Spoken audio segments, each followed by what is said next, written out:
Do you think that filmmaking either will continue to change and or has already changed with the advent of AI? If you're getting into filmmaking now, it's potentially quite challenging. It's going to be very difficult for juniors coming in to know whether they can even trust AI. It is a big question mark at the moment for me. We'll get to a point where we truly won't know what's real and what's not. Marketing is for a specific job to give you the permission to sell to someone. And then sales is the ability to add value at a monetary balanced cost to you. And I do think as a creative, especially if it's a project you're not being paid for, you need to be brutally in line with what your voice is trying to say and not be swayed. Hello, my friends. Welcome to a brand new episode of today's podcast. Today we're going to be talking to Phil all about filmmaking, his journey in filmmaking.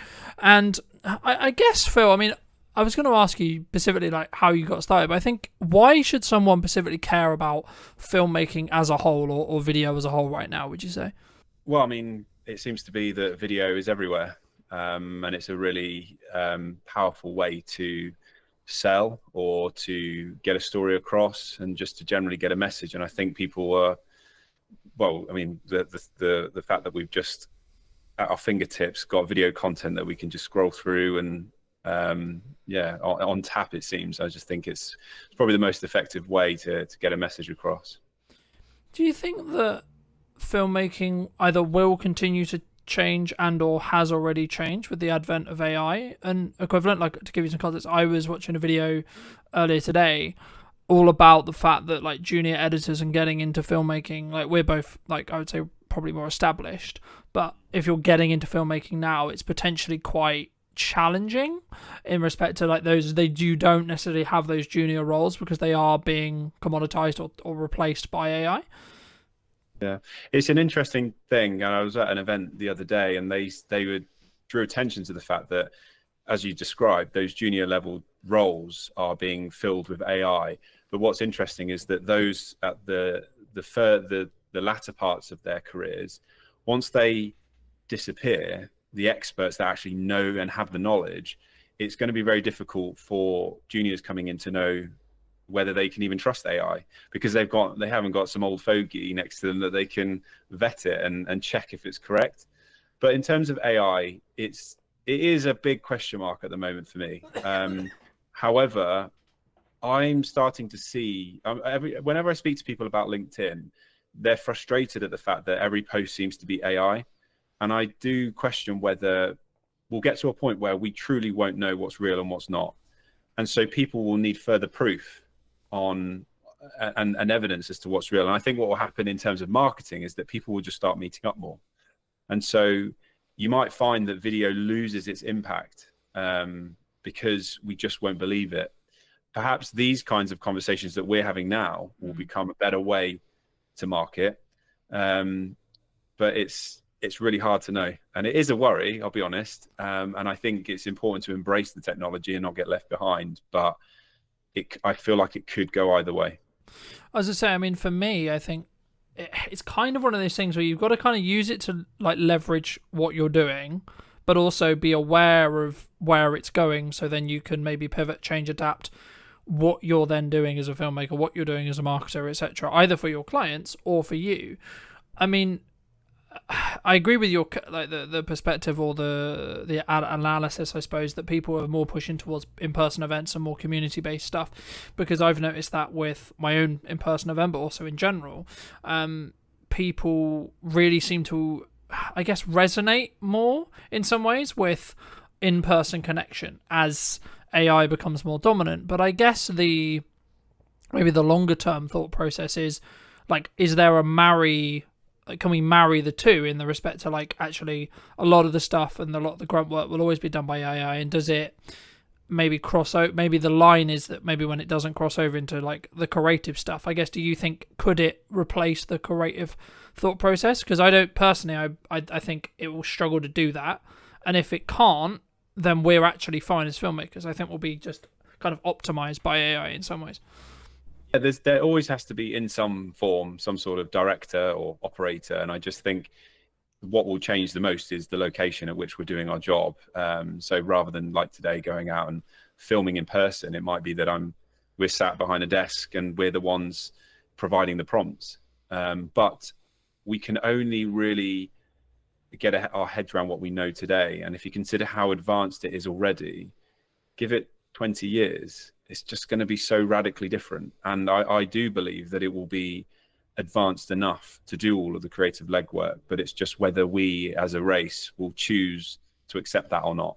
And I think that's where we are unique, is that we'll be emotionally driven, and I don't think, and morally driven as well. I don't think, and people will buy into it and will accept that we're not needed anymore, and it will be automated. And I think something will come through, and it will mean that AI doesn't have the same impact as it does. But at the moment, embracing it and helping and using it as a support mechanism is really useful.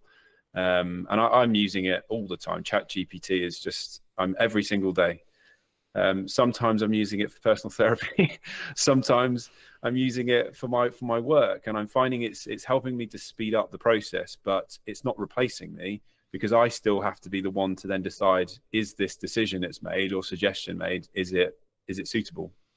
Yeah, I agree. And I think, I don't know if it will ever, because the problem with like large language models, right, is if they start embedding mistakes and they have mistakes in them, then they'll learn from those mistakes and then repeat them, right? And I think to an extent that's kind of why I'm maybe slightly more skeptical of whether it will become this all-seeing power. Is it going to be in a world where we have it and we use it? Absolutely. But I don't think it will. I'm kind of, it might be famous last words, right? But I'm skeptical that it will get to the position where it can completely replace a human, right? Will there be elements of, like, I can see a world in 5-10 years where the camera we use for work or the camera we have in our webcams have AI features built in, right? They can, I mean, that's what we're already seeing that with iPhones and etc. when it comes to like beauty filters and etc. And I guess in some ways the vulnerability, maybe if you're already in the beauty industry, I can see as a specific industry that will potentially struggle with this, because they already try to beautify non-reality, if that makes sense. The thing that AI will struggle with, for example, is like the detail on my beard, for example, at the moment, right? And I think as we move forward, I guess the question comes is like, is that a regulatory thing, do you think, of like stopping it from just completely obliterating like the entire industry as a creative industry? Or is it actually just going to be people will eventually just say, yeah, it was kind of a gimmick and we kind of use it as quote work, but actually we're going to draw a line and sort of say, well, we're not going to, it's not going to be used for this. Do you think? I feel like we are in such a capitalist society that sadly I feel that the need to create revenue will be so strong that I don't even think, I think it will just happen and we won't even notice. And for people like you and I, we know a world before AI, whereas in 20-30 years the next generations coming through won't know any different, and so it will just be part of their life. So I think that's when we'll notice the biggest difference. But I do feel strongly that we will just require that real human interaction, and for as long as we don't know, we'll crave it. It's just hardwired into us as a species to want real connection. So I do think in some form we'll seek it out, and I reckon a new art form will come about from it. I don't know, or it might be, as we see quite commonly now, things that are retro coming back in. It's because even the younger generation are looking at simpler times. My daughter is 13 and she's taking a break from her mobile because she doesn't like what it represents in her life, and I think that's an incredibly mature choice that she's made.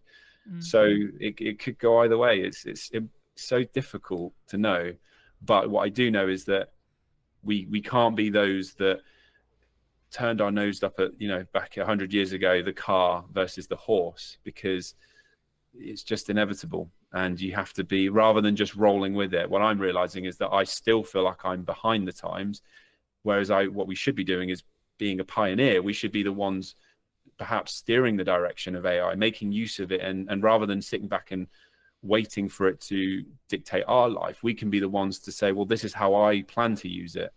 And we can make choices now that then steers the direction. Yeah, no, I agree. And I think for me, the key is whether you're in the driving seat, right, or not, which is kind of what you're implying there. But I mean, I guess like getting it back to basics, I mean, a lot of what we do is tell stories, right? I mean, how did you get started in either filmmaking or like telling stories as a whole? So I went to university, started in 2004, and I did a 3-year course, video production in Gloucestershire. And it wasn't until the last year that I really started to get a sense that I could direct. And so I did that in the final semester and really enjoyed it. And then I left university and spent 5 years working for a video and photography studio, worked my way up to producer level. So I wasn't really telling stories, but I was starting to get a sense as to what it meant to create content for clients, understanding budgets, their needs, and things like that. And then I set up my own company in 2012. And that's when I started to get that itch and that need to want to make content for myself, or to prove that I was more than just a corporate video producer. So I made a music video in 2014, which was my first ever real creative, in inverted commas, personal project after university. And then I made a Christmas film called Love is a Gift in 2014, which went on and did very well, oddly, when I re-released it in 2018. And that's when I started to get a bit of a reputation for being a storyteller and a director. So since then, it's always been in my head, this sense that I want to tell impactful stories. When I'm doing my day-to-day job as a head of creative, it's a catch-22. So I've got this desire and need to tell impactful stories, but sometimes the projects don't need it, or they don't need the amount that I want to put into those projects. So I have to be careful not to overinvest and drain myself emotionally on every single project. But I do have a need to, at least once or twice a year, tell a story that I feel resonates with my viewers. Do you think a lot of people struggle, like, I guess in some ways they're always in the rat race, especially as filmmakers, right? They're in that corporate kind of revolving wheel of, I need to create something, I need to create something, I need to create something for a client. And maybe they don't step back and say, well, why should I create something for myself? I mean, is that something you've always done, or was that just to like sharpen your craft and lean into that more creative side that maybe didn't necessarily fit the client's vision, would you say? When I started making, yeah, kind of the reasoning behind, I guess, why you still create, or why you did create your own stuff, rather than, because I guess in some ways some people would say, well, you don't make direct money from it, so why would you invest the time, energy, and resources in doing so, right? Yeah, it was a twofold thing. So when I made the film, it was because I was, I guess, sick to death of doing interviews, and I wanted to demonstrate that I had more to give. So there was a personal need there, but it was a marketing piece. I truly believed that if I made this Christmas film, it was going to promote my company and push us into new territories. I wanted to create TV adverts and music videos, and I wanted to be paid to do them. So I thought, well, if I just make something that demonstrates my capabilities, well, then I'm doing that's the best thing I can do. And it's paid off. It took 4 years for that film to gain the traction that it did, but I've had some successes off the back of it. So I think it's really crucial that creatives don't just sit back and wait for the brief to come in from the client. They play their part in steering the direction of their careers, and then that influences who then approaches them and the briefs they receive. It's like a self-fulfilling prophecy. They'll receive the briefs that they want to receive because they're demonstrating what they can and can't do. Do you think, I guess, I mean, that's always been an approach that I've had, which is like, if I want to make the step into a specific area of work, I need to kind of do spec ads or free ads or etc. around that thing, or a personal project to sort of prove, I guess, in some ways to that industry, for me to have the right to then potentially pitch for stuff. Do you think business owners, creatives, I don't want to use the term they're lazy, because I think that's it's kind of up your own arse kind of opinion of saying that, but I guess the approach could be like, if their back's against the wall, maybe they don't appreciate that marketing is the understanding, or maybe they don't have the runway financially to think about what we're doing in 3 months' time, right? Because a project like that, I haven't done one to that scale, but I expect it didn't exactly take a week, right? I mean, did you specifically plan like, oh, I've got this 3-week window and I know I'm going to be good for client work, etc., and then make the decision to do it? Or was it in a down period? Because I think sometimes we can go into this spiral of, oh, I'm just going to go get a job, or oh, I'm going to play video games and sort of wait around and wait for the phone to ring, right? Yeah. For me, so Love is a Gift, the Christmas film, I was on a run and the idea came to me, and it was just before Christmas. I think it was early December, so I was quite late in the day to get something made, but I didn't hang around. So it was a Sunday. I ran home, literally sped up to get home to write it, and then I'm pretty sure it was the Tuesday that we just made it. So I'm very impulsive, which is a good and a bad thing. But I don't like to hang around. When I get excited about something, I just want to get it made. And I think that's the best way to be, especially as a creative, because the moment you pause, you start to second guess, and you start to worry about, will it be successful, or will people like it? Is this right timing for me? And then you just end up talking yourself out of it. And there's a danger as well with the second guessing, is that you start to lose. When I was running, I wasn't thinking about who was watching it. I was thinking about the story I wanted to make, and it was all coming from a deeper level. It's dangerous to get into a place where you start thinking about how people will consume it, because you lose your identity a little bit. And I do think, as a creative, especially if it's a project you're not being paid for, you need to be brutally in line with what it is, what your voice is trying to say, and not be swayed. And I think as creatives as well, we're all incredibly unique, and there's an opportunity there to do something brand new, rather than recycling what might have been successful by others. So in terms of fitting things in, I have to be really mindful, because I've got a job that's full time and I need to squeeze things in there.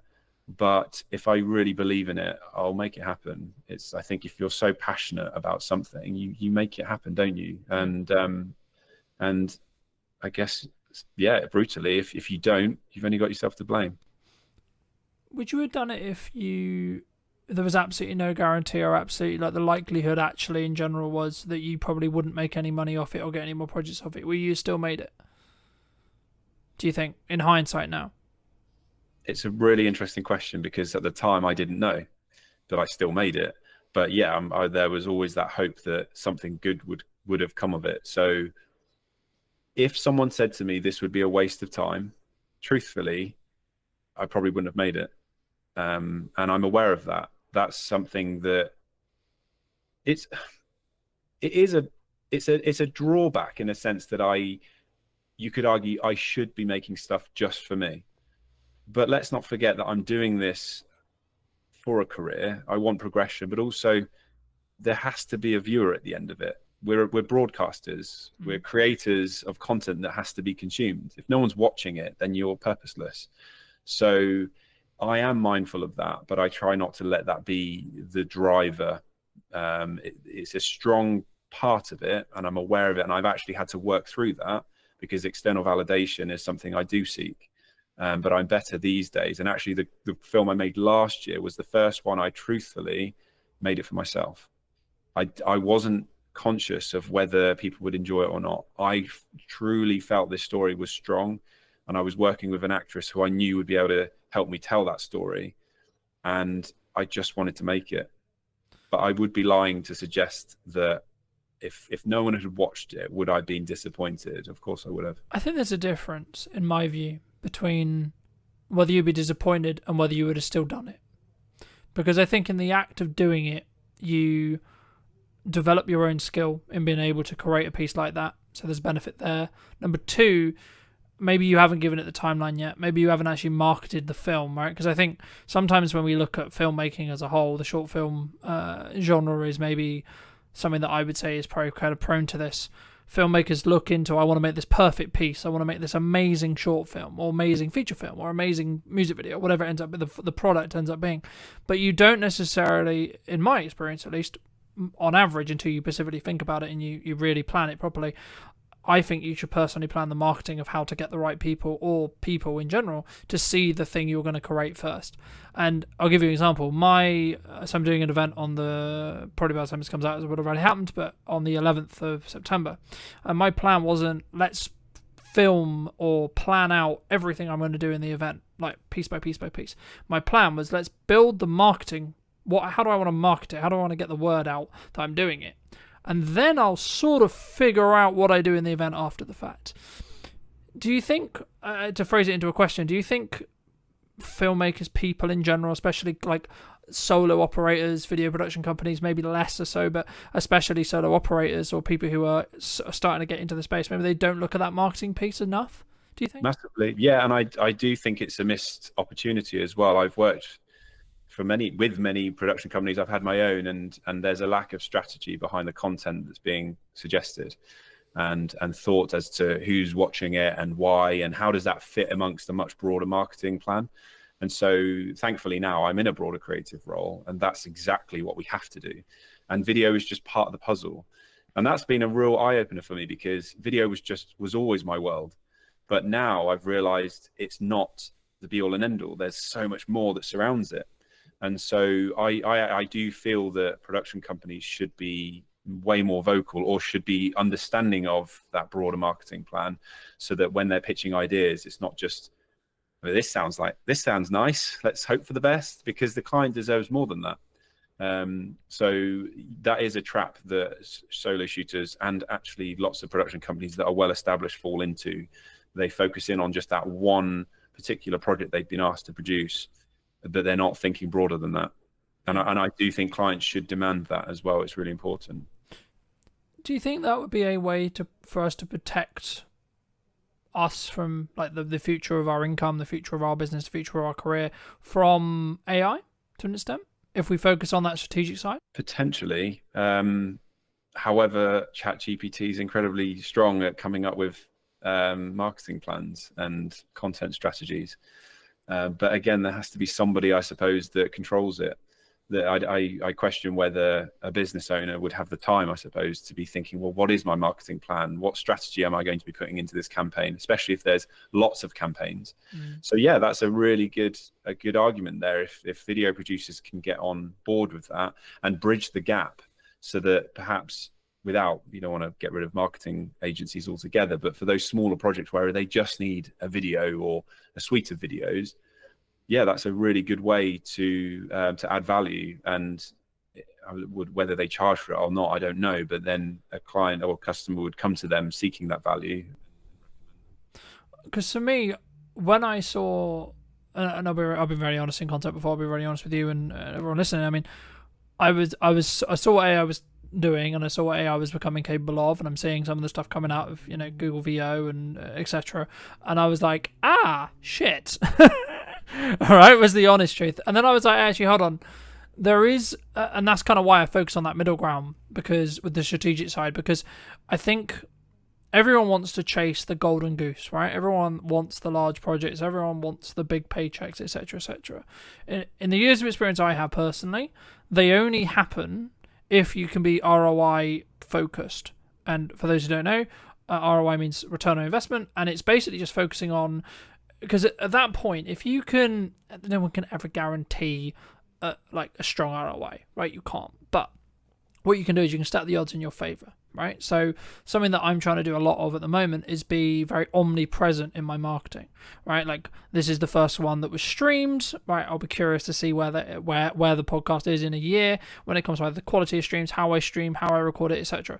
But the key for me is to either utilize strategies from either older content to distribute on other discoverability platforms to give me the opportunity to potentially reach a larger audience, for me personally, and or potentially everything I'm experimenting with, everything I'm trying to move forward with, I can then, when I work with a client, I can say, well, actually, this is working for me. Have you considered doing this, this, and this? I mean, is that also, I guess, part of the argument or part of the thing you would personally say about why someone should make a music video, should make a short film, should make, their personal documentary, their personal project, etc.? Not necessarily about them, but they should make that personal thing that they're not necessarily getting paid for, would you say? Yeah, I mean, arguably, then you're kind of looking at yourself like a client, I suppose, aren't you? Rather than, that one big shiny video or whatever it is, asset that you think will win everybody over and go viral. Like, that's the term that everyone seems to sway towards. Like, will it go viral? It's like, well, it's impossible to gauge that. But yeah, if you can demonstrate how you can add value across multiple platforms, or if you've created content to then repurpose it and recycle, then that's definitely going to help you. But I've never really thought about that, to be honest, because I'm guilty of just coming up with ideas and making it and then moving on. It's a real short attention span that I have for my own content, but drawing up your own marketing plan is sounds like a great show. I feel like we should be having a conversation offline. I mean, I don't know whether I'm just unique in the way I think, right? But I've always treated and continue to treat Brunton Media as the highest paying client, right? Now, the reason why I do that is because it allows me to be what I believe and where I am as the cutting edge of what I know is working in marketing, and then using video as a vehicle to do that. And I think for me, that's maybe one of the reasons why maybe I'll win a project over someone else, for example, right? But you've been very fortunate to work with some quite well-known names, right? One of which being Lewis Capaldi. I mean, how did that kind of come about? Because I think, especially maybe starting out people, they look at that and go, oh my god, wow, that's such a great opportunity. I mean, could you, if you don't mind, just how did you sort of get that gig? Did you like put it into tender? Like, did someone reach out? Like, how did that all work? It's going to annoy you because I was just very lucky. I didn't have to do much. Well, so my Christmas film re-released in 2018. It went viral and I got a lot of press coverage. Then I was asked by Good Morning Britain to make some content for them. And I went on TV again, and that was broadcast live, which was incredible. And then I was approached by a director agent, and she started to toy with the idea of representing me as a director. But at the same time, what I didn't realize was behind the scenes, she was putting me forward for music videos. And one of them was Lewis Capaldi. And so from my perspective, I didn't know this. So all I had was an email from Lewis's manager saying, we've seen your work, we love what you do, would you be up for a conversation with Lewis to talk about creating a video together? So I actually then had a phone call with Lewis himself, and this was all before any of his songs had gone to #1. So he was quite an unknown name. And yeah, we chatted about a concept, and then over Christmas I didn't hear anything, and we're talking 3 weeks where I just heard nothing. So I just thought, well, that's not happening now, is it? And then they reached out again. And so I did have to put a treatment forward, which is a document that details how I'm going to approach the music video as a director. And they loved it and bought into it. So very quickly, I'm pretty sure it was like mid-January, we got the green light, and then we were filming early February. So it was crazy turnaround. So I want to say I was very fortunate because I didn't have to do much legwork, but at the same time, I went out there and made stuff for myself. And even though it was 4 years later, it did exactly what I hoped it would do, which is to demonstrate my capability. I think that's a very key example of you make your own luck, right? Like, there could be an approach that someone comes to you and says, well, actually, you got lucky by getting on TV, and then you got seen, and then da-da-da-da, right? Or you could look at it from the other perspective and say, well, actually, you had an idea on your run, you executed upon the idea, and you took the risk of, to be honest, correct me if I'm wrong, but it could have got like 5 views, and you could have, in theory, been a laughing stock. Oh, look, you put all this time and ever, ha ha, right? But in reality, what actually happened was it took a while, from my understanding, it took a while, but then it went quite viral, and then that got you the right attention of the right people, which is exactly what we want in marketing, right? In a nutshell. And I think sometimes, especially maybe people who listen to this, hopefully will take that as an example to say and have permission to actually do those projects that you're like, yeah, but this is a massive time sink. Yeah, but this is actually So for me, I think you make your own luck, and that's always what I believed. And it sounds quite egotistical to say, but the reason is because you can do work now that can then showcase and highlight, and that's why I treat my marketing in the way I treat my marketing, because every single time I'm live, every single time I'm moving forward, yeah, my video or my live stream might only get 2 views, but you don't know who those 2 people are, right? And then in 6 months, 12 months, 18 months, they might actually be the next big client. They might actually be, because they might have watched your progression and watched you tinker and watched you try and watched you fail, and then actually, hold on, he got back up and he did that, and then etc. I mean, how have you dealt with failure? I'm trying to, I don't mean this to sound weird, but I'm trying to reflect on when I can consider myself having failed. And I don't know whether that suggests to me that I'm continually growing, or I've just been very lucky and had a great experience in my career. The film Love is a Gift, I released it in 2014, and it only made it got a few likes and watches on the Facebook notice board in Tewkesbury. And you could argue that that could have been considered a failure. But I think because the position I was in was that anything was better than nothing, I had no expectations. But I also wanted to relate to what you were saying about the waiting game. It's the same for brand. With brand messaging, it takes a long time, I think, to build a brand. And my example is a really good. I've built my own brand, haven't I? It took 4 years for the right people to see it, and it then took a further 2 years for me to get an incredible opportunity to work with an Australian company called Memories, and they'd been having conversations about me for 2 years where they would talk about video, and they were mentioning my name in the meeting rooms. I didn't obviously know this, and then 2 years down the line, so that's 6 years on from the film being made in the first place, I then got reached out. They reached out to me and offered me a 2-year role. So it is really important to just be patient, I think, but not chase the quick wins. It's very common, as you probably know this yourself, that you've got the financial directors thinking, well, what's the return that I'm going to see next week? And it's really hard to be able to say to them, well, I can't promise you a return, but as experts in marketing, we are very confident that this will gain the traction that you're looking for. But this is where data comes in really handy, because if you can demonstrate that you've done it before, then they're much more willing to take a leap of faith. And I think, again, as video production companies, which they don't tend to do, they need to be desperately clawing any form of data that they can get to show that what they've created actually had an impact. And without that, it's just pointless. And I've been in those rooms where I'm saying, yeah, I feel so great about this idea, but truthfully, in my head, I'm like, I don't know if it's going to work. I hope it does, but I didn't feel confident in that. So now we're really hungry for data, because it just gives us that extra bit of confidence to be able to say, well, check this out. We've done it before. I reckon we're going to do it again. Yeah. And I guess in some ways, it sounds really weird to say, but sometimes the litmus test is turn off stuff, right? Like, let's say, for example, you've got a client, and maybe you're not in the position to say this or do this, but like, I've had it previously with clients. I'm sure I'll have it again with clients where they're like, well, what's the ROI? We're paying you all this money, etc. Like, we haven't made any direct sales from it. And I'm like, okay, right, let's break that down. So you haven't got a trackable outcome necessarily. Okay, we can add something trackable into the video to see QR code, discount code, etc. Right?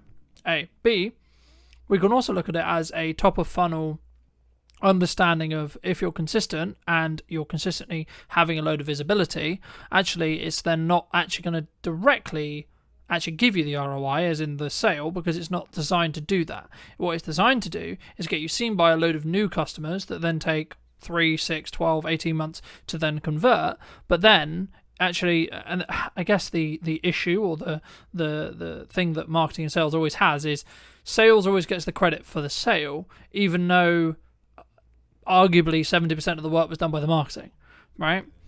And I think as video creators, that's why we need to specifically structure our proposals, like how we work with clients to be, I guess in some ways, for them to understand. It doesn't mean that you're necessarily going to 100% like keep the client forever, or you're going to keep the retainer, or people are going to understand the content, because there is a window of time, unfortunately or fortunately, depending how you look at it, where you will just, like, you've added the value you can. Right? Like when they've got the story videos, they've got this, they've got that. Maybe they don't need the ongoing support. Maybe they don't see it as valuable as they did, say, a year ago. And actually, maybe you've grown as well. And I think just building off what we were discussing about like the failure thing, I've always been in the view you either succeed or you learn.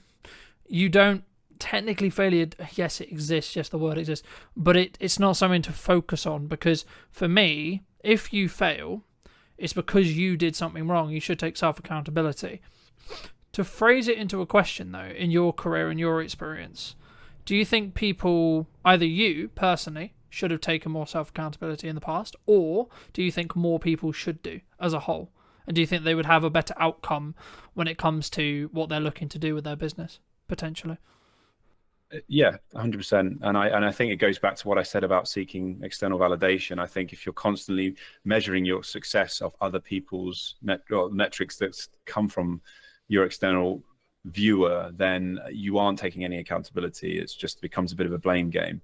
But it's totally agree with what you've said about failure being learnings as opposed to actually deemed a failure. And it's quite empowering to hear you say that, and for me to reflect on the fact that I cannot pinpoint a time in my 20-year career where I consider myself having failed, and that's actually the first time I've reflected on that. So that's a big win for me today to be able to feel quite proud of that. But yes, we're all in charge of our destiny, and I think we should be taking accountability. And if there are moments where things don't quite go the way that we planned, well, we just reflect and move forward, don't we? And it's the same with all aspects of life, relationships, and just personal stuff.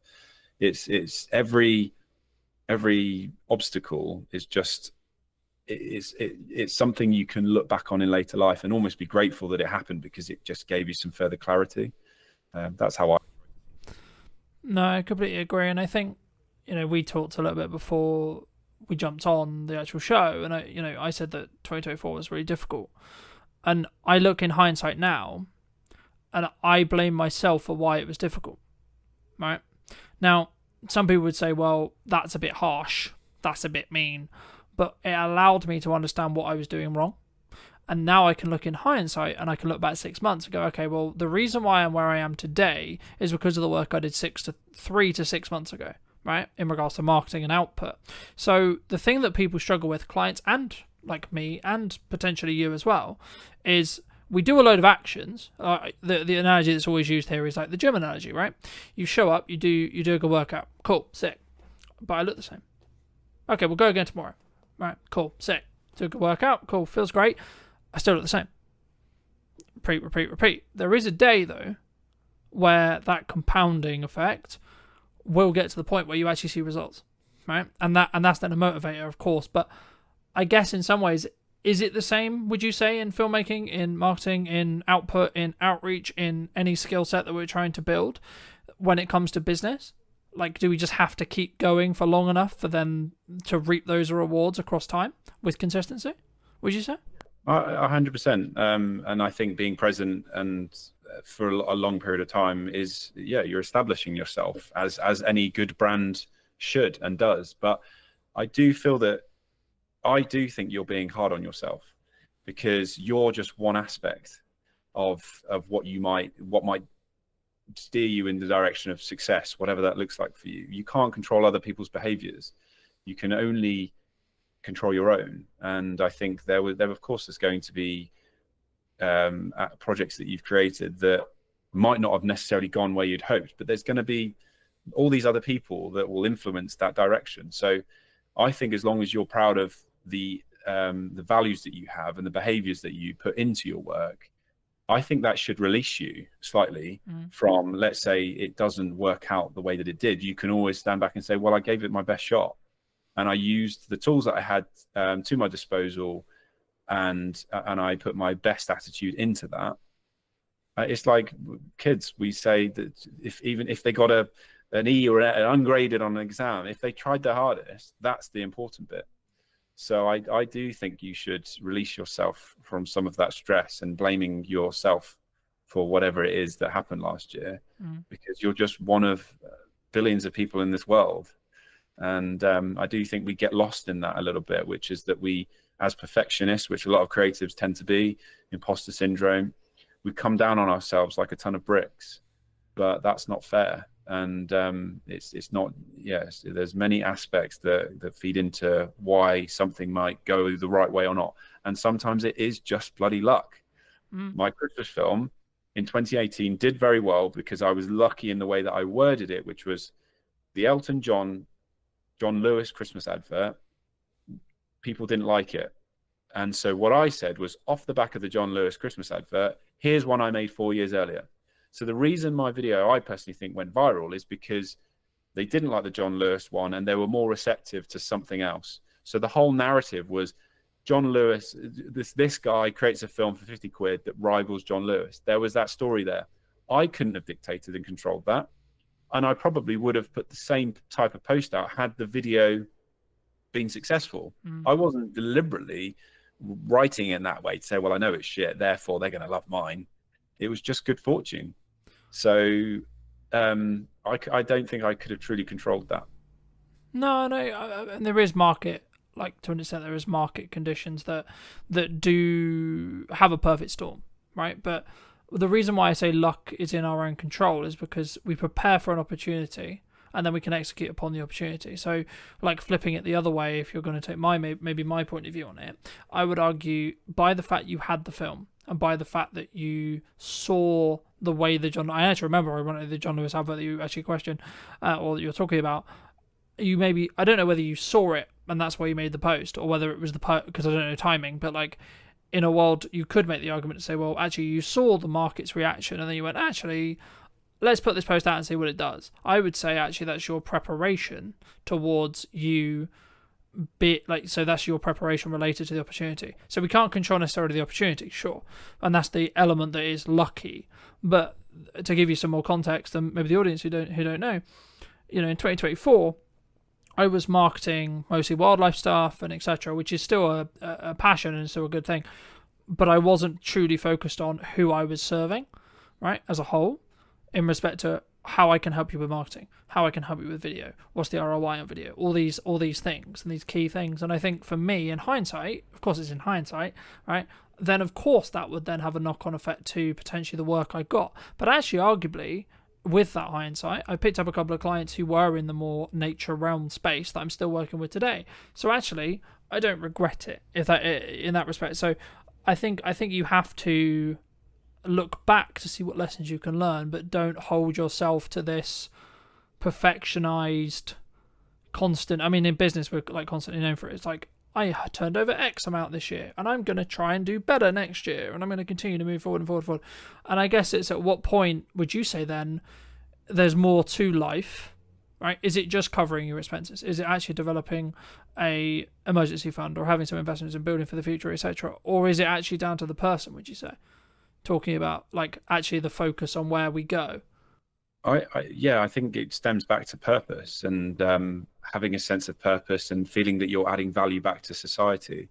I do feel that we're in an interesting time at the moment where even back at school, we're being fed this idea that we can all be exceptional, and it narrows it down to that one individual. Whereas we are a successful species because we were built on communities, and so what I want to feel in my life is that I contribute. And I get a real sense of purpose from this idea that it's not just about me, it's about how I contribute to society.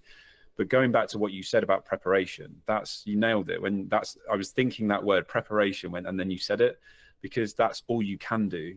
And it's the same I'm well into my fitness. I used to be a pretty established runner, and training is all about just preparing for that race. I can't necessarily control what the weather conditions are going to be, how I'm going to feel that day. And there's lots of factors I can't control, but I can be very prepared. And again, using that as an analogy, every time I suffered in a race, it meant that the next race, I literally would be able to say to myself, I felt this pain before and I survived. And so I think we can use that in business and all walks of life, which is to say, well, that didn't work out how I thought, but I feel. Yeah, and I think when you change your mindset around failing, right, and that is your mindset when it comes to potential failure, I think it frees you. For me, like in that scenario with the running scenario. Yeah.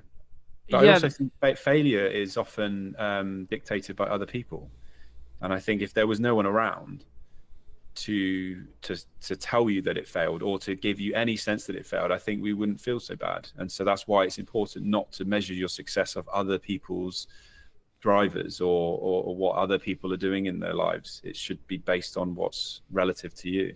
Yeah.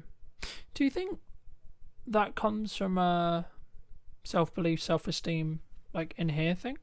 Like this is more general, this is like not necessarily filmmakers, but do you think that the reason why we look for external validation constantly is that, or maybe that we want a film to go viral, right? But putting it back into our industry, do you think that's why? Like we didn't, there's something we're trying to fix in us? Potentially, but I think it's because we're taught the wrong lessons. We're taught that success comes in the form of finances and how many likes and subscribes we get and popularity. Whereas if we were fueled this idea that success came from making someone smile, it's just a whole different vibe, isn't it? And that's raw human nature. And I do think we all have it in there, but we're just being fed this dopamine hit constantly, and the need to want to be popular, which is just that again is a human natural thing, an instinct to want to be popular. We want to survive in our community. So I do believe that from an early period in our life, we're taught the wrong lessons.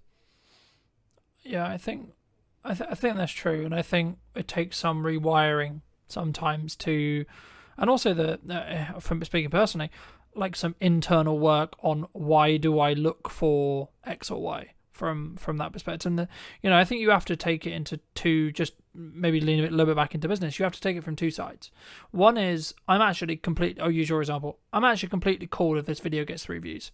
I've spent tons of time in it. I'm really proud of it, and I'm not going to tie what I believe to be a successful project on what the internet or the output or etc. actually deems it. So if it gets 3 views, still great project. If it gets 50 million views, still great project. Fabulous, right?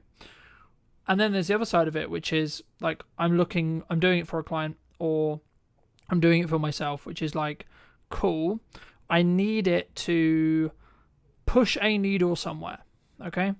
So I'll give you, I've just picked up live streaming in the last handful of weeks, and I've weaved into what I was already doing into live streaming. So I'll give you an example.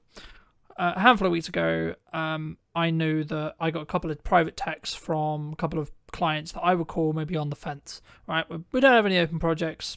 We've done some projects previously. We're in between projects, etc. Cool. And the part of the text that really stand out to me was like, oh, your videos are really connecting with me, right?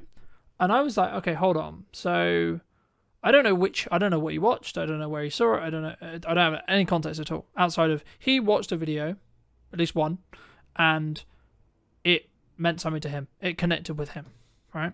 Now, if I'm looking at that purely transactionally, that probably means they're more likely to use me in the future, or they're more likely to do a project with me sooner rather than later. Sure.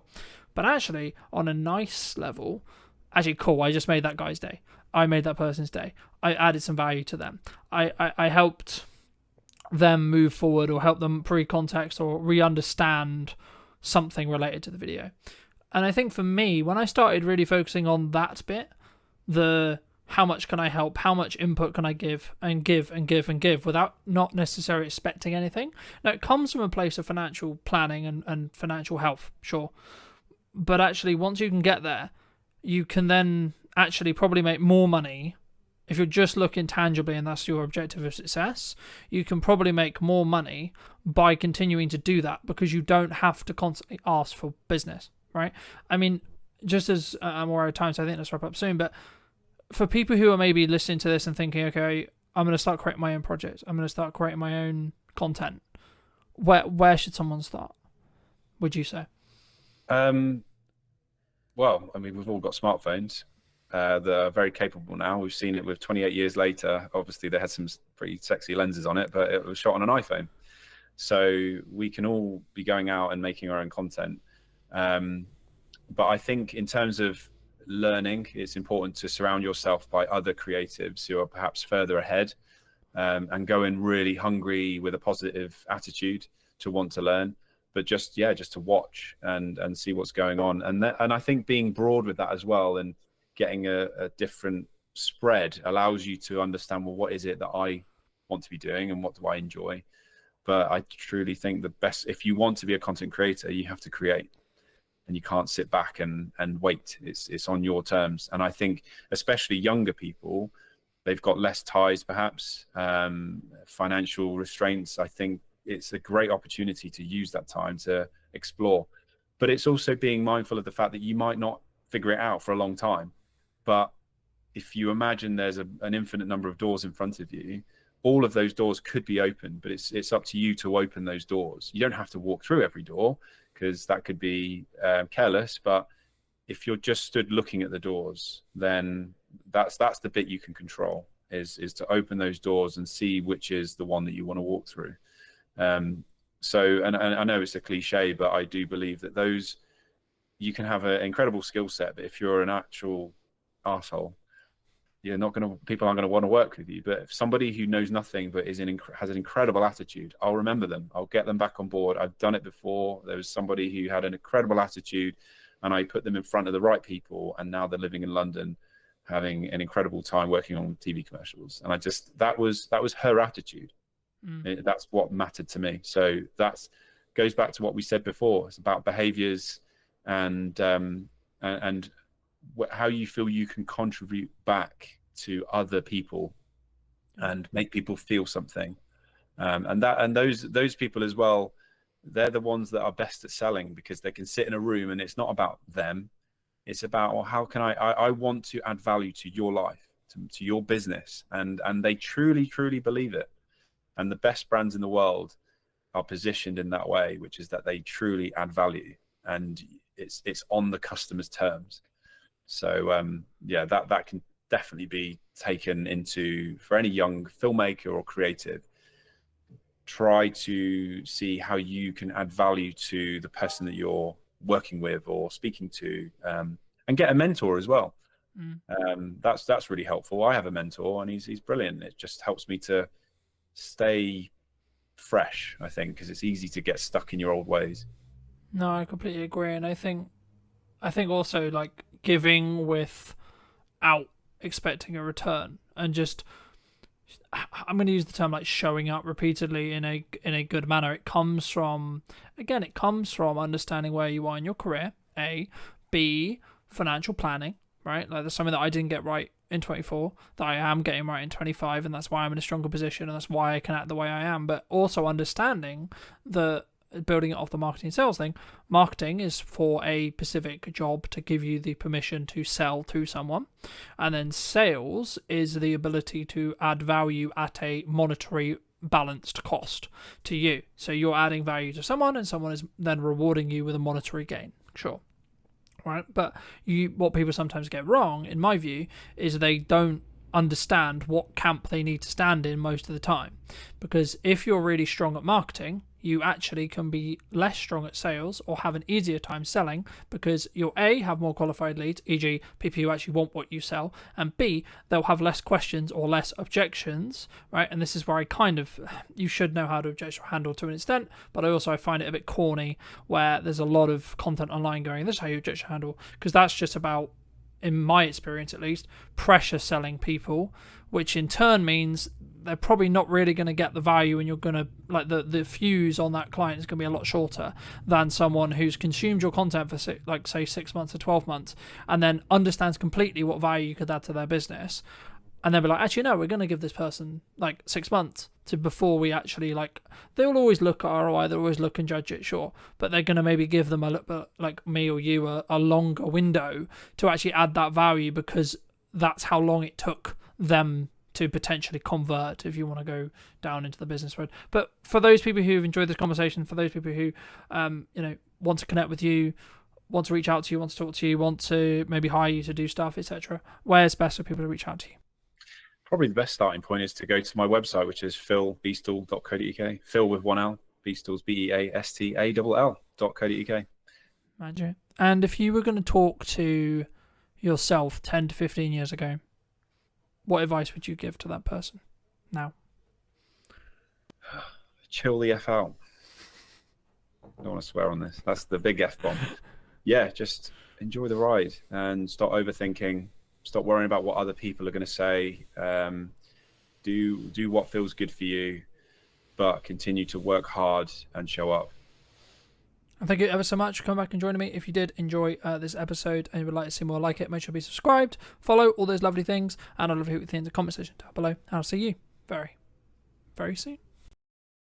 I think that's a really interesting observation, because a lot of people, I think, are maybe subscribing to the fact that things are maybe hard. A lot of people are finding or saying that the creative industry is hard, right? Or it's challenging. Have you found it challenging? Rejection is a fundamental within business, then that's going to serve you within sales scenarios. That's going to serve you just generally in your life, right? I think it's a very fundamental just within life, just rejection in general. Do you think that many people struggle with that emotional side of video, like having it in there and or thinking about how to add it in? Because that's, for me, that's the key sales metric. Ultimately, how do you capture that moment? It's impossible because you don't know when that moment's going to happen. So it's very important to have as much coverage as possible, basically. It's what we always say to people is like, yes, one videographer or one camera operator can come and cover your event, but you are limited in terms of the moments that you can capture and the things that we don't know are going to happen, but will happen. We know they're going to happen. We just don't know when, we don't know where, we don't know how. Hello, my friends. Welcome back to a brand new episode of this week's podcast. Today, I'm going to be with Oliver, talking about all things video and also starting off with niching, because it's something that we actually both kind of do opposites, I would say. For those who don't know, Oliver, like, firstly, I guess, like, what niche do you operate in? And then secondly, why did you choose to go into that niche? Yeah, it's a great question, man. So first off, happy to be here. Thank you for inviting me on. Excited to chat to you for the next kind of hour or so about everything events and video and marketing and all of that sort of stuff. So ultimately, the question around niching, we've been doing this for nearly 5 years. We've dotted around a lot of different service offerings and niches and markets, if you want to call it that, and stuff. Really, the decision ultimately came because of the ambition that I have for the company long term. I want to scale. I want to grow. I want to specialize within particular areas and stuff like that. And I think ultimately, if you're looking to do that, it's much easier to do that when you decide on a niche or a market or an industry that you can really kind of get your teeth into and become an expert in. I know that it's cliche, but it's kind of that classic saying of like GP versus brain surgeon, you know, who gets paid more. And it's the person that is a specialist. I think if you had a problem with your brain, you would much rather go to a brain surgeon than a GP, and you would probably pay the money because you know that that person is going to be able to solve your problems, basically. Yeah, I mean, I completely agree. I mean, I guess the critical part of my head is like, so how was, obviously we didn't predict COVID, no one could predict COVID, right, in the respect to like how drastic it was in respect to maybe how it changed the event industry, etc. But like, I know that the event industry as a whole was maybe one of the ones that was hit harder. I mean, how was that from a, because that would be like the counter argument to like, well, you kind of got a risk in that respect. Like there is an argument to be made about the specialist, absolutely. And I'm sure we'll get into that a bit more, but did you in some ways, I don't really use the term regret, but did you regret that during COVID? Well, COVID was kind of the birth of the business, right? So we were still playing around in the very early days when COVID first hit. But yeah, I do know that obviously the events industry was hit really hard. From a video perspective and a video production perspective, I do know that a lot of the agencies or production companies, shall we say, who made the pivot to hybrid production and live streaming and that sort of stuff, when they kind of had that as a string in their bow, let's say, they did really well because it was kind of a select few companies that were doing it and doing it immediately. So yes, I think you can make that argument. There is the other side of the argument that is that the events industry came back stronger probably than most industries, I would say, as well. I think that a lot of industries, let's say like high street and product and e-commerce and that sort of stuff, that was hit really hard after COVID, just because it was very much like a paradigm shift in people's minds, like they didn't need to go to the high street anymore. Whereas the events industry is ultimately built on human to human connection. And we hadn't had that for so long that I think it really bounced back quite strong. But I just wasn't involved in the industry at that point, so I couldn't really comment on kind of what I saw from a business perspective. Mm-hmm. I think that's a fair assumption. I mean, I guess I was going to bring in AI later, but I think now's a really great time. Do you see maybe an increase in demand? Because I think people are kind of going two ways with AI. Like, a lot of people are utilizing it, a lot of people are using it for efficiency, sure, but maybe they're, I guess, in some ways wanting that emotional connection, wanting that human to human connection, whether that's in person or equivalent, maybe more, because things are becoming, I mean, maybe this is just a byproduct of what happened with COVID, right? Because we were all locked in our houses and talking through Zoom and this kind of thing. But for me, it was really interesting watching and relaunching this series of the podcast as a hybrid kind of approach, right? Some episodes will be like this, other episodes will be in person, etc. And I think for me, it's been very interesting to see the difference in reaction when it comes to, I guess, some people wanting to have that more human-to-human connection. And I'm starting to feel that there is a different energy that does actually happen when you're in person. I mean, do you think that's kind of, I guess, one of the unique selling propositions of events going stronger to stronger in respect to, like, maybe in the next couple of years, as a lot of people would say potentially the economy maybe continue to be challenging, right? I think it's something you can overcome, of course, but just to reiterate the question, do you think that more people are going to be driven towards in-person stuff, even with the advent of AI and etc.? I think so. I think that ultimately, when you have a strong trend heading in one direction, there's always a counterculture group of people that ultimately reject it. Like, think about when the internet came in. I'm sure that those people that loved reading books and kind of going to libraries and stuff like that, that had a massive boom. Ultimately, with the conversation around AI, I don't think it's worth rejecting, because it's here and it's here to stay, and it's going to revolutionize so many different industries. But ultimately, the events industry as a whole is pretty well hedged against AI because of that human to human connection, right? I think that it will do a lot with regards to, let's say, the ticketing process, the operational, the logistics, all of that sort of stuff. I think that will really help because there's probably a lot of human error that's made as a result of just having to check so many names and so much data and all of that sort of stuff. However, I think that what it will do is it will weed out the events that don't really have a strong selling proposition. And I think that the events that do have a strong selling proposition, i.e. festivals or really solid business conferences and stuff that people get a lot of value from, I think that those will be held in an even higher regard than they already are, because of the fact that it's so different to what people are used to experiencing on a day-to-day basis.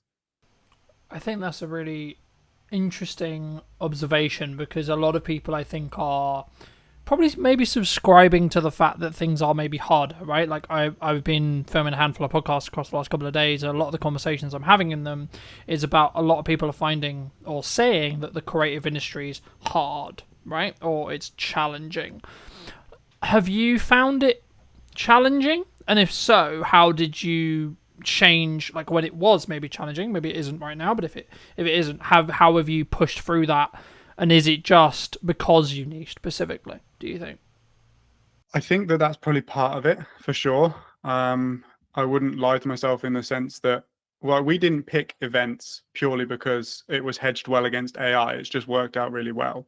I think that if I was a production company, let's say, who niched into like animation or explainer videos or something that could quite easily be done by AI, I would probably have a plan B in terms of like pivoting. But I don't know. I think it's an interesting question. A couple of things that I'll say is that I think that your mindset and your perception around things can entirely dictate how hard things are for you. So if you believe it is hard, then you will unconsciously do things that affirm that belief. So I think that's something that people have to look out for. Ultimately, there is going to be, and there already is, a gap in the market for people that do things not with AI.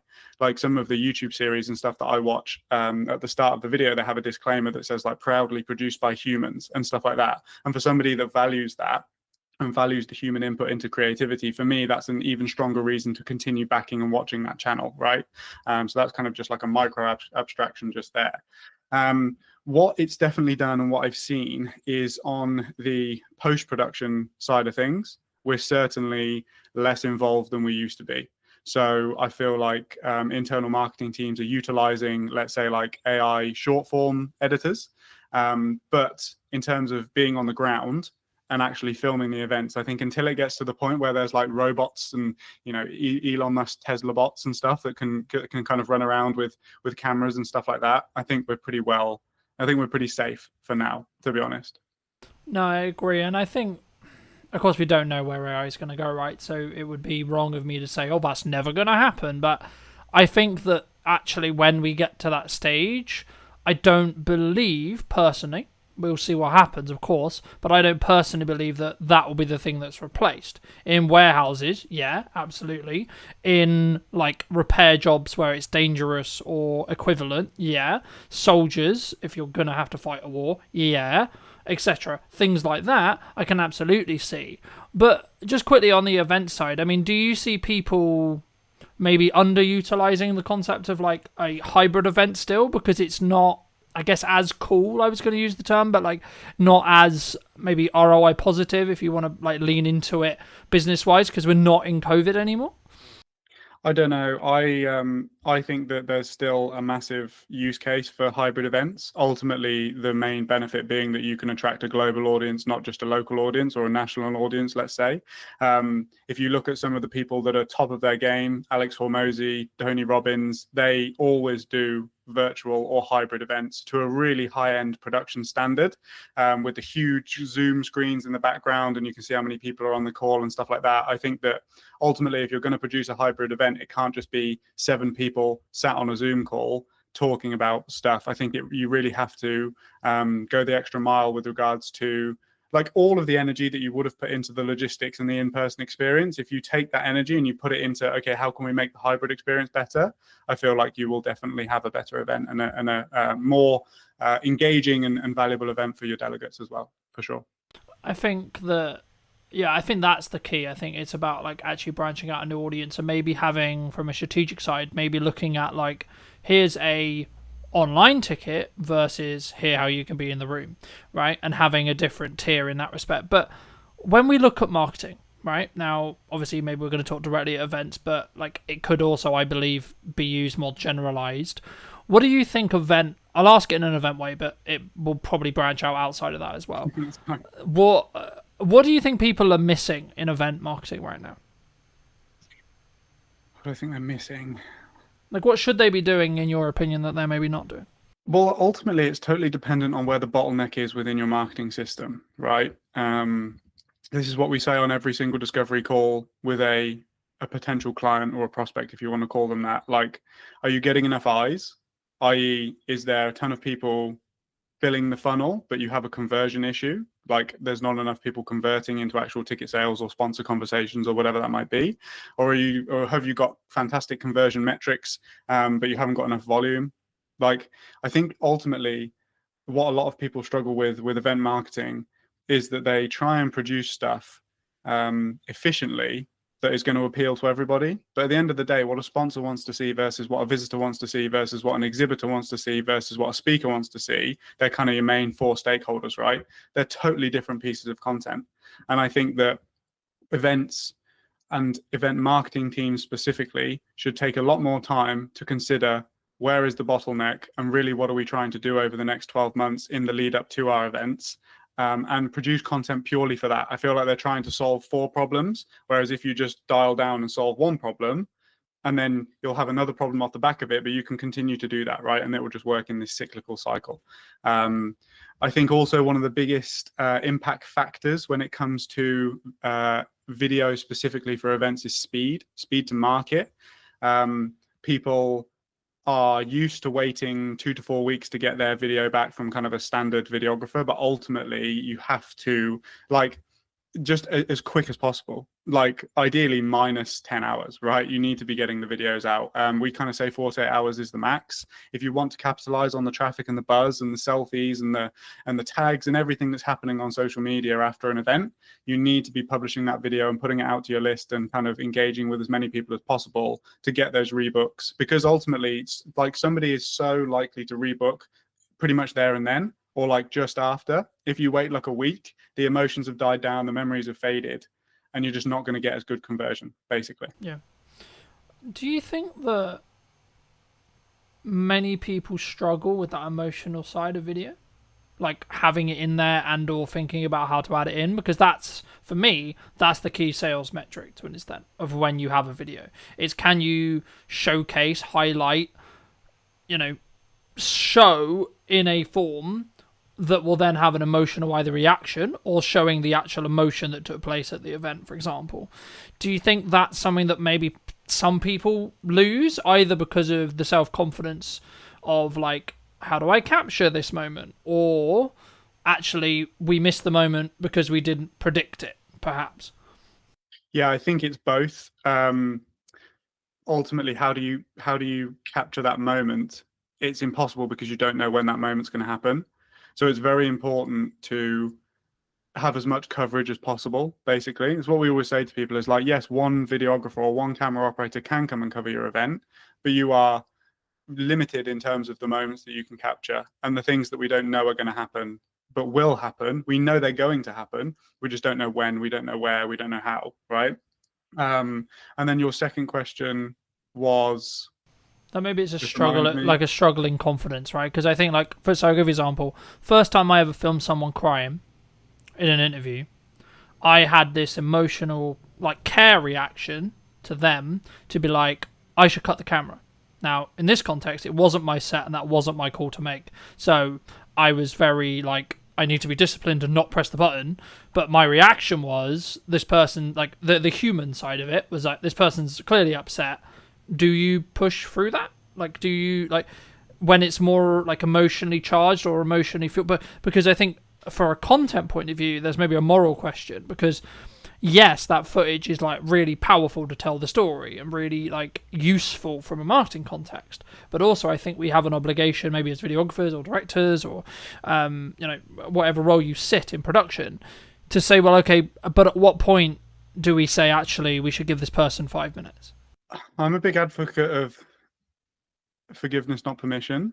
Like, obviously, you have to ask somebody's permission in order to use a very vulnerable and emotional clip within there. I think that it's also important to explain to that person the reasons why, beyond just more ticket sales or something like that, right? If you've got like a particularly inspiring event or a particularly inspiring moment, that their vulnerability and emotion could inspire, motivate somebody else in that position who comes from a similar background and that sort of thing. But if you cut the camera, then you never have the opportunity to use that clip should you want to. So I would always say, like, I think push through it is probably the wrong term. It's more of a case of just let the moment unfold, let whatever is going to happen, and then decide how you're going to use it later. I would much rather have it and then not use it than not be able to use it because I didn't have it. Yeah. Do you think?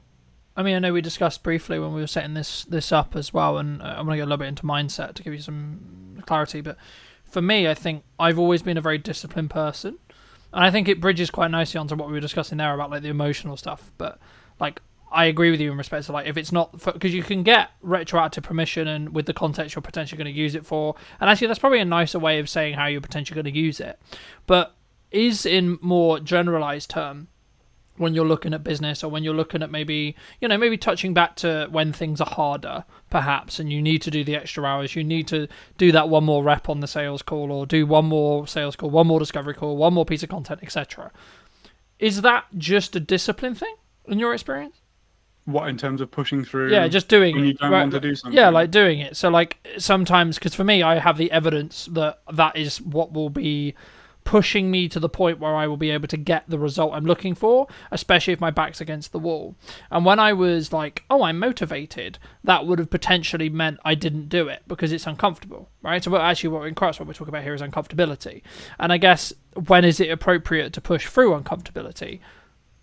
And how does someone, if they are looking to build it, how do they build it? I think that, I mean, discipline is definitely something I can speak on because it's something that I've had to learn massively. I definitely come from a type B, go with the flow type background. And that's not particularly conducive to somebody that can sit down and work and focus for an extended period of time on things that aren't particularly exciting and aren't particularly engaging to work on. I think that what's really important if somebody's kind of getting started is to find out where your limits are. So I think we've kind of gone through this like hustle culture. And then on the back of that, we've kind of got this, like, for want of a better word, like snowflake culture now at the moment, which is very much like, If you don't feel like doing it, don't do it. If you're, nervous, that's okay. You don't have to do things, etc., etc. There's definitely that kind of energy around at the moment, and I think that it's really useful to know where your limits are and push yourself to the edge, so that then when something like that comes up, you can ultimately kind of just look with a bit of foresight and say, okay, yes, like today I might need to work 12 hours, but that might mean that tomorrow I can only work 6. So would it be better for me to just do 8 and 8 and feel better on the back of it, right? I think that you ultimately have to go through a process of kind of understanding yourself and your energy. One thing that's been really helpful for me to do that is kind of tracking energy versus hours versus focus on a day-to-day basis. Now, obviously, this is kind of qualitative data, right? You can't, there's no like Whoop or something that's going to tell you kind of like how you're feeling that day. But I think if you learn to see patterns in your behavior and you learn to see patterns within the way that you go about doing things, you can kind of predict that, okay, maybe today I need to take it a bit lighter, right? Like events, to bring it back to kind of what we do, are so intense. The hours are insane. I'm lucky that I'm an extroverted person, but even I get kind of burnt out, speaking to so many, like running so many interviews in the day, asking the same questions and all of that sort of stuff. So when I come back from, let's say, like a 3 or 4 day event, I know that I need to take a couple of days, right? Just to kind of recalibrate. And I know that I need to fall back into a routine that is healthy and sustainable for me in the long run, So I think it's that push and pull, it's that balance. Ultimately, it's just a case of knowing yourself and kind of knowing where your limits are, but constantly reassessing those limits so that you are getting the most out of every hour that you put in. Does that answer your question? Yeah, absolutely. I mean, I think for me, there's different stages in your life, right? There might be, I'll use your example, like you've just come off an event, you're absolutely like, this is my 4th interview out of 5 this week, right? And I'm like, okay, I'm aware that like my performance may start to like pull or start to be not as sharp as I was in the first one, so I may pull back after this 5, right? And that's a key understanding. But also, like, what else is going on around those interviews? Well, actually, all I've got is editing time, so doing the editing things that I need to do, and then the general working out or other, social activities, etc. So actually, in reality, my focus can be given to this hour, and my prep can be given to this hour, and etc. So the key is, for me, is actually like, it's about working hard and working smart, sure, but it's also about understanding. I work in sprints personally. So I will sprint to the point where I'm like, fucking hell, I'm about to burn out. Then I'll stop, look at the data, and now analyze what I did, analyze how well the interviews did, watch them back, etc. Make a debrief report, and then I'll go again, right? And rinse. And what ends up, I think, personally happening, from my perspective at least, is you end up getting more 1% wins. And something I wanted to touch on as well, that I think your niching approach really, really focuses on and allows you to become very efficient at what you do, is, and I've noticed this since I've really focused on like 2 main pillars of content for like a chunk of time. So previously, before I did this, I was very, I've got some podcasts, cool, we're going to post them, then I'm going to do this, then I'm going to do this, and then I do this. And of course, in hindsight, I could say, well, of course I didn't get traction, because I wasn't looking at the micro improvements upon each interview. I wasn't looking at how far ahead can I get, for example. I mean, we're filming this towards the end of the summer. It won't be released until back end of October. And for me, it's about then saying, okay, well, in that window of time when I have the buffer, it's not that I'm not interviewing. I can then like do the stuff in the business to keep the business alive, right? And I don't have to necessarily worry about where the podcast is. But just like looking forward specifically on ROI, because I think people will look at a podcast and maybe like think about, well, what's the ROI? And it bridges into, how do you look at it from a perspective of why should a sponsor or a event provider or etc. Like, is it just a marketing budget that someone has for the event in your case normally, that's how they do the video work with you? And then if so, like, what's your ROI metrics on those?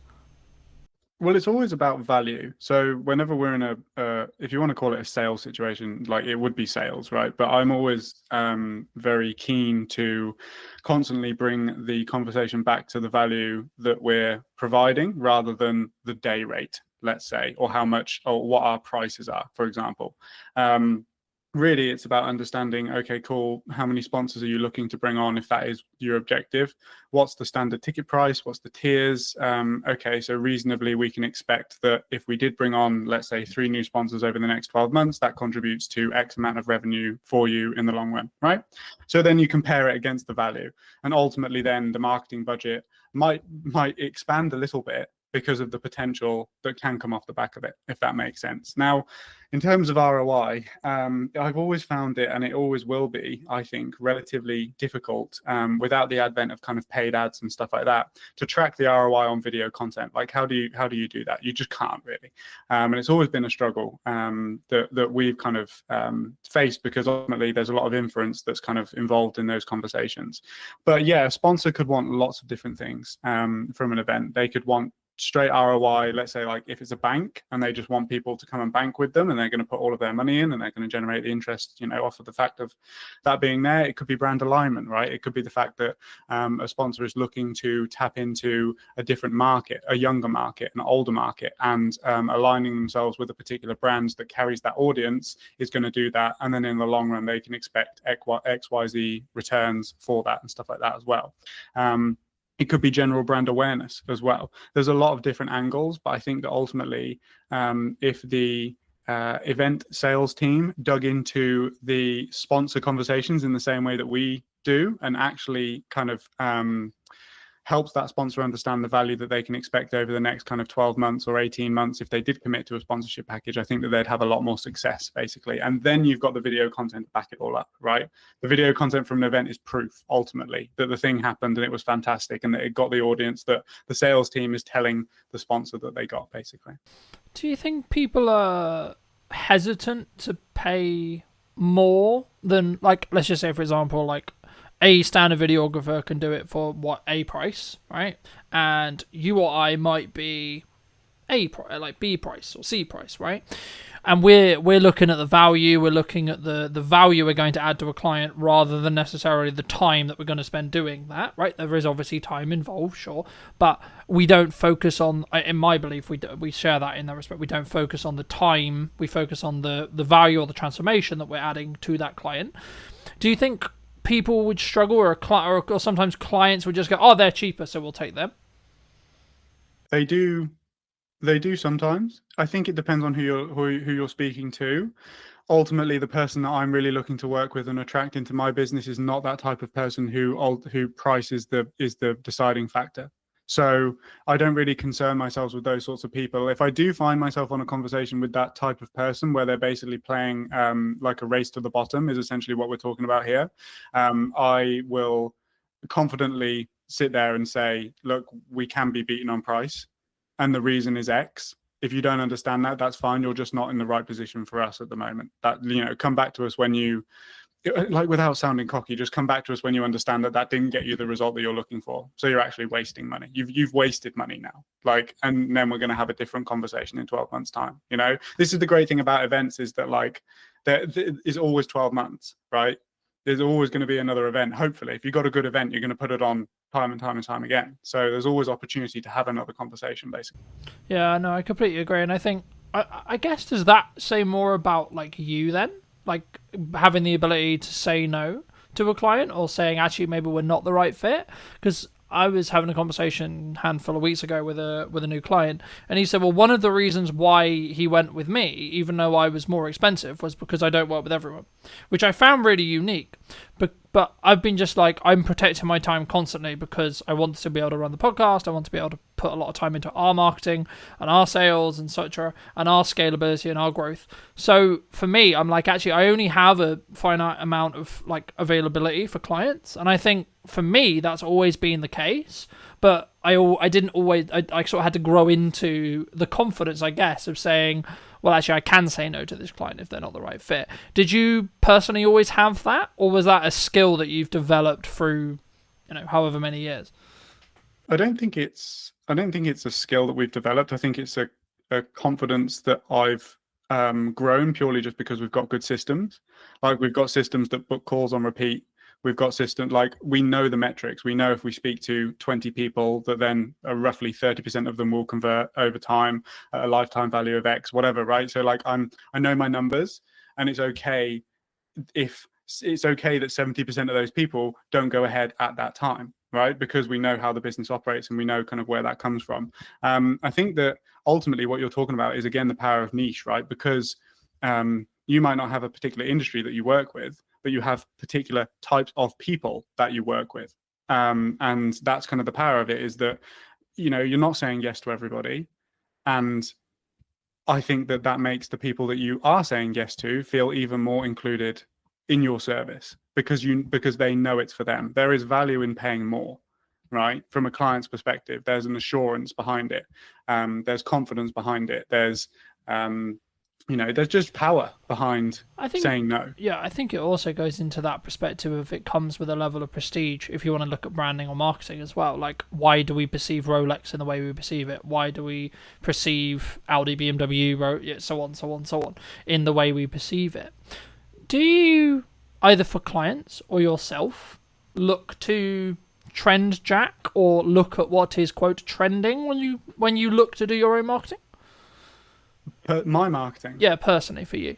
No, I don't. Okay, and why don't you? I don't. Because the type of people that I will attract through following trends are not the type of people that want me for me.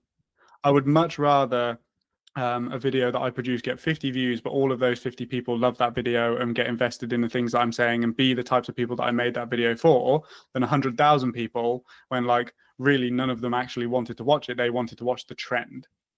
That's what they're looking. They're trying to watch the trends. They're not interested in the actual content itself, right? Now, there definitely is a place for trends. It's just such the fact that we don't have the resources, i.e. time or money, to jump on particular things. My available resource for marketing my own business is extremely limited. So I'm going to do activities that I know are going to get the biggest return. And ultimately with a trend, I don't know whether it's going to work or not, right?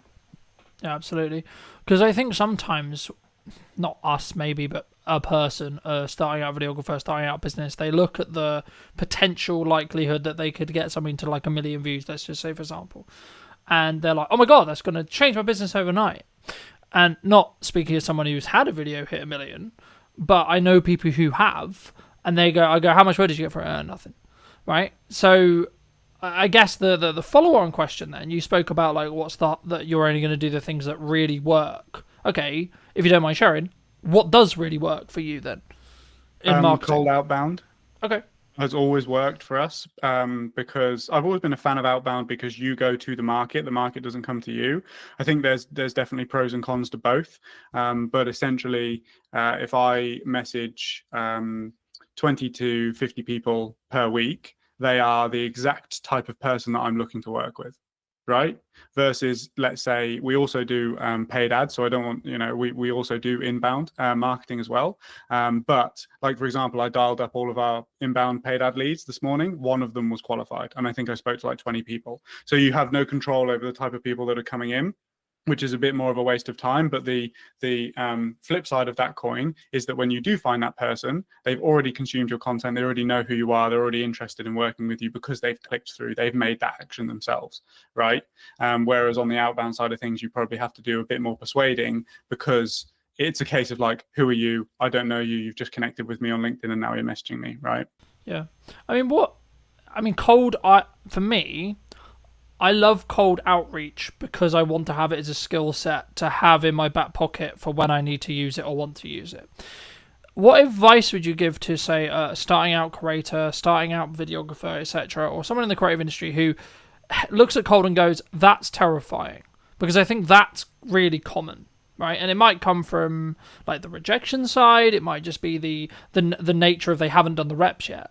But what would you say to those kind of people who are like, because you're obviously a massive advocate for outbound, cold outbound, right?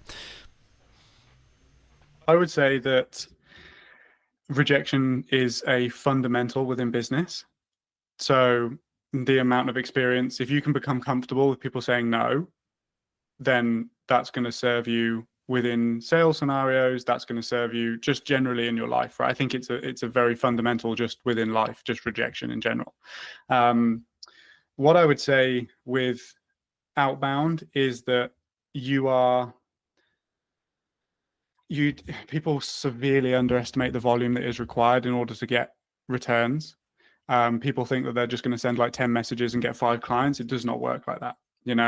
For example, our metrics on purely cold people is like a 4% appointment booking rate, and then off of those appointments, I'll convert maybe 30% of those people into actual clients, right? So let's say that you did 100 outbound cold approaches. You're going to book 4 people, and you might sign 1 client. So it's going to take you a long, like it takes volume, it takes time. And then obviously with that volume becomes skill. You learn what works, what doesn't. You learn how to say things. You learn how to deal with objections in the DMs as well. Like a lot of people aren't saying no because they don't want to work with you. They're saying no because you're a stranger. It's just like when somebody knocks on your door, right? You're trying everything in your power to get out of that conversation. But ultimately there could be somebody that knocks on your door that could change your life. You just don't know. And I think you have to take the perspective of like, this client is going to benefit. It's the same as in a sales scenario, but like you've got to do everything within your power to get that person over the line, because ultimately you know that you can come in and change their business, right, through what you do, because you're good at what you do, right? Yeah. And I think for me, I mean, the mindset I heard from, I feel like a handful of weeks ago was something along the lines of, I'm doing them a disservice by not allowing them to understand that I exist, right? Because exactly, and this sounds hugely egotistical. It does, right? It does.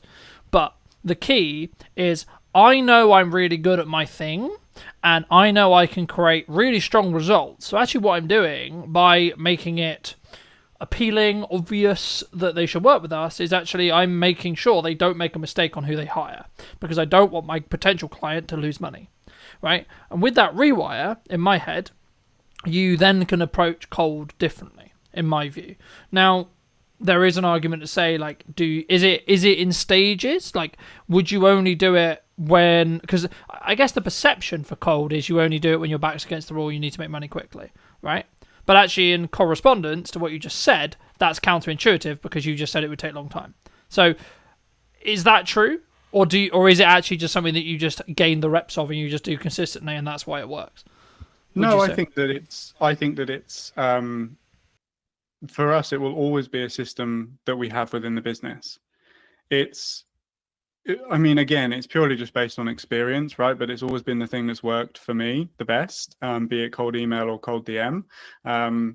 The thing that people don't get is that, like, for one, you have to be intelligent about how you message people insofar as you're not going to piss them off, right? You're just looking for a yes or a no to essentially have a call and see if it could be a good fit to work together. You don't need to do like tons and tons and tons of follow-up and like ultimately just get that person in a position where they don't like you because you've messaged them so many times or whatever. But you have to look at cold in a sense that it's contributing to a larger overall system. So if you have content systems in place, inbound content systems, like let's just take somebody on LinkedIn, for example. So somebody could connect with me on LinkedIn. I could message them. That could ultimately be, no, I'm not really interested right now. They would then get drip fed my content over the next kind of 3 months. And then in 3 months, I will go back to I will basically then go back and I message all of the people who are now somewhat warm to what we do. And it's just that constant thing over time. It's like Chinese water torture. You're just slowly drip feeding stuff onto them so that they get more familiar and more familiar and more familiar. And don't get me wrong, 4 times out of 100, somebody will book a call cold, and that's fine because they have a low action threshold. But ultimately what you're doing is you're putting them into a maybe system that's converting them into a yes over time. And I've had tons of people reach out to say, hey, I know you messaged me 6 months ago, but I'd love to jump on a call now. And that's great. That happens on probably a bi-weekly basis, right? Yeah. And I think for me, it's in some ways, even if it isn't the right time for that prospect, that person that you're messaging, actually what you're doing is you're saying, hey, remember me, right? Every time you message, and that should be the way. Or, hey, I saw this thing, hopefully it'd be valuable to you, right? Or whenever you maybe share a piece of content, I always look at it of going, how can I add as much value in the window of time they're going to potentially give me, whether this is in a short form clip or the entire podcast. And I think for me, that's what makes me maybe unique, I guess you could say, in the respect to I don't like to fluff around, and I try not to, if that makes sense. I don't like other people who do. And it's simply because you just don't respect the other person's time, right? But I think I guess the key, you mentioned Alex Hormozi earlier, and I wanted to ask you something specifically about, he's very well known for, you need to focus on doing one thing for an extended period of time. And what does that actually mean in tangibility reality, and does it actually work, I guess, is then the follow-on question. So like, is it going to be you just focus solely on cold and you don't then look at content, you don't look at etc., or actually is it you get to a certain level of doing it consistently, you have a system, and then you can add another thing? Do you think? I think it gets to the point where the system's working and then you outsource it and then you build the next one. Like ultimately there's a literal job role that is an appointment setter, which is somebody that takes control of your social media accounts, goes into the DMs and does what you do. And you give them the system and you say, hey, if you message 100 people, 4 of them will book and I'll pay you for the 4 people that book. Right. So I think that's kind of the process. I don't necessarily agree with this whole thing of do one thing and focus on it for a long period of time, because there are gains that you are probably missing out on by not having an inbound system. Like if you purely just do cold, right? Really, content is one of those things that we've always struggled with, purely just because I do it so much for the clients that then when it comes to doing it for myself, it's kind of, you're not you're not as open to doing it, right? But I do think that, like I just said, those people that don't necessarily come through the first time being cold will look at the content, they'll see that it's valuable, they'll see that we know what we're talking about and that we're working with other clients helping them achieve the exact same thing, and then they'll be more open to it. So I feel like if we didn't do that, then you would miss out on those things as well. Yeah, no, absolutely. And I think that's why you have to take it with a pinch of salt, right? It's true that if you try and start too many things simultaneously, you'll fail at all of them, right? But you also need to know your own limits and ask yourself, how many plates can you continue to spin, right? I think is actually the key there. But for those who are maybe looking at like either doing an event or hiring you, like, or any production as a whole, like I build a system where I try and do a behind the scenes breakdown of every single production that I've done, right? And I build that very early and I build it into my sales process so the client's cool with it, the client, etc., etc.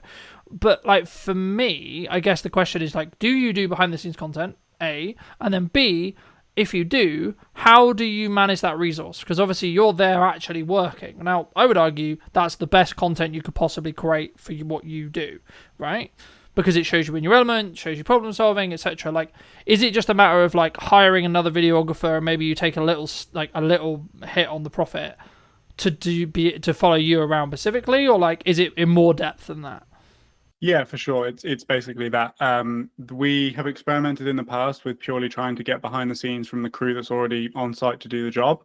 But ultimately, I think that you're doing a disservice to your clients and to the crew by doing that, because that's not what they're there to do. The client hasn't hired you so that you can make an amazing behind the scenes film using the camera operators and crew that they've paid for, right?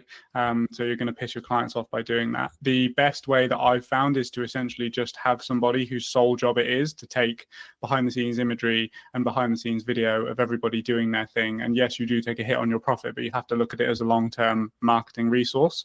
One thing that I want to experiment with doing that we haven't done just yet is to cut out the talking to camera aspects of the behind the scenes video, because no matter how hard I try, I can't focus on 2 different video projects at the same time, right?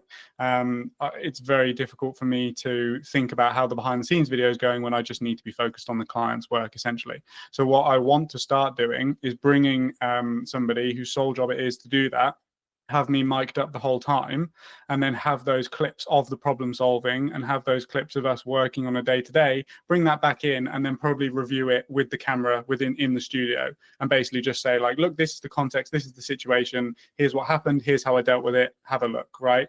That I think is going to be a much more valuable resource. And I think that we'd be able to turn one behind the scenes video into probably 5, because there'll be multiple instances of problem solving over time. So that's something that I've discussed with the team, and that we're going to start doing moving forward. I think I think also it protects your bandwidth, right? Like just looking at like that approach, because you're not then thinking, oh, I've got to do a piece to camera because they're about to do this and then I've got to do that, etc. Like, yes, in an ideal world, that's what you would do. But actually, I think potentially you could think about it as this way. Like, actually, if someone's listening maybe and thinking about doing that, are you doing your client a disservice? Like, whenever I do mine, I've wrapped. basically I've wrapped. So I'm basically just referring back to what we did, right? So my initial focus, as I think everyone's focus should be when they get on set, especially in an event context, but in any production, is, hey, what problem are we here to fix? Remind myself of that problem that we're here to fix, and then focus on making sure that the content does that job, right?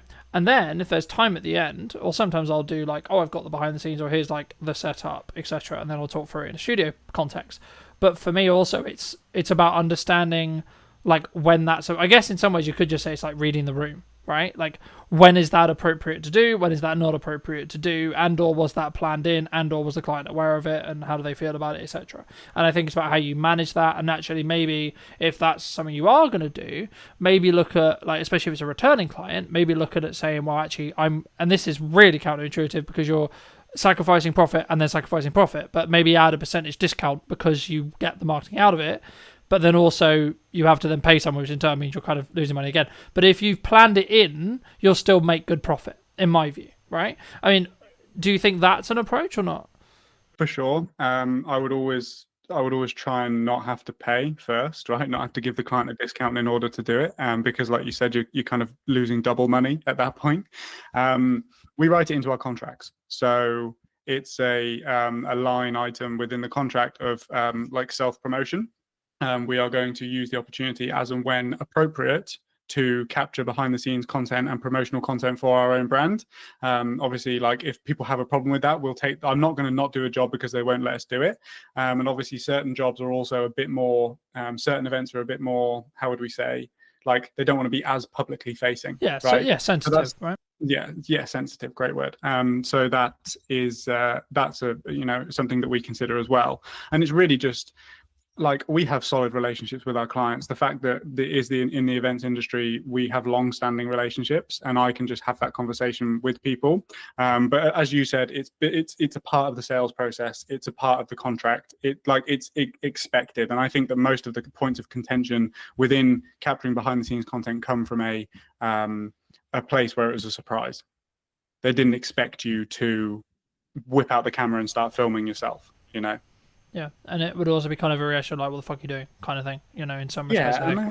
And some clients love it. Some clients are like, it's almost double videos for them because it's showcasing their event and the way that you're capturing it and the behind the scenes and that sort of stuff as well. I feel like if you've got a good personality on camera, it's almost like having a promotional piece kind of for the event as well.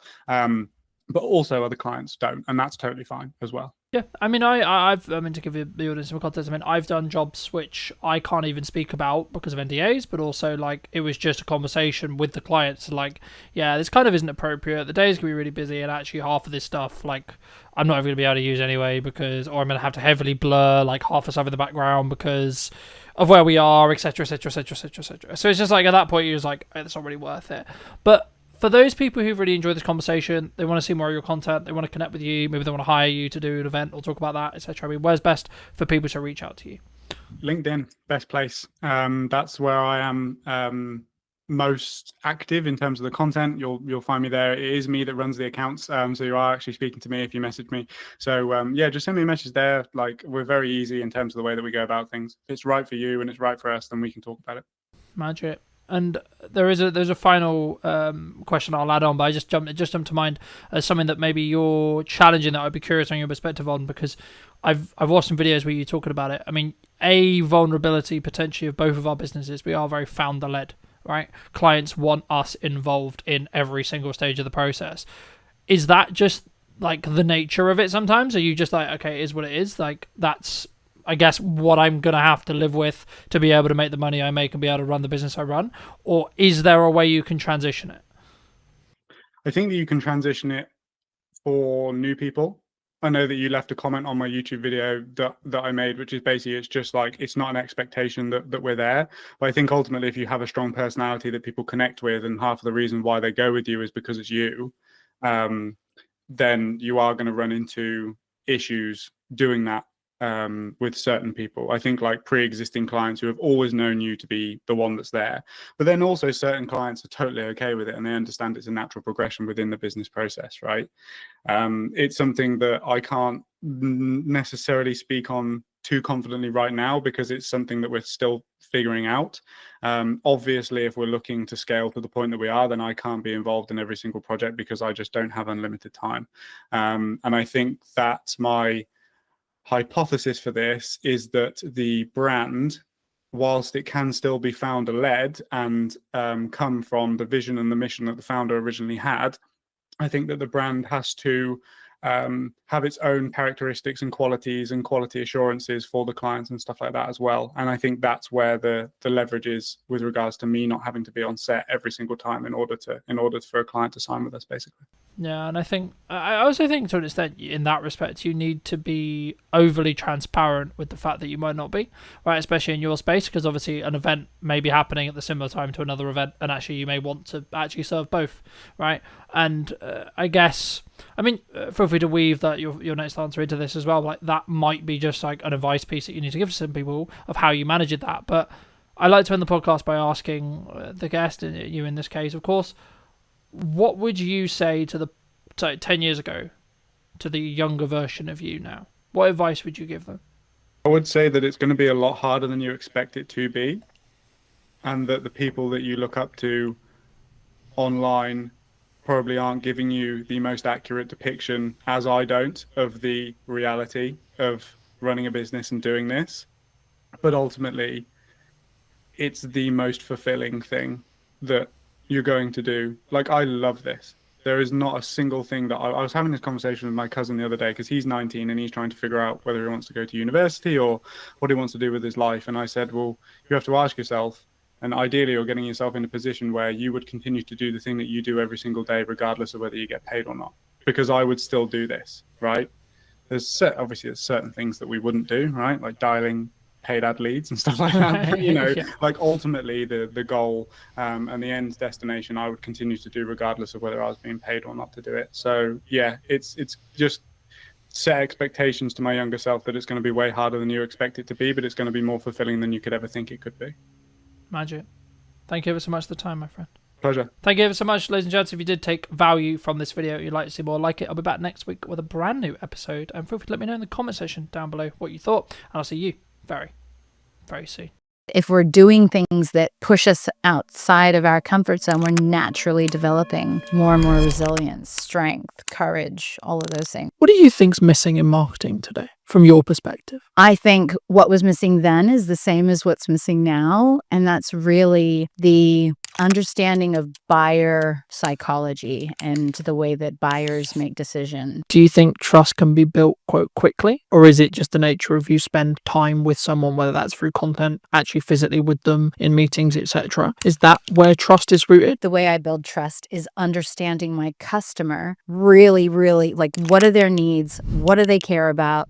What's their mission in their organization? How can I help them be successful? Did you know that 93% of you are not subscribed? So if you could please do me a favor and you're enjoying the show, then subscribing would mean the world to me, and it would allow me to grow the show and continue to get larger and larger guests and continue to bring what's missing in marketing today. Thank you ever so much for joining me, and I'll enjoy the episode. Hello, my friends. Welcome back to a brand new episode of What's Missing in Marketing Today. Today, I'm going to be talking to Mel about mostly pivoting, but also how we build resilience in business as a whole. Welcome to the show, Mel. And before we start, I always want to open the podcast with, what do you think's missing in marketing today, from your perspective? Yeah, well, so I've actually had a lot to do with marketers in my career. So I used to, at Gartner, I was supporting CMOs, and I think what was missing then is the same as what's missing now, and that's really the understanding of buyer psychology and the way that buyers make decisions. So I think that there's a disconnect between products and services and what they do and what they actually mean and the outcomes for the buyers involved. Do you think that's overlooked? I'm sure we'll get into the actual psychology, but when someone looks to set up their business, do you think they overlook the human psychology element because they're more interested in the shiny camera, the shiny marketing technique? Do you think? And are you so I think the majority of organizations don't consider marketing as a key strategy. Often it's an afterthought.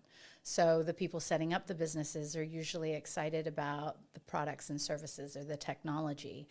Very rarely are they sales marketing kind of led unless their products reflect that. I think the majority of them are not thinking about marketing from the beginning. Do you think that comes from a lot of people we work with are very founder led, so founder person led? Do you think that comes specifically from their identity as a whole? So putting their identity out and, quote, supercharging it with marketing?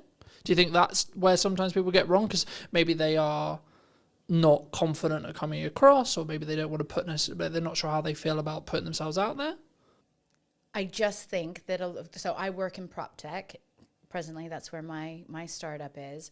And a lot of the people I know come from the technology, their technology background, that they have technology backgrounds. And so they just aren't familiar with what's needed in marketing. So they don't even know the first steps of where they should go, what they should do. And so often they just do nothing.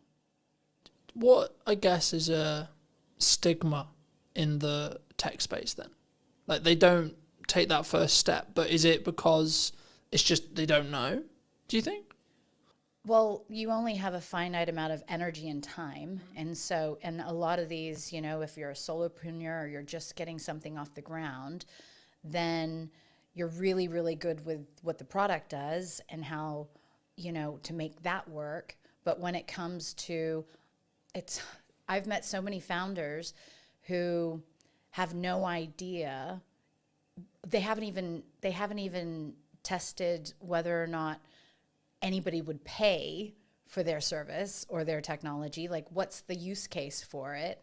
And they often just jump to solution without really understanding how to get from where they are, which is the solution or the technology product, to somebody using it. And so all of those steps in between, which, you know, obviously buyer psychology and the way people make decisions and how they can change from status quo bias. So what are they doing now to where you want them to be in using your products and services?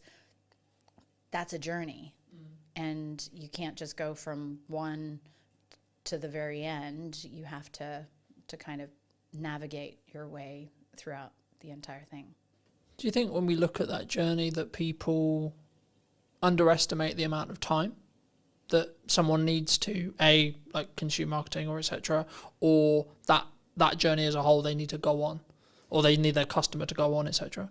I think, and you're talking about the founders? In general, like when so say I'm a tech founder and I've just started this amazing thing that I think is going to change the world. Right. Would I potentially underestimate how long it's going to take for me to educate my target consumer to be educated enough to know why this thing that I've made is going to be the solution to their problem? Of course. And if so, how would you say someone can start peeling away and start on that process? Most people don't even know the amount of different layers that they have to get through. So it's not just ensuring that you're able to deliver a message that resonates with them to pique their interest. How are you demonstrating true value? What will their lives look like once they're using your service compared to the other to what they're doing today? How is your service going to infinitely improve their situation? All of these different things, nobody really considers them. And so I think maybe they're like, okay, we'll do Google ads, or we'll hire a marketing manager that's very tactical and maybe just looking at how they can get clicks versus really penetrating that value that they're supposed to be creating in the mind of the buyer. We talked about psychology in the opening kind of statements of this episode. I think it's an underrepresented concept as a whole across the business realm, not even just in marketing. In my view, I don't think we talk enough about actually A, buying psychology, or B, the ticks or the the seeds that we need to plant psychology wise. But from your experience, from your perspective, what actually happens, like from a psychological point of view, when someone is maybe looking for something? So when I was working for a consulting firm that focused purely on the psychology and neuroscience behind how people make decisions in sales and marketing, I was amazed to learn that, so we're all programmed to stay safe. And the part of our brain that keeps us safe doesn't like change. And that's just the way that we're built. So if you want to get somebody doing something new or different with your product or service, you have to disrupt that status quo bias that is designed to keep people safe. And there are several reasons why people stay with the status quo. And so if you're not being very intentional about the psychology that keeps people doing the same thing that they've always done, I mean, there's so many instances where people come out with these amazing products.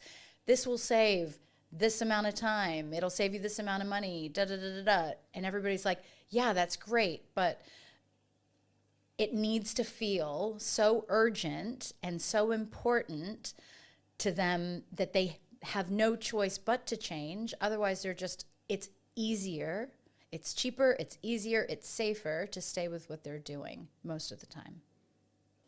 Do you think we can overdo it, though, as a society at the moment?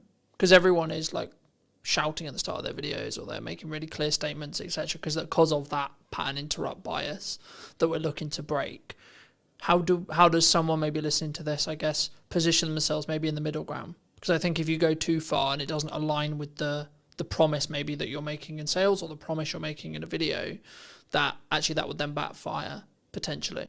For sure, but some of those people, they're not focused on buyer psychology. They're just focused on getting attention. And attention is very different from intentionally wanting to help a customer. And so if you have something and an intention to genuinely make a difference in a buyer's life world, then you're coming at it from a totally different place. The people who you're mentioning right now and capturing attention and doing all of that jazz, that's, you may interrupt what they're doing, you may get their attention, but the trust and the rapport that you need in order for someone to buy, that's never going to be there until you go through all of those steps and demonstrate the value. And you know, so I think that you definitely have to follow a process, and it has to be intentional and value driven. And what you're talking about just sounds like pattern interrupts that, you know, is just more distractions that people will forget you as quickly as they stopped. I guess it comes to a longevity question. My next question was going to be, like, roughly, do you think trust can be built quite quickly? Or is it just the nature of you spend time with someone, whether that's through content, actually physically with them in meetings, etc.? Is that where trust is rooted, either from a psychology point of view or just your thoughts around, like, how do we build trust? Because I guess that's the next question, right? Like, you say trust is a key buying metric or a key reason why someone would buy. Okay, well, then the question becomes, well, then how do we build trust? Mm-hmm. Well, so it just so happened that I took a different angle with this when I was doing performance coaching and sales consulting. And in the sales training for these organizations, we were actually helping sellers build trust based on personality profiles. So understanding different personality profiles and the behaviors that people would exhibit, and how, what they would need to see in order to feel most comfortable. And the reason why I say that is because if you have a salesperson that's really dominant and is just, you know, moving very quickly and not giving all the detail, but then you've got another person who you're trying to sell to who cares very much about the detail and the information, and you don't slow down and you don't meet them where they're at, then you're going to miss them. And those people are the most risk adverse buyers out there. So there's just layers upon layers of different ways but I think that when you're dealing with humans, taking these things into account, it is a unique position that as humans we can navigate that technology can't yet. And that's by being able to predict, well, what is something that would be important to you? And I think like so just to give you an example, building trust is really important, but then you've got the old school way of selling where everything was based on relationships and not a lot of merit. And then you have newcomers coming in, and I hate small talk. And so it can be really uncomfortable for me to just pretend like I'm talking about stuff that I really just feel awkward even, starting those superficial conversations. And so from that perspective, the way I build trust is understanding my customer really, really, like, what are their needs? What do they care about? What's their mission in their organization? How can I help them be successful? If I'm demonstrating that really quickly, that I know their industry and that I understand how to really take them from here to where they want to go, that will at least get me to the table to have conversations and, rather than other methods. Did that answer your question? Yeah, no, absolutely. I mean, it's interesting that you say you hate small talk, because I thought that was just a me thing for a long time, right? And I'm on the spectrum too. since I didn't mean to. I meant as well as like yeah. Since like running the show, or since like connecting with people, or being, I guess one could say that I'm quite targeted in who I choose to bring on, who I choose to connect with, who I choose to talk to. I guess in some ways, because it's quite hard for me to describe how I choose and why and etc. Because for me, it's all an instinct-based thing. It's a gut thing. It's like, yeah, I think this person might be interesting. I don't know, because I deliberately don't want to know, because I want that to be here to make a good, quote, good show, right? I guess, is that why AI may not take all of our jobs, as lots of people have been claiming or saying? I love that you bring that up, because I think that people ignore their instincts a lot more. And I think we have so much more knowledge just in how we feel, in our, perception and the way that we react to certain people. I think a lot of times we ignore that. And so throughout my journey, as I've gotten to understand myself more and more and more, I firmly believe nobody, especially this year, has come into my peripheral and had meaningful exchanges with that haven't made me think that was absolutely meant to be. Like, my energy field, if you like, AI is never going to, whatever technology is, it's going to be very difficult to replace that. And so you can use technology to do certain components of roles to, for efficiencies and cost savings and stuff like that. But when it comes down to actually going back to the truly building rapport and following your gut and, knowing whether or not you can trust somebody, that is very much a human behavior that I'm not sure that we will replicate in our lifetime. And I don't think we should. No, for sure not. I think that's, I guess, if you're going to be corny about it, that's what makes us human, right? Mm-hmm.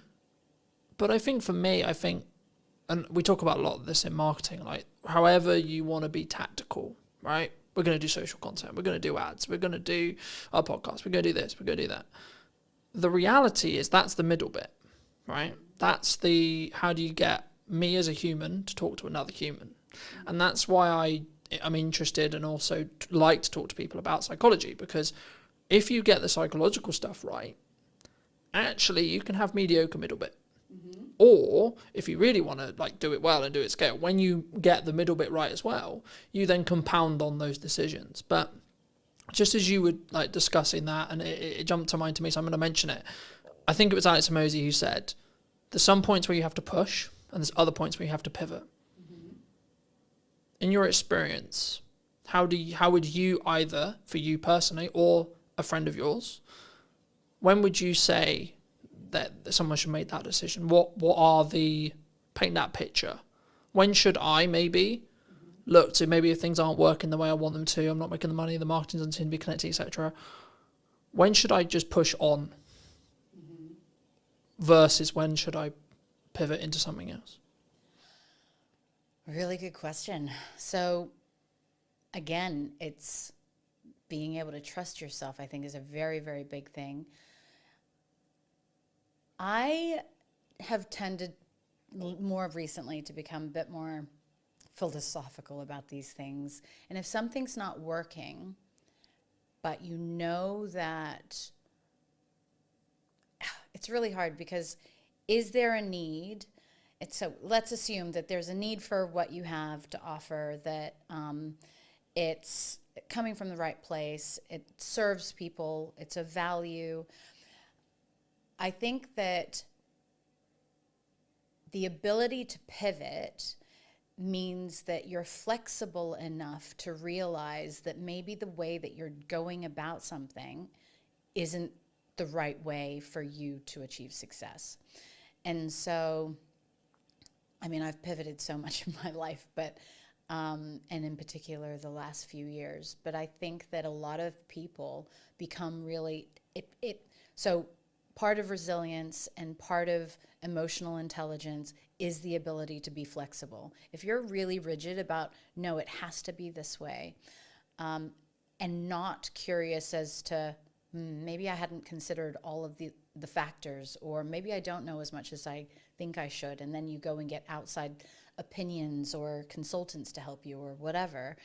So feedback and you know, rounding out your hypothesis of what you think you should be doing. If everybody's telling you that you should be going down a certain way, then yeah, I would say continue on. But if you're not validating the direction that you're on or testing it, and then how do you know it's the right one? So you've got to learn how to be flexible and try different things. And do you think emotional intelligence is missing in marketing, in sales, in business, in human? Sure, in human life. I was going to go with like in business as a whole, or when you're building relationships, etc. But actually, yeah, let's go more broad. Do you think people don't invest in like understanding, like, and building emotional intelligence and then using it? Yeah. So everybody would have a different idea of what emotional intelligence encompasses, but for me, I think it's just being really self-aware and aware of others. So you can't actually understand others until you understand yourself. And that's never taught. Like, where are we learning that? If our parents haven't learned it or gone and educated themselves on this, then schools aren't teaching it, and then parents don't know. And so then you get to adult life, and then you just think everything should be transactional. But once you start, I think, becoming really curious as to, you know, what's your purpose? Why are you here?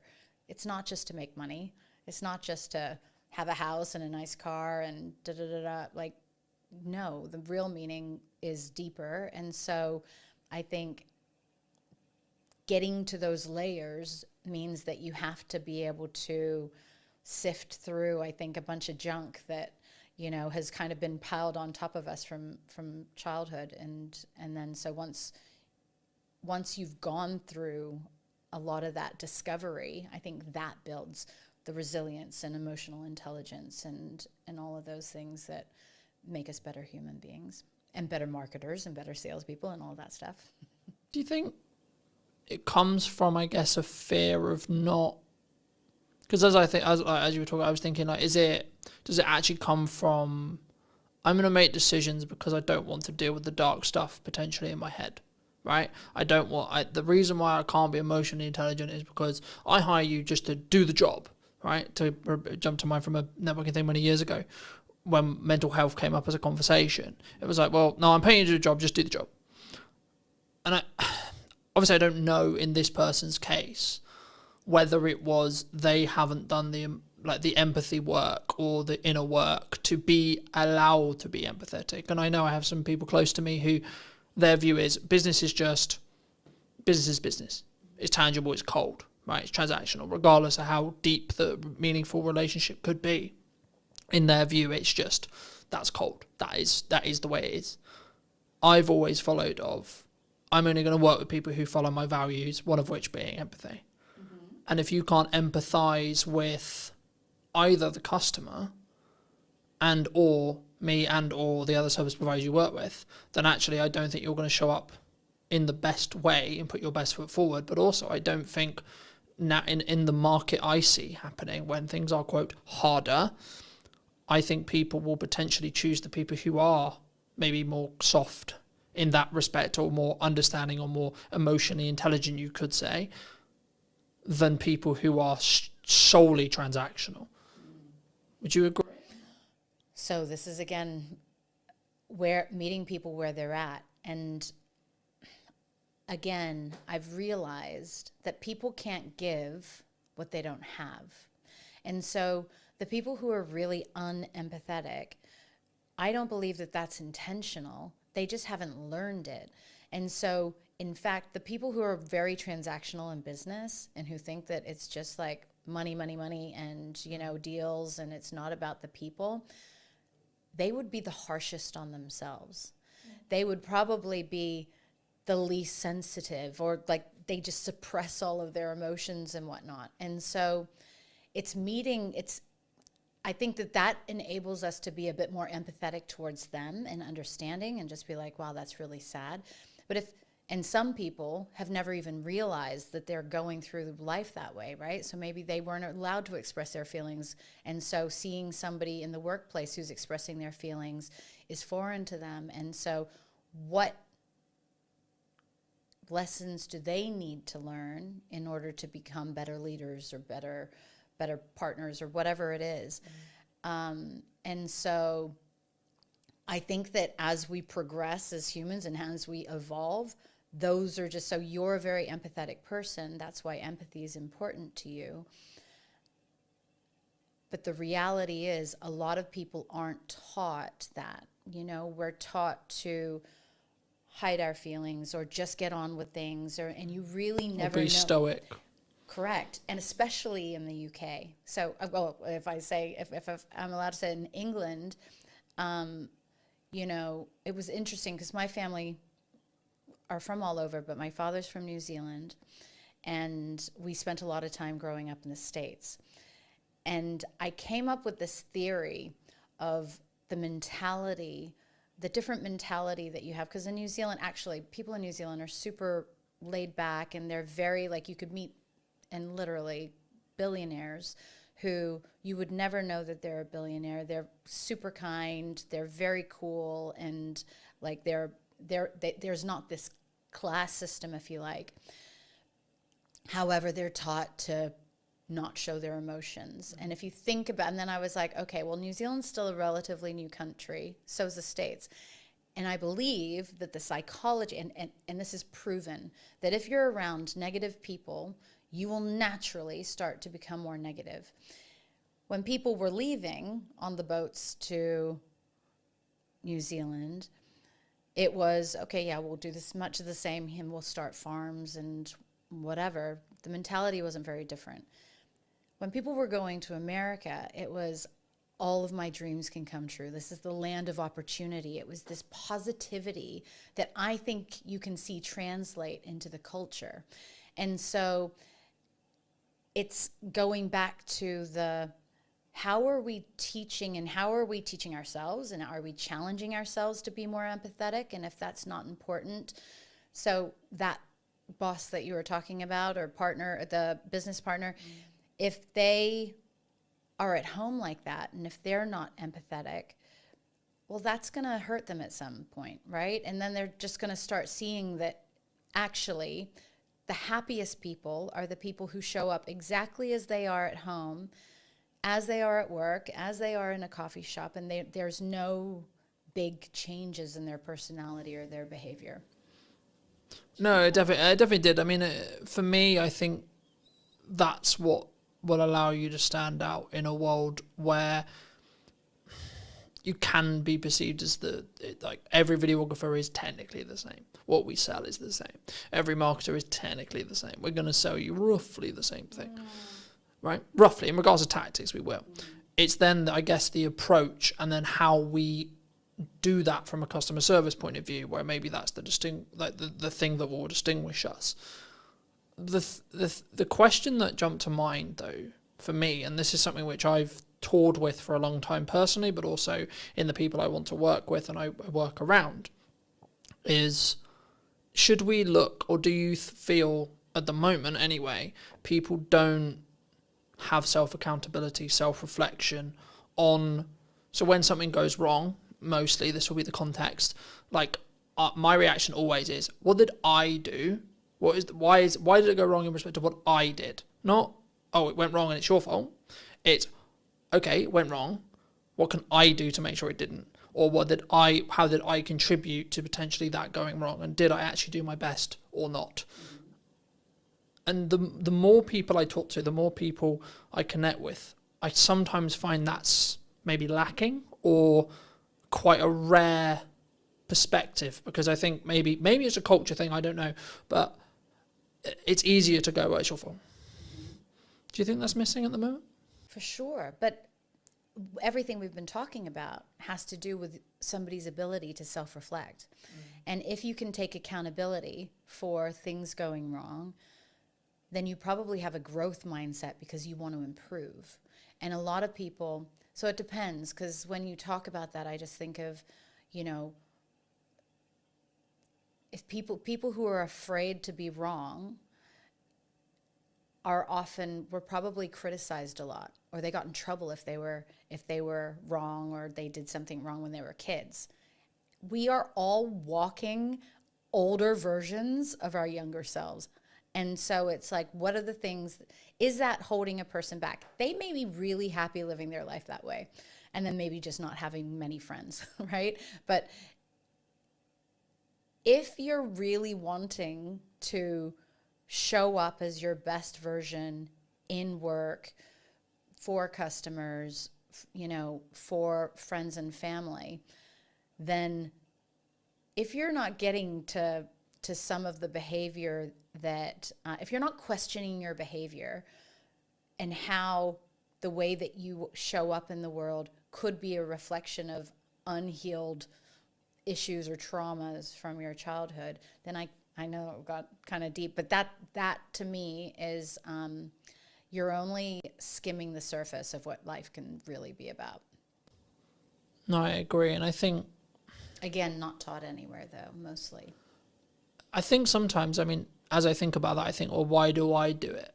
Right. And I think I've been very, very fortunate to have the mother I have and have the values I have instilled in me from a very young age. And that's, I think, why I am who I am now, right? And how I show up now. But I think that's maybe, like, I'm fortunate in that respect, but I guess in some ways my assumption is, well, why shouldn't that be the case? Why isn't this taught in school, etc.?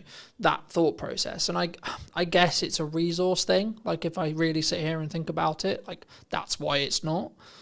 But I also don't want that to be perceived as an excuse potentially why we shouldn't. And maybe if the right people are listening to this, then I think it should be something that everyone is taught how to do, because of the stuff we obviously align on, which is, once you can do that, you can actually empathize and fully understand. And actually, to be completely honest, if you're being really selfish, you will make more money. You'll be a better marketer. You'll make more bottom line revenue. You'll be braver. You'll have more courage. You'll back yourself. There's tons of benefits. Is it a resource thing, or is it just a lack of knowledge? There are a ton of people out there that have done the work, that have invested in themselves and I guess that's one of the reasons why I built KindStay, right? So I have an incredible network of well-being experts, neuroscientists, psychologists, nutritionists, who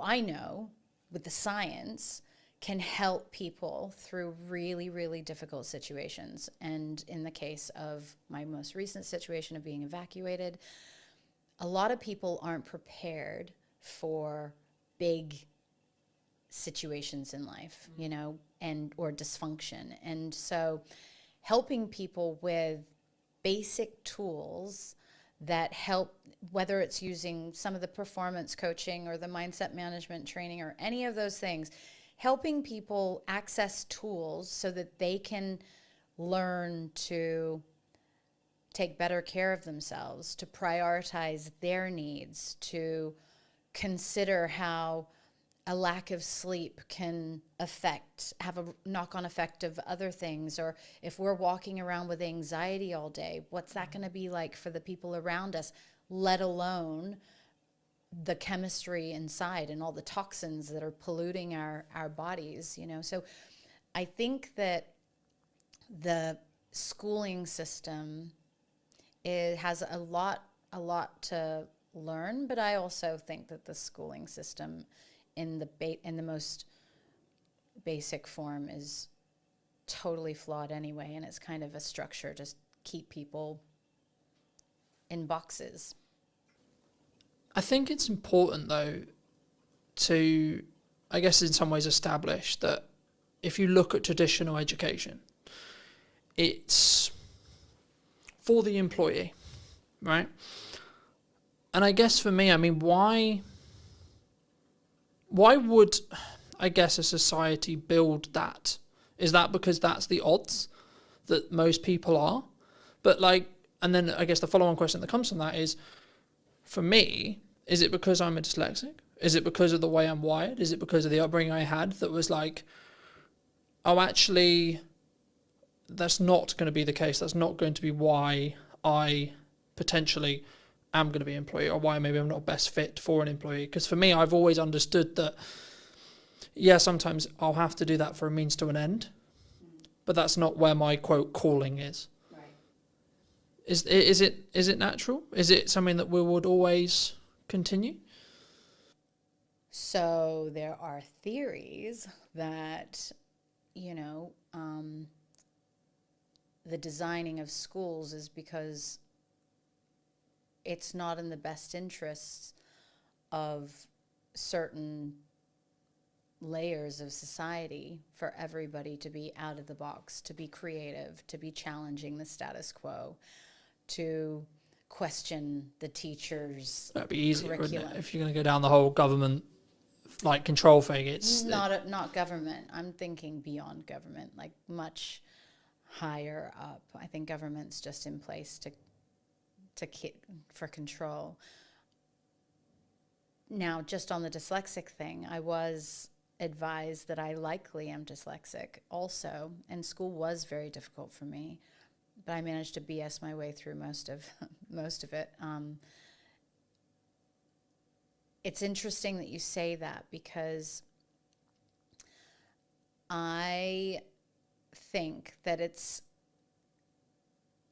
in the best interests of the haves and the have-nots to keep people ignorant. And, you know, it's until people start really digging deep into themselves and going, you know, getting curious, that we could actually break out of that. I think to an extent that's true, but I think people I also stand by that not everyone should be an entrepreneur, right? We're in a world right now where so many people potentially did think it was cool, or maybe do think it's cool to be an entrepreneur. I've always understood that, yes, it comes with its own success archetype, but actually in reality, I wouldn't describe it as cool. I would describe it as it needs to be in line with who you are, and you need to be willing to do the work. Yeah, totally. There's never going to be a world ever, no matter what kind of education system, where everybody has the ability to be an entrepreneur. It's tough, right? And the only reason why I got into this lane was because I wanted to solve a problem that didn't exist, and I wanted to align my core values, which was standing up to injustice, helping people, and providing transparency and fairness. Those are my core values. I had always been ridiculously successful in my corporate career. So top performer, achieved things that nobody else could, was the first in many instances. And I had this really high self-belief that I could do anything. An entrepreneur, like starting my own company, absolutely humbled me. I was so humbled after the first year of not making £1 and having spent all of my savings and everything into this, but also probably not validating and doing all of the stuff that you're supposed to do before you start a business. If I knew then what I know now, it'd be totally, totally different.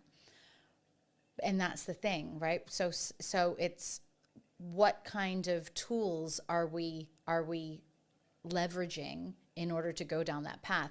I feel, though, entrepreneurial kind of paths can happen just by believing in yourself. And actually, I think that if everybody believed in themselves, then they could become an entrepreneur. And that could look like you're really great at nursing. So instead of going and working for a hospital, you start a nursing patient care facility or something like that.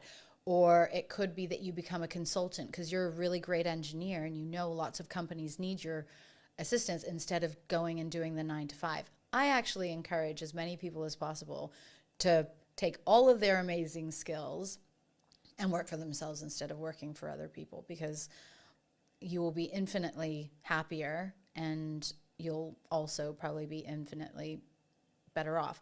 But you have to go and get the business and stuff like that. So it depends on whether or not the rest of the stuff adds up. Do you think that's a lack of confidence thing?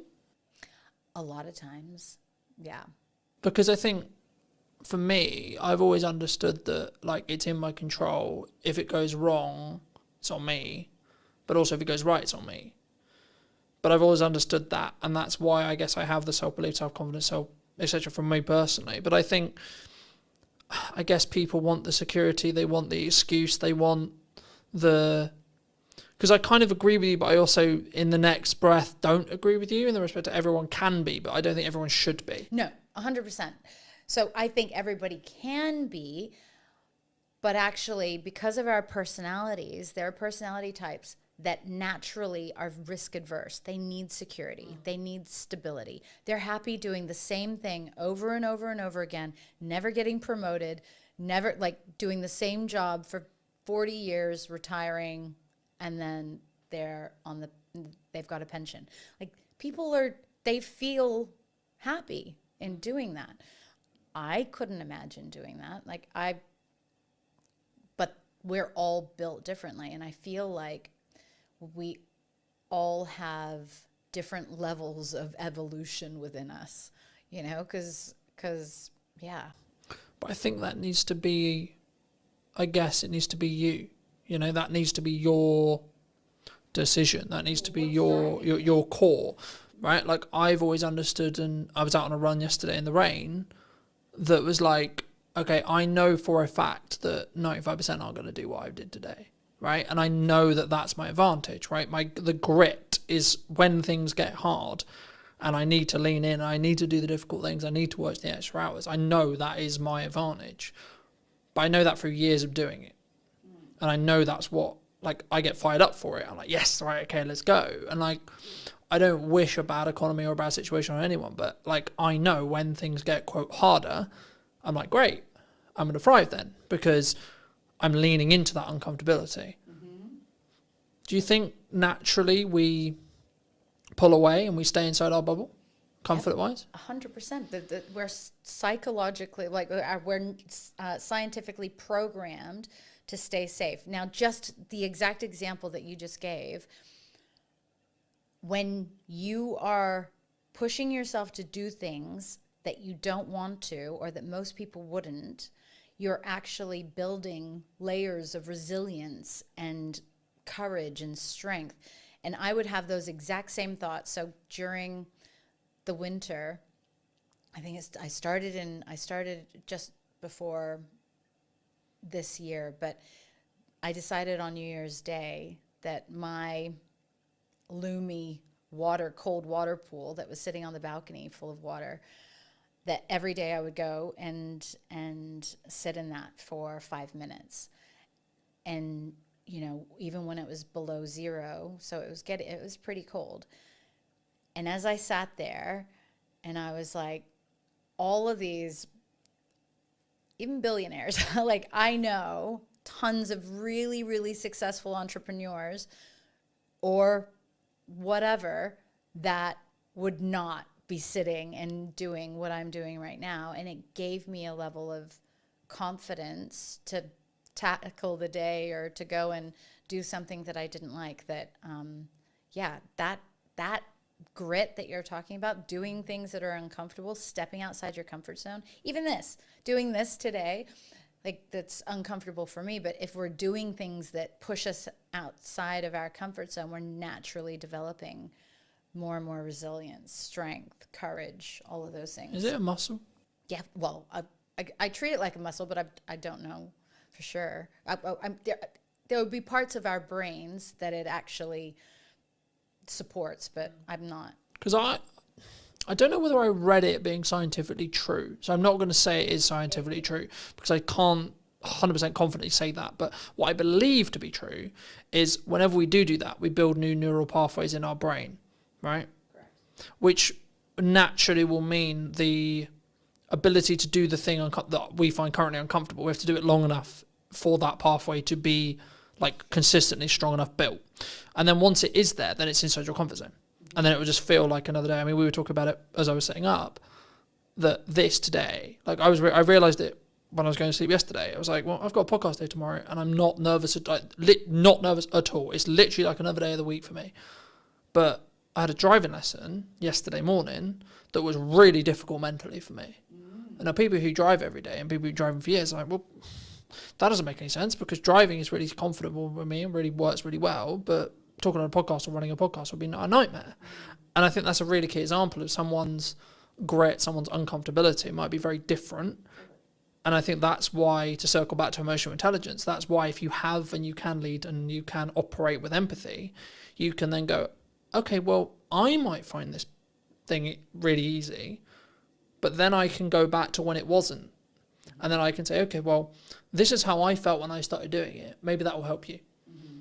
And I think that will then, in some ways, make a more deeper psychological connection, I guess, is the question there. Like either in a buying journey or just in general, like a human to human point of view, like having that level of empathy, having that level of understanding, having that level of connection will then mean that you're connected on a more deeper level. Do you think? For sure. So if you're able to get in the seat of, or get into the mind of the buyer from a customer perspective and empathize with their challenges and what their frustrations would be, or some of their hesitations of why they're not immediately jumping to your amazing new service. And if you can demonstrate that you understand that, then certainly, and frame your conversation so that they know that you understand that it's not an easy decision, or then that, of course, helps people feel more comfortable. And I think authenticity is really important too. So if you're just operating at a level of you're being 100% yourself, and then you're genuinely curious and interested in the people that you're engaging with, then that'll just naturally come across. You can tell when people aren't being genuine. And I think that in itself creates a level, our instincts will naturally be like, oh, this person's energy's off, or we're not, like, they're not genuine or authentic. And I've made that judgment a lot of times. Well, so that's probably one of my areas for improvement is because sometimes people just aren't comfortable in themselves, or they're not comfortable being totally open and honest and all of those things, because that's just not something that they have learned how to do. And so rather than just thinking that, oh, they're not on my wavelength, or I don't feel like they're authentic, maybe they just don't know how to be. And going back to your guy who wasn't empathetic. Maybe he just hasn't learned how to be yet. For those who've really enjoyed the conversation, they want to maybe hear some more from you or see some more of your content, etc. I mean, where's best for people to either see that or reach out to you if they want to? Yeah, so, well, I would say that the two things that I've did some recordings on, which was intrepid thinking around how to be bold in the way that we're thinking and challenging the way that we're doing things in order to achieve progress.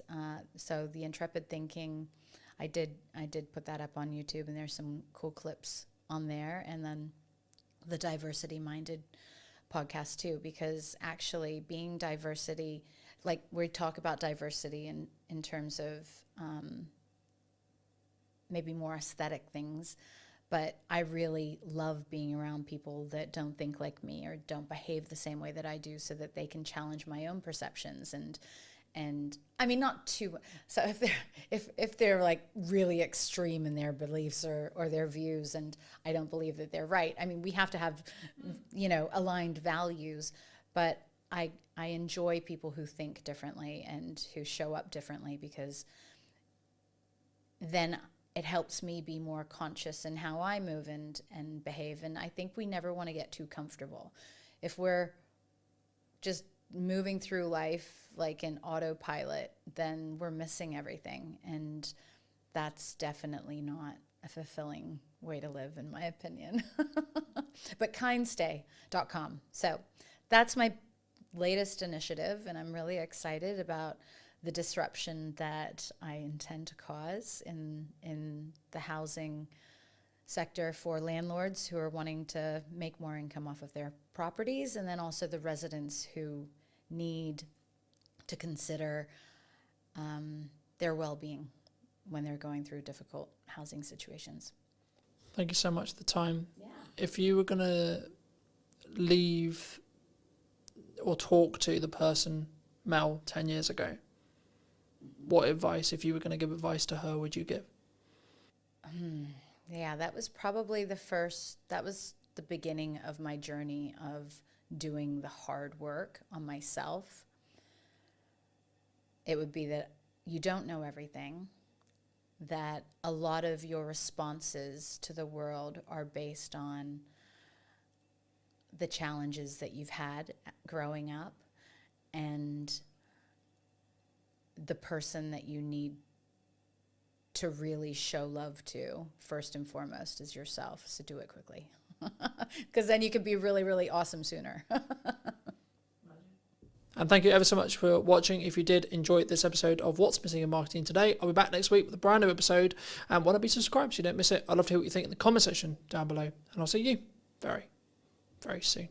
The biggest mindset shift for me was understanding it's not actually about you. No one gives a shit about what you look like, sound like, etc. You are a catalyst to the information in your head. That's it, full stop. The honest answer is we live in a world where people binge watch their favorite shows. They watch a lot of social media content, sit and watch TikTok for 7 hours. It's not about whether it's, quote, it's the only question for a viewer is it valuable? If I was running a business and I needed clients today, I wouldn't be doing marketing. I'd be doing cold outreach and I'd be ringing 100 people a day or sending 100 DMs a day.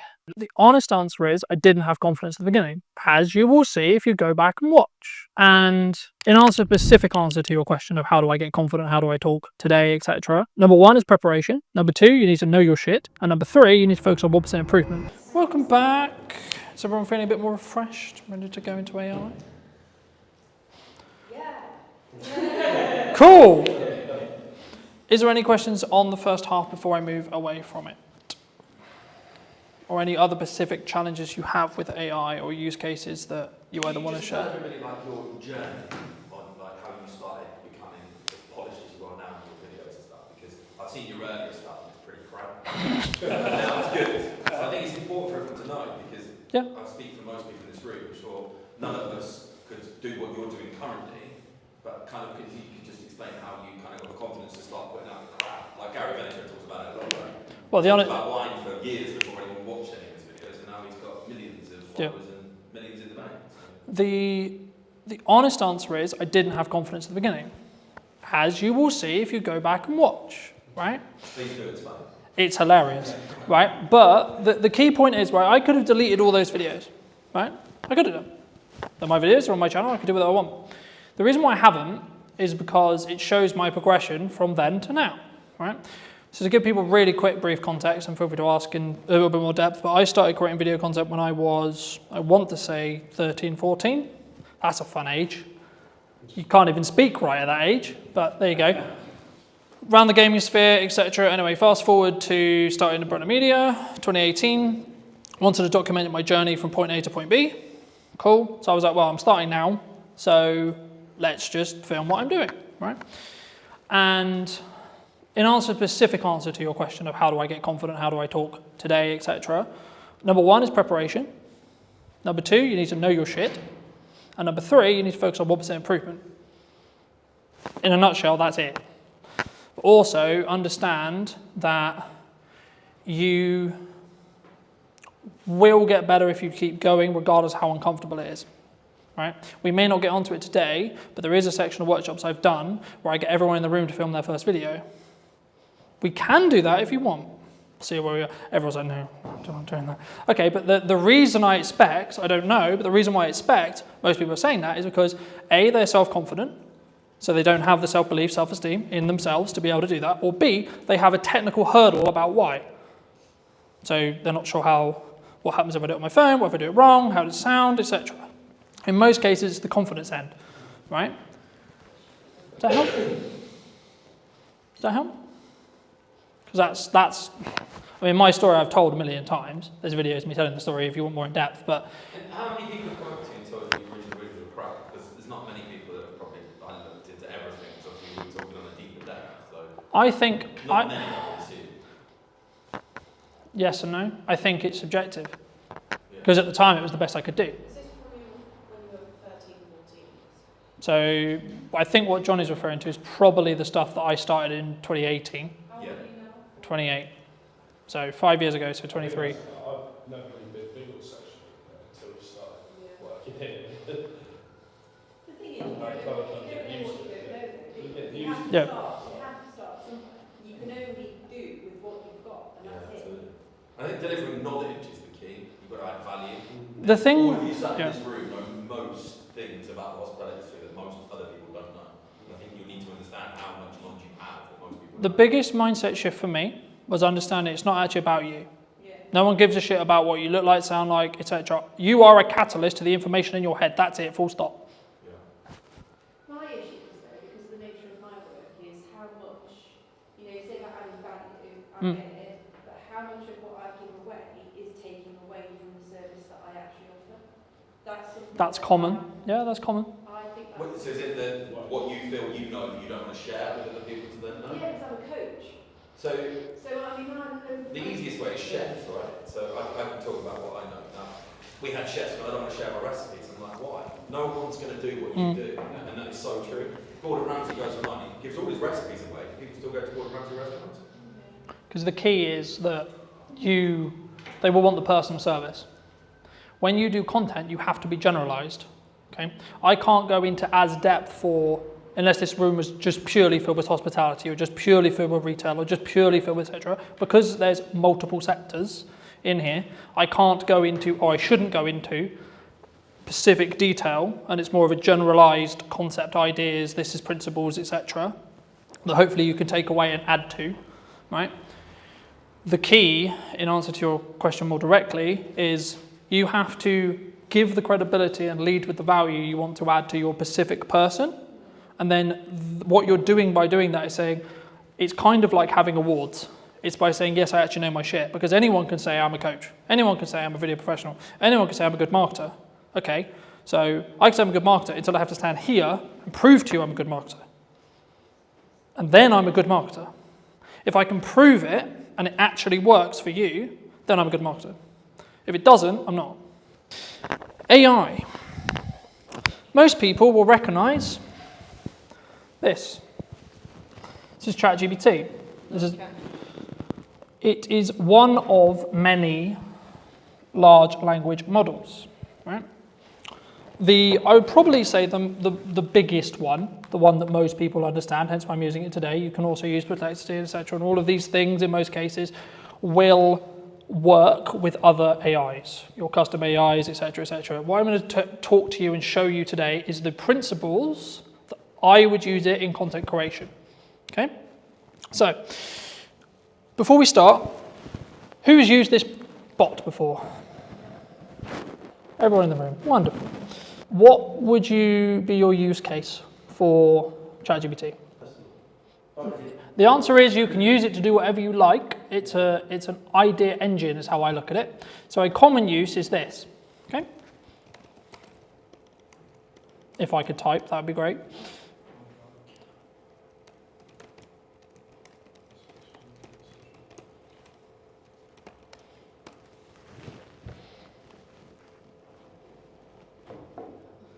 Who's typed in that prompt or something similar? I would like a social media post for my business. So this is how I use it. Because I'm a dyslexic, I don't like to write things because it's a nightmare unless I transcribe it. Okay? But if you have plus ChatGPT, you can talk to it. So I'll give you an example. If it works. Hey ChatGPT, can you hear me? I can hear you loud and clear. Feel free to let me know what you need. Fabulous. Today I'm giving a workshop on content creation and AI use cases. Could you create me a detailed plan for a attendee to potentially use AI, things like ChatGPT, to start utilizing the tools that you can use within yourself, but also to create social media content with clear key performance indicators and pain points that they are looking to fix in their content as a whole. Absolutely, that sounds like a great workshop. So let's map out a little plan. You can start with a quick intro on what AI tools like ChatGPT can do, just to set the stage.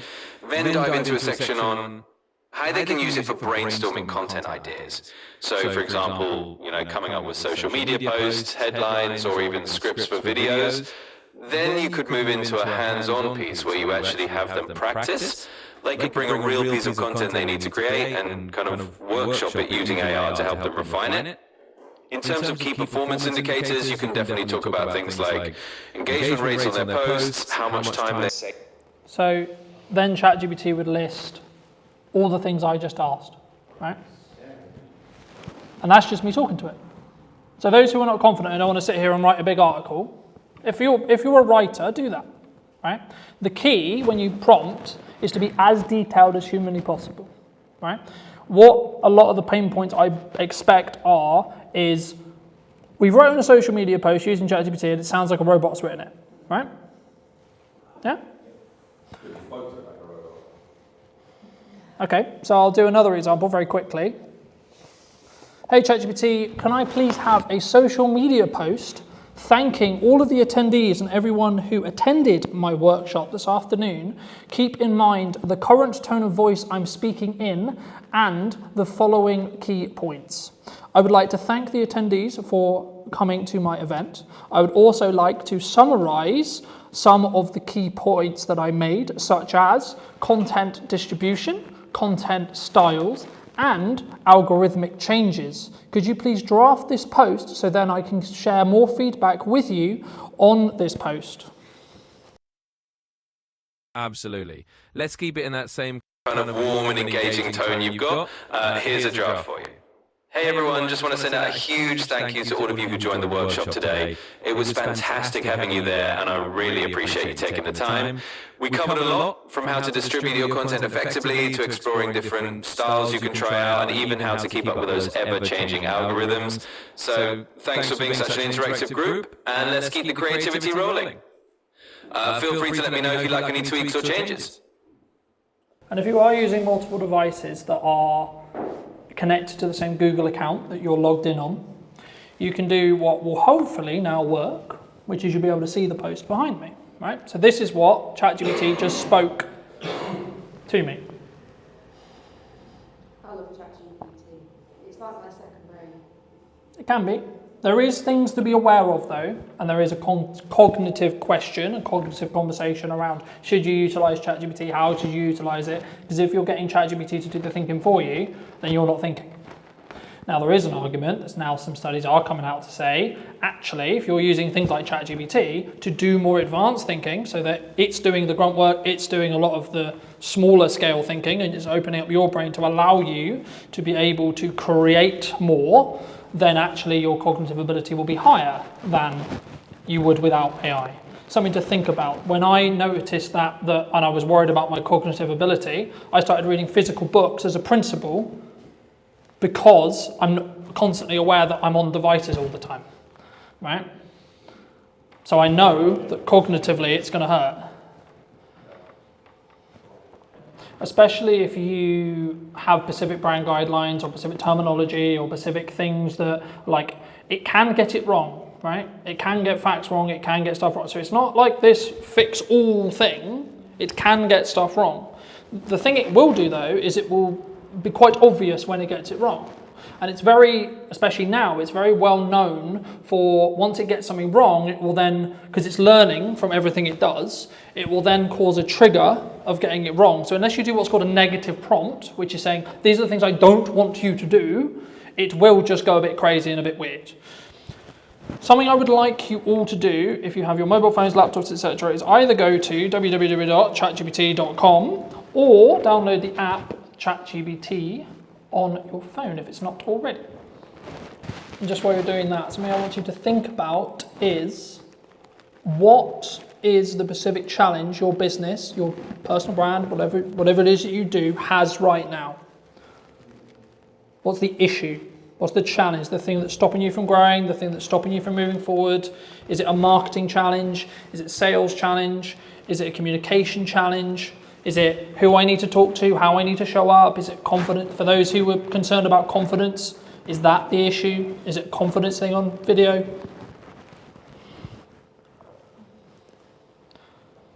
And when you're ready and when you have it, all I want you to do is put that problem into ChatGPT, whatever your problem is, and then just simply ask it, can you share an action plan in as detailed as you can to fix X problem? I'm waiting for that moment people haven't used ChatGPT before, their mind just goes. So if I wanted to get a brand new chat that doesn't really know me and understand me about my business, this is the process I would follow just while you're playing with ChatGPT yourself. So the version I'm using is the Plus version, that's £20 a month.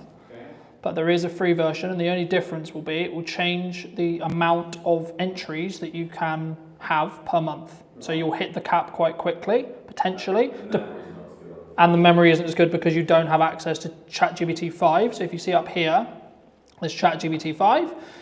If you go onto legacy models, you can use ChatGPT 4, which is their free model that isn't as shiny and as accurate than ChatGPT 5. On the paid one, if you told it something a month ago, you could say, remember that, you say, a month ago, and it will remember it. Just on the free one, it doesn't.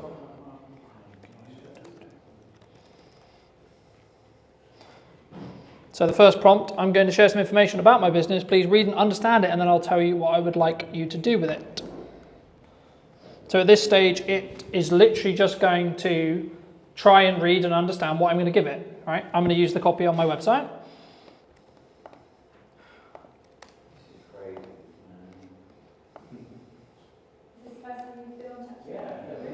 Wait till you get proper into it. It's just what you want to create. We've been using it for 3 years, it's still amazing. So, does it say all the stuff I just put in? Yeah, as long as you're logged in, Yeah. it will save it.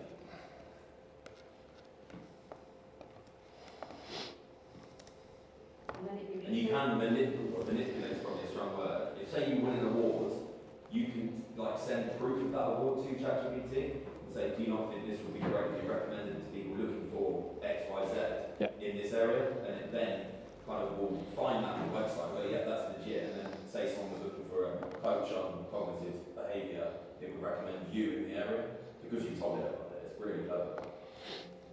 Something else, I don't have any files on this computer because they're on at home, but something else you can do is you can click on this button here.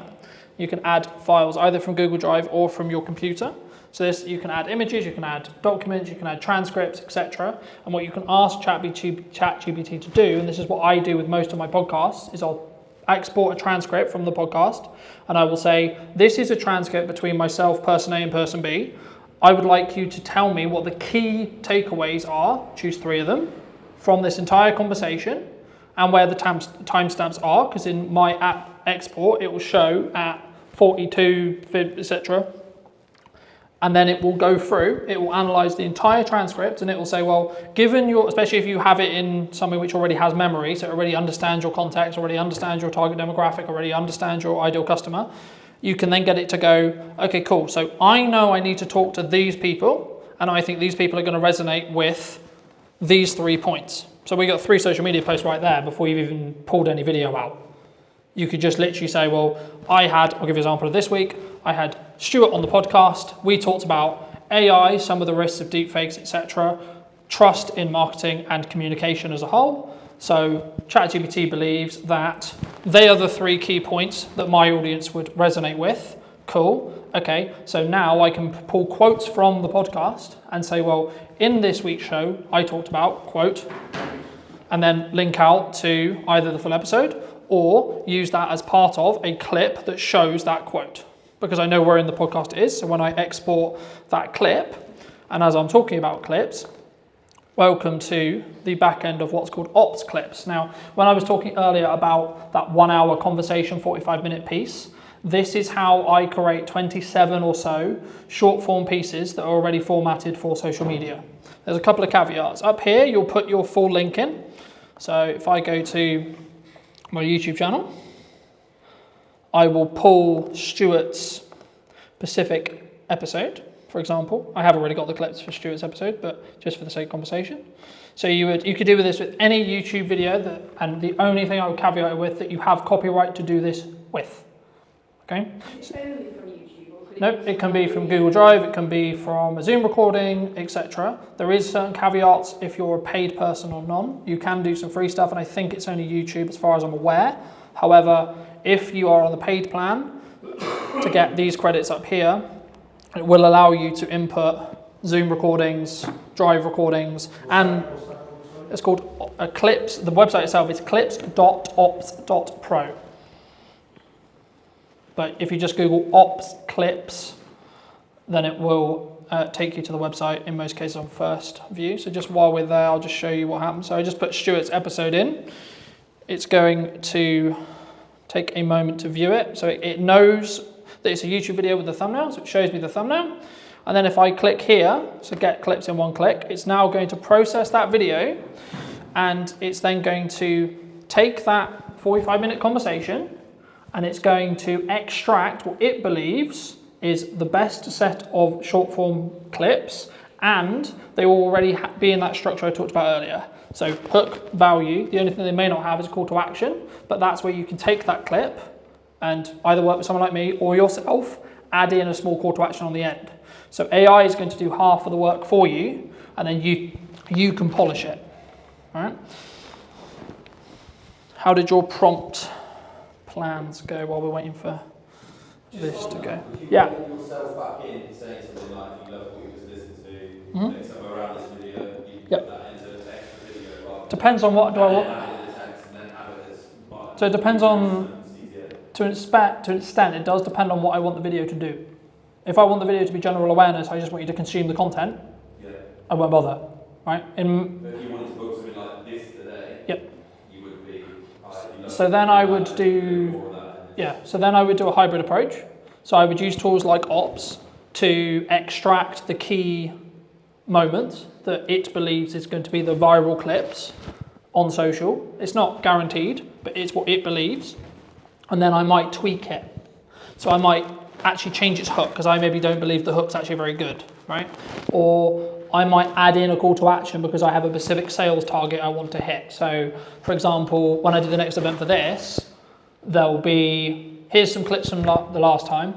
Hey, did you know I'm doing this at this date, this time, about this, right? And something that I'd be interested to hear about, either afterwards or in DMs, etc. I'm thinking about doing one specifically on podcasting. Not sure if that's like interesting or not, but it's something I'm thinking about. But just while we're on like prompting, for those who did test prompt, what did you think? This is a basic level of how I personally use it in content creation. So I'll skip the time because I've already done it. This is every single clip that Stuart's episode created from the same thing. Okay? Some of which you would have seen on social media. So when that one's done, it will create something similar to this. So it's just taking that full length thing, and then just chopping it down into pieces. Mm-hmm. Is it then going to stitch it back together for you, or do you have to do that? And the difference between that and AI is AI genuinely has solutions, right? You can take someone who spent the last 20 years of their life learning how to spot tumours in lungs, right? They might now. So the thing that it will do is it will tell me what was said in the video, and here it will rate hooks, flows, value, etc. Now it's its definition of what it believes to be the best. Doesn't mean it will be, right? And it also has variation in clip length. If you see here, this is the clip length. So you've got 26 seconds, 2 minutes, etc. I'll use a longer one, for example. Ops clips themselves have their own editor. You can use it. It's good for certain things. So I'll give you an example. Something which I'd recommend everyone does if they are going to play with Ops clips is change the brand settings. I'll quickly go over here. So here you have your brand settings. So this will allow you to set specific colors, specific typefaces, specific logos if you want to put your logos in, etc. Right? So for me, I have one specifically for Brunner Media, and that's the black and white text because it's my brand colors and it's underlined by red because I use red quite a bit, etc. This is the transcript here of what's said. So you will want to double check this because it's AI, it's going to get some things wrong. It will get 95% there. It doesn't like my name, for example. I'm Colin or Callum or etc. Right? But the things which are, I think, really interesting is these AI enhancements, right? So you can do things like remove filler words with one click. Now there wasn't any in this clip, right? So I had none to remove. The same with pauses, right? Because I've already removed them. Yeah. So is this all on the free version or is this the paid version? I think most of the stuff I've covered so far, the only things you get in the paid version, I think it's not that expensive anyway. It depends on how many credits you want, but I think it's like 20 to 50 quid a month. Okay. And it's not a crazy amount of money. It's designed to be affordable because it's a software to service product. The thing that you would be bottlenecked by would be the credits, because every time you input a video, long form, it uses up 1 credit per minute. So in your subscription, you'll get, depending on what subscription tier you're on, you'll get a number of credits. So for example, I think I'm Pro, so I think I get like 600 minutes worth a month, right? And so on. But this kind of thing worked when I set up 15 minutes. Yep. So this is just how to create short form from it. You can then also change the styles and you can upload. What would you, it obviously should do it for you, what would you say is the perfect short form, 15 to 20 seconds? As short as you can make it to get the story that you're trying to tell. With the value of the season. Some videos I do, some video, like this. So this is where I experiment, right? So some of the stuff for this event, the promotion stuff for this event was 6 minutes long, was the whole YouTube video reformatted for socials and then put on Instagram to see whether it would get good retention or not. In other senses, it was, here's a 20-second clip of the best highlights or the best takeaway or the etc. from today or from a podcast, etc. And let's see how that performs. So there is no like, everyone asks me, well, what's the golden time? What's the golden? It's like,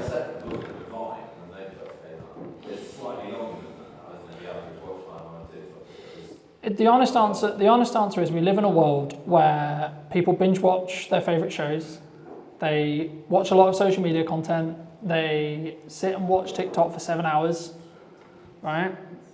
It's not about whether it's, quote, it's the only question for a viewer is it valuable? That's it.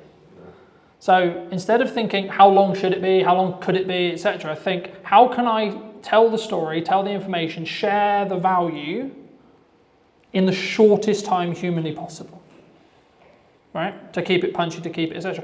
And what you might find is you'll try a load of stuff and your theoretical stuff doesn't work because it only gets 20 views, 30 views, 40 views, 50 views. The real life test is what happens when you put the content out. Do people mention that you're everywhere? So when I started the yes and marketing process in May, people were saying, oh my God, I'm seeing you everywhere. Right now, as I give you this workshop, I have a live stream on my YouTube channel, Twitch, Facebook, and so on, of 10 podcasts of me discussing those podcast episodes being live right now, along with the posts I did this morning, along with the posts I'll do this afternoon, etc. Right? So it's about being, how I look at marketing is it's about being omnipresent wherever possible. It's not necessarily a direct ROI from, I put content out, and then there is a direct correlation to someone booked my business, someone booked my event, someone that did the thing. What actually happens is they'll see a load of omnipresent stuff, and when they're ready to do the thing you do, they'll then come to you because that was the last thing they consumed. Right? That's how we started working together, right? We spoke in March. It was only in June when I was finance manager. I've been watching this stuff. Let's work together, right? I knew about it for 3 months. I chose not to do anything about it. And that's normally why people stop with marketing, because they go, I'm going to put it out, it's not going to work, and then, well, I didn't get anything. Yeah, but are you 2 days away from breaking the glass ceiling and winning whatever it is? Filling your pub, filling your restaurant, filling your event. Still keeping the quality there. Yeah. But you have to come at it. It's not a perspective of what you think is good or what I think is good. It's what your audience believes to be good. Yeah. Because nice way possible, nothing else matters bar the market you're trying to talk to. Yeah, and that will help with, if you have a confidence issue with being on camera, or you have a confidence issue with creating content, just rewire it in your head to say, I'm a catalyst to the information, not I'm talking on video. Because the objective should be, I'm going to teach people my knowledge, especially in the thought leadership space, this kind of thing. This is what I know. If I truly add value to you today, the likelihood some of you work with me in 6 months is very high, especially if you've consistently seen me through that time. So you want to look at like strong ROI? And I guess for you particularly, you're keeping what you're saying genuine, because you're sitting here saying do this, and you are. Yeah, and that's where it gets interesting, because I speak to other video production companies like, you need to be on video, you need to be doing this, you need to be doing marketing, you need to be doing that, you need to be this. I was like, well, when did you last post? Yeah, you've got their own socials. And right? I'm like, if someone asked me that 4 hours ago, will be my answer. Or if you're on the stuff I scheduled 10 minutes ago. Right? So that's when it actually then matters, because the knock-on effect, you're actually kind of saying, I don't really believe in what I'm talking about. Right? If I wasn't utilizing AI and I'm just scratching the surface of what AI can do, right? And for me, the job personally for me and what I aim to do is give you a brief process on how I utilize it for content creation. This is the tippy top of what you can use it for. There is a billion other uses that you can use it for. You can use tools like Otter AI or Whisper AI to transcribe your meetings, to then get a summary literally 10 seconds after the meeting, because it will have listened to everyone talk in the meeting and it will take a summary. You should take it with a pinch of salt, because it might get something wrong, might misconstrue something. It's a robot, not a human, so it's not going to be able to fully empathize and fully understand. But it will take tangible data, especially if you're like, what was that number I gave? Like if you're doing a proposal, and I try to get into the habit of giving numbers, talking about the pricing in the meeting, and then reinforce it with paperwork. But if you don't remember what you said, oh, okay, you recorded it, so you can ask the transcript or look in the transcript to find what the price was. I use Otter all the time for that. So if I've got consent from a client, I can use a session or a piece of their session to do a blog post or something like that. And I will use Otter in that way. It works really well. Yeah, and it's also, this is going to sound really horrible, you can fact check what someone said in the meeting, right? Now, of course, tell them that's what you're doing, etc. Sure, but what's the they're talking? You can't say what they said wrong. well, let's say for example, me and you have a meeting, right? A week ago, and then you come back to me 2 weeks later and say, "Oh, I'm not going." I didn't say that. Don't matter what it is. You just did. You know, I said something. I said you said something, right? I said you said. I said in that meeting you said the sky was blue. I said, okay, did you? You go, no, I said it was green.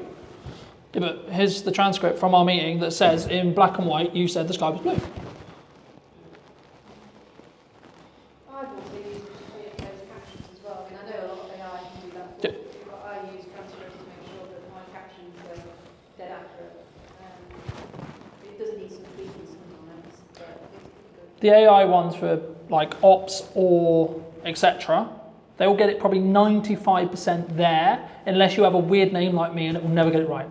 But you can tell it and you can tweak it. So for example, like if I wanted to change this, I can go here and I can change this, and if I don't want the percentage, it will then ask me, do I want to apply it just to this part of the video, or do I want to apply it everywhere? Now, in this case, there is no other 85%, so there isn't another section. But if my name comes up 4 times and it's got it wrong, I can change it once and it will change it in all of the transcript, right? So that's how you can speed things up.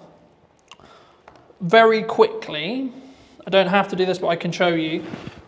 Do you want to talk about, do you know how to create an image from a text prompt? / would that be helpful? We have tried it and they've done it. Oh, it's weird. It's really weird sometimes, right? It used to like the same font. it's a bit peculiar. It's a lot better than it was 6 months ago. Some of the stuff's really good. Because they just put actionable within ChatGPT. That's what I was going to ask them about. I've not really got my head around how it works. So when AI was prominent and when it came out, there was a little trend for what I would describe as grifters who said, I'm the prompt engineer. That's my role. That's my job now. Right? Now, in reality, what actually happened was ChatGPT or an AI can prompt better than any human in this room, full stop. It can. Okay? Simple as that. So, do you need a prompt engineer? No, not really. Not especially if I can talk to it. So, I'll give you an example, right? I created the What's Missing in Marketing Today video and the what then will become the intro, but also the those who have seen it, it's a light bulb with a puzzle piece. 100% using AI. It took me 10 minutes. Okay? This was the process I went through.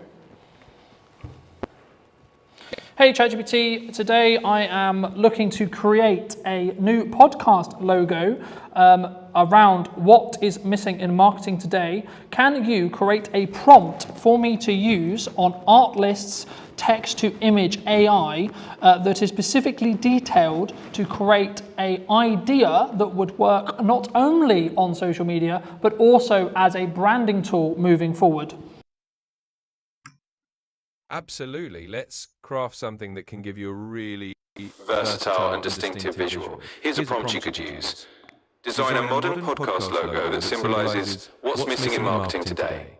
The logo should combine a sense of curiosity and innovation using a clean, minimalistic design. Think of a subtle magnifying glass or puzzle piece that's missing. Integrate it with a microphone or sound wave elements. Use a color palette that's professional yet eye-catching, maybe soft blues or greens with a pop of a contrasting color. The final image should be versatile enough to use as a social media avatar and as part of a broader branding toolkit. That should give you a nice starting point. So what I do just quickly when I do talk to ChatGPT is I mute my mic because it's designed to listen constantly for an input. Right? So as you probably won't be able to see it because it's a tiny screen, but I've muted my mic. It will also push the audio higher when it's outputting as well. So the one thing that I would always consider is what your cap input. I'm using Artlist specifically, but that's because I have an overarching subscription that covers everything. There is other tools that you can use, some of which are free, some of which are paid. It depends on how they do credits, etc. I'll use it. This is just as an example tool for now. So what I'm going to do is I'm going to take this prompt that you will hopefully be able to see in a second. And the one thing, if you are going to talk to it and you are using it on multiple devices like I am now, you have to refresh on each side because it will take some time to catch up. So it's created me a brand new chat. This is the specific input that it believes it's going to create a good image. So I'm going to copy that. I'm going to go over here. So this is the input for Artlist's text to image. This will be very similar across all of whichever editor you're using. You have specific credits down here that will show me that I've got 500 left this month. It will renew on the 23rd. Of course, you can purchase more if you need to. Right? I'm going to paste my...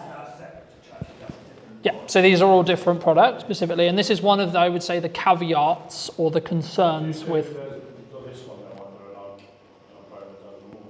So at the moment, from my understanding, there isn't a specific chatbot like ChatGPT, a AI cutter and a AI generator in one package. I think there is a gap in the market for that personally. the one thing I was going to say is the one thing you can lean into or can have an issue with is like, I've got 15,000 subscriptions to Google VO3, Artlist, ChatGPT, because if you look at the model of AI like software as a concept, it's all SMA or service as a software as service, excuse me, right? So they all want your subscription, even if it's a tiny subscription, right? But just for the sake of conversation, right? You just watched me create the prompt. I'm gonna click generate. While I'm talking, it will show, if it works, what you can create. So this is a couple of examples of ones I've created in the past. So you can also use video, but it will eat your credits really, really hard because it's harder to create a video than it is an image. But these are just some examples of ones I was playing around with to see. And this is, I guess, the argument to say that, because people say, oh, what would happen in a world where AI gets so good that none of us know what's real, right? And that's where we don't really know what's going to happen. It's happening in a way. Like you see, obviously now all of a sudden, I think you can tell a bit. You can still tell a bit. But there's so many videos you go, that can't be. Like, at the beginning you think it is, and then all of a sudden something happens. Like, oh, it's fake. I didn't realise it. We are going to get to a point where AI is going to get so good, especially if you can train it on videos of yourself. For example, for me, like I've got hours and hours. Yep. Yeah. So this is a big thing for my industry. Like this is why I'm pivoting more into like marketing strategy and etc. Just genuinely because AI could actually get to the point where I can have an entire podcast where I don't even have to be there. Me and Hannah could have an entire podcast. I just write the script for, press enter, and AI does everything else. How far away do you think that is? Years? Months? How long's a piece of string? Who are you talking to? Some people I talk to say we'll be there in 2 months. Other people I say 2 years. Other people I say we'll never get there. Yeah. It depends on. The biggest thing is the fact we don't need technology change. Yeah. It's a mindset change. There's not having to. Now there is an argument to say, will we ever adopt that as a society? Separate conversation. Yeah.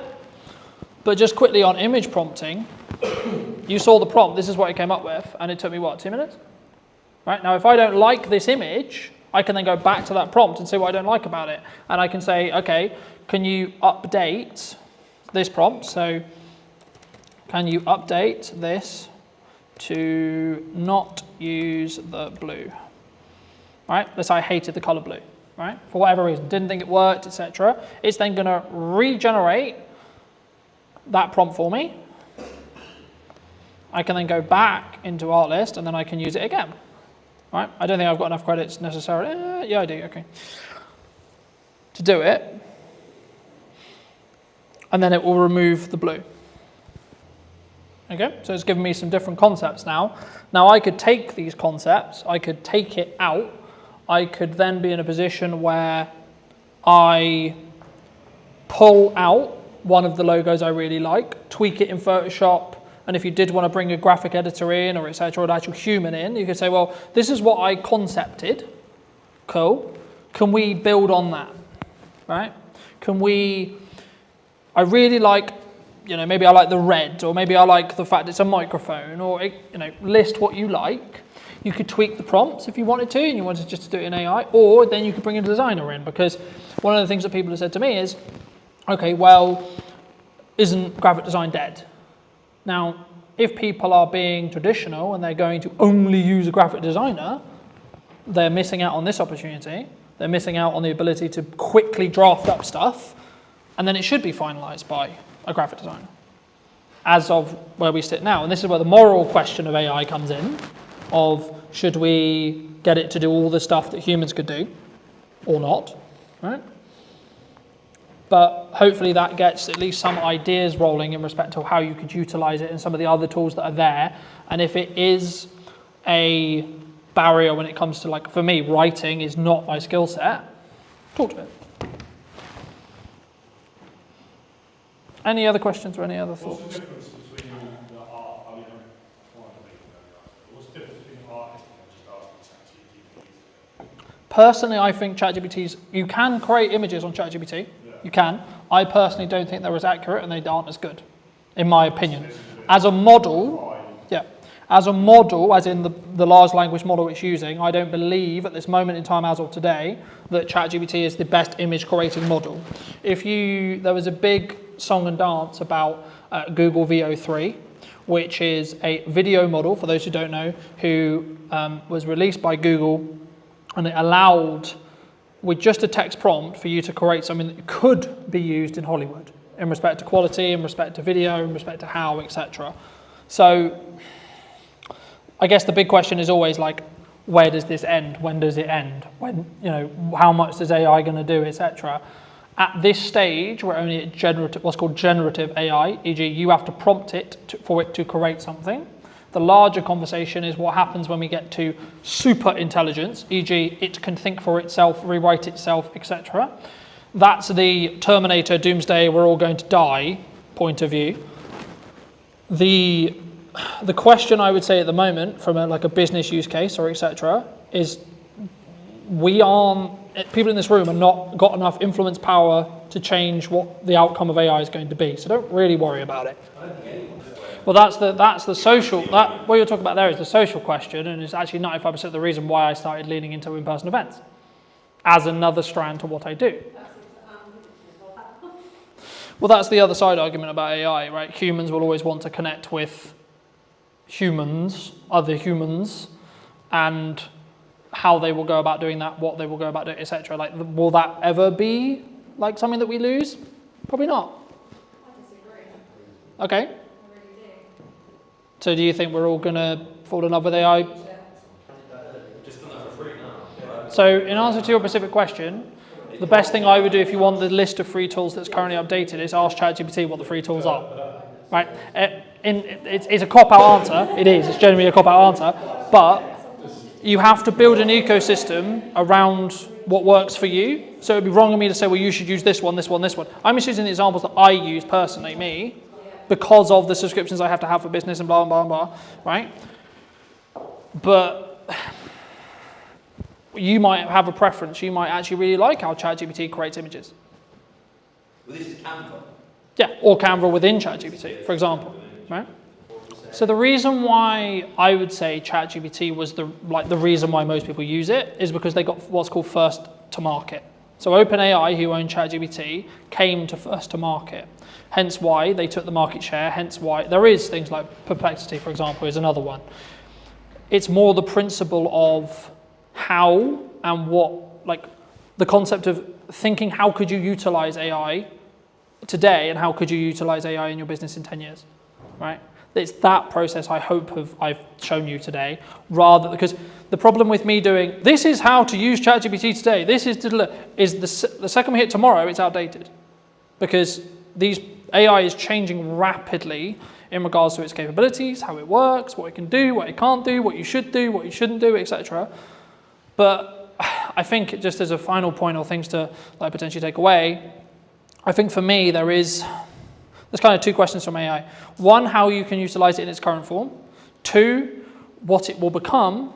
And three, then the moral conversation or the human to human question around, are we all going to be replaced by human AI in that respect, or robots AI, and the conversation around, are we all going to have boyfriend, girlfriends that are just AIs, etc. I don't know. Because we don't know where these AIs are going to be in 10 years. Well, there's no right or wrong. We don't know. That's the part of the fun. I can tell you 3 years ago when I went to drive And what I would say as a final thought, if you're not utilizing AI and at least minimum playing with it, you will be left behind. Period. You will. Full stop. There is no question. If you're not playing at minimum, I will probably say you'll be probably out of business, depending on if you're but the only exception would be if you do something very, very in person. Right? So if you only do events, you've probably got what we call a moat in business to be fine, right? A moat. So in business we call it a moat, right? One of the reasons why you'll stay in business in a long period of time, it's a moat. One of the moats for my business, for example, is how long I've been doing content. Because it's what I teach. I have walked every walk there is to walk in content. when it comes to AI, the honest answer is, unless you are at the top of the tree in respect to building the large language models, we don't know where the bottleneck is. We're going to hit a bottleneck, but then the whole point of like OpenAI right now, so it's going to hit a point where it can't do something, right? So it's not able to do X or Y. We don't know what that X or Y is yet, but there will be a point where it can't do that. What OpenAI are constantly working on is moving that as far down the road as humanly possible. But they've already got 2 years in advanced AI that's not released yet. Yeah, because what we play with, that we don't know about is maths. the ChatGPT 5 I think came out about 3 months ago, which is the ChatGPT I was just showing you. They are, I believe, now working on ChatGPT 7. Well, it'll be compounding because it will A, learn from itself, and it will become more efficient about learning from itself. It depends on who you ask, because some people will. It can help to tell the platform what the post is about as long as they're relevant, but it can also skew off where it's going to send that building back up to the seed audience again. The reason why FP was used is because in the early days of TikTok For You page, it was the only way you could get your video on the For You page. Now it naturally just goes there. Right. So it's not as relevant. But so if you wanted to be shown on FYP, you had to hashtag yeah, FYP. you had to put hashtag FYP for it to be then served into the FYP, but then TikTok updated it about 1.5 years ago saying, okay, cool, we're just going to send everything to an interest-based graph in that respect.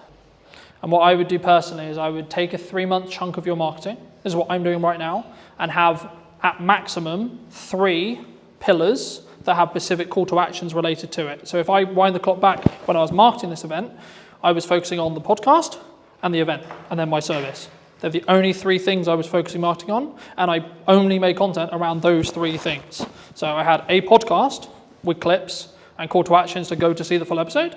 Then I had the event, which was, this is a summary, or this is an idea of what I created, right? And this is how to create it. And then I'll be then going into more depth in this workshop of this, right? So hooking someone in, this is the problem I'm going to help solve. This is actually the solution. And then this is where you can find more if you found it interesting. And then the service stuff will either happen passively if you're only doing 2, depends on what your service is, or you can do, are you struggling with content creation? For example, in my case, here's the solution. Oh, would you like for me to work with you more? Go to the link to someone, you know. Every single thing you do in marketing should be at somewhere in a marketing funnel, right? In most cases, the content we put on social media, top, right? So you want to get awareness, then it will lead down into consideration, right? So should I work with this person? Do I like this person, etc.? And then eventually at the bottom of the funnel, this probably takes place on a landing page or a website in most cases, or through continued consumption, you'll then be in a position where you have trust with that person, and then it's just a matter of time before you work with that person. Because once you trust me, there's no like question mark on am I good at what I'm talking about? Because you trust that I am, and you trust that I'm going to hopefully add value to you, and then we can go from there, you know? And then it's like, then send people to the website, and then through time, they'll go, hey, I need what Colton sells now, but that I could, you know, what was the first piece of content you, like I just used you as an example because we talked about it earlier. What was the first piece of content you consumed? Whatever. Yeah. Social media. And then what timeline was it? I can tell you. Probably MySpace.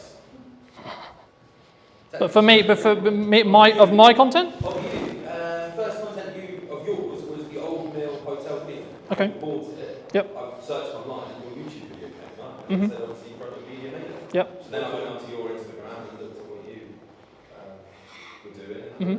What did you do in the old man? I was kidding. So I was hired to do, by the previous owners, to do a promotional video of the refurb in that respect, and then I put that on my YouTube channel.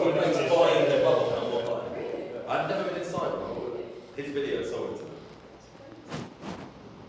Do you personally use like a set number amount of posts you do a day, or like a set schedule? I focus not on an interest. Too much is not. So the key is about being consistent. So if you can be consistently 1 a day, be 1 a day. If you can be consistently 2 a day, be 2 a day. If you can be consistently 4 a day, be 4 a day.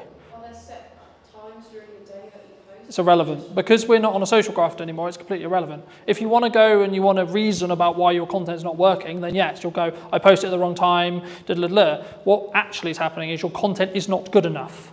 Right. or you're not good enough at creating content yet. That's fine, but that's why you just create it, and then you see what the market tells you with views, likes, shares, comments, feedback from clients, feedbacks from people, feedbacks in your real world, right? So like, I'll give you an example. When I started doing Christmas marketing at the start of September, my driving instructor said to me, oh, you're starting Christmas marketing. Now, he's not going to hire me to do Christmas, but it was a confirmation in my head that he's seeing the marketing and he's seeing the trigger. But if he's driving, instructing for someone that wants Christmas market, they start talking about it, they go, oh, might make it And the whole point is to start conversations, right? Content is one part of what your word of mouth should be. Very quickly on that, your word of mouth will be amplified depending on what you do in content. You have good word of mouth, things will go really well. You've got bad word of mouth, your business will die really quickly. So one of the things that I'm thinking about now is, to me personally, how completely overwhelming all of this seems. Like, I know that you're an example of what you're doing, that's absolutely fine, but you're doing a lot of things really well because you've got a lot of experience. And it feels so completely overwhelming, and that's what's stopping me from starting. And that's... I don't have a problem doing something. That is very common. Where do you start? How? What order? Choose one thing. Just choose one thing. Mine is really well. It's like multi-millionaire, fantastic, well done. I'm not that, by the way, but... Not yet. And I'm going, like, what's next? What? Because you're everywhere at the minute. And my wife went, bloody hell, I was everywhere. I'm going to unfollow you politely. Yeah. And I thought, shit. But all that says... Because you're only getting 1,000 views, so there's only 1,000 people seeing it. That must be Salisbury based. Yeah, but it's also echo chamber based, right? Yeah, but in the nice way possible, is your wife going to buy from me? Probably not. So me posting all the time because it's not relevant content to what she wants to consume, she'll find it annoying.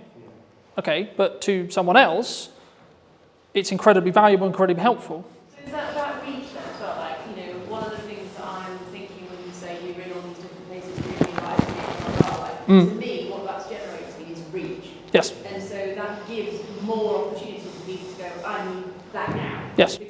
But it's also a filter. So marketing, and people think we don't talk about in marketing, is the job of marketing is actually to tell to the wrong people you don't want to work with, don't work with me. If you don't like my approach and you don't like my style, you're not going to want to work with me. But it has to be in the timeline that works. So for me to get Christmas bookings, right? So I'll give you an example. So a lot of your guys are going to think about Christmas bookings. You should be marketing that now. I've just done the pre-con because of what we've done. Right? But so for me, if I want Christmas campaigns, I need to market it in September so I can win the deals in October, so then we can execute it for the client in November, so then everyone sees the marketing in November, so then, because Christmas isn't December for buying and making decisions, it's November. Traditionally, yes, right? There's always exceptions to the rule, yes, of course, right? But in 95% of the cases, actually Christmas should be, in my case, started marketing in September. Hence why Christmas marketing is now started in September. So what you want in 3 months, you should start today. That's the thing you should be marketing today.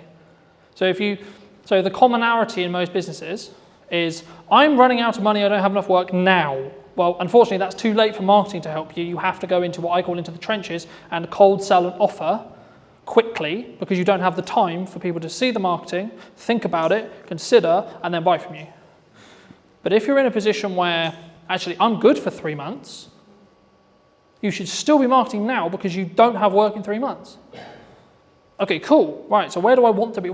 So I already know what Q1 and Q2 is going to be from marketing, like those 3 pillars. I already know what those pillars are. You don't know, because I haven't started it yet. Second we hit December, Q1 starts.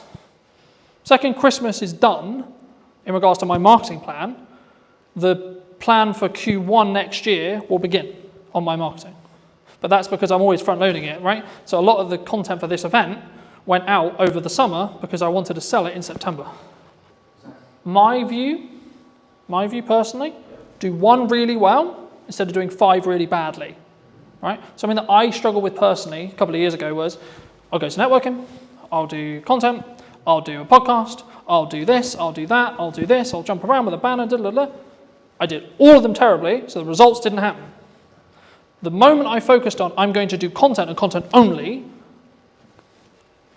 I got more deals, I made more money, I did less work on actual serving clients. So what happened just before you decided you were going to do content only? I asked myself personally, what do I want to spend my time doing? Me, personally, what do I enjoy? What do I enjoy doing, and how do I feel I can amplify what I'm doing? Content's incredibly good to doing a message to many people at once when it comes to scaling time. You might actually find, fucking hell, I hate the idea of content. But I'm really good at having conversations, I'm really good at talking to people, just generally, okay, go and network. You don't need social media, you don't need ads, you don't need this, just go and network. Pay you to. Yeah, and pay me to.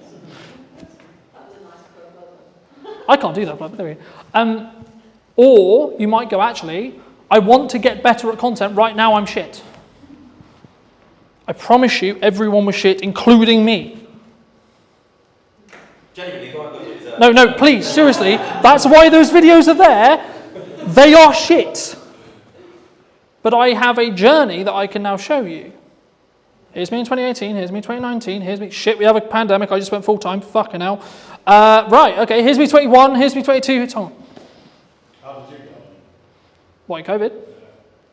Lost all my clients in the span of a week. £10,000 worth of work, gone, like that. Every single deposit had to be paid back. We can't do it, we don't. We're terrified the world's about to end, we all think we're going to die of an unknown virus. The one thing you're going to go and do, oh, you know what I'll carry on spending money on? The future of my business.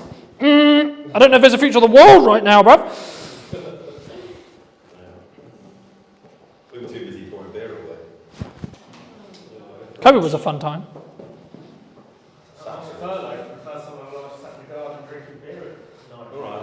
Great for you. I just left my full-time, I'd just gone full-time, 2 weeks later, COVID happened. To quote Gary Vaynerchuk, brand is the only thing that is left when everything else gets commoditized by AI. Ask yourself, do I want to or should I be doing it? Do I need to do it? Is this vital? What's the outcome? What's my why? There is a lot of questions you should be asking. When you focus on those metrics, when you focus on having a very clear vision on where I was in comparison to where I am, rather than I'm going to focus on where I am versus where you are. One of the things you can do is look to others, see in them what you want to be. Look at someone you admire, look at someone you don't, and make a checklist. For people who are concerned, right, who maybe are listening to this and going, okay, well, what do I need to do? Should they pull back? Should they not be as visible? Should they not invest? I know the feeling of this is not going to work, or this will work. What if I spend 7 days on it and then it turns into nothing? Well, at least I've done it. I've ticked that box. I'm never going to know if it works or not if I don't try. Did you know that 93% of you are not subscribed? So if you could please do me a favor and you're enjoying the show, then subscribing would mean the world to me, and it would allow me to grow the show and continue to get larger and larger guests and continue to bring what's missing in marketing today. Thank you ever so much for joining me, and I'll enjoy the episode.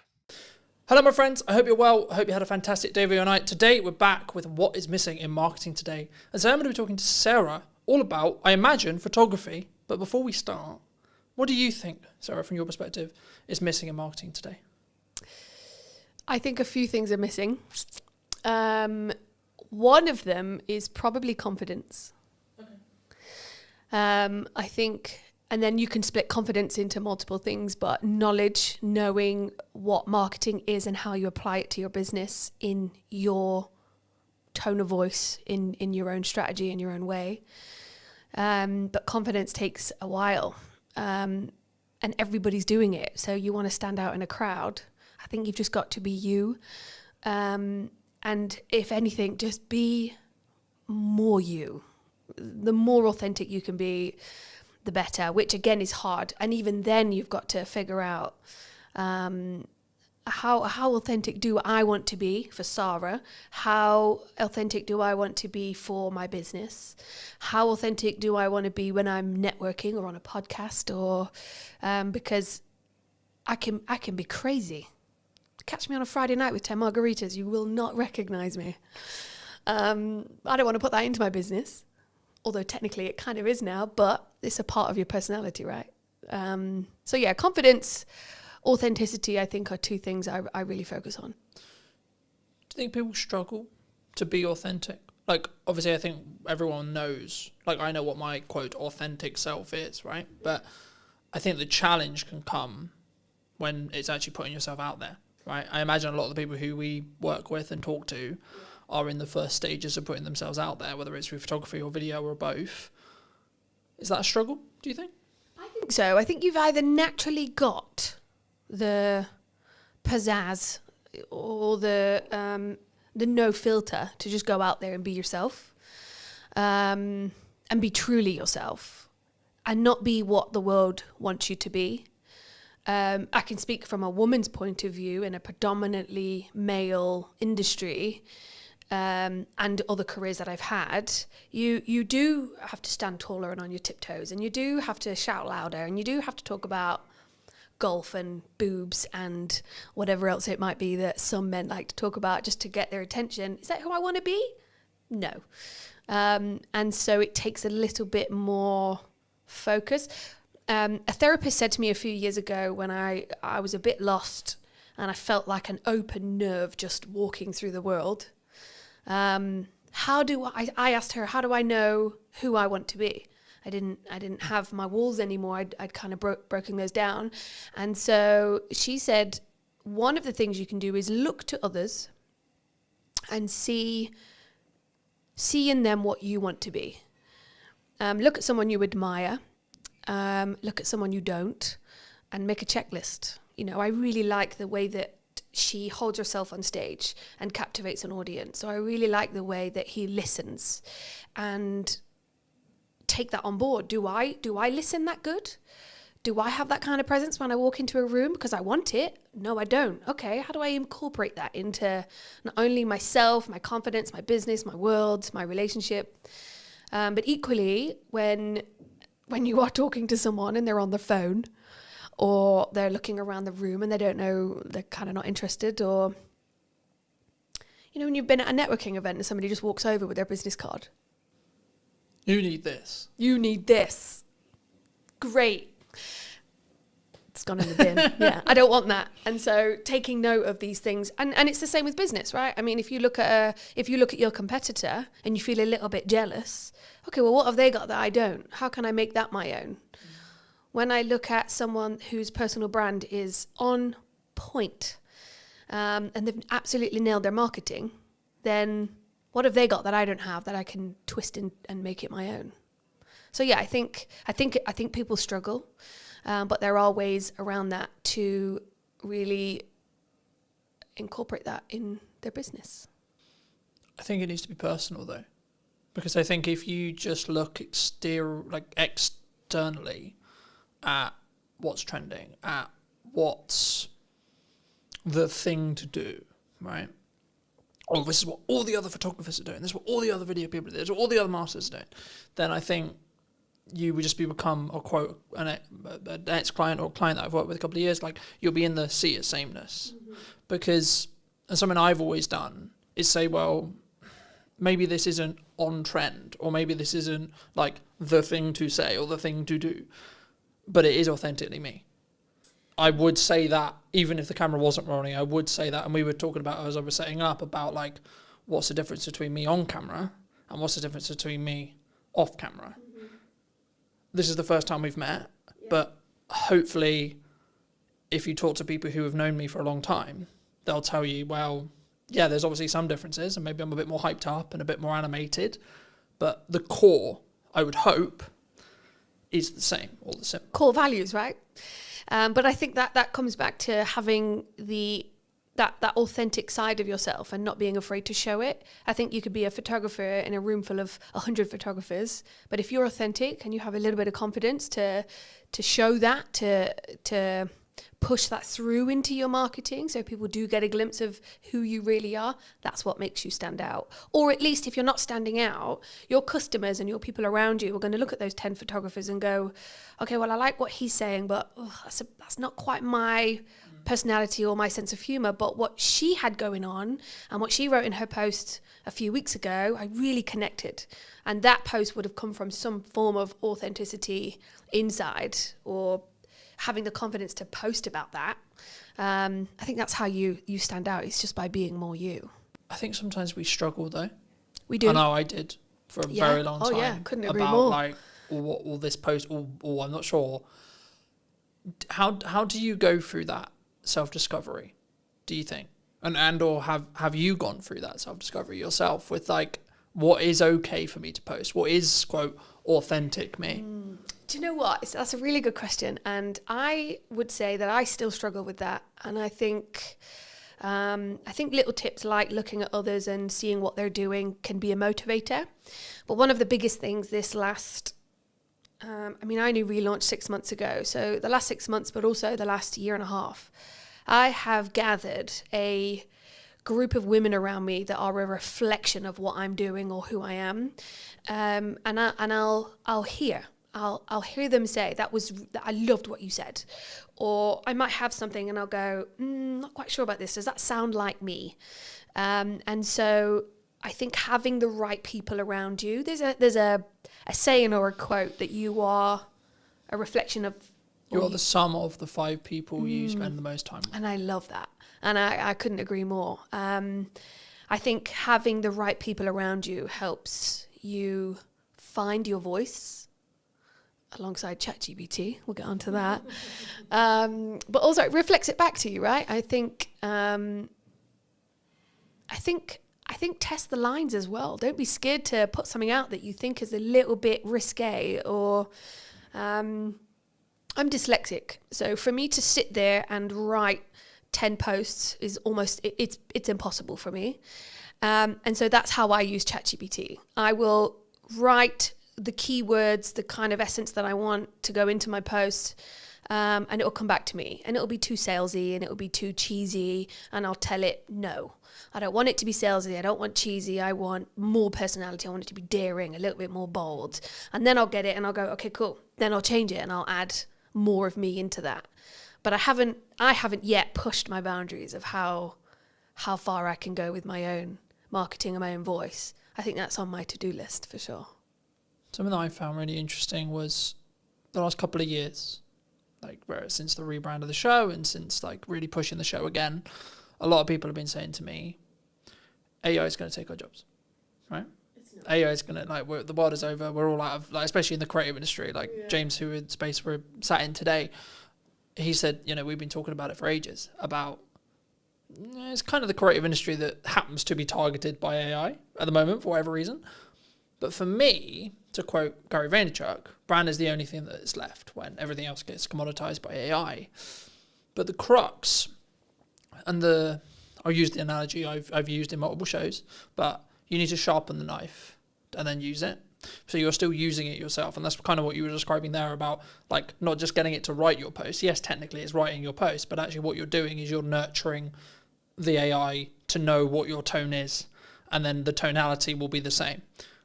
I think sometimes people feel like that's cheating though. Do you especially as maybe a dyslexic, because we're both dyslexics. And I think it's not for me. I think if you've got some setbacks, some hold-ups, if everybody has a day where they're just blank, they've got brain fog, they've got a blank piece of paper in front of them and nothing's coming out, writer's block. I think if you had writer's block and you are an author and you go to chat and you say, I'm having writer's block, ask me 10 questions to get my juices flowing. Yeah, all right, I'm going to keep using it. I think use it to benefit you and your business or your relationship, whatever it might be, but don't let it take over your brain. We don't want to dumb ourselves. I think if anything, it helps me find my voice, because when it does come back with something that I don't like, I'm not going to use it. But it does help me, especially being or having dyslexia. Or if I'm writing anything, words, that is why copywriters make such a good living. If you want more of a personalized experience and you want to actually sit with a human to really connect and get that story out of you, then go sit with a copywriter, go sit with an author. I think that human to human connection, that's never going to die. I think we're going to go for a phase of, yes, everything's AI, but there's never been a truer saying that people buy from people, right? I think that's also something that is filtered throughout my business for sure. No, I think that's really important. I've seen kind of a step up. It was always there, especially after COVID. In-person events, people want to come in person. You know, like if I just look statistically, the show-up rate for in-person podcast filming is going to be infinitely higher than on Zoom, right? But I also think, even if you're not doing a high level of production, which is one of the reasons why I do it, I think you have a different energy. Yeah. And I think, for some interviews, it makes more sense to me to do Zoom, right? If I'm speaking to someone in America, Canada, Midlands, etc., it makes more sense. But wherever possible, if I can do in person, and the business can, at least for the short term or mid-term, pay for the podcast to exist, and it still gives me the marketing collateral, which means it's a justified, worthy spend, then actually it can be the bloodline or the flow or the pipeline filler or whatever you want to describe it as. I mean, you're obviously a strong photographer, I would say, from what I've seen and etc. Why does someone, because people have talked to me about, they're concerned about where the economy's going, which seems to be the age-old analogy for as long as I've been in business. Everyone's like, oh, this. There's this government change, there's this coming, etc. So I sort of semi-ignore it because I'm like, there's always something. But for people who are concerned, right, who maybe are listening to this and going, okay, well, what do I need to do? Should they pull back? Should they not be as visible? Should they not invest? And should they not, work with the photographer, work with the marketing team, work with etc.? I mean, what would your view be on it? I'm a big fan of adapting. I did grow up with 10 boy cousins, so I had no choice but to adapt, being the youngest. I have a huge family, and it taught me that whatever scenario you're put in, adapt. So if you're starting a business, if you're running a business, if you've been in business 10 years and things are changing and it's overwhelming, take a minute and adapt. I think look at what you're doing, look at where you want to go. What feels icky? Just change it or adapt slightly, make a little change. I think one of the things that I've found relaunching is I don't have endless pots of cash to reinvest into my business. I'm just trying to pay my mortgage right now. So things like ChatGPT, things like Canva, which some designers will hate me for saying, but these are the things that are stepping stones to adapting, to reinventing our voice, our image, our brand. It is at our fingertips, and if you're not learning how to use those, you're going to be left behind, unless you've got a secret magic power of, I'm going to just stand on stage, be myself, and talk and perform or entertain. I think people can do that. Or you're at home, you've got a laptop, you could take on the world, but you've got to adapt, and I think it takes step by step to get there. And there are tools out there, free, affordable tools that you can use. Shows like this are a fantastic opportunity to sit down, have a chat, let the audience get to know my thoughts and feelings. This is not rehearsed. I'm convinced I'm going to say something to mess it up, but you don't. You just carry on. I think you adapt and carry on. I want to build on, you just said how you're going to mess it up. Because I think that's really important in content, because people, they always think, I'm going to mess it up. Mm-hmm. What can you? Although I'm really scared to mess up, I think it's the best thing you can do. Because isn't it learning? Yeah, 100%. Or falling forward or failing forward, it could be. Yeah, I think over the last 6 months, there's been things that I've spent days and weeks on, and I've thought, and in the moment, I know the feeling of, this is not going to work, or this will work. What if I spend 7 days on it and then it turns into nothing? Well, at least I've done it. I've ticked that box. I'm never going to know if it works or not if I don't try it. So I think we're all going to make mistakes, and I think it is scary, but also know that you're going to learn from it. And that is the best way to move forward, yeah. The best example that's very current in when we sit here today. Now, I'll keep in mind this episode will be a while before it comes out, but as we record it today, I'm a week out from my first in-person event that I've had to do on my own back. Now, that was a choice that I made about 3 months ago to say, I'm not going to partner with a networking group. I'm not going to fill the room magically. I'm going to do it. But what I'm also accepting is that it might be quite a small room for event 1, and that's okay. And for me, I'm like, okay, that's actually a good thing. Like, I've gone through this interesting process the last couple of weeks going, yeah, but what if only 2 people show up? What if only 3 people show up? But actually, I'm like, hold on. That's actually a good thing, because I'm not really refined on what I want this in-person event element side of the business to actually be yet. So actually, if I only have 2 or 3 people, that's perfect feedback ground for me to go, okay, well, let's try this.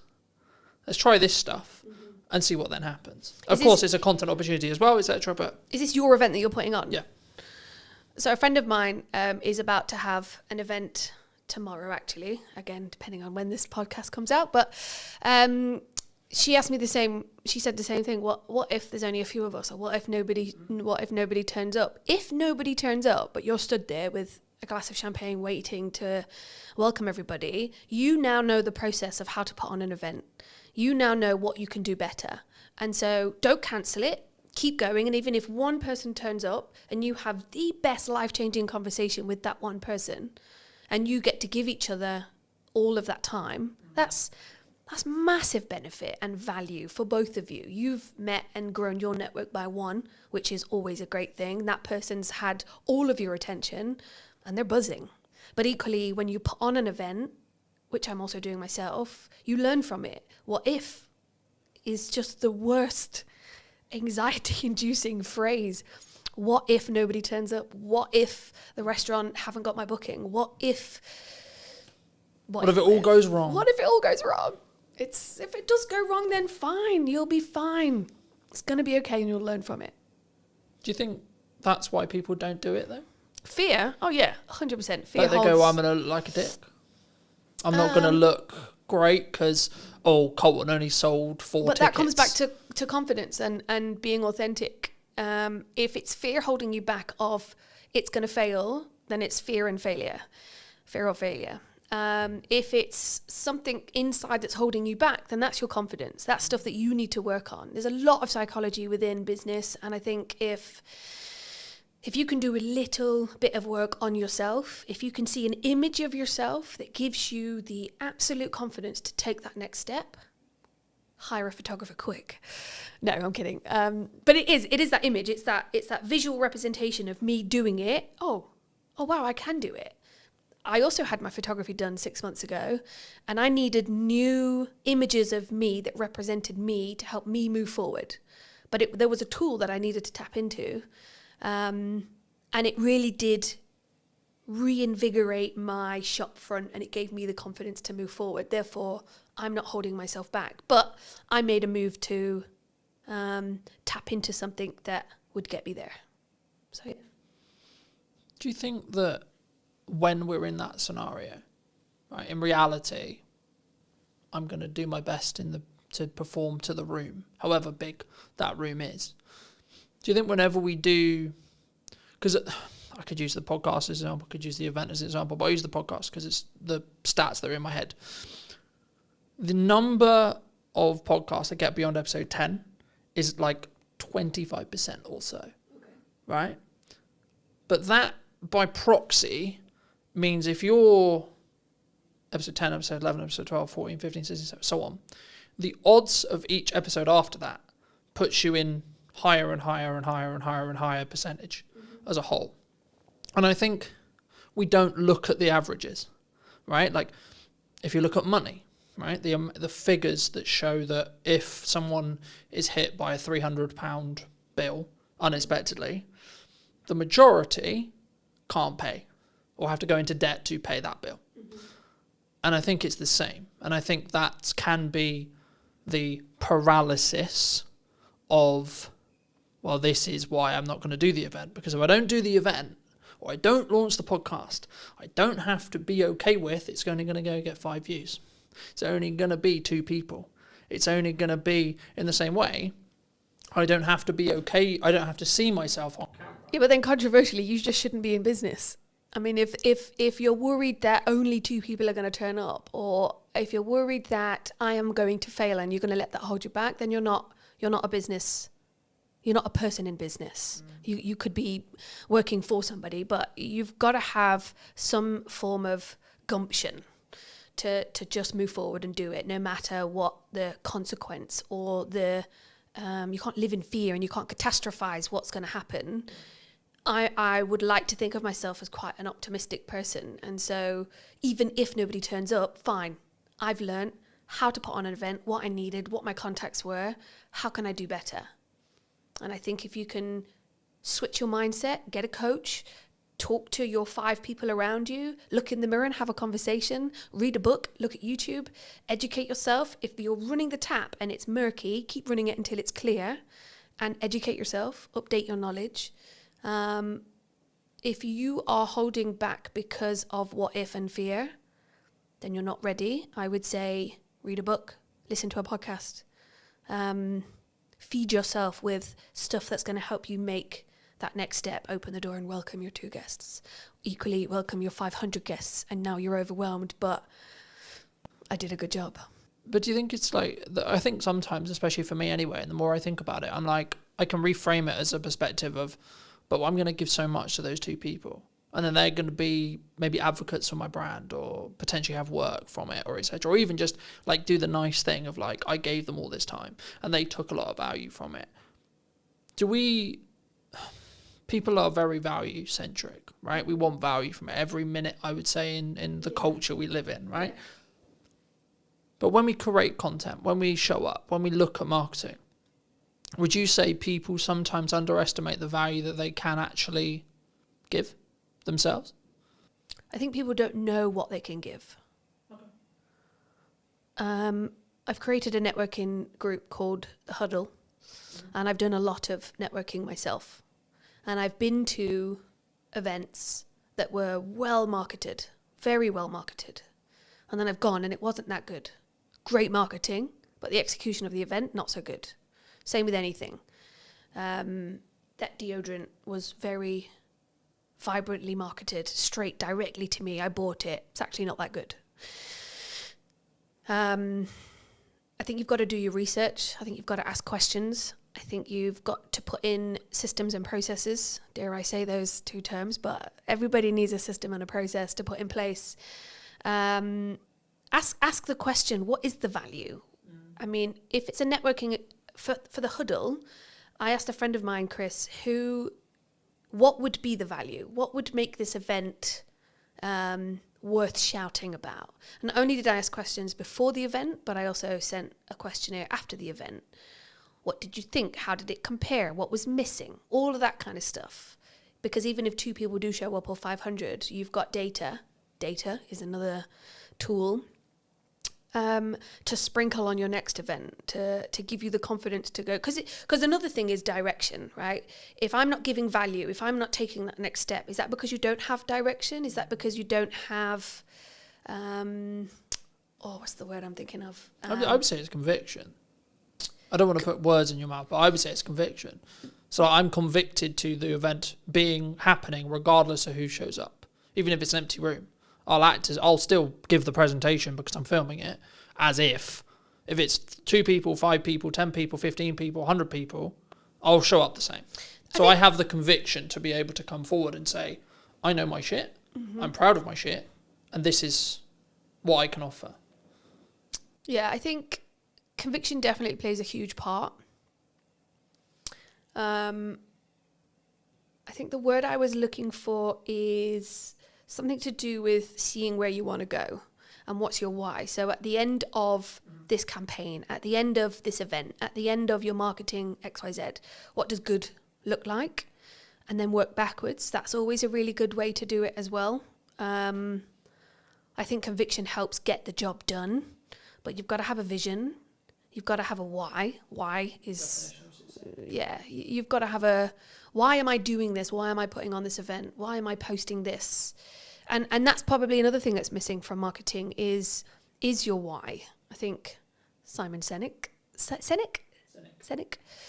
I think he puts it really well. And 6 months ago I was watching his YouTube videos online, like, why the hell am I doing this? I've got a mortgage to pay and I'm going self-employed. This is not what I had in mind. But you've got to ask yourself why, how. Yes, have the conviction. Be more you. And just have you can still be a shy person and put something on great. But have that little bit of confidence in yourself to go, I can do this. And if not, just lie to yourself for the first one and then get over it. Or tough love, I think also gets underrated, or I don't like to pussyfoot around certain friends. You're either going to do it or you're not. Sometimes you need a cuddle, and other times get over it and just get it done. And that's also Yeah, but it's hard. It's hard to do the jump. Yeah, but it's what if I get it wrong? What if I fail? What if I run out of money? What if I have to go back and get a job? Everyone will be a ridicule. So then get a job. I live in a world where I think the actions I'm doing now and everything I do is to eliminate the idea of regret in 6 months. Yeah, regret is another thing. I learnt that in a theme park. I left and I wished I would have gone on more rides. And I remember thinking, regret is horrible. I really wish I'd have gone on that ride because everybody came off like pumping. And I went on the medium one, but I didn't go on the big one. And I love that one. Why didn't I? What was it? What if I fall out? What if I die? What if I have a heart attack? Nah, it's just fear that's going to hold you back, isn't it? Well, you might have done, but actually. Okay. But see, I'm an optimist. I don't live like that. No, I'm not going to catastrophize what could happen. I'm going to almost manifest, or at least try and be. Of course, I want to sit here and say that I live in a happy-go-lucky kind of life, but of course, every single day I wake up and I go, what am I doing? Or what do I do next? Or what is my direction? I have to remind myself of what I wrote down 6 months ago. I have to sit round a table full of my friends and colleagues where we just, we help each other get through the day. Yeah, it's hard. Of course it's hard. And it's scary. And you just need the right mindset, the right people, and the right tools to get it done. Is there a perfect time? For what? Whatever someone's looking to do. Launch a podcast, do the event, go full time. Bridge that thing from a hobbyist the hobby that pays me to then actually it's my full-fledged business, it's my only career, etc. It's the thing I'm currently doing to make that leap. Is there a perfect time for that? I'm not sure. I think no. I don't think there's a perfect time. I think there's a circumstance. I think if you're in the right circumstance, the right environment, the right headspace, go for it. If you're in the wrong headspace and you launch something, or if you're in the wrong headspace and you post that controversial thing that absolutely ruins your career, your circumstance and your headspace was not right. Therefore, you shouldn't have, because the evidence has just shown, or the consequence, you've now got no business and everybody hates you, right? But if you're in the right headspace, environment is a huge thing as well, then yeah, do it. If it's just a little bit of fear, if it's just a what if, do it. Do it anyway. Should we lean into our emotions are on our sleeve sometimes? In public posts? Because that's what came to mind when you said this career destroying post. That's what came to mind. Emotions are interesting. I photograph emotions on a daily basis. If you're going to bitch and whine about how bad your life is, nobody wants to hear that. Equally, if that person is crying out for help and an ear, then maybe one or two people will lean into that and help that person. But we've all got our shit going on day to day. And I don't think we've always got the capacity to help mollycoddle that person. That person might need a hug. They might just need some tough love. Equally, I'm not reading that post, or I'm not clicking on that link, or whatever it might be. But I do think that another thing missing from marketing is emotion. Yes. But emotion is huge, right? I'm not saying... Because I think some people, they struggle to be vulnerable. And of course it's within context, right? Mm-hmm. It's, I've healed from this thing. Personally, my yardstick on it is if you're still healing from something, no, it should not be on social media. Not at all. Because you don't have the ability to rationalise it and contextualise the story properly yet. But if you have healed from it, and you're trying to tell it as a telling story that has a purpose, whether that's I want to show who I am, or this is a story and this is how I overcame it, then yes, I think you should. But also, I think it should lean into the first one what we discussed, which is that authentic to you? So I've been doing some work with Serena Mann. She's a public speaking coach. She's really good at that. She's really good at sitting down with you and your story and going, well, that sounds a bit too personal. We can still touch on it. We can reword it. It's good to talk or touch on that, but let's not delve into that bit because that's crossing a line. But equally, you got to ask yourself, how much of my personal story do I want to put out there? I think sometimes it's good to touch on something, tweak it, to make it a story, to make it listenable. I think, again, it comes back to those people around you or having a coach. What is your story?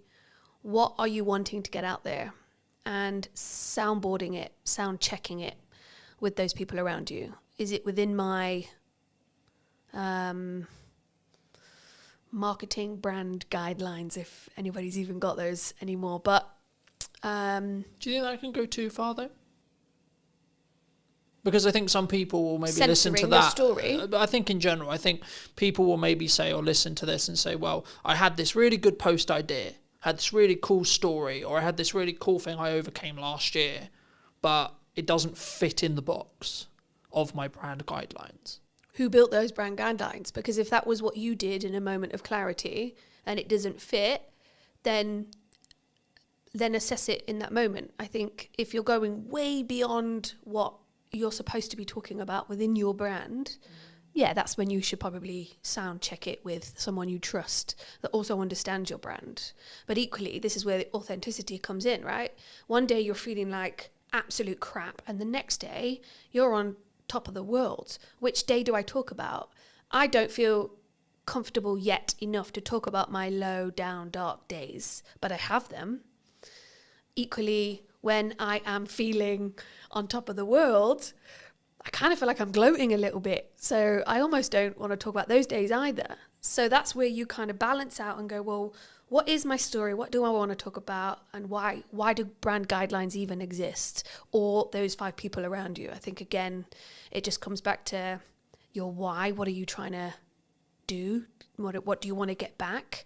Are you doing it to just get a reaction or some attention? Or are you doing it to be authentic and stand out in a crowd? Then yeah, go for it. But something that jumped to mind, so I'll mention it. I, at the time of recording last week, recorded an episode with Ravi. He's a communication coach. Okay. And he talked about, in that episode, and with me privately afterwards and before, that you can have seasons, right? And you have seasons in your life. You have seasons where you have a specific focus. You have specific seasons where that's my North Star on success. Mm-hmm. And I think building off what you were just discussing, I think that's the key. I think it's about understanding where you are and what season you're in, right? So does it involve, or the story you're trying to tell, does it add to that season, that objective of that season, or not? And if it's not, then maybe save it, or maybe don't use it in the context you were initially thinking and say, okay, well, I may come back to that and contextualize it some other way when the timing feels right. But also don't use, in my view at least, don't use that as a crutch to say, well, that's why I'm not going to do it. No, and I think, if you're going to build yourself a box, I wouldn't necessarily stick within it. I think it's okay to push those boundaries. But equally, you've just mentioned something that I'd never thought about putting into my marketing plan of seasons. Not at all. So actually, now watching this podcast back, somebody might go, actually, I do find that I have seasons, but that's because they've gone out of their way to watch a podcast and somebody's mentioned seasons and they go, actually, last month was really good. This month's not so much. That month's about this and that and so on. So yeah, I think have your seasons, have your strategy, try to stick with it. But if you feel really strongly that I want to talk about this, or actually I've got a new idea and I know this is going to be the thing that skyrockets my visibility or my business, then yeah, run with it. I don't think there should be, I think you need healthy boundaries, but when you put things in place that stop you taking that next step, yeah, that's something to be mindful of. For me, something which completely changed my marketing as a whole was actually limiting what I'm allowing myself to market, but also doing it in 3-month chunks. So 3-month chunks. So I talked about the event earlier. The event marketing stopped about a month ago at the time of recording. The event's next week. Now, some people would say, wow, your priorities changed. Wow, the event's going to get cancelled, etc. No, the marketing did the job I needed it to do to get me to the point where I'm doing the event. Cool. But now I'm focusing on other things. And for me, I mostly took this from Alex Emosi, but again, you can take it from other people as well. I only allow myself 2, maximum 3 things per quarter to talk about. For as long as I have a podcast in the current format, one of those things will be the podcast. At the moment, at the time of recording, it's also Christmas. Now, to give the audience some context, we're recording this at the first week of September. So people are like, why are you focusing on Christmas? Well, Q4 is when Christmas matters. But for me to be able to get the work, I need to market it before the decision makers have made the decision about Christmas. That's September. That's not October, November. That's when you do the campaigns. That's when you do the etc. And there's kind of this joke in marketing where like, oh, it's summer and 25 degrees and we're taking pictures of snow. And it's quite funny, I think, for me. But when I made that decision, I made it maybe 6 months ago. It completely changed how I look at marketing, but then also the results that I get. Not short term, not, oh, this clip went viral, but the focus I can give during that time. And it's not to say, oh, I don't have other like ideas or I don't have other concepts. It's like, no, that will come in time, right?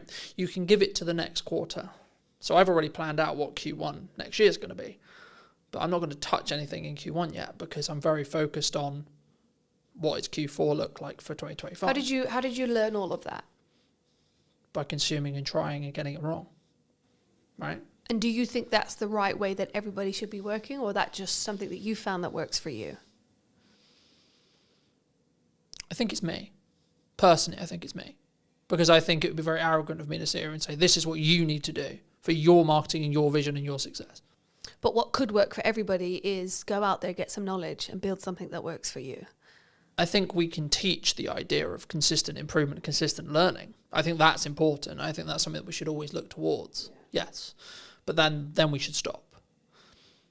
For people who are maybe on the fence about looking at visibility, looking at content, looking at photography, what would you say to them? And this can be more of a pitch for you in some ways.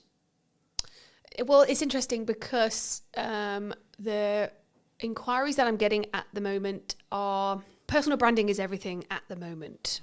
And I think that is a really good thing to lean into, especially if it's something that is going to help you stand out in a crowd, or if there's 10 website designers, how do I choose the best one? Well, she looks like my kind of gal. Let me have a phone call with her. From that phone call, did it go well? Yes, great. Did that image get the job? Probably, because looking at that image, I related to that person. I think if you think about photography throughout history, it is what makes us make a decision. It is what makes us choose the pepperoni over the mushroom in a Domino's menu or whatever. I think photography is a massive skill, tool to have within your business. There's a lot of self-work that people are doing, and photography is an avenue to get that out, to give you the confidence to take that next step. But also company culture is a huge thing. How do we know who we're talking to when we pick up the phone to the plumber or the cleaning company or the recruitment company? Who am I talking to? Because yes, AI is there, but it's still people to people. So I want to know who I'm talking to. If I'm going to invest £100,000 or £500,000 with a financial advisor, who am I going to pick? Do I have to go to every single networking event to meet all of those financial advisors, to build the relationship, to then decide on who? And I can't. But why don't I go on the website and see what the website's saying? Why don't I go on their social media? Why don't I do what I can do first in 10 minutes on my phone and connect with somebody over an image? Now, that image could just be a headshot. It could just show me your face so that when we do meet for a coffee, I know who I'm looking for. Equally, it could be a bit more of a portrait. It could be an image that says, I'm into rugby and I've got kids and I love a coffee in the sunshine. That's the kind of guy I want to invest my money with. Or equally, I am looking for someone who will understand me. And I've got this huge shopping addiction. And I know that she has too. So let's just, because you want to connect. You want to invest your money with someone who you can connect and bond and grow with, especially if it's a long time investment. If I'm going to invest in a website, if I'm going to continuously do podcasting with somebody, I want to make sure that that's somebody, and you and I as an example, that we do connect, that we do get on, that this is a successful relationship moving forward. But how do I get there in the first place? And I think yeah, imagery can do so many things. Yes, images say 1,000 words and so on, but I think more than that, it's a reflection of what's going on. It doesn't necessarily need to be about you. It could be about the company that you've built. I got 30 team members. I want them all to be photographed, and then when it is on the website and when we do have it printed in a business magazine, I can be proud. I built that team, and the company culture is great, and that really comes across in the imagery, in the marketing. Imagery, design, marketing, web, all of that is integrated and helps you promote, helps build your personality of your business to get it out there.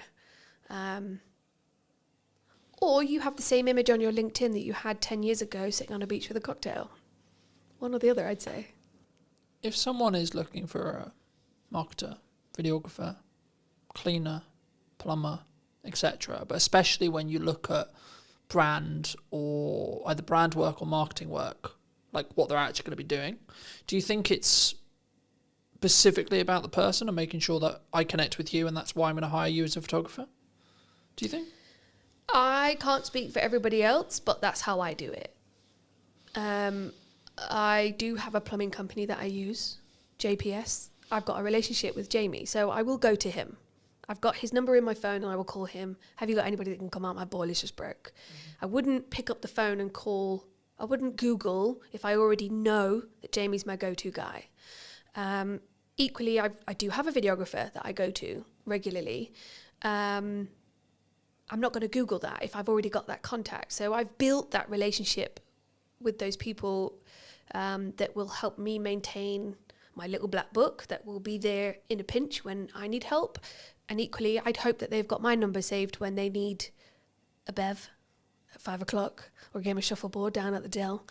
Or maybe they need their whole team photographing and I'm their go-to gal. So, but I guess I've spent the time building relationships over the last 4 years with local business owners. And there are lots of other photographers out there, of which I have also used. So I think collaborating and, again, showing who you really are, making those connections, helps you build a network, which helps you build your business.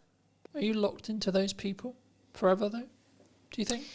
No, and I don't think that those people would be offended if I went elsewhere. If, as an example, Jamie was really busy, then yeah, I'd either say, well, is there anybody else you'd recommend? Or I'd go, yeah, to my girl group. Has anybody got a plumber I can use? Or then I'd go to Google.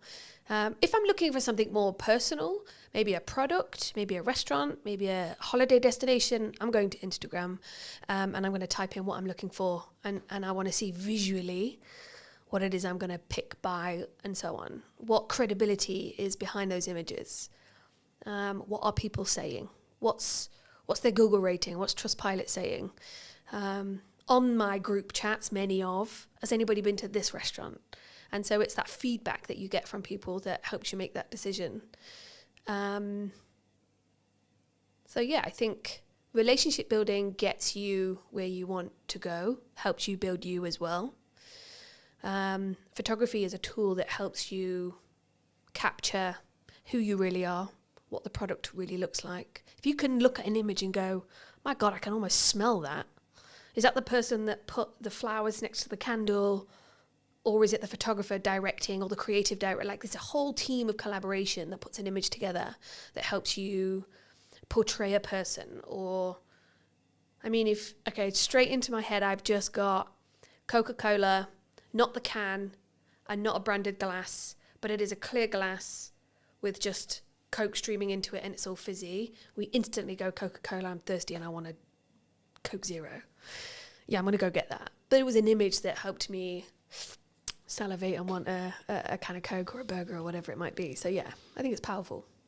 Do you think that's why, like for me, whenever all I get from that feedback is like, you have to front load your marketing 3 to maybe 6 months before you want the action.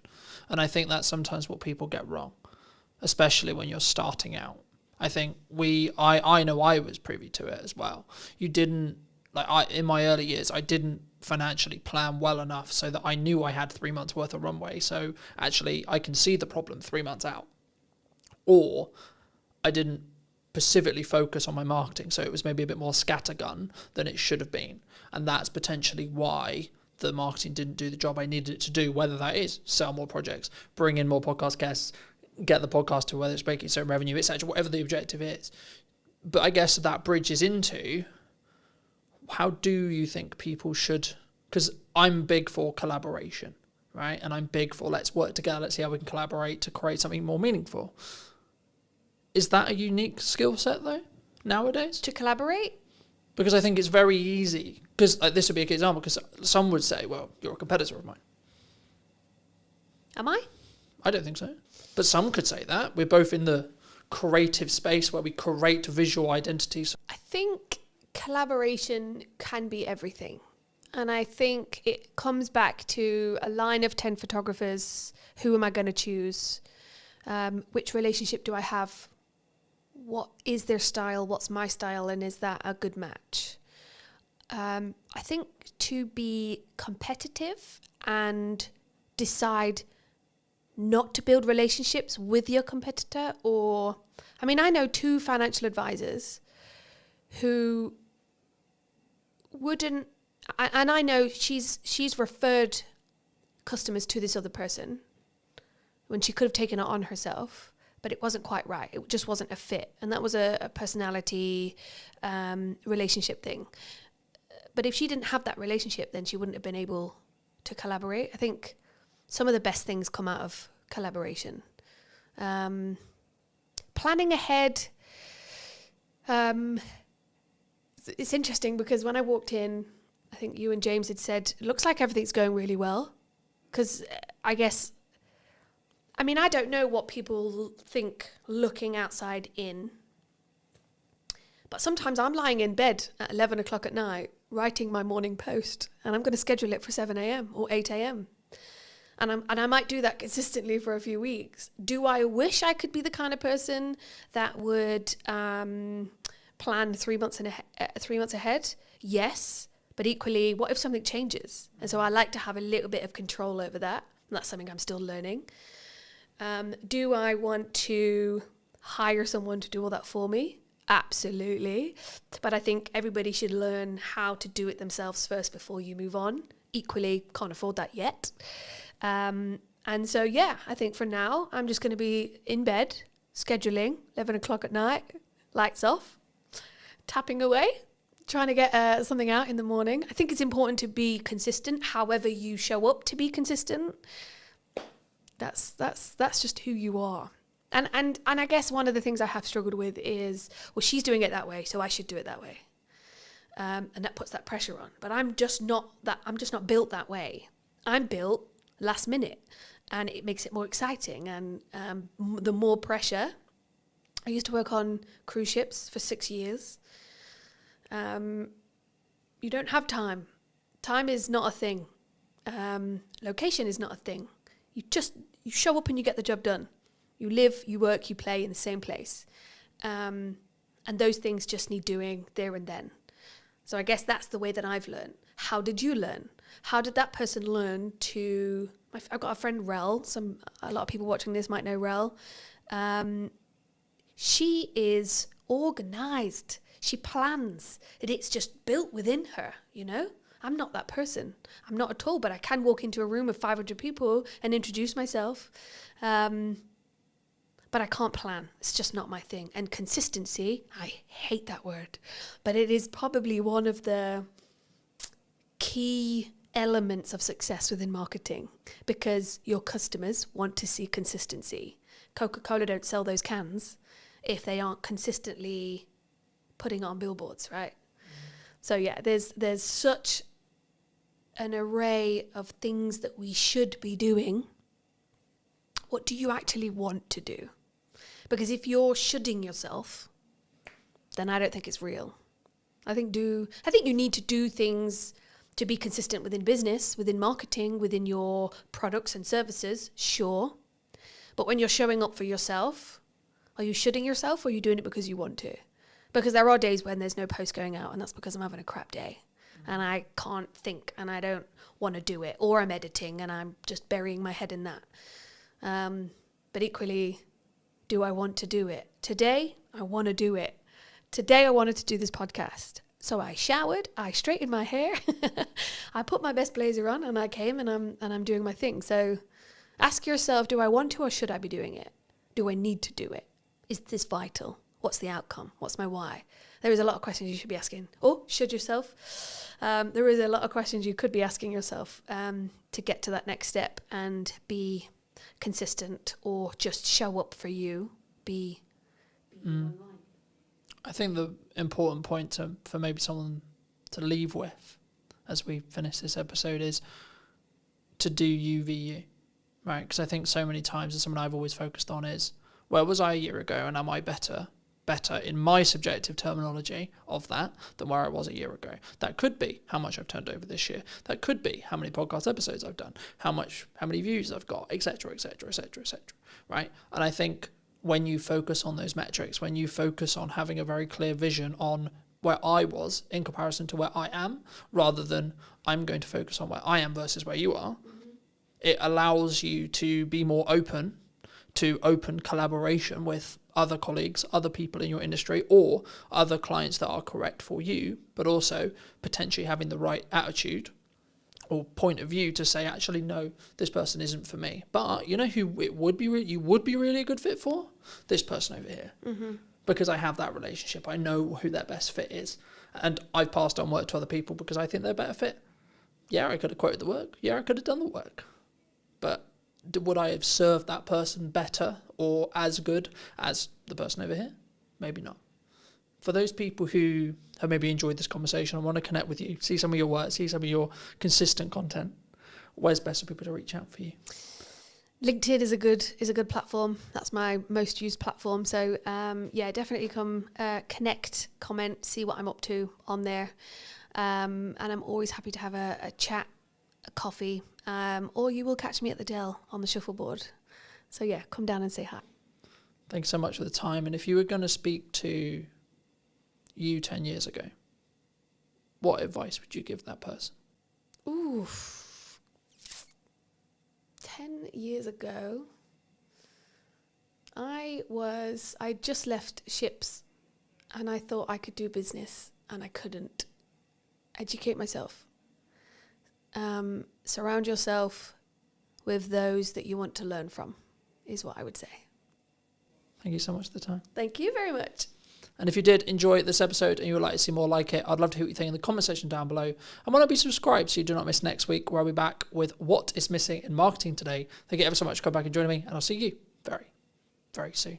My biggest performing posts on LinkedIn are all selfies or photos of me doing something mainly not related to the business. What do you think is missing in marketing right now? What do you think people could be doing, should be doing, that they're maybe not doing? The thing they are missing in marketing is consistency, which I think can be really, really key. How consistently should someone be writing a blog on a website? So we say it's really good if you can do it once a month as a minimum. Do people need video on their website? I really hate it when I go to a website and on the homepage I see that this person's got a video and I can see it's them, they're going to be talking to camera. It's not well scripted, or maybe not even scripted at all, not well thought through. They don't seem confident. And then you're going, why have you put this on your homepage? Because this is doing nothing for you or your business. Did you know that 93% of you are not subscribed? So if you could please do me a favor and you're enjoying the show, then subscribing would mean the world to me, and it would allow me to grow the show and continue to get larger and larger guests and continue to bring what's missing in marketing today. Thank you ever so much for joining me, and I'll enjoy the episode. Hello, my friends. I hope you're well. I hope you had a good day, evening, or night, wherever you are. Today, we're going to be talking all things websites. websites and I imagine some technical marketing stuff. Welcome to the show. Thank How you are very you? much. I'm good, thank you. For those who don't know you, I am. What do you do? I'm What do you Jude do? Wharton. I am one half of Ready Steady Websites. And yeah, I run a web design and branding company. That is what I do. it's a very interesting space, as we were alluding to while James was helping set up. Do you think your space is going to change in the next 5 years? I'll start there. I think inevitably a lot of spaces are going to change over the next 5 years.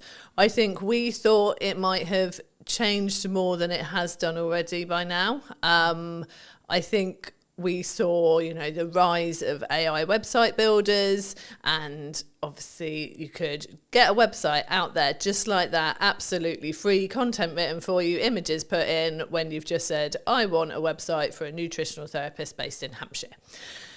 But in reality, it hasn't happened, and I think there's a number of reasons for that. I think the first is that those small business owners who are completely outside of the tech world, they're not tech savvy, they don't want to deal with it themselves, they don't want to have to think about any of it themselves. They're not wanting to use it. They're not there. They're not ready for that yet. And so they still want people who can be there to help them and support them. And they want copy that's written specifically for them and images that are them working with their clients. And so it hasn't taken off, which I'm very glad about. But I do think that as time goes on, people are going to get more and more used to using AI in lots of different areas of their life. As we go through different generations, people are going to come out of school so much more tech savvy. I've got a 14-year-old son, my eldest son, he's doing work for us this summer, and he is insanely quick and knows what he's doing because he is taught it now, in a way that we weren't.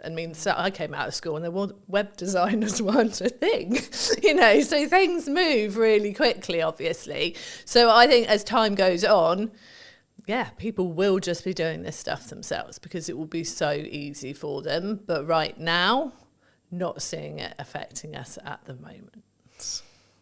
How are you looking at that from a business point of view then? I think we are using AI. It's great for speeding up coding most of the time. Sometimes, it goes off in its own little world and you're like, I did not ask you to do that. Why have you thrown that in? But I wanted to add a unicorn onto the page, okay? Exactly. So I just like unicorns. Yeah. I don't care what your prompt was. I'm going to add a unicorn. My husband, who is my business partner, he was using it to speed up some code the other day, and then it was going mad in a way that it hadn't done for him before. And he described it so brilliantly as, it's like when you've got a toddler with you and suddenly you look up and this toddler was playing calmly and happily on the floor, but they're at the top of a bookcase pouring paint everywhere, and there wasn't even a bookcase there to start off with. That is what AI is like sometimes. It will just kind of go and do that. And that's reassuring to me at the moment, because it means that Chris, being a coder, he can use it to speed up his code and he knows when it's gone wrong. Whereas you can't just have any old person using it to create code and do things, because they won't know when it's gone wrong and they won't know how to sort it out when it's not working. So that's reassuring for me that it's not there yet. It will be, because the more people who are using it to do this stuff, the more it's learning. So we are using it to speed things up. I think we'd be silly not to be keeping an eye on it, not to looking at what's possible with it. But I'm not worried at the moment. Cool. Where does it's mostly a marketing show. Where does a website sit right now in marketing, do you think? I think a website's key to sort of being the sort of centre point of where all your marketing's pointed to, really. I think it can be used as a marketing tool in its own right if you've got it working really well from a search engine optimization point of view, and it will just be bringing the traffic to you, especially if you are adding the right content to it regularly, like you're doing stuff like this but you're putting it on your website as a blog post. You've got those things attracting new people to your website, so it can be sort of part of your outreach marketing. But on the whole, I really see a website as being there as the place that you send all of your outreach stuff to, whether that's you've met people through networking, whether it is you're doing podcasts, podcast, you've got your social media content, you've got printed, actual physical marketing materials out there. Because so many people want to see that you are a real, genuine, can be trusted business. And, back in the day when people had offices and shop fronts, that did that for you. Like, that was, you were there on the high street and people could see that you were real and genuine. But most businesses don't have that. Your website is a replacement for that. And I've seen various statistics and the percentages vary. But on the whole, it looks like sort of 60 to 70% of people won't consider using a business, even if it's been recommended to them by someone else, unless they can go and actually look at their website, see that their website looks good, is professional, is really representing them very well, and then they feel confident to approach that business to consider working for them, with them. And so I think that's why it's so important. Like, your website just gives you that credibility, and is a really important part of your marketing to actually get people to want to talk to you and consider working with you. Because I think we're in a social media landscape where I think there's maybe a cohort, maybe a percentage of business owners, maybe newer business owners who just look at it as but I don't need it because I've got a social media strategy, because I'm on Instagram, because I'm on LinkedIn, because I'm on etc, etc, etc. And for me, I think it serves a different purpose, right? Yeah. And I think, we touched on AI at the beginning, but I think for me, like, traditionally we're looking at Google search, right? How are you seeing the shift to AI search? It's definitely happening. We've noticed it in our own analytics that we're starting to see more traffic coming from, specifically it was ChatGPT, than was coming from some of our social platforms. So it's definitely happening. I feel like, though, it's people, I don't think they're putting in, I'm looking for a fantastic web company in Hampshire. I think they're actually going, have you heard about Ready Steady websites? I think they're naming us to find us from the research that we've done. So it's people putting it into ChatGPT. Do you think it's more of a proof of concept at this point? Yeah. Okay. Yeah, I think it's people testing it, putting it into ChatGPT rather than chucking it into Google. And they're just putting the same thing as they would in there. So it's sort of, it's a different way of finding us, but definitely people are using it more. I know people who say that they will ask AI pretty much anything. Like, they just want to see what it says, whether it's ChatGPT or Claude or whichever ones are out there. They just want to, see what it says, see if it is sort of thinking along the same lines as them, see if it does bring up anything different. And again, it is completely based on what you've been talking to it before, because when Chris tested it and said, ChatGPT, I'm looking for a web company that can do me a website for around this price, straight away, we recommend Ready Steady websites, they're fantastic. Got one of our business friends to do the same and didn't bring us up at all until he then went, I've heard good things about Ready Steady websites. What do you think of them? And then it came back saying, Ready Steady websites does a good reputation. It has got these reviews, this is its price point, and then did serve up the information. I think at the moment it's just a lot of people testing it, having fun with it, seeing if it brings up the right things. I'm not sure that we're seeing a lot of traffic from people who are just genuinely using it as its only way into. Because I think there's a couple of ways of looking at it. I did a video a while ago looking at the behaviour psychology from the shift from Google to ChatGPT. Replace the word ChatGPT with Perplexity or etc. But the concept was people were looking at Google and they've tried to leverage it back with Gemini, but Gemini isn't, from when you use a Google term anyway, you're not using the actual bot. Yeah. It's not a chatbot. It will just service a summary of what it believes the top percentage are of answers, which is for some things in a closed question, like is it a yes or a no, or is it the answer this, then yes, that's maybe a good thing.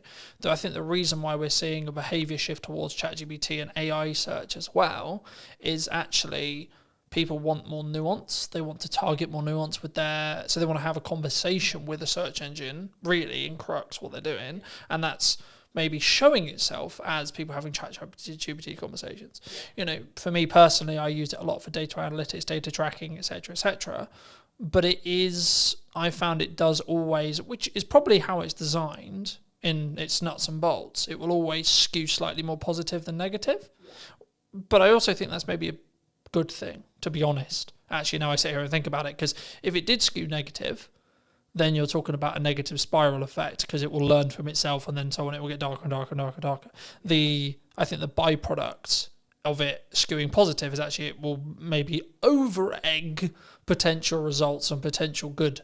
But that is, as long as you understand that's what it's doing, I think that's a better reality than the latter, if that makes sense.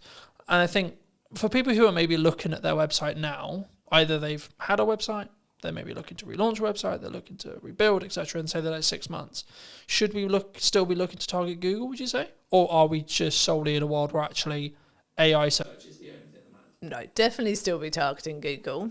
Also, I think I always say this, like, have your website, obviously, have it written in a way that you're going to be attracting the right people, that the copy is written for the website visitor that's coming to you. You want to be ranking, obviously, but actually one of the things that will help you rank is by having naturally written copy that is obviously for the website visitor and not purely to try and get yourself ranked, like that's so picked up on now. But also, I have heard from search engine, like Chris is a search engine SEO expert, but from another guy that I do quite a lot of work with and chat to quite a lot, he has said that a lot of AI results, ChatGPT results, come from seeing people's Google business profiles. And so making sure that you've got that there, that is up to date with the right stuff on there, that you're using that frequently, putting new stuff on there as well, will help you come up in the AI results as well. So getting your website solid and obviously linking to that from your Google business profile, but having that profile up to date is really key as well. And I think this is the thing with all areas of marketing. You've got to cover all bases. You don't know where someone is out looking for what you do, whether they are the type of person who is just on socials, chucking something onto Facebook groups and things like that and asking people for recommendations, whether they're going to Google, whether they are going to ChatGPT. You've just got to do it all well to be better than your next competitor, really. Do you think it's a constant update 1%, update 1%, update 1% to be like, because I think sometimes we get into the like I personally never struggle with this because I've always focused on me v me, but I know that a lot of people have, which is I'm constantly looking at what my competitors are doing. I'm constantly adapting and looking at what if Sally's done this? Oh my God, Nigel's just done this. And I think that's can be quite a dangerous road to walk down. Yeah, I think you've got to do what you're doing, focus on what you're doing, do it well, and tell people what you're doing well as well. And yeah, I mean, the space that we sit in with Ready Steady websites, with having our templates out there and a do-it-yourself offer out there, obviously that puts us in a similar space to the Wixes and the Squarespaces and the like. We're never competing with them on search engine ranking. We're not putting the money into the ads. We're not on telly. So there's no point in us looking at them and trying to compete. But what they don't have is me and Chris. They don't have those consistent people who are there to support you. And so I feel like we've got to focus on what we do well.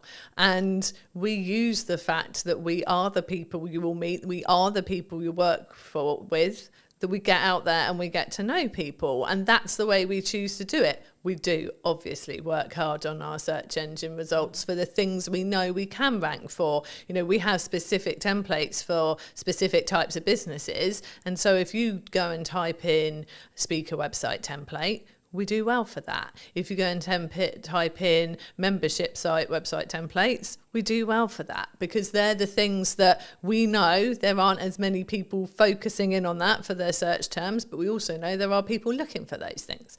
So I think you've got to keep an eye on what's going on. You've got to look at those keywords. You've got to make sure you're putting the right content out there to rank for those. But yeah, if there are competitors out there doing things like you're seeing them doing this all the time, and you can't do that, you can't keep up with that, or that's just not your way that you would do something, no, stick in your way of doing it. If it's working and you can see you can build on it and do it more, that is the way I would always go. I think for me, it's about only, I guess to an extent, it's only adding the stuff you can stay sustainably at, 1. 2, it's also, again, focusing on that UVU rather than, so I always look at it as, where was I a year ago, 6 months ago, 3 months ago? And am I moving in the correct trajectory? Maybe I haven't got all the results yet, maybe I haven't got everything that I want yet, or what I'm aiming for yet, but I am moving in that direction. And as long as I continue on the direction I am currently moving, then I will hit that by probability, by analysing probability result there. It'd be wrong of me not to ask you about video and where it sits on your website. Do people need video on their website? Do they not? Should they have it? I think that video can work really well on a website.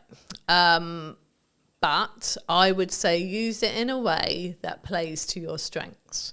Because I really hate it when I go to a website and on the homepage I see that this person's got a video and I can see it's them, they're going to be talking to camera, and I think, oh cool, okay, let's watch this. And then it's not well scripted, or maybe not even scripted at all, not well thought through. They don't seem confident. And it's just all a bit waffly and a bit awkward. And then you're going, why have you put this on your homepage? Because this is doing nothing for you or your business. And you know they've put it on their homepage because someone told them that they should use video on their website. You can only use video if it's going to be right for you and it's going to work, because it could go completely the other way and make people go, I'm not sure about this, and go and look at someone else's website. We have used video on our website. We had a video on there. We've since restructured the way that some of our packages work, and so we have taken it down because it's not current now, and that's another thing. You have to make sure that you're keeping everything current and up to date. And that was more of a like animated, sort of explain your process of how to work with Ready Steady websites. And we were quite surprised actually that it didn't get as many people watching it as we thought. Like, we really thought that more people would watch the video on the website than choose to read it. But actually, there wasn't as high a percentage when we went and looked at sort of the views and the people who had come to the website in the same period of time. There wasn't as high a percentage of people watched it as we thought there might be. So I think it really depends. I think it's one of those things of try it. Just try it and see if it's working. Like, we use video a lot in our business. We use it a lot in our tutorials to help people with using our templates. We have welcome videos when people join Ready Steady websites. When they initially come into our back-end membership site, there's a little welcome video from us. We use video a lot with our clients, like handover videos when their website's ready. Video is so useful, and it's such a good way to really feel like you've engaged with that person. They've got to know you. It's so easy to explain things in that way. So I think with video is really valuable. Like, we've got a YouTube channel, which we are not doing enough with at all at the moment. And I know that we are going to do more after the summer. And yeah, it's such a good way to showcase your knowledge, showcase the way that you work, get people to get to know you, but only if you are comfortable doing it, I think. And that's something you can practice. You can get better with it over time. And I think social media, people expect the videos to be slightly more raw. And I think you can use video to get more comfortable using it on social media.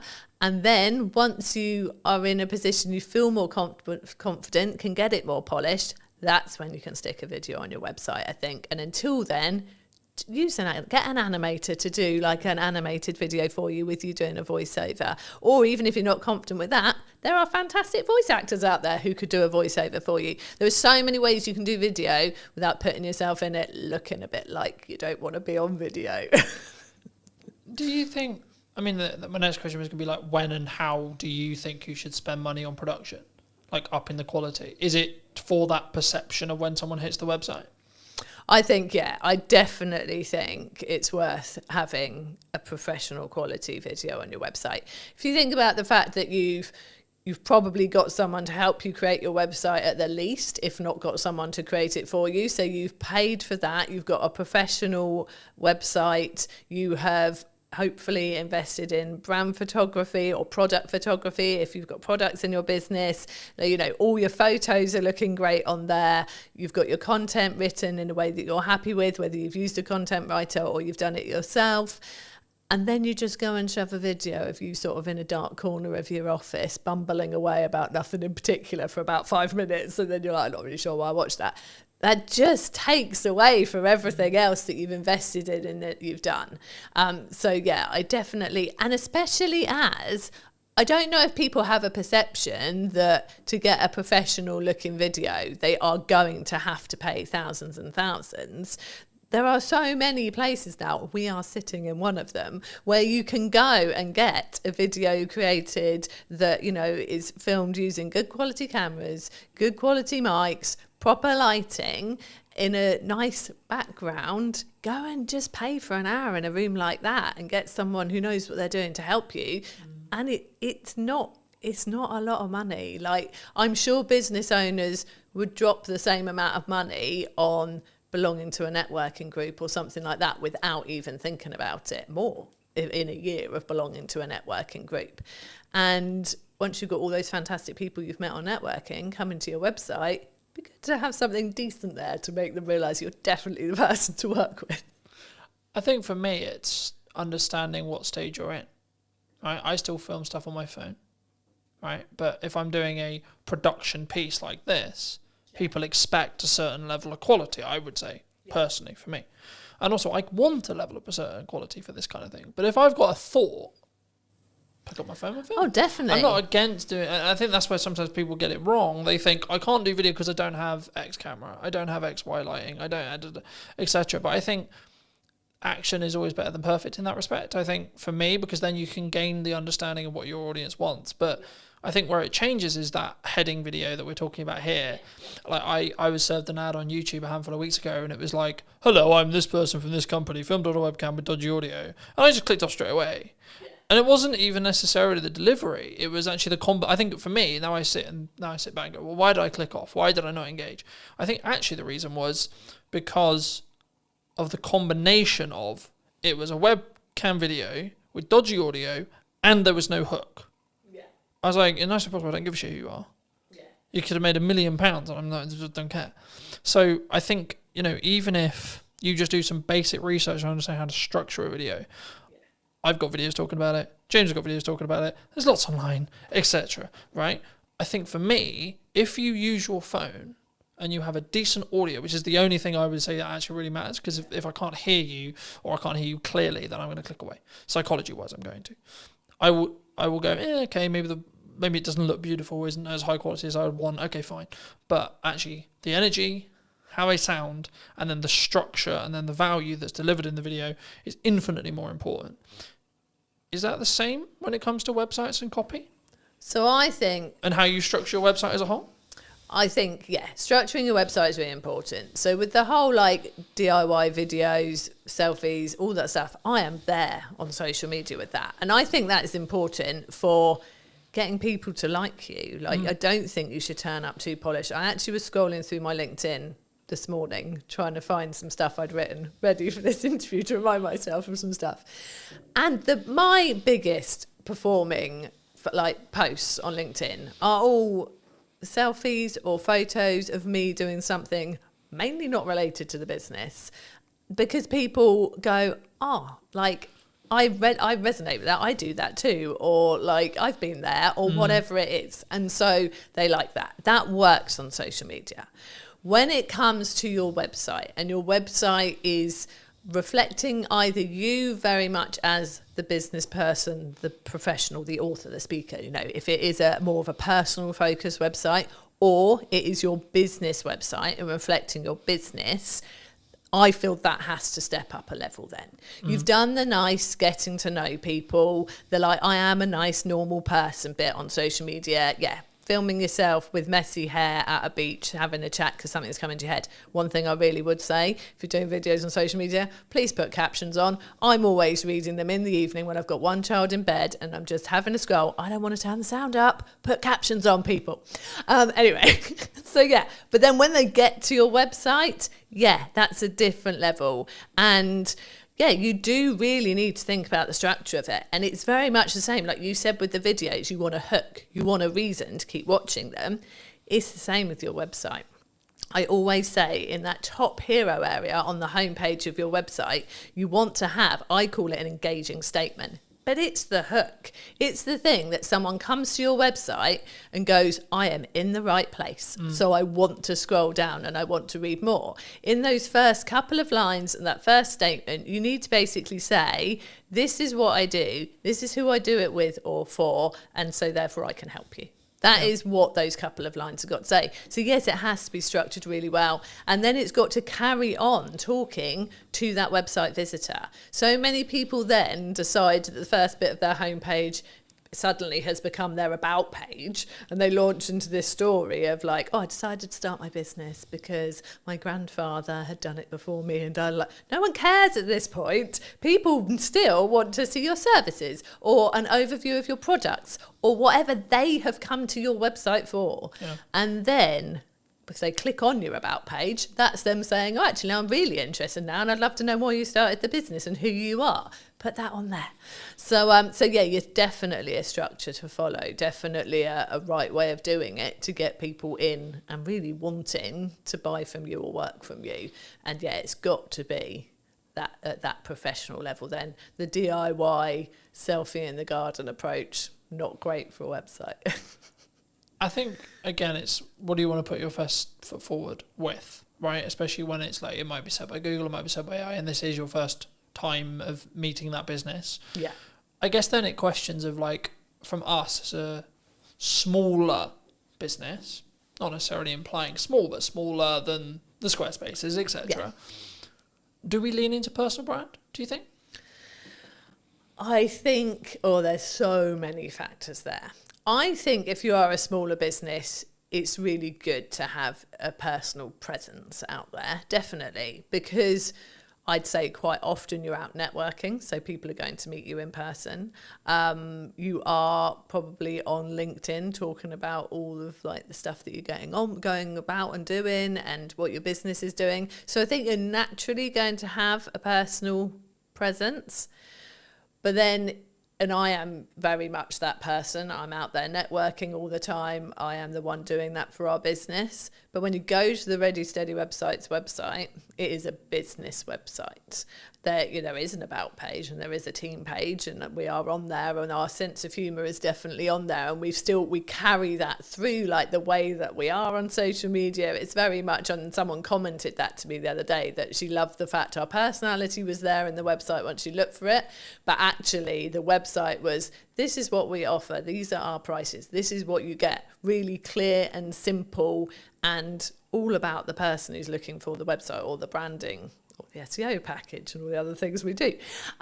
So yeah, I think a personal brand is important, but I think how you present that on your website very much depends on, how the business is structured, where you're looking to take the business in the future as well, and that's a question right at the start when you're starting your business too. And obviously you can evolve, like we trade under Ready Steady websites now.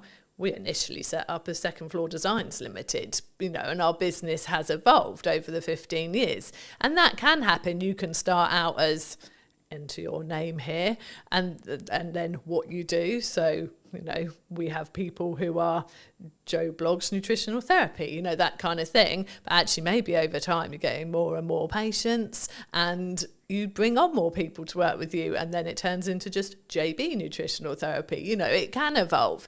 And I think whether you go out as a personal brand really just depends on like your vision for the business, where you're taking it, and how comfortable you are with that as well. Like some people don't want to put themselves front and centre. They're very good at what they do. They want to do it under their own steam. They don't want to go and work for somebody. But actually, they're not this person. They're not out there doing the podcast interviews. It's not them. They actually they want to be a business, and they don't want to be front and centre. And I think that's fine as well. If you can find the right way to get it out there, to get your like seen and marketed, then that's great. But I think it's like with the videos, you've got to be comfortable to do a really good video. You've got to be comfortable putting yourself out there as a sort of personal brand, I think. I think for me, and I had this conversation many years ago, and I've had it 1,000 times since, like a CEO of a C-suite company, doesn't matter who he was, but he was like, I don't want my kids involved in content. I don't want them physically involved in content. I don't even want people to know they even exist.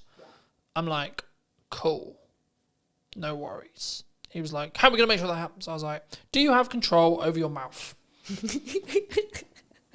I said, yes. He said, yes. I said, congratulations. You will not talk about your children, their existence, or anything about them in any way, shape, or form then. Yeah. It's that simple. Exactly. Right? Yeah. And I think sometimes and that's why I always phrase it that way, because I think so many people, we sit and go, I have to be really public, and I have to be this, and I have to be that. It's like, yeah, but we forget we have control over what we say in every moment. And especially if you're post-editing it, even if we have a conversation, or the conversation ends up going into a realm that you feel is inappropriate, I feel is inappropriate, or we don't feel comfortable having out live, then you just ask, would it be impossible to remove that section? Yeah. Or I just feel, actually, that's just a tangent that's not really relevant, so I might chop it from the set, etc. But it's doing it for a place of comfort. Yeah. Because I'm like, okay, everything I talk about publicly is everything I talk about publicly. I don't talk about the challenges I'm going through today, or the things I'm healing from today, or whatever, if I am, because that's not appropriate, and I'm not ready for it. But I can talk about it in hindsight, right? And in the same way, like, if you don't want the ability or the fact that you have children to be known, then don't mention it. Yeah. It's really that simple. It is. And I think, which I get, right? Like, I'd be like, no, but also, what's it got to do with business?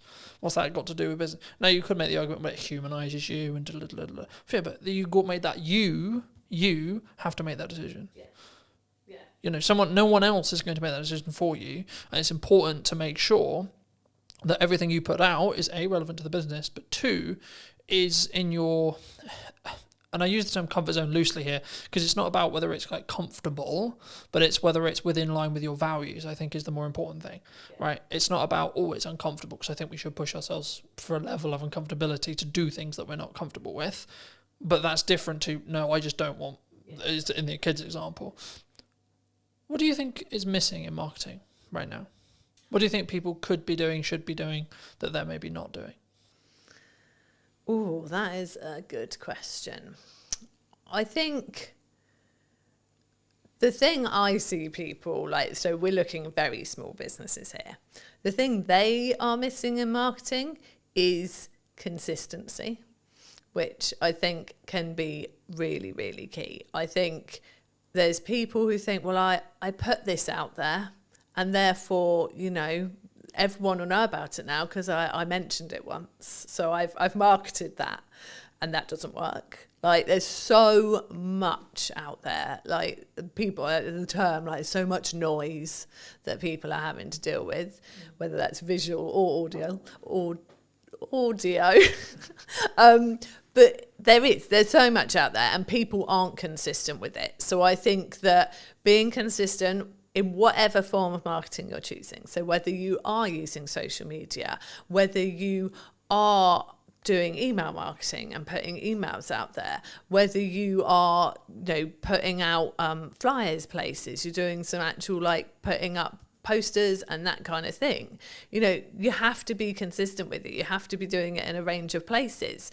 And I think people feel like, well, I don't want to bother people. I don't want people to get bored of me because they're hearing it so much. And you have to do it an awful lot for people to be hearing it so much they're getting bored of you. And I think that is one of the key things that I think people are missing.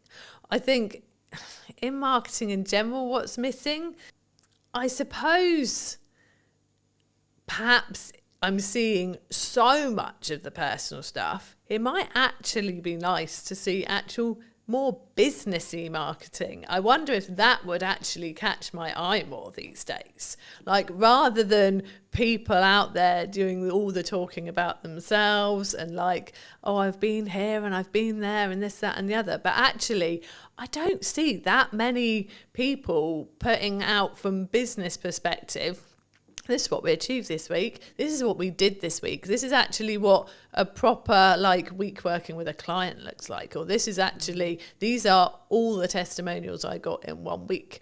And I don't know if that's because it's a bit braggy, isn't it? If you get lots of testimonials all telling you you're lovely, but actually that's what's going to make people really want to work with you. If they go, wow, they put that many sites live this week and that many people said that stuff about them. I actually don't see that much these days. And I am bad at doing it myself. I know I am. Is that because it's easier for you to talk? You talking as you're walking down the beach, or of course, it's so much easier. Or when you're in the garden, or etc. It's not. Yeah, it's easier from a couple of perspectives. One, that takes no preparation. Just going quick selfie, talk about this that I did here.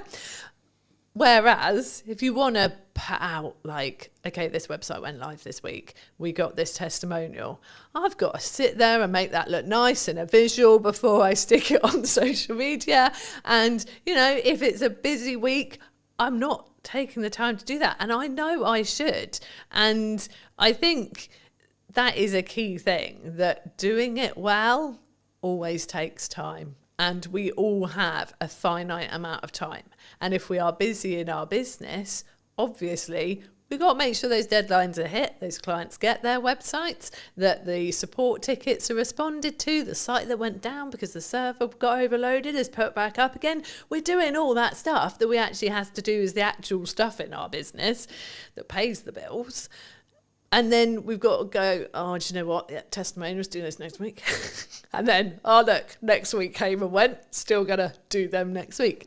And actually, I think, and this is something that's clicking in my head right now while I'm talking to you, that, you know what, some of that might stand out a bit more because people aren't doing it as much. It won't be the stuff that gets the likes and the shares and the comments on social media. There'll be those 5 nice people who are always lovely on every post and go, oh, that's so nice that you've got such a lovely testimonial. Well done, Jude. And I love those people for taking the time to do that.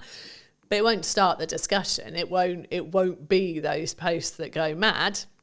But actually, they're the posts that when people are scrolling through your posts that really solidify what it is you actually do, that actually she doesn't just work out in the garage and try and grow vegetables in her garden. She does actually do websites. Do you think, I've just filmed Gemma's one, and we talked about the fact that some marketing agencies that I've seen in my lifetime are what I would call fall into the classic trap, in my view, that when they're busy with work, their marketing kind of shuts off, or they stop as much as they maybe should, either completely or as much as they should. Or then they only turn it back on when they need work again. Yeah. Something that I've always done for as long as the business has existed is Brunton Media is the highest paying client, period. It's not the most priority, but the reason why I always frame it as the highest paying client is it means it's the amount of resource, energy and time that it consistently gets. Yeah. Because regardless of how well I do my job for clients, if I'm growing, there will be a point where we don't work together anymore. Yeah. And I need a strong pipeline to stay in business. Absolutely. Right? So I need to constantly be going. If you're just looking at project work, I've pivoted the business slightly so it's retainer based and project work, but if you're just looking at project work, you need project, and it might feel overwhelming as you're starting to put them in, but then I'm just be honest with your client and say, well, what's your delivery timeline on this? Yeah. Because if you don't have the availability to film, edit and produce it, for example in my case, then don't commit to doing that in the month you can do it. Say, that's a really cool idea, is it time sensitive right now? Because if not, I can do it in September. By the time of filming, this will probably be out in October, but the same is true. I could do it the following month in November, for example. And I think sometimes with that mindset is why I'm always on top of marketing, right? And why I'm always constantly looking at my 1% on my marketing, but also then taking the learnings into my client delivery stuff and saying, well, actually, these hooks are working really well for me. Have we thought about doing something similar for you? Is that common? Oh, it's so common. And I think... And if so, how do we fix it? How does a business... Is it just, you just got to work the hours? You just sometimes. Yeah, and you've got to prioritise it. So I think, like you said, people will get a project in and they'll be so desperate to please that client and go, oh yeah, well, I can deliver that in 5 weeks. But to deliver that in 5 weeks, They will no longer rock up to any networking, and they will no longer post consistently on social media. And yeah, absolutely, there's no way they're creating any nice social like graphics to put out any testimonials, anything like that. It's all going to go because they've promised the client it'll be delivered in 5 weeks. Where actually, if they said to the client, is 7 weeks all right? Then realistically, they could still fit in their 3 networking meetings in that time, and they could still have prioritised their marketing posts and whatever else they do for their marketing, and the client would probably still have said yes. And let's not forget that actually clients will probably respect you more if you can't just go like that and deliver a project, because then they go, oh, well, they're busy, they must be good, rather than they can turn that around very quickly, probably haven't got anything else on, is that a concern? So it's definitely, and I think if you have been in the feast and famine cycle of like project, nothing, project, you are more panicked to definitely make sure that you get that client, and then you probably do overpromise, and actually you would have been fine. Because if you start saying we're 7 weeks all right, and they go, well, really, can we do 6? Then okay, you can do 6, and maybe one of the networking meetings goes or whatever.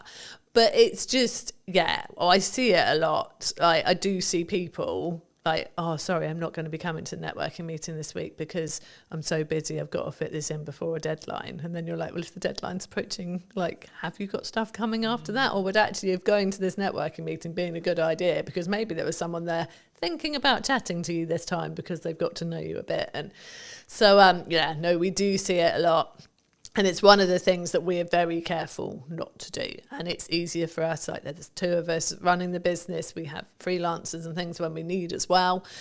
And so I am always focused. It's me mainly. Chris does do some of the networking, but I am very much focused. And like for me, it's the school summer holidays now.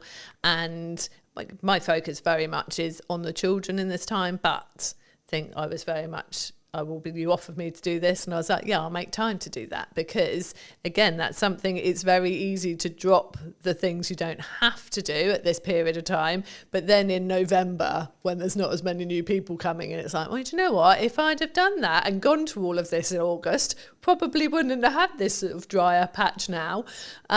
So yeah, so I'm here, and I've made sure I've prioritized a couple of networking meetings next week, and I make sure it keeps going, and because it has to, because we are small business owners, and that is how we get our business. I think for me it's key, and I've always been in the world of, I'm going to bank content for as long as I can, especially I call it my bloodline of my business now, because we met through networking originally, but I since then have pulled back on networking. That's not because networking doesn't work. It's because I found I was trying to do content, do that really well, trying to do ads, trying to do that really well, trying to do client delivery, trying to do that really well, trying to do networking, trying to do that really well. And what I was finding was I was doing all of them unoptimally or badly. Yeah. So I said, right, scrap everything. What do I actually want to spend my hours doing when I'm not working for clients? And then I was like, okay, well, actually, I really love enjoying creating content, having conversations on camera, etc. Cool. Okay, what's the byproduct of that? The byproduct of that is I become better at my craft. I become better as an interviewer, which in turn means when I'm doing interview content for clients, I'm even better. So it's a compounding effect across that board.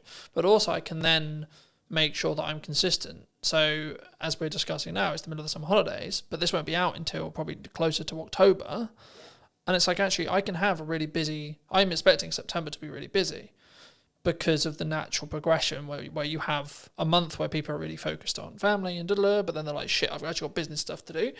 And in September, that's normally what happens. So I'm actually prepping it as a perspective. I probably won't be filming much in regards to podcast, my own content in September, but that won't matter because of how much content ahead I am. So then when it comes back around to it come October, I can then go back to filming, say, 5-6 episodes a month, or maybe 8 episodes a month, and then I'm good till December again, and etc. And I think once you understand that principle, once you can kind of get there with either your blog writing or etc., then you can be in a position where you don't need to worry about consistency. Like, I'm not worried, oh my God, what am I going to post? Then the question becomes, what could I post or what should I post? And it removes all the pressure. Yeah. Do you... Like, how consistently should someone be writing a blog on a website then? Let's focus back in on websites. So we say it's really good if you can do it once a month as a minimum. like to have that new content going on your website less once is a more month. in that respect? I think, well, I mean, I used to write posts weekly for Ready Steady websites. People told me that they loved that they did go and read the blog post every week. And I maintained that for a good few years. But that's a lot of content. And I got to the point where I really felt like we were getting busier.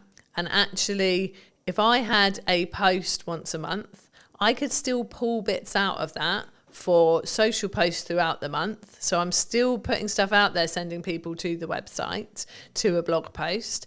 I could still pull different bits out of it for our newsletter, which is weekly. And Google likes to see something new on your website every month. Like, it just reminds Google that you're there. Something new's gone on there. It's something new for Google to index.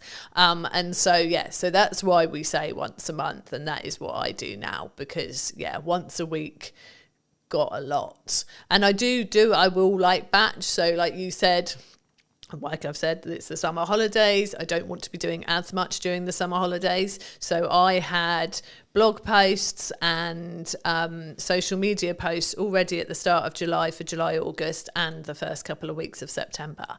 And my email newsletter as well, all scheduled, all ready to go, sorted. And I think it feels like that's a lot, but actually that took me not even 2 days to write the emails for every week, 3 blog posts, and I haven't written the social posts fully because I do like to be more reactive on social media, but I've written like probably 2 for each week, like full, solid, good posts that are more business related, and then I can put in my fluff of like, you know, sat in the school field today and did this type thing, and yeah, so it can be kind of a mixture. But it doesn't take long to do it, to schedule it. Like you said, like I know you've obviously booked this room today, you're blocking your podcasts, and that's months worth of content. And it's easy to do if you organise your time right to do it. And I think it feels big for people who just aren't used to doing it. And the people who say to me, oh, I'm not building an email list because I don't have anything to say to them. It's like, you've got so much to say. I am one for quite long emails. I talk a lot. I will write a lot as much as I talk. But actually, over the summer, they're shorter and sweeter. I've got a little thing going on of like a website tip a week. It's a short paragraph, but it's something actionable, useful for those people on our email list, relevant to them because they're all there, because they've come to us for some website reason, whether they've got a website with us already and should be reminded to just go and check that everything's still current and up to date and maybe make a tweak, or whether they're planning a new one and thinking of coming to us. Those tips are relevant to both. Happy days, email sorted. It's not hard. I mean, we have blog posts on ideas for your website, for your email newsletter, obviously. Got a blog post and everything pretty much on our website. So, yeah, but I think, once a month is a good one. Is there a pros and cons if you're, let's say, for example, you're in my position where you have a huge amount of video content and that's your feeder? Because I'm throwing around the idea for the new website that is going to be built by the time this episode comes out. There we go. Said it now. It will have to be out now. It'll have to happen. I'm throwing around the idea, because it's a time investment and it's also how I come across. I think I come across better on like this video, right? But for me, I'm aware that for AI search and SEO, I need to be writing stuff. Yeah. Now, do I need to be writing stuff? Do I need to hire a copywriter if the business can afford to do so? Or can I potentially leverage automation and or ChatGPT, etc., to write in my style, and or what are the pros and cons for all the above? So I think... Would you say? So for you... And this is a dirtily selfish fucking answer.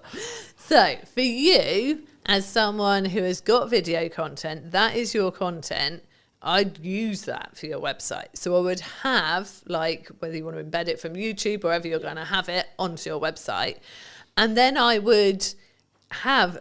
like notes of what's discussed, key points, which there are so many tools that will do that for you, that will draw it out. But I would say that if you're using a tool like that, you need to then go and sense check it, look through it yourself, make sure it does sound like you, tweak it, make it your own. Don't just use it verbatim from the tools that have pulled it out. So from that kind of content where you're repurposing a video and turning it into a vlog essentially on your website with notes, I think that's absolutely fine.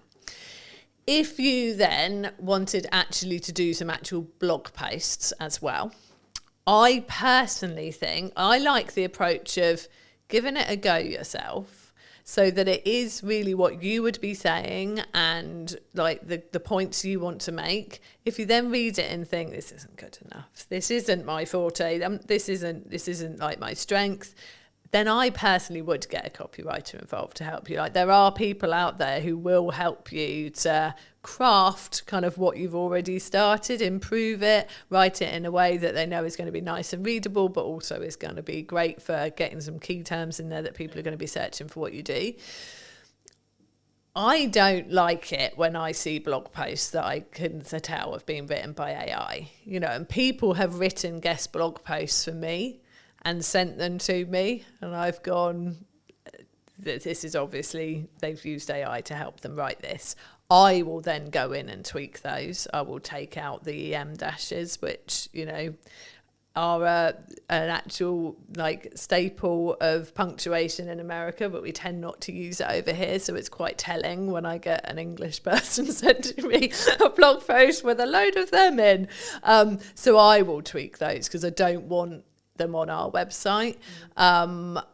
There are people saying that AI copy doesn't work as well from a search engine point of view, that like it's penalised. I don't know how truthful that is.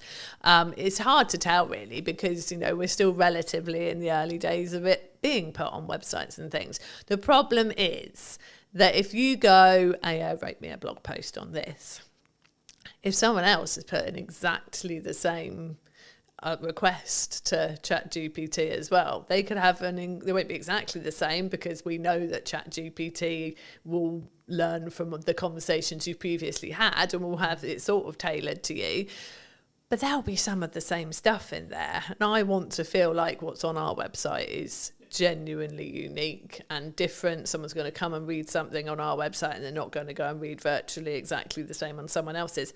Obviously, people are giving similar tips to us. Like, none of what we are saying on our Ready Steady Websites blog is rocket science. It's tips around your website. You know, there are many people out there doing that, and a lot of us will be preaching the same best practice.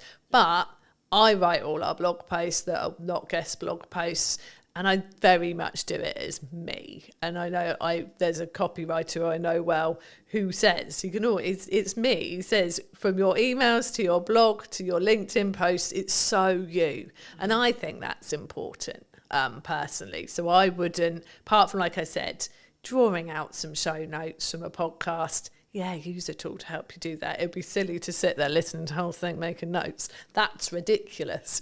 But if you're going for something that is sort of separate content in its own right, I still would prefer it that people really put themselves into it than the robots. Is there a world where you can do both? Yeah, I mean, there is. I mean, I know that I've got a lot of business friends who like are dyslexic, and for them, like, even sitting there and trying to start something is hard. Like I said, it's good to start from your own point of view and get someone to help you with it. So yeah, using it as a tool to kick you off, I think is all right. Again, as long as it is very much, then it becomes yours. I think I really don't like the idea of creativity being lost. And I don't like the idea of people getting lazy from a creative point of view. I think AI is great if it can help you with the really practical things. Like I said, like Chris uses it for coding, which you could say is a creative thing in its own right, and it is in many ways, but it's functional, isn't it? Yeah. Like, it's, I think it's whether it's grunt work or not, in my view, right? And I think the key of what we're talking about here is, in crux, is the cognitive ability of being able to critically think. Yeah. So for me, I'll give you an example that I've probably used on other podcasts. Apologies if I have, but for me, I'm now basically solely only reading a physical book out of principle, because I'm aware that I'm utilizing AI in tech, and I want to balance the cognitive ability that I'm losing through using AI, but I'm gaining efficiency, but I still want the cognitive ability to be able to think and get creative ideas, etc. But I'm also leaning into like, let's do more stuff in person, because I think the energy is better where possible, etc., etc., etc. And I think there's the conversation will flow better, so on, in that respect. And I think it's actually, to an extent, you can utilize both sides of the world as long as you're aware of the caveats. Yeah. Is which I think what we're touching on here. Yeah, definitely. And I think I had a brief conversation in comments on LinkedIn the other day with somebody who said, you know, do you use AI for writing blog posts? Do you ask it its opinion for things? Like, do you get it to do it? And I said, you know, to a certain extent, but I'm really concerned that people will stop using their brains. But like you said, if you're aware of the fact that you're using AI for certain things and you go, do you know what, I do need this to keep working, I can't just let this computer think for me the whole time, then that's great. And I think there is that balance there, and that's good. But I'm letting AI do the day-to-day stuff I wouldn't really find that hard or challenging to think for me. So I have freed up capacity and then the ability to think longer term problem solving, larger scope problem solving, longer term business challenge, growth challenge, and so on, for clients and me.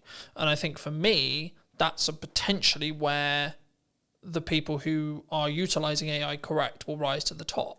Because I think, and there was this kind of AI is going to take our jobs-esque, the world's over kind of principle, I guess. I've been of the view that it's a tool. Right, and that's why I use the analogy of sharpen the knife and then use the knife yourself. So you're using AI to sharpen your knife, and then you're using it to cut up whatever you're cutting up, etc. And that allows you to then move forward. That allows you to be more efficient, and that's kind of the, I'm going to work smart and hard simultaneously thing, because it's not just about. It is a level of, because I was like, in my head, whenever I look at content, I'm going quality or quantity, but actually, you need both to be able to understand data, to be able to then work out what the market thinks is valuable. Because, and I suppose it doesn't matter what you think is valuable. It's what the market thinks is valuable. And the only way you're going to get there is through a level of quality at volume, in my view, at least. Because then you have, like, this video got 300 views, this video got 1,000. What's the difference, for example? You know, in that respect. But for those who've maybe really connected with this conversation, you know, really enjoyed it, or maybe they just want to check out what you guys are doing, where's best for people to reach out? Where's people to connect with you? Well, our website. It's got to be the answer I give, really. So our website, readysteadywebsites.com. If they want to have a chat, they can book a call there. But we are on socials. We are Ready Steady Websites on Instagram, on Facebook, and on YouTube. And I am Jude Wharton on LinkedIn if people want to connect. And I'd like to end the episode by asking you to give advice to your younger self. So 5 years, 10 years, 15 years ago, what advice would you give to that person? I'm going to keep it on a marketing theme. Like, we started our business 15 years ago, and I wish right then we'd started to build an email list. We didn't start doing it for about 5 years. And once we built our email list, that was when the consistency of work coming in massively picked up, because those people were there and we were talking to them every week, and they were getting to know us, like us, really understand what we could do for them, and then they started coming to us consistently. So yeah, absolutely, I'd have built an email list much sooner. So that's my marketing, if I could go back and tell myself. Yeah, thank you so much for coming on. Thank you so much for the time. And if you did enjoy this video and would like to see more like it, then I'll be back next week with a brand new interview, talking about all things marketing, what you can be doing, and where and what we're potentially missing as well, which I think is a really important part of what I'm doing here. So thank you ever so much for coming back and joining me once again. And if you would love to hear what you think in the comment section down below, and I'll see you very, very soon. But you still got to spend money on marketing to be visible and put yourself in front of your customers. You can't just expect it. You can't expect them to find you without you talking out there. And I think for me, the important element with marketing especially is if you're really busy, that's when you should be accelerating your marketing. Yeah, I think everyone is guilty about not marketing themselves enough. You've got to go through some pain to really learn that lesson, and then hopefully you won't make the same mistake twice. You have to have a level of volume to understand what works, because something will over-index. A video will get 1,000 views when your average is 300. Okay, why? Don't wait for the perfect conditions, because there are no perfect conditions. Did you know that 93% of you are not subscribed? So if you could please do me a favour and you're enjoying the show, then subscribing would mean the world to me, and it would allow me to grow the show and continue to get larger and larger guests and continue to bring what's missing in marketing today. Thank you ever so much for joining me, and I'll enjoy the episode. Hello, my friends. I hope you're well. I hope you had a good day, evening, or night. Today, we're back from a brand new episode of the podcast, and today I'm here with Gemma. Hi, Gemma. How are you? Hello. How's it going? Yeah, I'm really good, thank you. Yeah. I think marketing's an interesting space at the moment. I wasn't necessarily going to start here, but I think, is it an economic thing?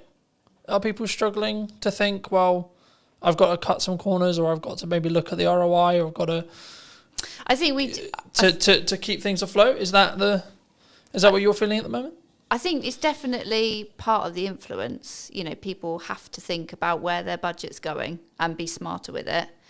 I think if businesses are still constantly searching for the hack or the quick wins, then that's where it gets really difficult, I think, for me as a marketer selling to clients, because if they think there is a shortcut or there is a quicker way, and especially the space that I work with being B2B, and it is that longer buyer journey, it isn't, there are no hacks or quick wins. It's not about being in a consumer space where you can use sales tactics to get the sales quicker. So yes, partly the economy is having an influence, like especially businesses where they've got lots of employees. They've had the impact of the national insurance contributions in April, so that has hit their bottom line. But it can't always be the excuse, I'd say. You know, the economy is going to go up and down. Look at all the things that have happened in the last 5 years that people did not see coming. So it can't be used as an excuse. You still got to spend money on marketing to be visible and put yourself in front of your customers. You can't just expect it. You can't expect them to find you without you talking out there. Do you think that a lot of businesses, especially conversations I'm having with some clients, retainer clients, etc., like they want really strong ROI, right? Return on investment. They want that strong return on investment. Do you think, though, when it comes to marketing, that people, because I'm seeing a world in the larger space for larger business. Now, of course, they've got more capital, they can burn it for maybe a bit longer, etc. But they're actually focusing on brand building, right? The larger space. But do you think the small business space is more driven towards strong ROI, like trackable ROI in marketing? Yes, I think ROI marketing it's people sometimes feel it's a bit of a dark art, you know, and it's difficult to be able to go, yes, I did this particular piece of marketing and it resulted in X. That it doesn't always work like that. The clients I work with, I help them with marketing across a number of channels, because ultimately activity in silos does achieve so much, but it's the bigger picture and how it all works together. Yeah. That's where you gather the momentum, and that's where you start to see the results. Do you think, let's play a theoretical scenario, let's say I do 4 different things in marketing, one thing maybe the podcast is an example, and I've seen my revenue go up by 20-30% in that time, let's say, but I can't directly track it because the client hasn't said categorically, oh, it's because I watched your podcast that I've hired you. Is that still because of the podcast though? Like, could I look at it that way, and could I, from an analytical point of view, when a client or me or you or etc., we look at our spend and we go, okay, well, I'm outputting these things, right, and my revenue has jumped this way. I've had a change in revenue, whether it's 10%, 20%, 30%, whatever it is. And what did I do before that change? That's how I look at it personally. But is that how you look with clients? Is it you say, well, okay, well, we did these things, and then the maybe not the direct outcome, e.g. the trackable thing, but the byproduct was you're consistently, across months, not a week, etc., but like across months, you're up 10%, 20%, 30%, etc. Yeah. Do you think? Yeah, definitely. It all works together, and the thing, especially with B2B and the longer buyer journey, is that they might remember like the last engagement they had with your marketing, and then that, when you fill in the surveys online or something, how did you hear from us? You might then you'll legitimately put the last thing you remember, but it will be because of the influence of all the other engagements that you've had. So it might be that they go, oh yeah, the most recent thing I saw was one of your podcasts. That's how I heard about you, or that's made me want to buy from you.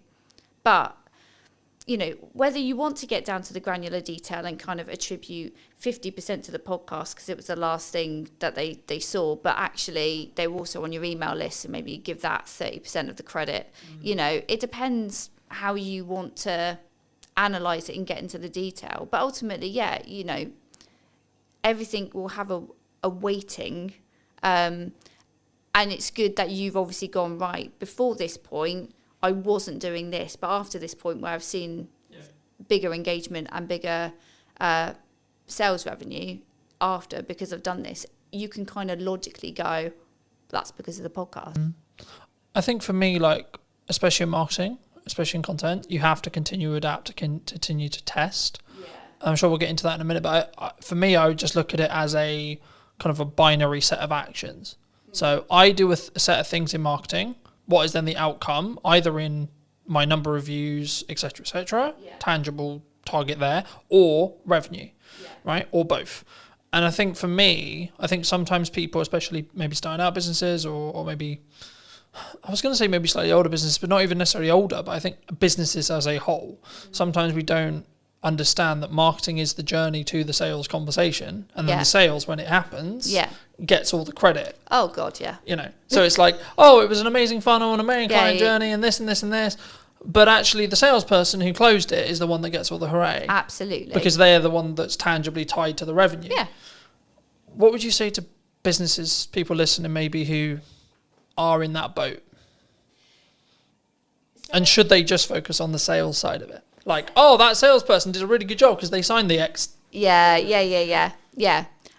I mean, God, sales and marketing have had a crazy relationship over the years, haven't they? So they have to work together, because yes, sales will ultimately get the glory of converting that prospect into a client, but it won't have happened because that prospect won't have got to the point of needing a proposal or, having a sales conversation without all the effort that marketing has done to warm them up, to build up the knowledge of the brand, to build up the trust, to build up the credibility.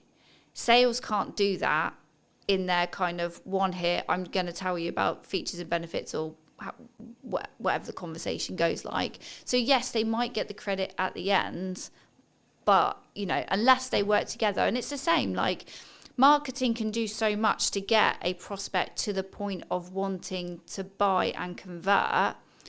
You still need to have a sales message and a sales process to get them over the line and get the revenue in. So they can't work one without the other. They have to work together. But yeah, you'll always come across organisations that kind of weights slightly more to marketing, slightly more to sales. But, marketing has to think about what happens at the point of sale, and making sure that they're not going to get the sales team kind of go, these marketing leads are rubbish, and actually it's because marketing has done so much, but then the salesperson is missing a piece of information that they didn't tell us that they needed. You've got to get them to work together. Got to get them in the same room.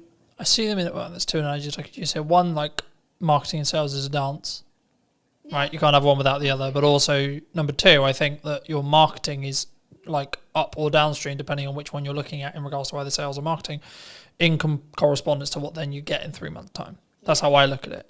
And I say, well, the actions I'm doing now, the actions I'm doing today, they won't have ROI today, but they will have ROI in 3 months, 6 months, or 12 months.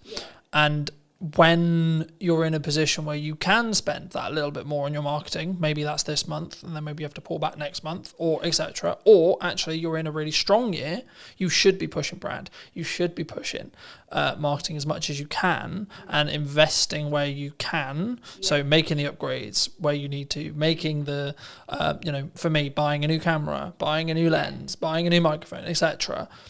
That's then going to pay the rewards when things are harder, because I can lean into those changes and use them as maybe selling opportunities or selling reasons, right, in my marketing that will then trickle down into the reason why people made decisions. But have you always wanted to work in marketing? Have you always done marketing? Like, how did you get sat in front of me today? Yeah,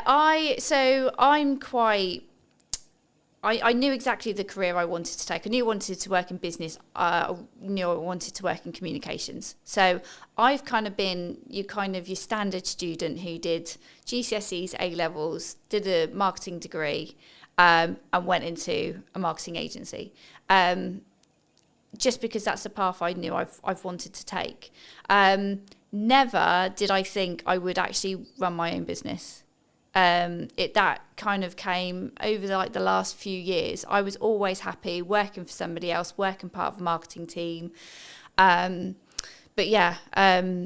was always, I didn't foresee the kind of the change. Why did you go freelance? Because some people are forced into it.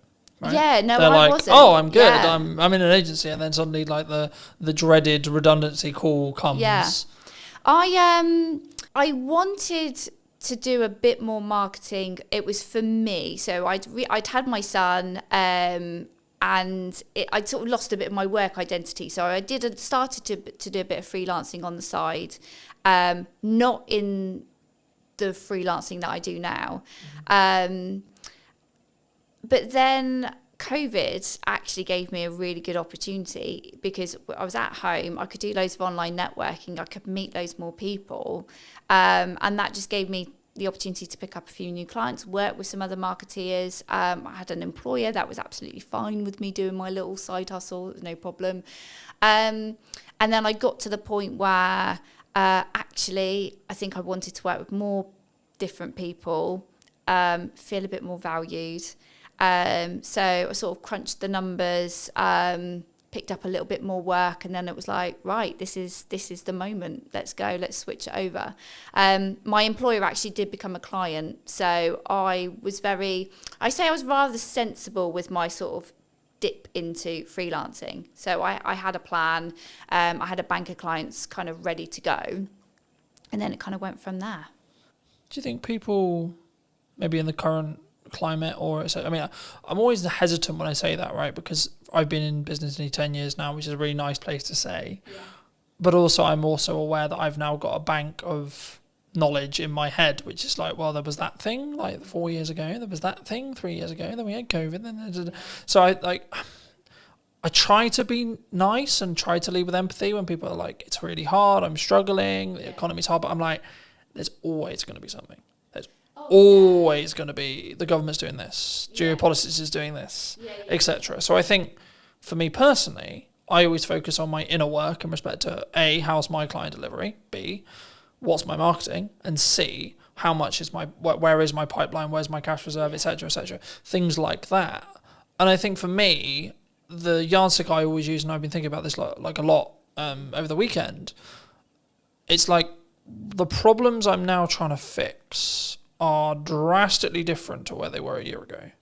So for me, that's clear growth metric. Yeah. Because I'm trying to fix larger problems. I've got more, whether that's financial problems or delivery problems or etc. You always have problems, I think, in my view. Yeah. To I guess to phrase it into a question, people who are maybe looking at the economy as should I maybe pack in what I'm doing and then go get a job? Or the other way and saying, actually, well, maybe I'm a little bit concerned about my job security. Maybe I'm seeing redundancy in the next 6 months, like either because their company's actually said that's going to happen, or they just have kind of a gut feeling that's like, I would feel more secure if I had something else. What would you, is now a good time, would you say? Any time is a good, any time. Like, don't wait for the perfect conditions, because there are no perfect conditions. Employment, some people do look at it a bit more securely. There's more, law behind, to protect employees. I don't sit there and think, I don't think either or is more safer, freelancing or employment. I saw somebody post something the other day about, maybe I think they must have gone through a redundancy, and I just sort of commented to say, like, look, don't overlook freelancing, but also don't look at freelancing if you want to get some income in your pocket quickly, because it's not the quick result, unless you've got somebody that has got a project lined up, that they're going to be good payers. But I think that happens because you did the work 3 months ago. Yeah, no, that does. But that's what I'm saying. I'm saying, like, somebody that was like literally, okay, I've just been made redundant, I'm going to jump into freelancing, and it's like, that's fine, but brace yourself. You are going to financially, you're going to just. You need to live humbly. Yeah, and I think for me, the key for me, and the thing I've learned the last couple of years is you have to live below your means within reason, regardless of whether you want to grow or not, because. If you're growing, that requires money, but also it's in a scalable fashion where actually if money starts to get tighter and you have to make cuts, then I'd rather be cutting the stuff I'm using to push forward rather than, oh, I can't eat today. Yeah. I can't turn the heating on. It's interesting you say that, because at the end of last year, I had a couple of clients, they kind of fell out one after the other, and it was a little bit like, oh, this is getting uncomfortable. But it was a bit of a wake-up call for me, because I'd had lots of work come to me via referral, via other clients, but I could honestly say I wasn't doing enough marketing outbound to reach new audiences. So as sad as I was, and I was panicking, I knew I had enough money to pay the bills. That was fine. But I decided to invest in myself a lot more. So I invested in a bit more coaching. I invested in some other kind of support marketing communities where I was going to meet other marketeers, learn from them, possibly grow my network and find other people to work with. And it was absolutely the best thing I've done. So it's scary to spend money when you know your income is reducing, but sometimes you have got to do that. You've got to invest in new systems and technologies and new ways of doing things. Yeah, I was going to say, I think it's like, what's your response? And I'm having this like constant concern, right? When things are going well, you should make okay, cool. But then actually, maybe I've got runway of, let's say, 3 months or maybe 2 months, right? Or maybe a month and a half. Cool, right. Do I continue to move forward, continue to say, well, this is working, this is growing, and trust in that by the time I hit my end of my runway, I'll be fine, the work will be there. Yeah. Or I'll make the money, or I'll found a way through. In that scenario where you are, like, unfortunately losing clients, the project work isn't there. We're recording this will be going out probably nearly October, but we're recording this in the middle of the summer holidays, where I naturally know there's going to be a lower demand for stuff happening, which is understandable to an extent, because kids are home, things are harder, people are working less, people are enjoying either holidays or time with their kids, etc., which is completely understandable. But also I'm like, okay, when I looked at my financial plan, I was like, okay, I need to kind of plan as if there's not going to be any project work for the next 6 weeks-ish. Yeah. I guess to phrase it into a question, I mean, what's your response? It sounds like it's like lean into growth and lean into investing. Or have you always been that way? Or do you sometimes feel like maybe you should have pulled back on costs and gone, actually, I can live on this for 3 months now? The interesting thing is, if you ask my husband, I am Captain Cautious. So I am not necessarily a risk taker. like you mentioned earlier about sort of like living within your means. So I think you've got to be sensible, and it is. I guess it's a personality type, isn't it? So if you're somebody that really likes to live on the edge, and you're quite comfortable, kind of going, it'll work itself out, then you might take more risk. You might spend more initially and kind of hope for the best. Know that it's going in the right direction. You're investing in the right areas. So for me, in November last year, where I had less clients, but I knew I had to do something different, and I knew perhaps I was probably hiding away from really putting myself out there. Because it is scary. It's scary to put yourself out there. I was just saying, did that come from like I've overused the word insecurity, but I can't think of another word to use lately. It's like, but is it an insecurity within yourself? It's like, what if? Because it's the classic of like, what happens if people comment nasty things or etc. Yeah. It's pushing yourself out of the comfort zone. So when I went into my freelance stuff, I had a bank of clients. I grew, quite quickly. I was quite fortunate. Maybe I use that word too much. I'm good at what I do. That's why people work with me. But I guess I was comfy. I had enough money coming in, but ultimately I didn't have enough of an eye on my pipeline. And so, and that was in like the first 2 years. So I've learned a lesson, and I'm happy that I've learned that lesson. I don't think there was any other way I was going to learn it. Like nothing was giving me the kick up the bum to focus on my pipeline. So when you say focus on your pipeline, what does that actually mean in tangible terms? What are you doing when you're focusing on your pipeline? In terms of having more conversations and lining up potential new clients, new work. So you're in sales? Yeah. So I think there's sometimes a misconception when we look at pipeline, which is like, I'm going to push marketing really hard. Because that is a approach to get more pipeline. My answer is yes and. Right? Yeah. Yes, and you should be doing more marketing. Yes, and you should do more outreach. Yes, and you should be connected with your clients. Yes, and you should be adding more value to your clients. Yes, and you should be trying to go above board for all of the clients you currently have. Yeah. When things are good and when things are bad.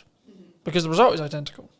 But I think if you can financially plan it and or plan in such a way where actually absolute worst case scenario, you probably got close to 3 to 5 months, you're going to be fine either way.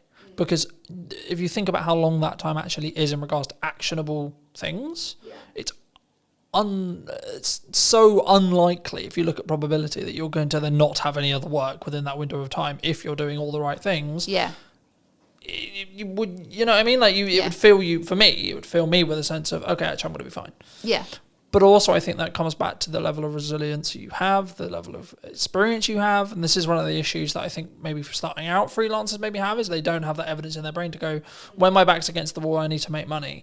I know I can go in what I call going into the trenches, which is I'm going to have 15 cold outreach messages a day. I have stages. Like for me personally, I have seasons or stages, depending how you look at it, depending on where I see my pipeline, where I see things. When things are good, I lean into marketing as hard as I possibly can and try and add as much value in a short window of time. When I know that potentially I'm about to go into a season where I need to make sure things happen, like say like money hitting my account every month, then I'm like, okay, we're going to change gears now.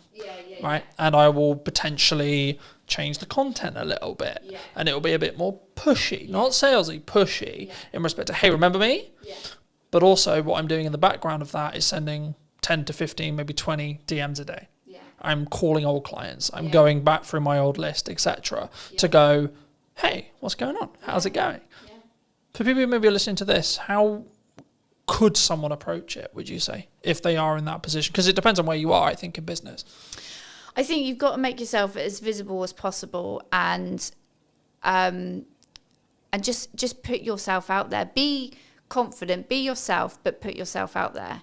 And I would say get out from behind the screen. So it's great if, you're doing all your digital marketing, you're sending your DMs, hopefully you've built your email list and you're reaching out to them and saying, hey, I've got availability right now, grab it. But also it's being seen in person as well.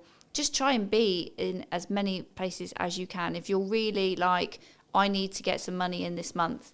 You've got to, and be honest. Like, I don't think there's any shame in anybody going, hey, I've got a gap. I've got a gap right now. I need to make some money. My skills are going unused. Like, just be honest, because there are lots of people in the same situation, and like, there's no shame in there's no point lying and going, oh yeah, I'm fully booked until next year, when you're not. Like, that's not paying your bills. So yeah. I think for me, there's a couple of layers there. The first is, if you're in that position, you need to get yourself out of the hole short term. Yeah. Second position, you need to take the lessons that you got where you got there. Yeah. And thirdly, you need to then understand that actually, even in a year's time, when you've taken the lessons and when you've moved forward and when you've done the money management, and I keep leaning back to money management because that in crux is what will fix the problem long term. When you make money, stash some away. Yeah. When you make money, stash some away. When you make money, so on. And that can, there's loads of ways you can do that. But I think for me, the key is to understand that once you do that, you're then thinking longer term time horizon, but you still have problems. Yeah. I might lose some of my retainer clients tomorrow. I might not. Right? Cool. But what am I doing to potentially get 2 more? Yeah. Constantly. Absolutely. Yeah. So I think sometimes, I'll phrase it as a question. Do you think marketers can get complacent sometimes? Things are great. Things are good. I think we can. I think anybody can in their role. And I think people have different fears at different times. So the whole thing when you said there about you've got enough work, but you're always thinking about trying to get 2 more. I've definitely had the fear of, well, if I put myself out there too much, what if there's loads of people that want to work with me and I can't work with all of them? And I'm not necessarily, for me personally right now, I'm not interested in growing an agency. I might have thought that last year, but this year it's like, who cares? If I end up with that problem, I'll find a solution when it comes. Right now, it's not a fear to worry about, Right now, it's all about having those conversations and keeping visible and reminding people. I had a client that I now work with this year. We had a conversation 12 months before, and it wasn't the right time for her to work with me. And then, as soon as she was ready, she comes and has a chat, and that's it. And then we're working together, and we started working together on one particular project, and that project has grown, as a result of continuing to have these conversations. Do you think? I've always looked at it from more. In some ways, I've seen myself as very unique in the respect of how I market and what I do, but also I've seen it on the other side, which is what I would call more traditional marketing agencies, where they sell marketing service. But they only market their own business when they need work. Yeah. And I think that's backwards, personally. Yeah. I think regardless of whether you're busy, regardless of whether you're not, you should be leading with your best foot forward as a marketing agency, if it's what you sell, right? Or a videographer. You should be posting your best content for you. You should be having the podcast, and you should, and look, I always focus on, for me personally, everything I do is 1% improvement, right? Little thing. How can I tweak the lighting? How can I make it look a bit better? How can I make it sound a little bit better? Etc. And sometimes that has a cost implication. And sometimes that's an uncomfortable cost implication. But I'm always like, is it going to make 1% improvement? Because if I plan it in respect to I've got 2 months, let's just say, for example, 3 months worth of runway, by the time that 1% compounds, I'm going to be fine anyway. Regardless of what happens with it. I could lose, touch wood, that won't happen, but I could lose all of my clients as of today, and actually I'll still be fine in 3 months because of the compounding effect. Yeah. Because as long as I've got enough cash to live that runway, then I'll be fine on the other side. Yeah. Do you think, is that common in marketing?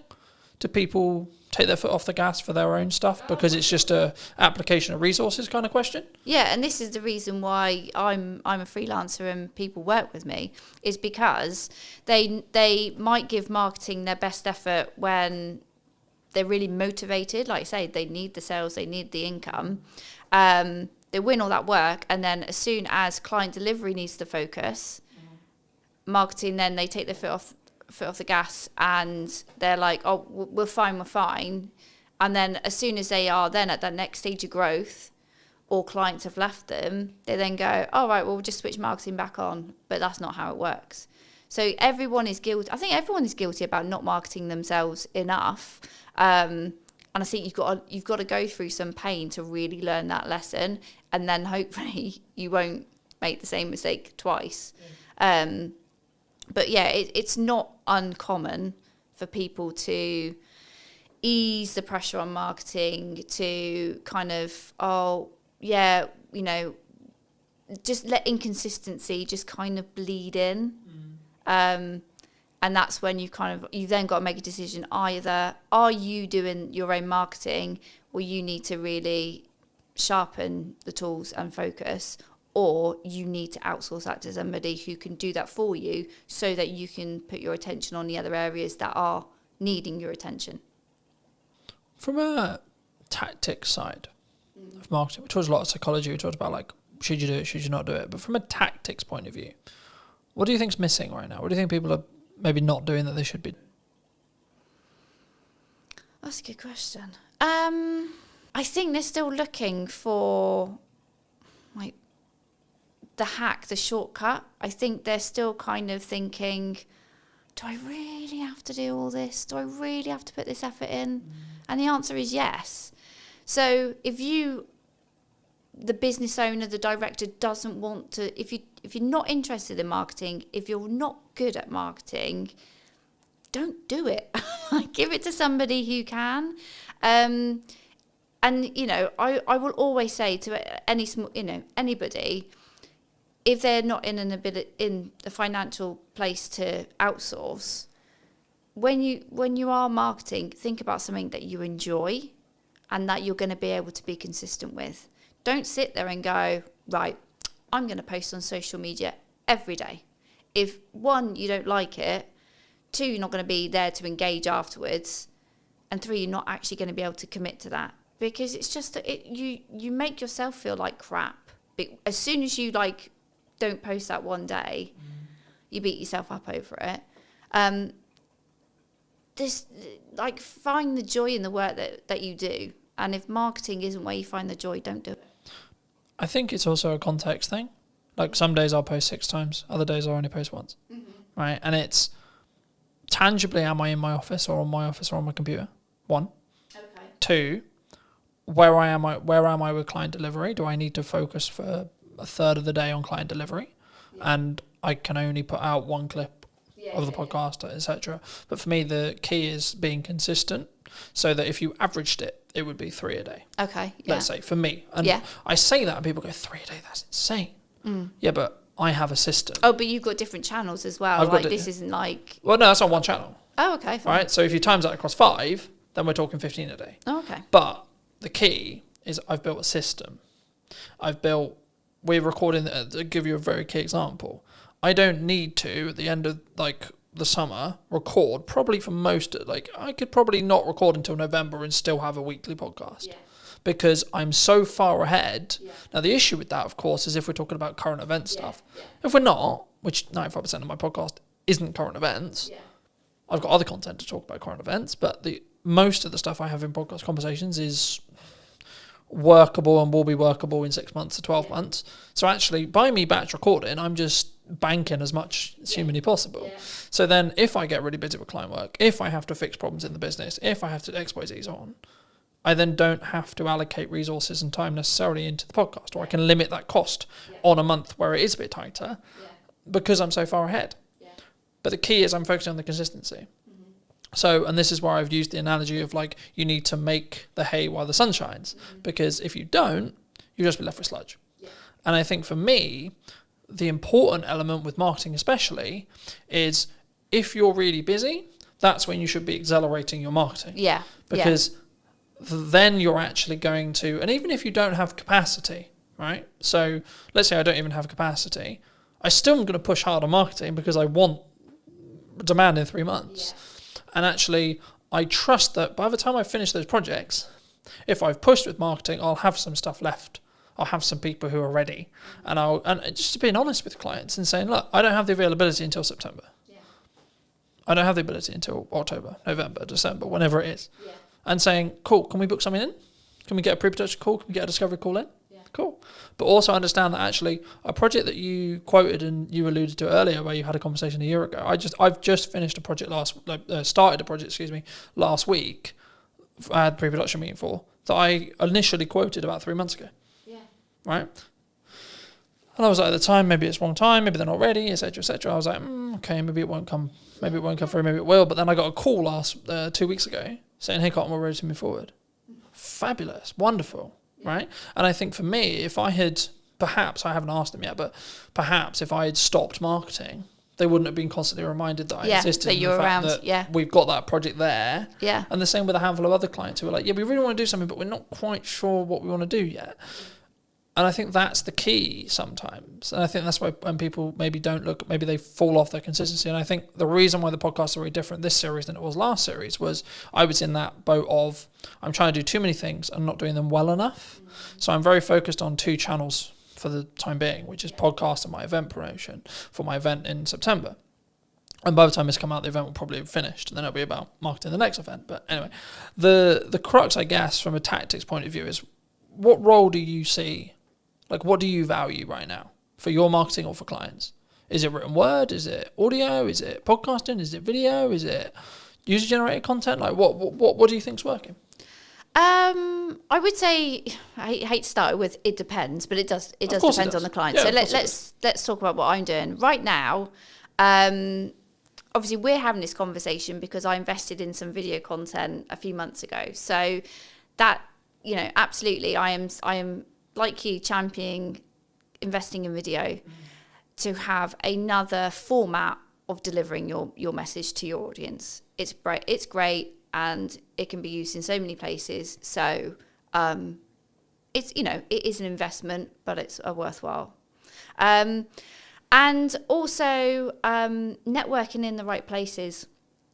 So there's lots of different networking events out there.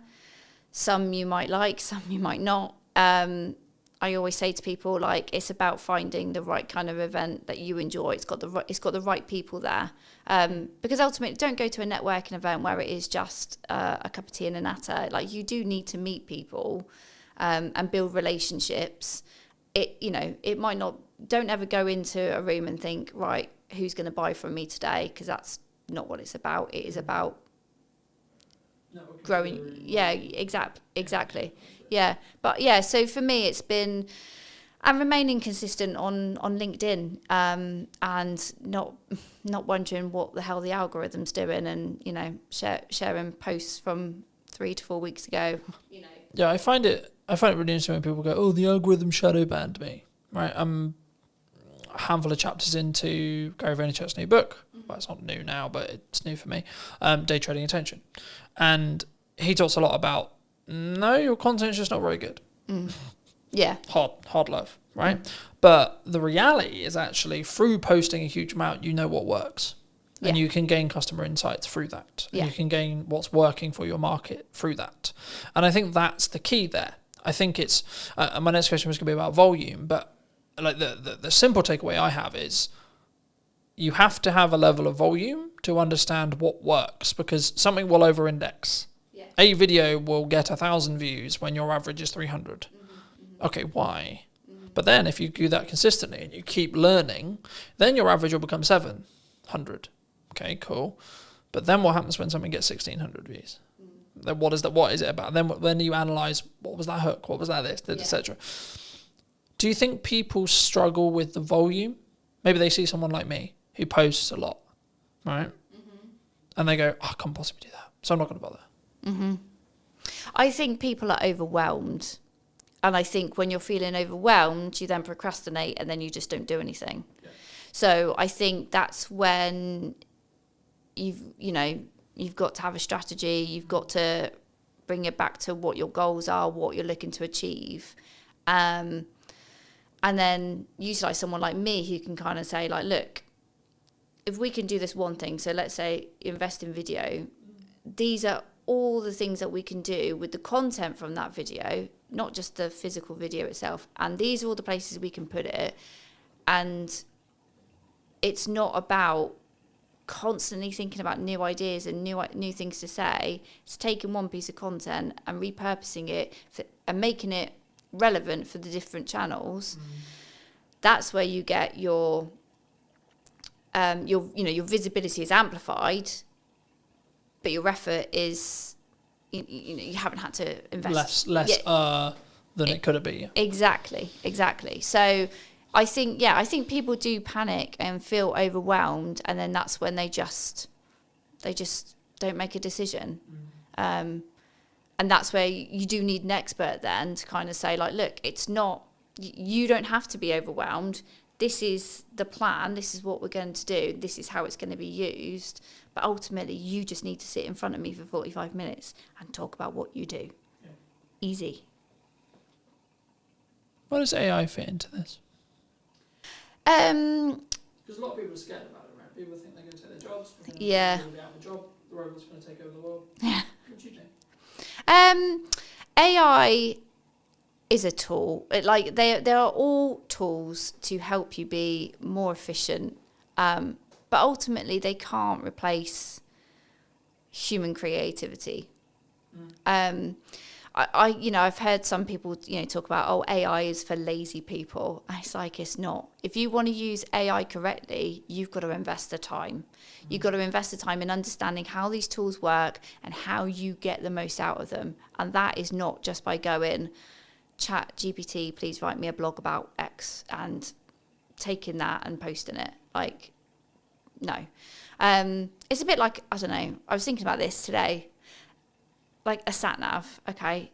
So a sat nav is a tool that tells you how to get from A to B.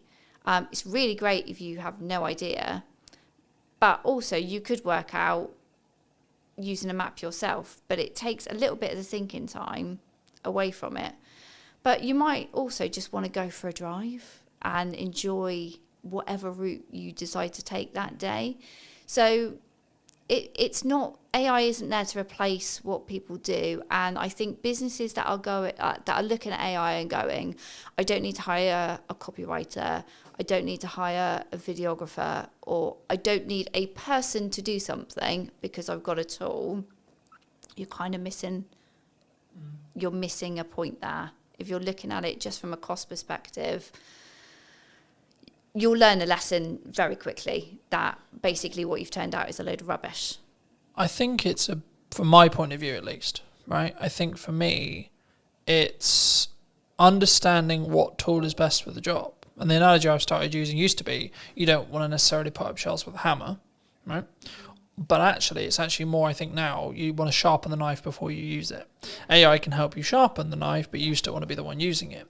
And I think for me, the key, I guess, in that is actually, and this is where I think the trend sort of shifted originally, because originally it was, we're all going to be out of jobs because of AI. I think in reality, which I agree with, which is where the trend went, which was people who utilize AI as a tool are going to output more, be more efficient and be better than someone who doesn't. So in turn, it's human v human again, right? And I don't like saying human v human because it implies that everyone's a competitor, sure. But for me, it's actually more about it's you v you and focusing on that mindset, just on a mindset shift really quick. But for me, I see AI as maybe a leveler or a tool rather than, it's going to take my work. If you're in a corporate landscape and your client's looking at you and saying, we need to cut some costs, or we're going to cut some costs and we're going to get an AI agent to do the thing you were doing. Okay. Ask yourself what you can control about that. The answer is probably not much. And then ask actually, well, did the client actually value what you were doing as much as they probably should have done, or actually, in a nice way possible, are you actually that good? Are you actually better than a computer? Yeah. Right? And that's harder one to ask ourselves, I think, because we then have to be vulnerable with ourselves. We have to say, hold on, shit, I might not be. Yeah. Right? Do you think you're better than a computer? Yeah.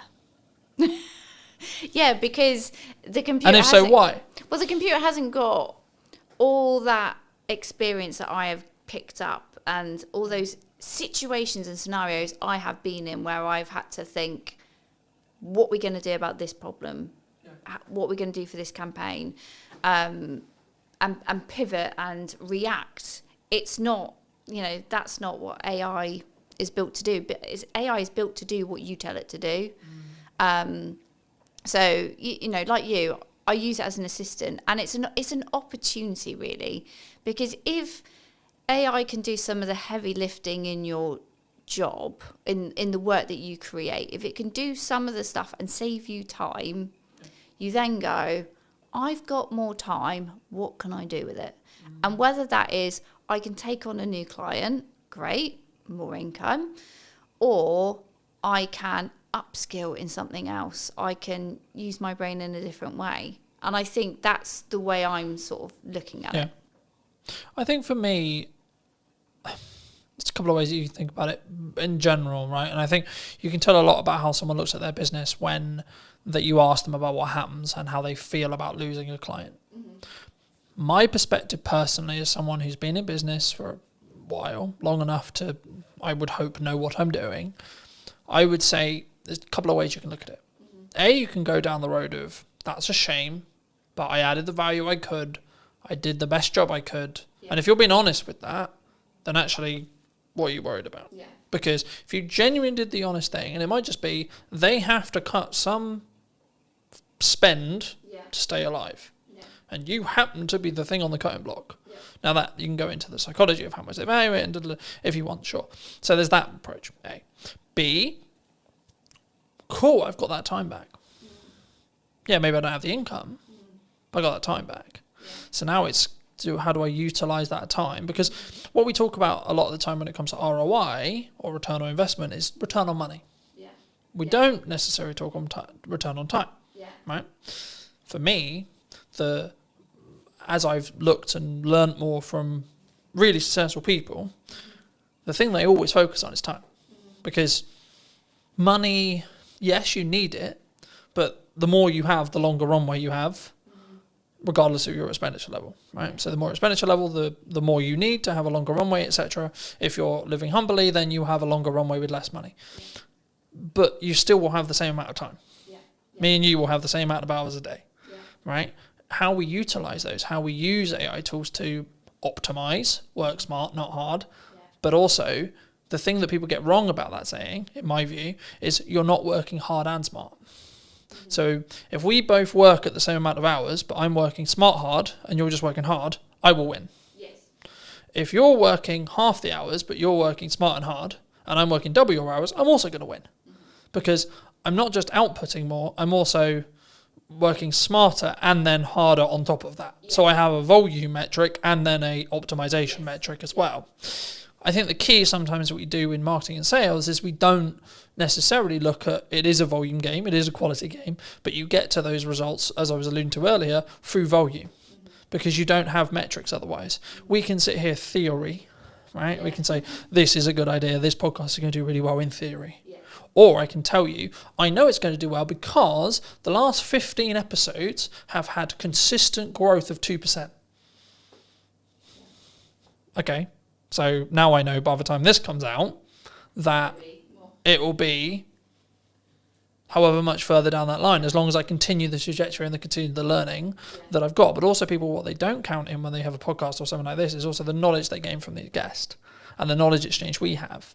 So actually what I'm doing is I'm creating content out of it so I can go to many, but also in our one-to-one conversation, you might say one thing to me that I might go, actually, hold on, I could implement that. And actually, what's the knock-on effect there? So it's not even, because I think sometimes we go, oh, it's got 3 views, right? Especially when you start out with a video. Oh, it's got 5 views. Does small numbers of views matter in marketing? In an ideal world, we want thousands and thousands, right? But yeah, you want that, but don't ignore the fact that there's lurkers. That, not everybody who sees your content goes, I'm going to indicate to you that I've watched this video, that I've done something that, it's resonated with me, it's given me an idea. Not like people do on the periphery, observe from the background and go, okay, yeah. And they don't show up in the engagement, and if you just only focused on, you know, analysing your engagements, comments, likes, all that kind of stuff, you go insane. You know, you need to be having the conversations outside of it. So yeah, okay, people might have looked at it, but what else are they doing? How else are you engaging with them? And that's where it's like, you can't focus on one channel. You can't focus on posting one video. Like, you know, those 3 people might have seen it, but what else have they seen? What else have they digested? What else have they taken on board? And are you going to talk to them? Because that's the other thing, is like, this is not one way. Marketing is not one way. You have to create that dialogue, find out, dig deeper, get them to know you. You know, it's like, you know, today we're here, but we had a conversation before. So it was great to, you know, understand what we were both thinking, have a, you know, chat around a conversation, so that you obviously felt like, oh yeah, I think Gemma would be interested on the podcast, and I obviously feel comfortable being interviewed by you. I think sometimes, I think it depends on the context, right? Like, if you're fortunate enough to get a guest who's quote high profile, and they've done 100 million podcasts, and they're very good at very quick rapport building, different conversation. But also, to be fair, you may not have a longer term relationship after that podcast episode. Because in most cases, they're there to film their half an hour section with you, or 45 section with you, that they're also going to use as content. And then that's it. That's the transaction. Cool, I'll come on your show, but I'm going to film it so I can cut it up for my socials. Cool, sick. But actually, potentially what we're doing is what I've now replaced networking with. Because in the nicest way possible, networking is incredibly good when you're not time poor. When you're incredibly time poor, it's not overly efficient unless you're in the very targeted specific room, and that's specifically what you really enjoy doing. Everyone thinks, well, some percentage of people think I mock networking. I did networking for nearly all of my business, and I still do now. I do it slightly differently now because I'm very focused on content delivery. But the reason why is because I sell content delivery service.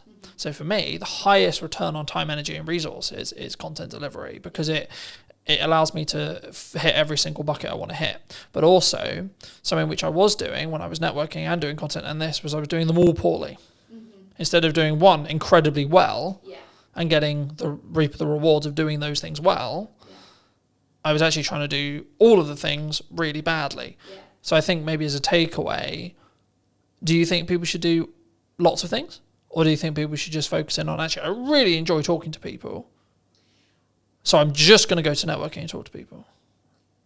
I think the joy, doing something you enjoy is one part of it. So don't, you know, if you're doing something in marketing that you really feel uncomfortable and it's not your bag, find another way of doing it. And if that's outsourcing, or like if you've got a firm of people and somebody else really enjoys networking, make them the person that represents the firm out in public. Oh, I just lost my thought then. So you were asking me about, should you do lots of things? Yeah. Or should you just narrowly focus on, so I'll give it, so Alice Mosey would say, you just do content.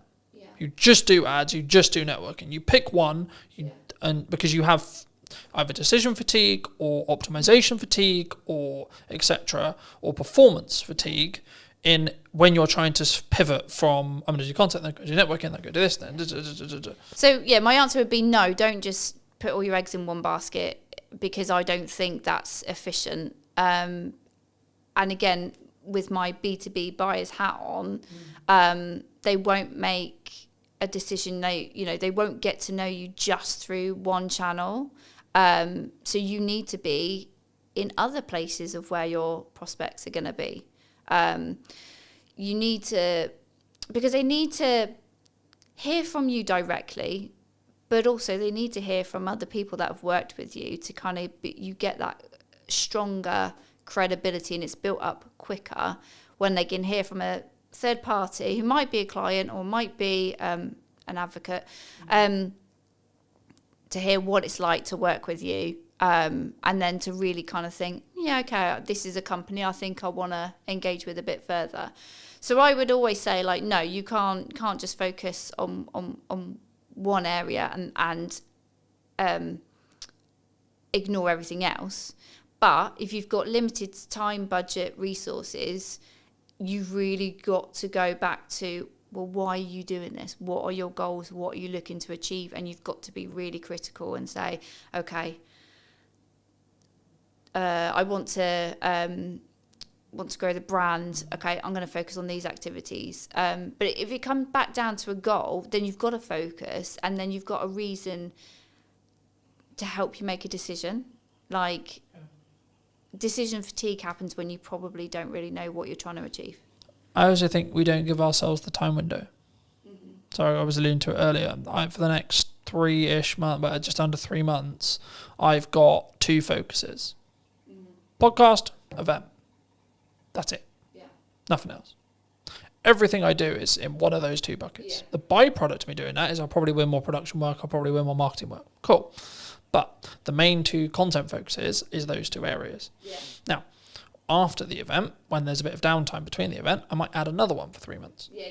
But the thing I did potentially poorly in the past, and why my marketing didn't reap the rewards I wanted it to, was because I was constantly pivoting and adapting and changing what I was doing all the time, so I didn't commit to anything, which showed a sign to the market, if I'm really looking into it, that I didn't necessarily believe in what I was doing necessarily, but also I wasn't getting good enough at it through that 1% improvement consistently, right? So I think, to be honest, if we have another conversation in a year, I would hope that one of the channels I'm still consistently focusing on is podcast, because it's something I've committed to doing for the long term, not for the short term, because of the way I'm investing in it, because of the way I'm utilizing it, because of the way I'm testing it. It will reap the rewards in a window of time, either 6 months or 12, but I don't need it to reap the rewards now either, all right? But for those who maybe enjoyed this conversation, who want to connect with you, see some of your content, see some of the video content you alluded to, etc., where's best for people to connect with you? Find me on LinkedIn. That's where I am in my professional self. That's my main channel. And you can also obviously go onto my website. I do have a newsletter, so I don't bombard people. I send a semi-frequent newsletter, sharing tips and advice, and explaining to people how they can work with me. Fab. And I always like to end the show by asking, if you were going to talk to yourself 10 years ago, 5 years ago or 15 years ago, what advice would you give to that, Gemma? Oh God, if we went 10 years ago, my life was totally different, and I would tell myself, be more confident and value yourself more, because I think it was like one of the other questions you sort of mentioned before about like what have I sort of like learned, and it's like I've learned that initially at the start of my freelancing journey I was massively undervaluing what I do, so it is definitely confidence and just fucking go for it. Thank you so much for the time, Gemma. Thank you. It's been good. And if you did enjoy this episode and would like to see more like it, then I'll be back next week with a brand new episode. So why not be subscribed and let me know what your thoughts are in the comment section down below. And I'll see you very, very soon. Hook. This is stopping the scroll. I use TikTok as example because it's probably the commonality in the room. Scroll, scroll, scroll, scroll. Oh, what pattern interrupt? What thing, either visually or audibly or on screen, is going to stop me from infinitely scrolling on Instagram or Facebook or TikTok or etc. I redistributed it on short form. One without captions, one with captions. The one without captions got 100 views. The one with captions got 1,100 views. It's the same video. Done is better than perfect, and posting a lot is powerful because you can work out what happens. To quote Gary Vaynerchuk from his new book, you should market to get better at marketing. It's the market will tell me in views, reactions, shares, sales, etc. what's working. No one really cares who you are. That's why I didn't start this conversation with, hello, my name's Colton. I wanted to get the basics, or help you understand the basics of marketing before we start. So can I just get a show of hands? Has anyone read, listened, or watched something on social media or the internet today? This is an opportunity for you to have either marketed what you do, how you do it, why you do it, or been marketed to. By the fact that you've all consumed content at least once today, means you're in that marketing system. Now this is quite basic, but then the question becomes, well, what do we create? How do we create it? The commonalities for me, in 95% of cases, whenever I have a one-to-one conversation, I work with businesses, etc., their hurdles are, in most cases, not knowing what to create, not having the time to create it, or not knowing specifically what to create it about as a whole, right? So the first part of this workshop has been designed in such a way for you guys to really troubleshoot what you feel is your hurdles. So I'm going to apologise ahead of time about spelling, because I'll probably get some spellings wrong. But just quickly around the room, what is your main hurdle right now with either creating content for what you do or utilising AI in that process? So standing out. Okay, yeah. So it has that feel of AI, yeah? Okay. How to use AI. Anything else? Confidence is a really common one, but it doesn't sound like that's really the issue for the room necessarily. So that would be content pillars. So what you're talking about there is content pillars. So what are your specific pillars that you're looking to build? So I'll use myself as an example. For this moment right now, I have 2 main pillars. Podcast, what's missing in marketing today, and Christmas promotions or service-based stuff. So it's kind of 3 in some ways. This would be counted under service, right? Because I sell knowledge, I sell teaching, but also I sell the application of that teaching if you don't have enough time to do it yourself. The key whenever you do any marketing, before you start, is firstly have an overarching strategy that will help your bottom line. So that's why everyone does marketing, right? We want to sell more. That's the honest truth. No one's going to be here and go, yeah, I would love to spend £1,000 and then get nothing back, right? But the reason why in most cases, in my experience, why people don't have that is, I would probably say, this. So they're semi-inconsistent. So they do that example that Johnny gave, which was, we're going to post really good when we're not busy, because we've got loads of time and nothing else to do. So we're going to post 5 to 10 times one day, then nothing for 2 weeks, then 10 times again because I went, shit, I forgot. Or life got in the way, etc. Right? But I think the biggest thing for us is the standard. Yeah. Okay. Standing out is, I'll do that next actually. That's quite simple once you understand how that works. So very quickly, this is mostly video, but the same is true of written content, etc. Whenever you format your content, it should follow this structure, right? You've got 3 chunks, okay? Hook, this is stopping the scroll, right? Scroll, I'll use TikTok as an example because it's probably the commonality in the room.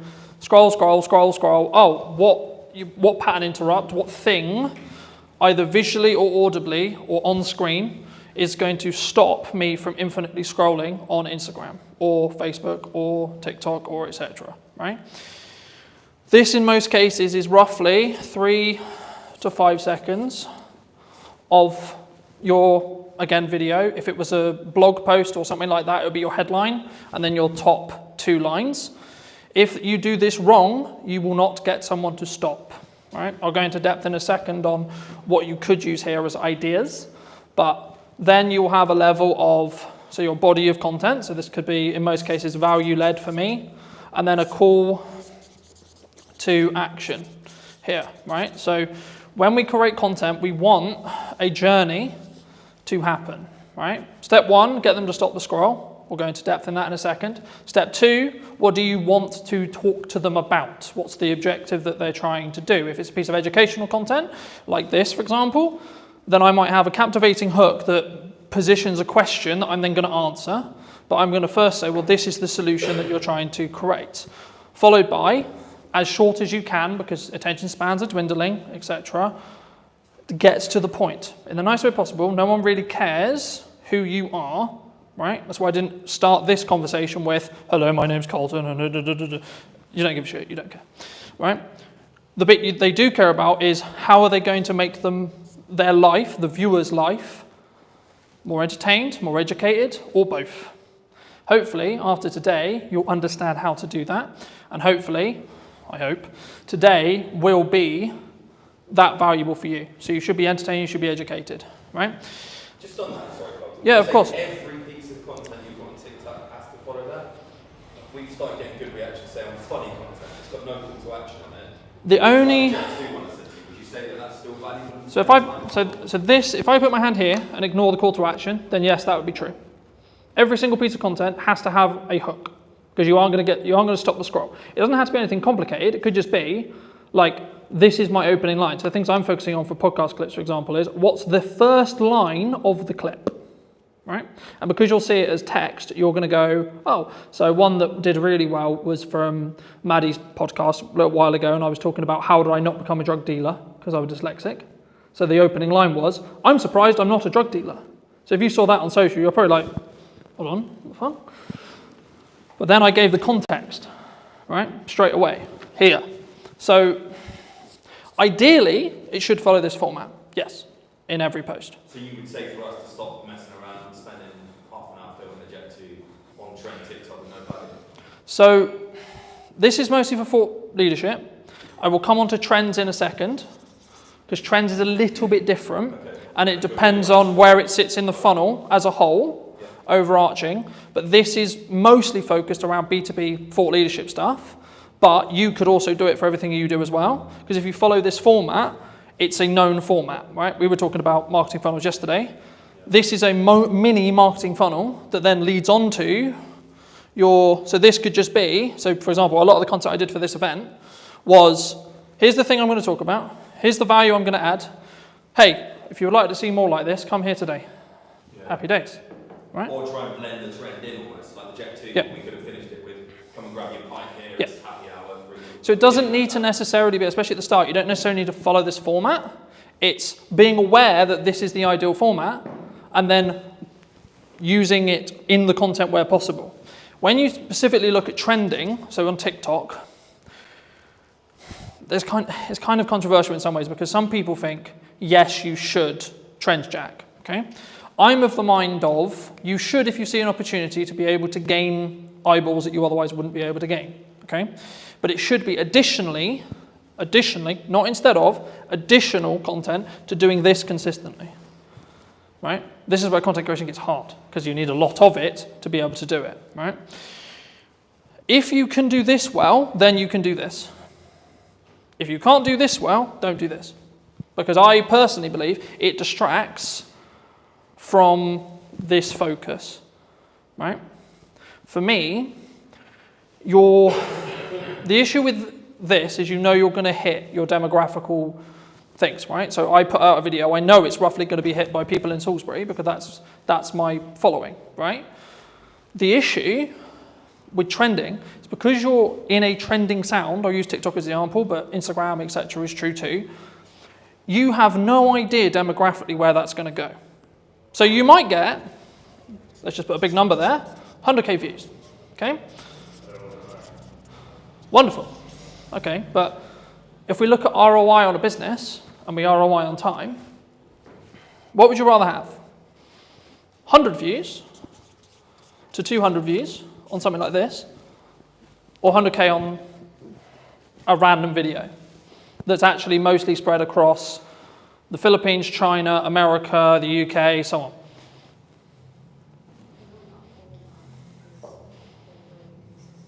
Mm-hmm. What do you think?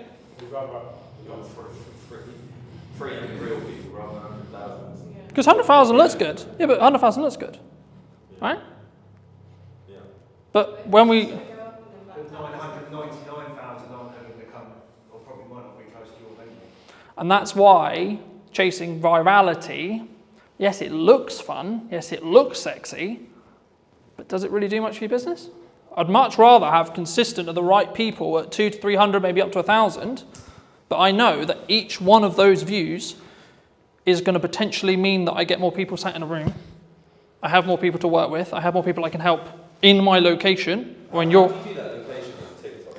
I mean, Facebook's very simple, physical business. So social media has changed, right?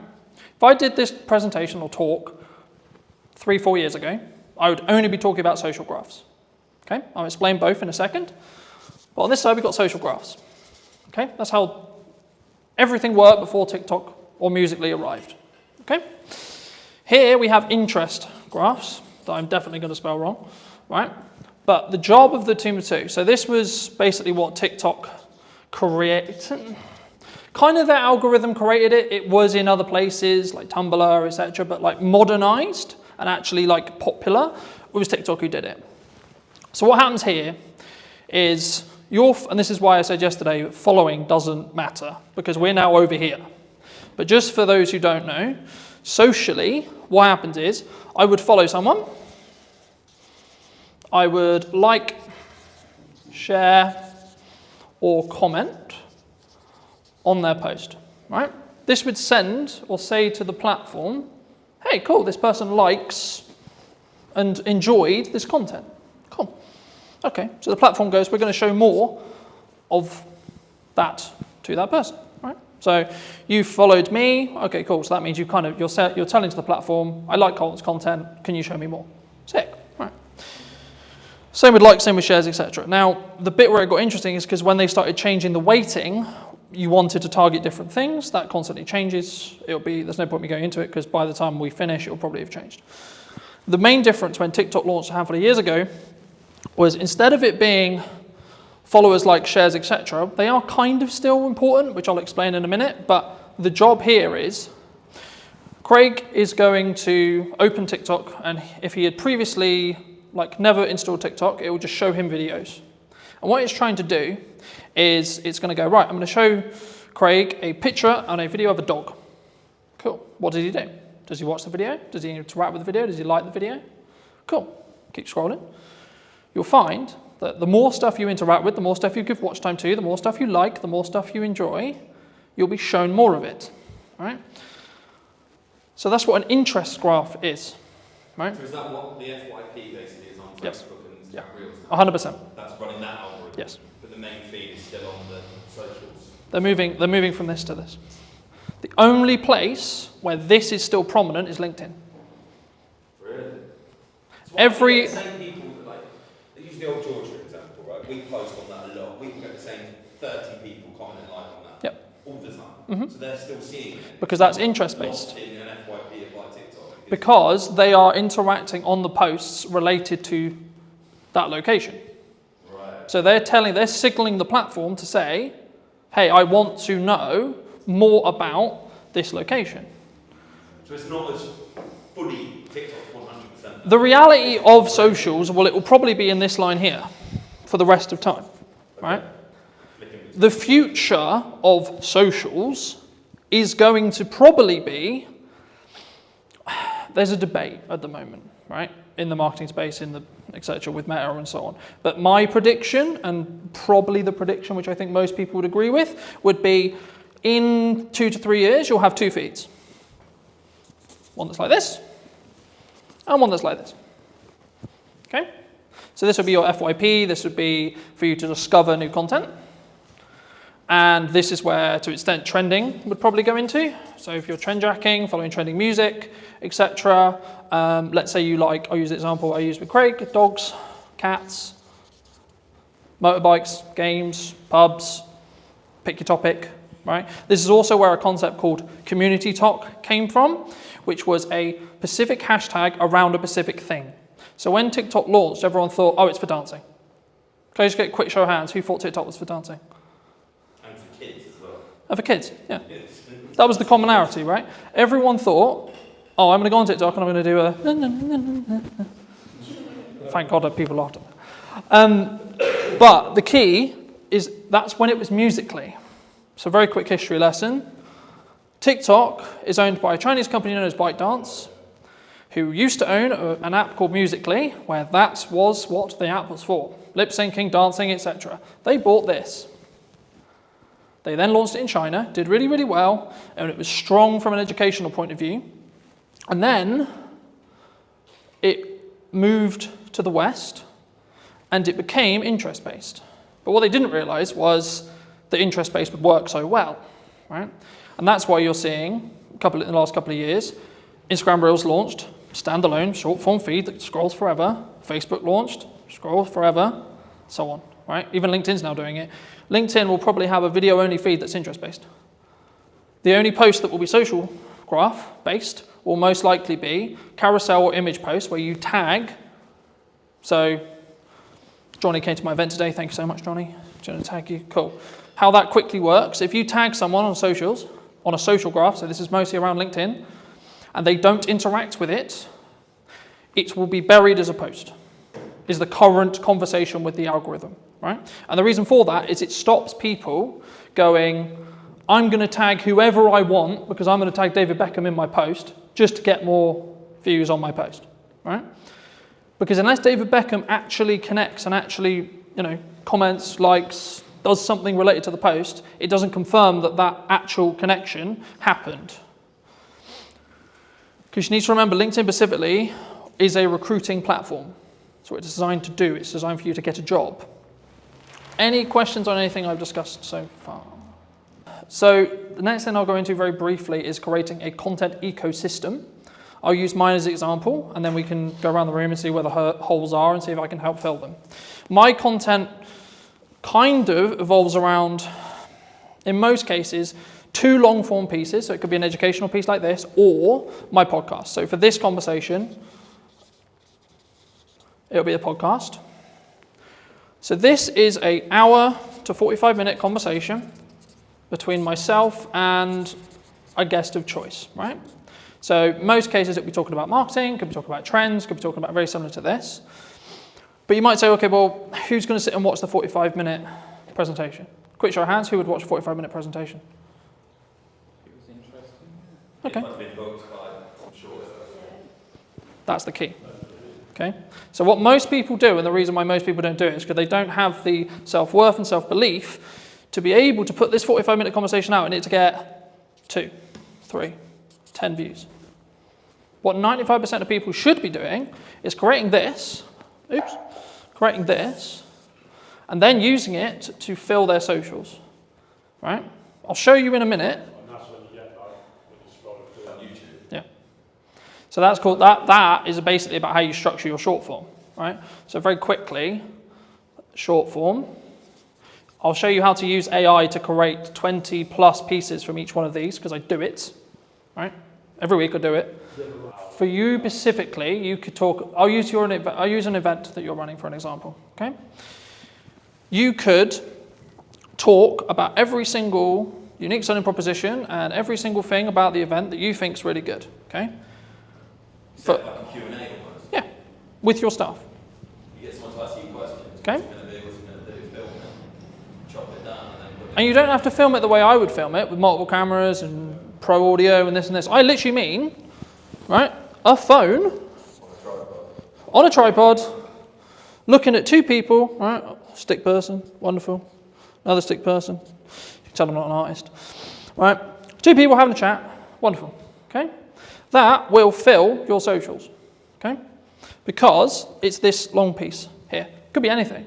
Your long form piece could be, this is how to utilize 1 hour of content, especially if you're time poor, right, and you've only got an hour of content to deliver.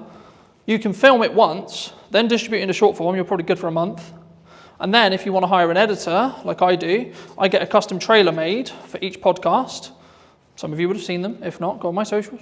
There's one every week, right? And that is designed for the hook, which I showed you earlier, on the front of the podcast specifically. So that's meant to hook you in, show the best parts of the conversation, etc. if you come to the whole hour. But also it allows me to be on social media with short form. So by the nature of how the trailers are designed, I'm naturally going to get a higher retention chart, which will look something like this, which means people are watching the whole video, which in 95% of social media cases, if people watch up to 100% of a shorter video, less than a minute, it will then be served to multiple audiences, right? I'll go into that very quickly, but just quickly on this. Once you've got short form from this 1 hour, you can then do lots of stuff with it. You can pull out the audio and have it as a standalone audio podcast, right? You could also get it transcribed, and then using tools like ChatGPT, you can get it into blogs, etc., in your own tone, etc., right? And then also, you can then take that blog, turn it into 20 tweets, 15 tweets, right? Or standalone social media posts on their own. Hey, in this conversation, it doesn't even have to have the video, you can just take some pictures afterwards and say, in the conversation we'll be releasing next week, we talk about X, Y, Z, right? This is a very key example of hooks don't have to be anything. You need to do them to then see what works for your audience. Because what works for me is not going to work for you, and vice versa. So that's a social question. 95% of the time, socially, we watch videos in our breaks, when the kids are asleep, etc., right? So you don't want... On the sofa, she's watching Yeah, so or the telly's on or something else is on. So in a social scenario where you wouldn't necessarily want to blare out your reel, but you still want to know what's going on, right? And just to give you some numbers behind this, I re-edited some Christmas content that I did, I think about 4 years ago. I redistributed it on short form, one without captions, one with captions. The one without captions got 100 views. The one with captions got 1,100 views. It's the same video. Okay, that's a 10x difference in views with one change. And this is how I'm starting to test stuff.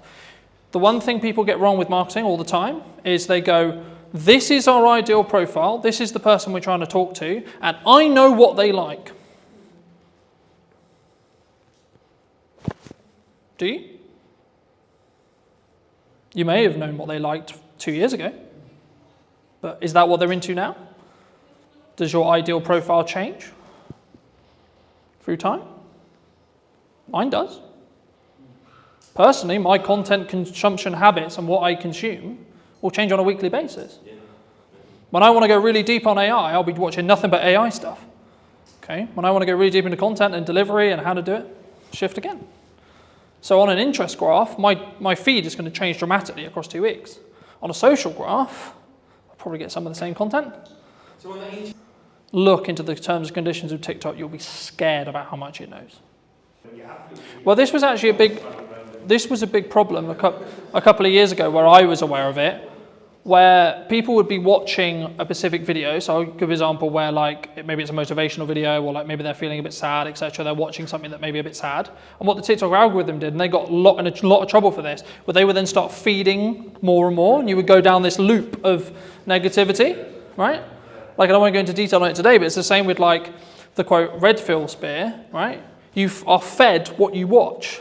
So people are like, oh my God, my TikTok's so annoying because it only shows me X, Y, Z. I'm like, okay, A, log out, reinstall the app, watch stuff that you don't want, like so watch the stuff you want, and then the algorithm will catch up. Or just when you're on the socials, just stop consuming and interacting with the stuff you don't want to see more of. Or search what you do want to see. Yeah, or manually go in and search, I want to see pretty kittens.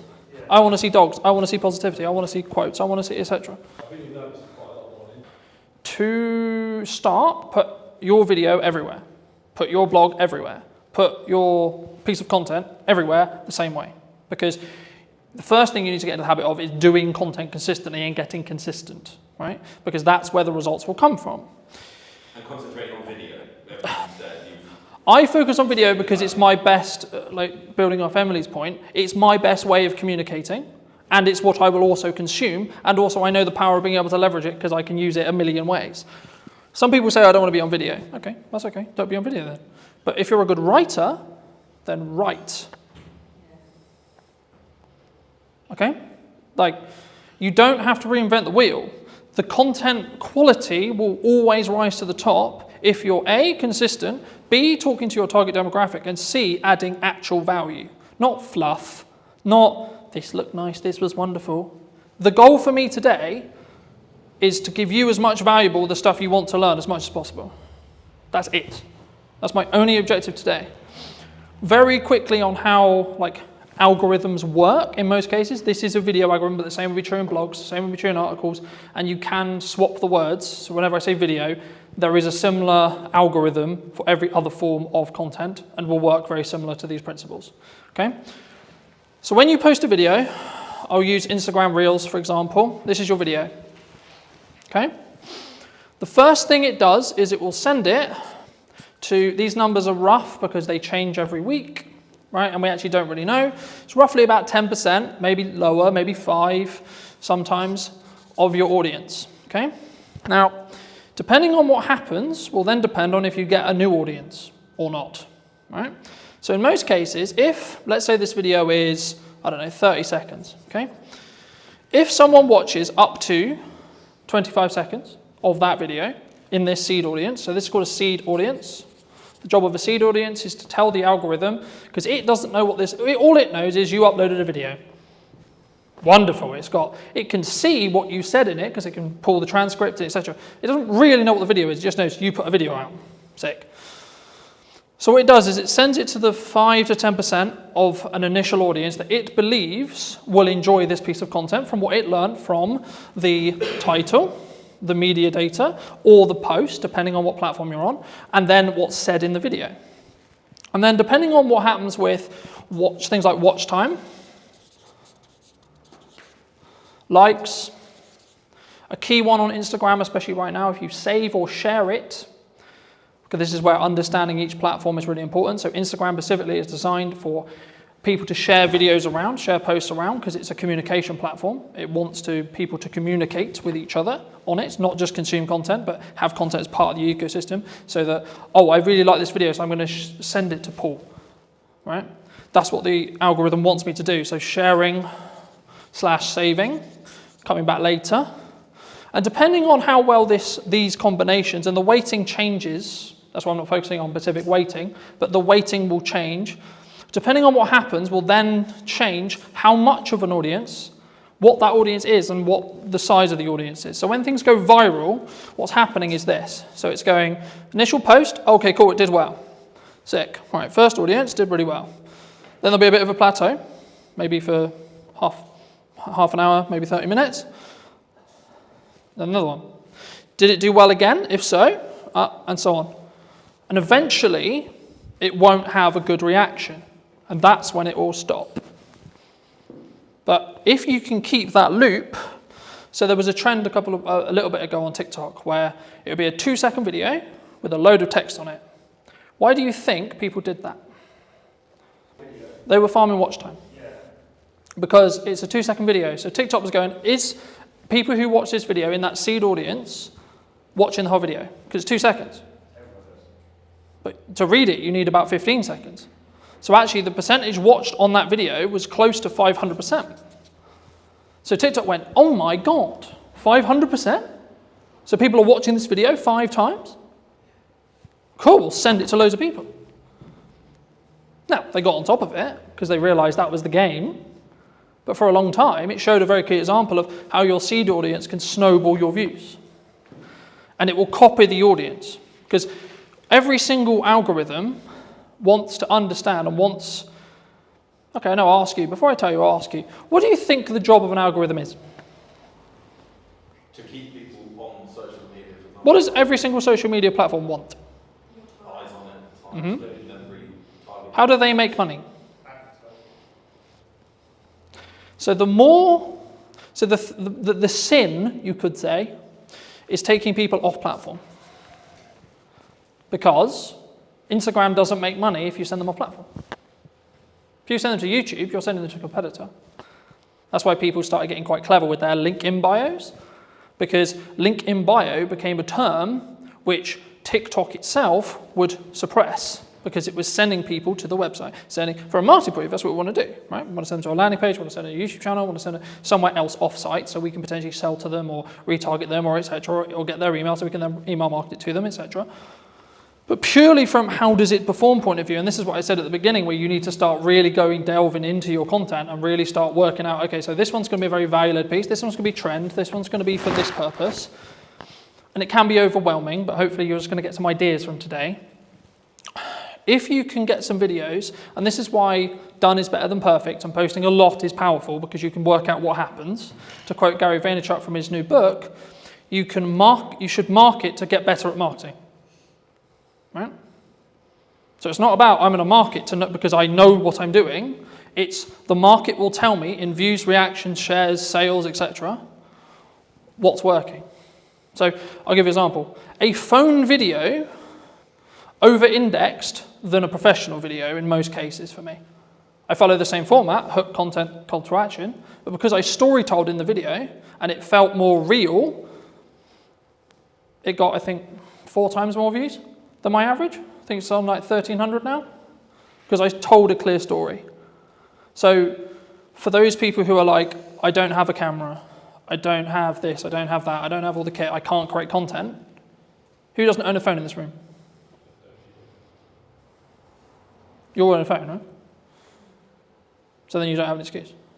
Because especially if you create it in-app, you can outperform because there'll be a small performance bonus. For example, on Instagram at the moment, they launched their own editor. It's called Edits.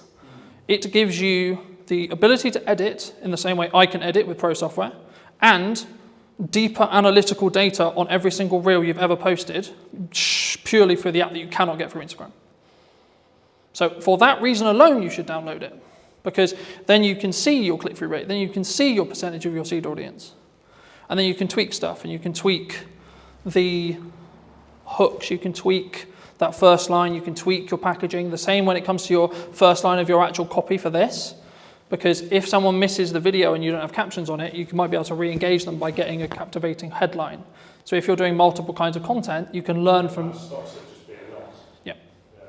Because you can then re-engage people. Something that also people worry about is, I posted a video and it only got 20 views.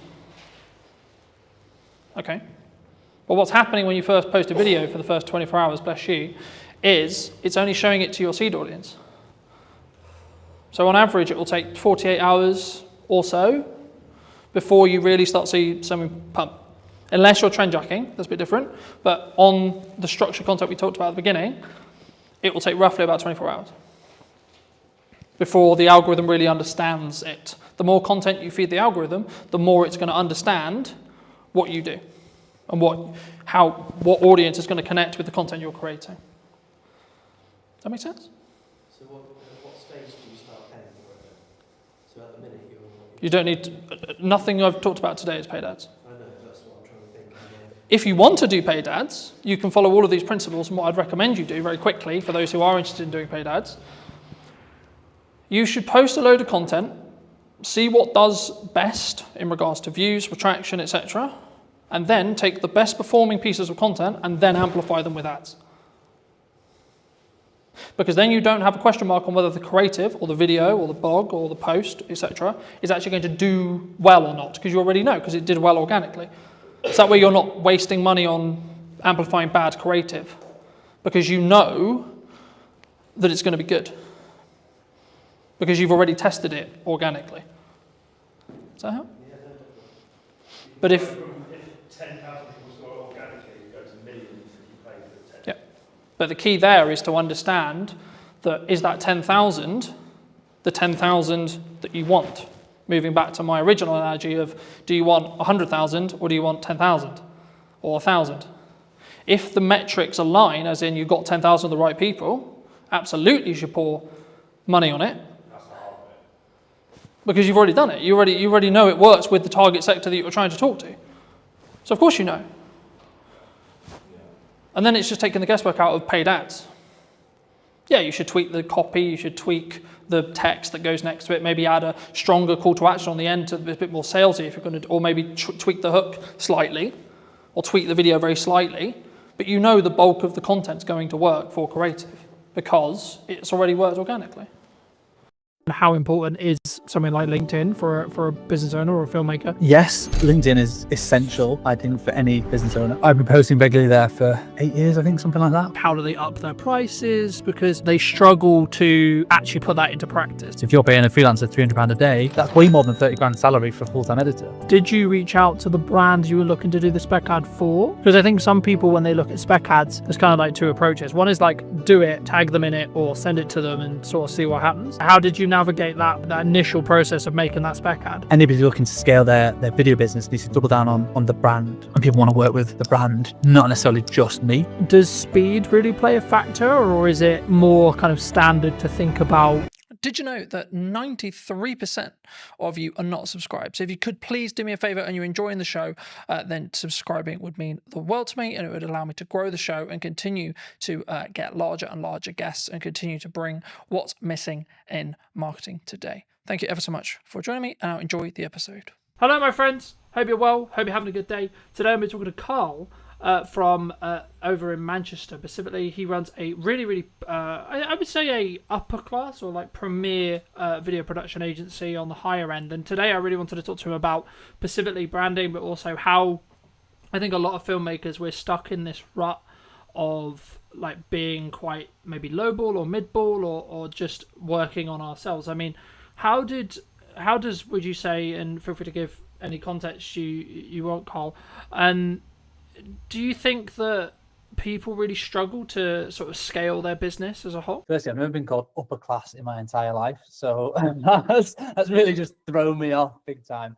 We're definitely a premium offering though, so I get what you're saying there, so thank you for that. So yeah, I run a production company called Dead Pixel Films, doing video and photography for a variety of FTSE 100 clients, online brands, TV commercials, that sort of stuff.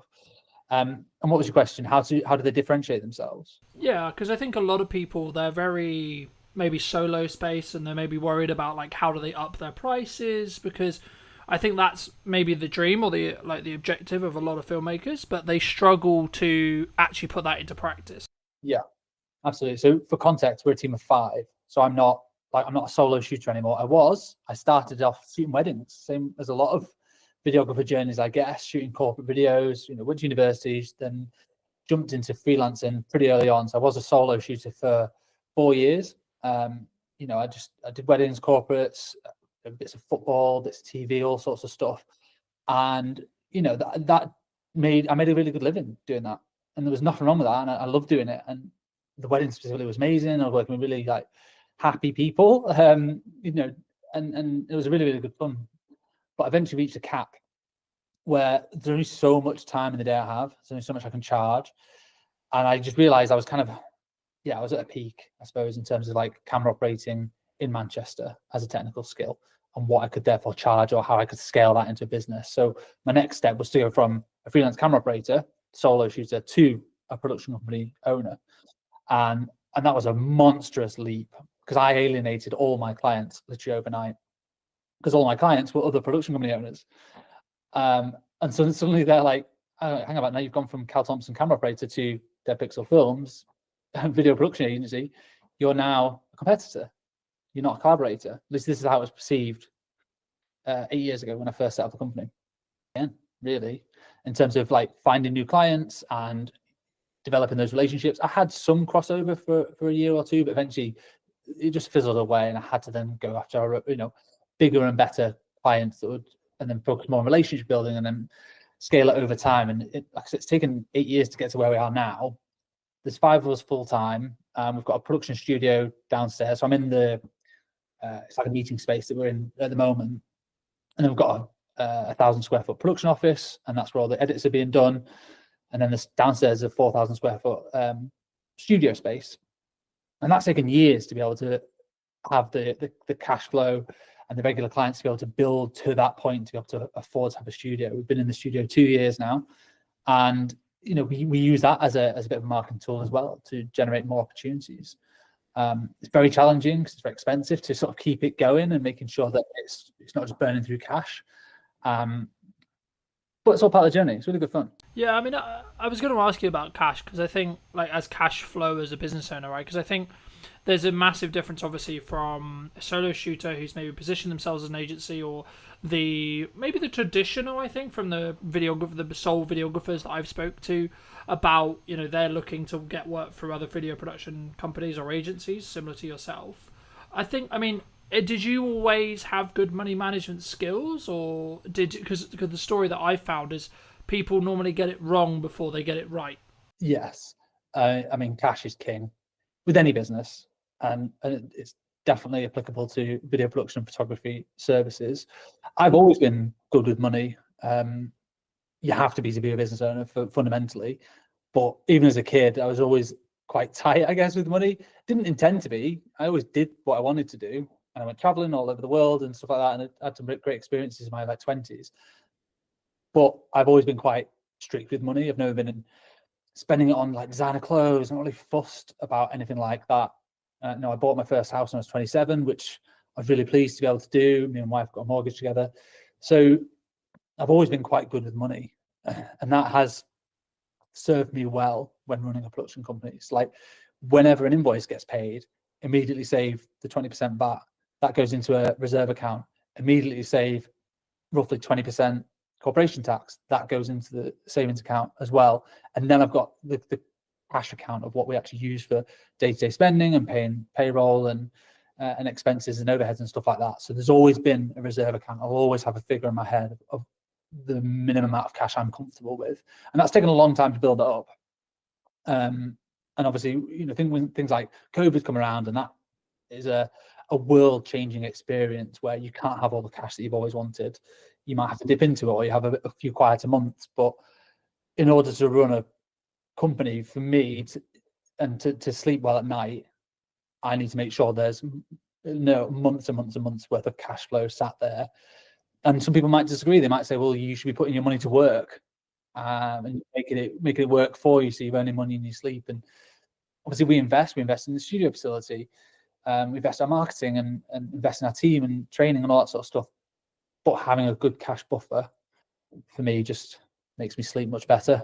And it means I've got the mental capacity to pursue opportunities that I want, and don't just have to take any project that comes our way because we need a quick 500 quid. Yeah, I think, I mean, I think that does lean on to my next question, which would be around like how does one attract larger brands to work with us, either consistently or as like maybe one-off projects in general. But just to build on what you were discussing there, I think it's very key to understand, and something that I have struggled with maybe for the last couple of years, but not this year specifically, has been understanding your numbers, but then also giving yourself a little bit more like cash cushion than you think you're going to need, right? Like, oh, I'm going to be fine on X amount. And then in reality, if you have just a little bit more, then something will end up happening that takes that cushion, I think, for me. But just to reiterate the question, I mean, how, for maybe someone listening to this who's maybe solo or maybe looking to scale up, how would you say they should look at maybe working with, the Red Bulls of the world or equivalent in that respect, in regards to like the size and the scale of the actual brands that maybe they're looking to attract as a client? I mean, this is changing loads over the last few years. From what I've seen, is historically the big brands would only ever work with big agencies for the longest time, and that is still the case for a lot of places. Like Coca-Cola will only ever work with WPP, or they have done for forever, because they feel like they need the resource. They need the WPP, are one of the largest advertising agencies in the UK, in the world.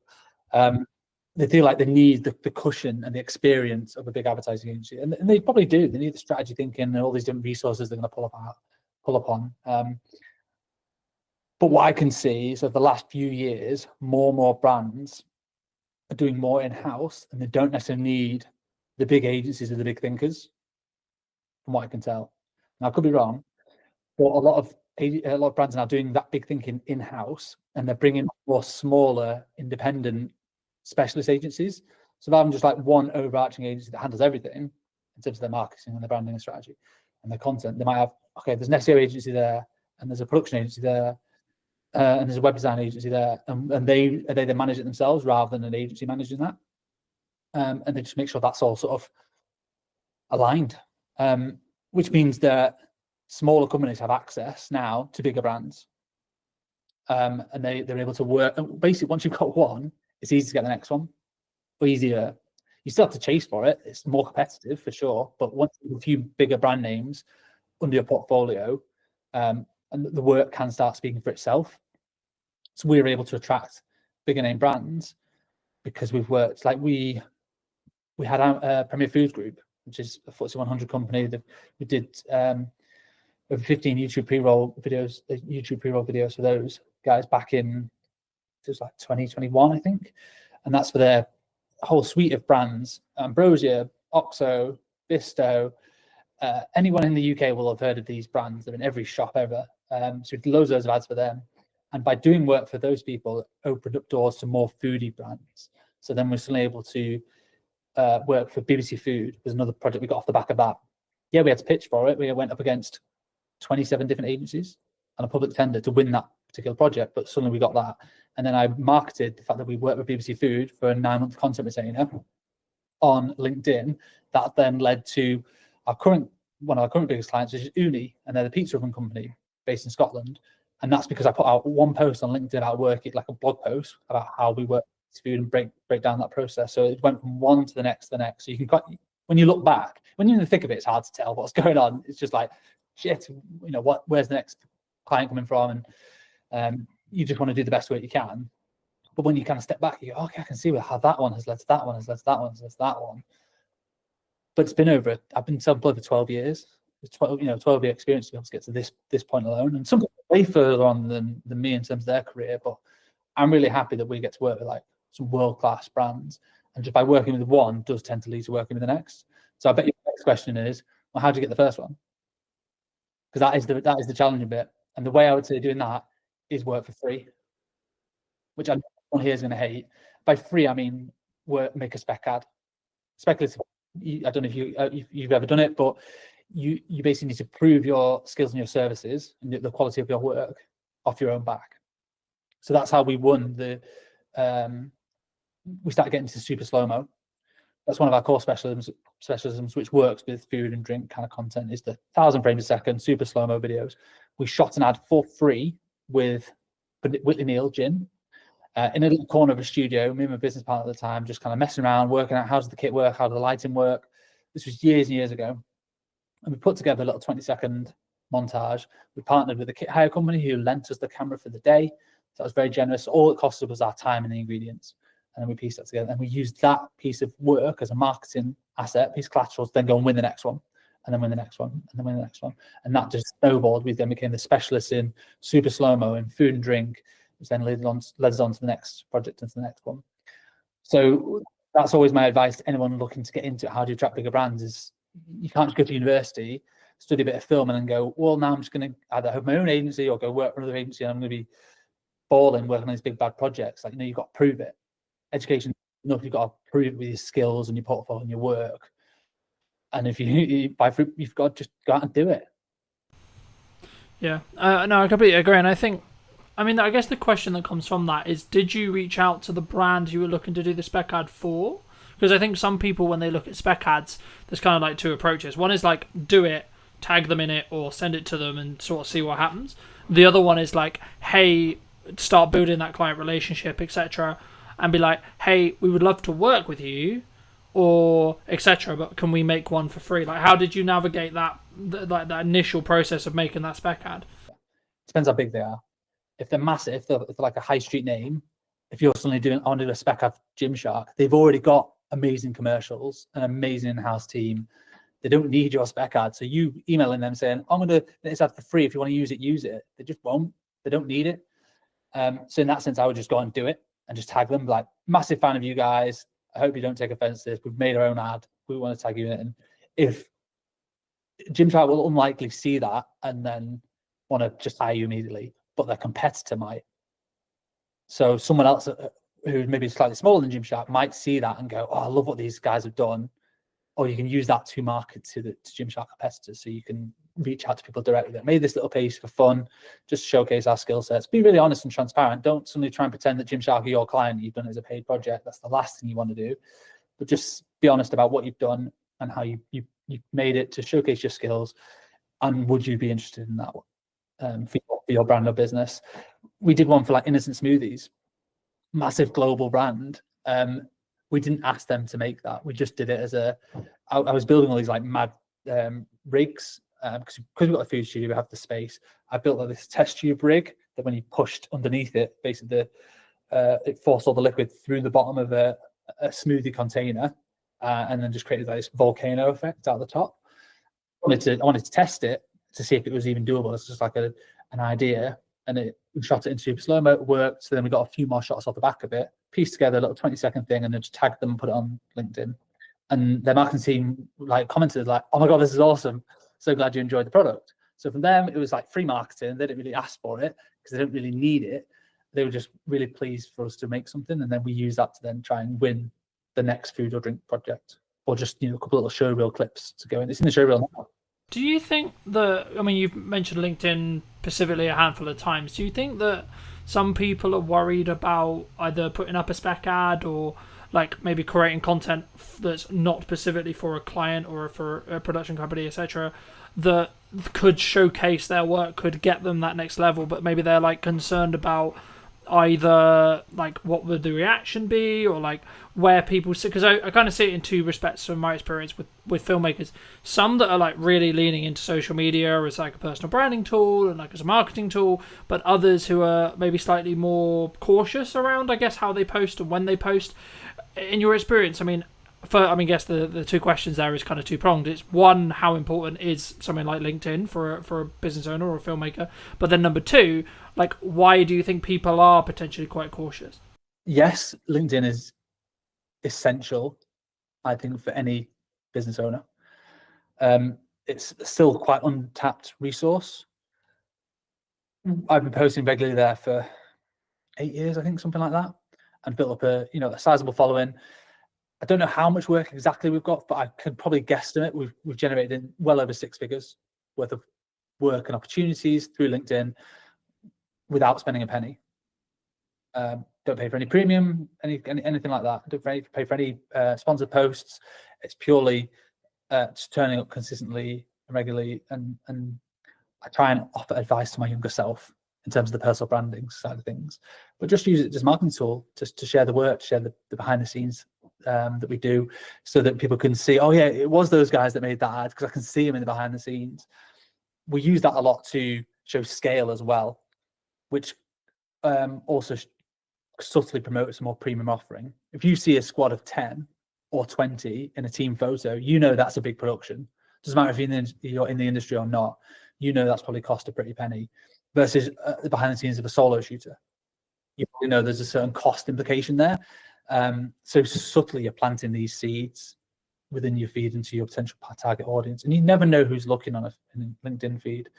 And it's so different to every other platform, because when your contacts like or comment, it gets shown in their feed as well, and that's how your work can just spread and spread and spread. Literally, the behind the scenes that we did for the Innocent Smoothie spec ad got like 1,500 likes, hundreds of thousands of views. And that might not sound a lot on like Facebook or Instagram, but on LinkedIn, that is a viral hit. It's huge, and that just snowballed because it was just fun content. People just liked it, and people not in the industry were like, "Oh, it looks like a really cool project. You've been quite creative and innovative there." So yes, I'd say if you want to, scale a business or attract new clients and new opportunities, it's not just who you know anymore. Like it's who knows you. So LinkedIn is so valuable for that, and anyone could do it. Yeah, I mean, just because I think traditionally so much of filmmaking was like go to filmmaking meetups, meet another filmmaker, meet a gaffer, meet a sound guy, etc., and then you sort of build your, I guess, referral work from there.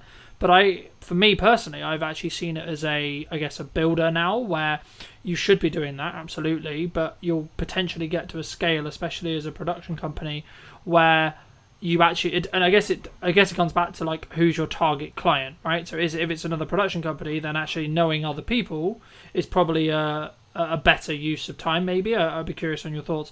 But the key for me, if you're trying to get end clients, as we're discussing here, I think you have to put a level of best foot forward, either on LinkedIn or on socials, etc., because you need to gain the attention of the right marketing people. I mean, do you think it's solely down to like the target person you're looking to talk to? Yeah, it's 100% that. Like, who's your ideal customer? If your customer is video agencies or production companies that make high-end TV commercials, then your best job is to network with other crew members. If you're a gaffer, meet as many DOPs as possible. If you're a makeup artist, meet as many producers as possible. And you're a technician, your job is to get on set as much as possible, and you charge a day rate and you get to work on some amazing projects. That is completely different to being a production company, because you are dealing more with brand managers, marketeers who don't live and breathe that specific skill set every single day. They're thinking more wider strategy of the brand. So you need to completely change who you're networking with, completely change your messaging. So, I see filmmakers all the time like geeking out about the latest kit, and ultimately clients don't care. They don't know really what the kit is and what the difference is. They'll be able to tell the difference in the output, the final output, and the results it's given. But fundamentally, technology has got so good that I don't think people need to be geeking out about kit as much anymore. Technicians always will do. Like at my heart, I'm a DOP, and I'm a technician. I'm a camera nerd. I always have been since I was 13. So I do still love it. Doesn't mean my clients care about it. Really, they care about, okay, I need a super slow-mo shot. How do I get that? Okay, we need a £100,000 Phantom camera that we have to rent for the day. And we need the skill sets to do it. You need high-speed lighting and all that sort of stuff, and a lot of power. So they care about the results of the slow-mo and what it does, not necessarily the camera. They don't care what it's called or how much it might have cost. Yeah, they care about the rental fee. But in terms of like the specs of it and stuff, they're not really fussed. You have to market to your respective customer and who that is. If producers are hiring you and you own a super slow-mo camera, then talk about the specs all day, because they probably will care. But the end I mean, my next question was going to be like, from a delivery point of view with larger clients, does speed really play a factor, or is it more kind of standard to think about like, oh, we're gonna give you a 2-week delivery or etc. I mean, obviously it depends on when they're going to use it, but would you say like a unique selling proposition for what you do specifically is speed related in regards to turnaround, of course quality as well, but is specifically looking at speed really important? We never market ourselves as like the fastest video agency in the West or anything crazy like that, because I think it would just attract a certain type of client which will expect everything yesterday. We do have a lot of clients who still do that, and like they want it as quick as possible. But they usually come to us because they have a project in mind, a deadline in mind, or if they don't, we certainly ask them. You know, that's one of the earliest questions. What's the idea? What's the budget bracket that you're kind of working with, and when do you want it? And then we can work backwards from there and go, okay, well, when can we slot it in? You know, we have certain projects that we're producing one now that we're not shooting until September, and the deadline's not until the end of September, and that's marketing for a Christmas ad. So we're talking about that now. Other ones we're shooting tomorrow and we need it live by 1st of August. So that's quite a fast turnaround, because there's 5 20-second ads, like montages with like heavy edits and a lot of content going into it. So speed is important, but I think clients prefer more like a stress-free production. And are you going to handle the brief? Are you going to deliver on the concept? And are you going to be obviously professional and make them look good to their boss, ultimately? People might not say it, but they kind of is what they mean. That a lot of brand managers are sticking their neck out certainly with a new agency they're working with. They're putting their neck on the line. They've said, right, we really like these people. They're going to be great. You have to deliver on that. Yeah. You have to. Yeah, I think the key is you have to follow through on the content or the promises that you have like said that you're going to do, but then over deliver on those. So I've always followed a motto for a long time, and it might be why I'm doing quote unquote okay in business, because I've always under promised and over delivered with every project that I do. But I think it does, to an extent, kind of bring me on to kind of the next question I want to ask you, which was about like, how do you justify to a client who's maybe on the fence about spending, you know, let's just say 10 grand or 15 grand or whatever it ends up being, right? How do you deal with those hurdles when it comes to being higher priced as a whole? Yeah, so we don't do quotes anymore. We do proposals. So for every single client, they get more than just a one pager. So we used to just do quotes. You know, people come with a brief, amateur video. So you go, okay, put it together in a spreadsheet, put it onto a 1 or 2 page PDF with a breakdown of your pre-production and post, and this is what it's going to cost with a number at the bottom. And people either go yes or no. We don't do that anymore. We're now doing proposals. So pretty much every client that comes to us will get a bit of an idea. They might already have an idea and they want to just flesh it out.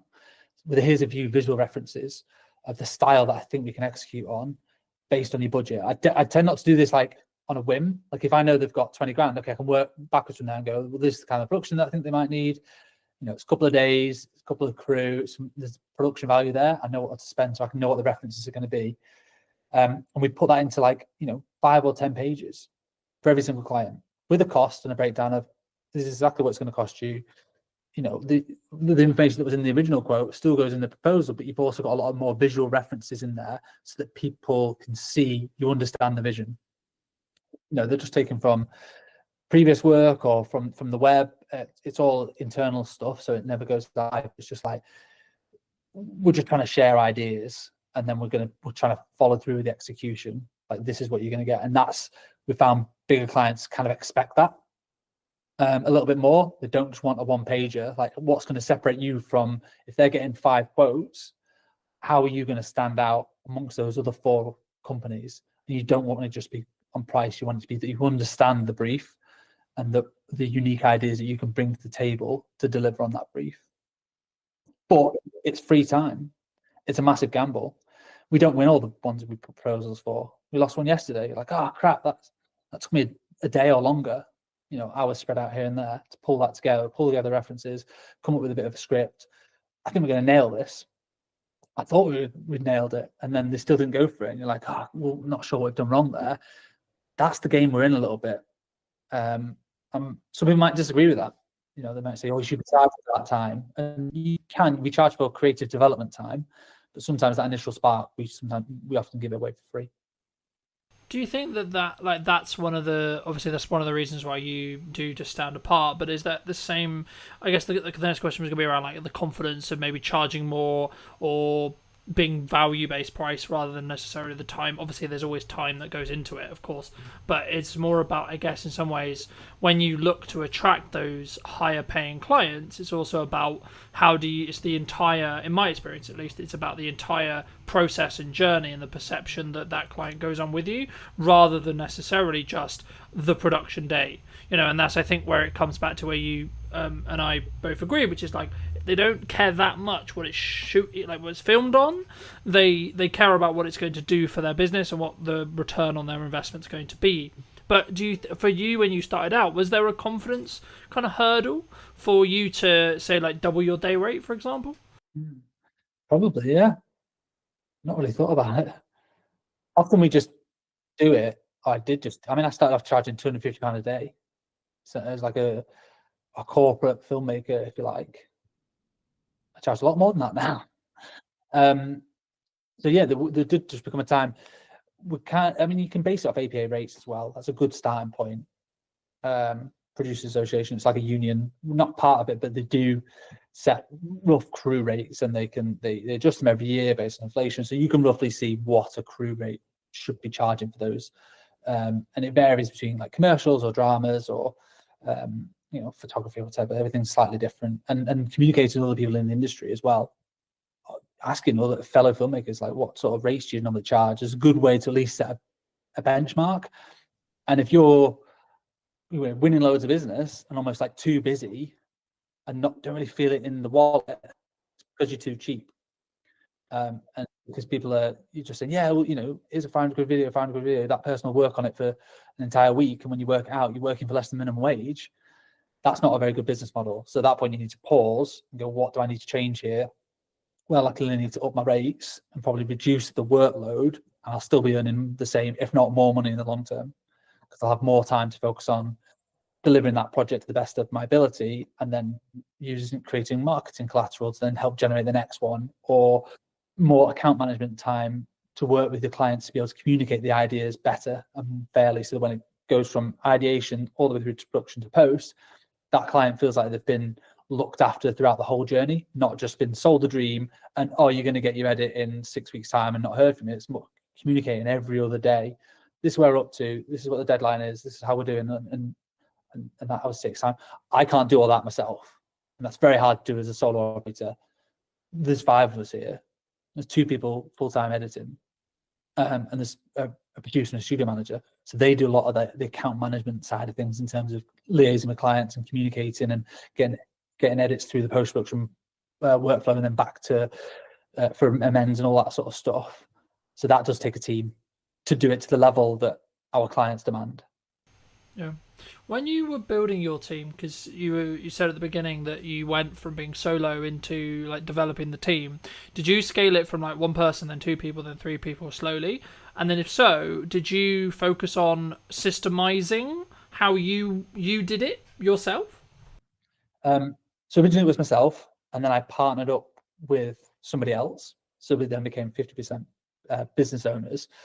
And that was just the 2 of us for probably a year. And I was literally doing all the shoots and the edits, and he was doing business development and operations. And that was fine, around COVID time, just surviving.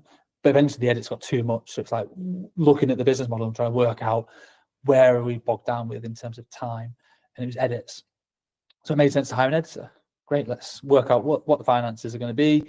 It can be quite daunting when you look at your first hire, like, oh my God, how am I going to find 30 grand or whatever you're agreeing that first initial salary is? But you tend not to look at it on a yearly basis. You just have to look at it on a monthly basis. Oh, I actually need to find 2.5 grand or whatever it works out at. Because obviously including tax and all that sort of stuff. So that's much more manageable. And And it's a bit easier to think of it like that, or what do I need for this quarter to be able to hit that, rather than thinking about the larger scale side of things. And editors are amazing, hardworking people, and that is quite an easy way in terms of a business model to, as long as you keep them busy, they will pay for themselves very, very quickly. We did, and then we did just add on to the next one, different skill sets, and eventually the producing was bogging us down a little bit. So we're just like, oh my God, we're just having to, my email inbox is 100 every day. Like, how do we help manage this? Okay, we need a producer to start doing some more of the logistics, booking hotels, doing casting, all the logistics of like sorting crew and client liaison. Right, that can come. Basically, I hire somebody when I get too busy with one thing that I don't necessarily want to do all the time. And then just let them do that, and then I can focus on the stuff that I want to work on. Yeah. Did you, from like a management or money planning point of view, when you were looking to do that, like, did you have the money in the bank to pay for like 2-3 months, or did you have like the full salary, or did you like just have it in like contracted jobs in the respect to like, I know I've got consistent revenue for say 6 months and it's going to be that number, and that actually means that pays for me plus 2 people.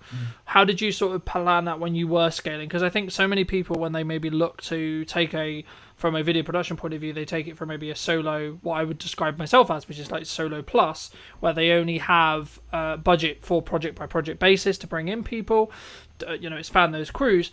But for me, like, potentially in like 2-3 years, it will be a situation of, I guess maybe it's risk profile thing, but I'd be curious on your thoughts around, like, did you plan it as a, like, I've got 6 months and actually we're good regardless? Or did you maybe lean into like, actually, I know we're going to get the work, or I know it's going to free me up to the point as a founder where I could do the marketing and the sales to then mean that I can then know that I'll have the work?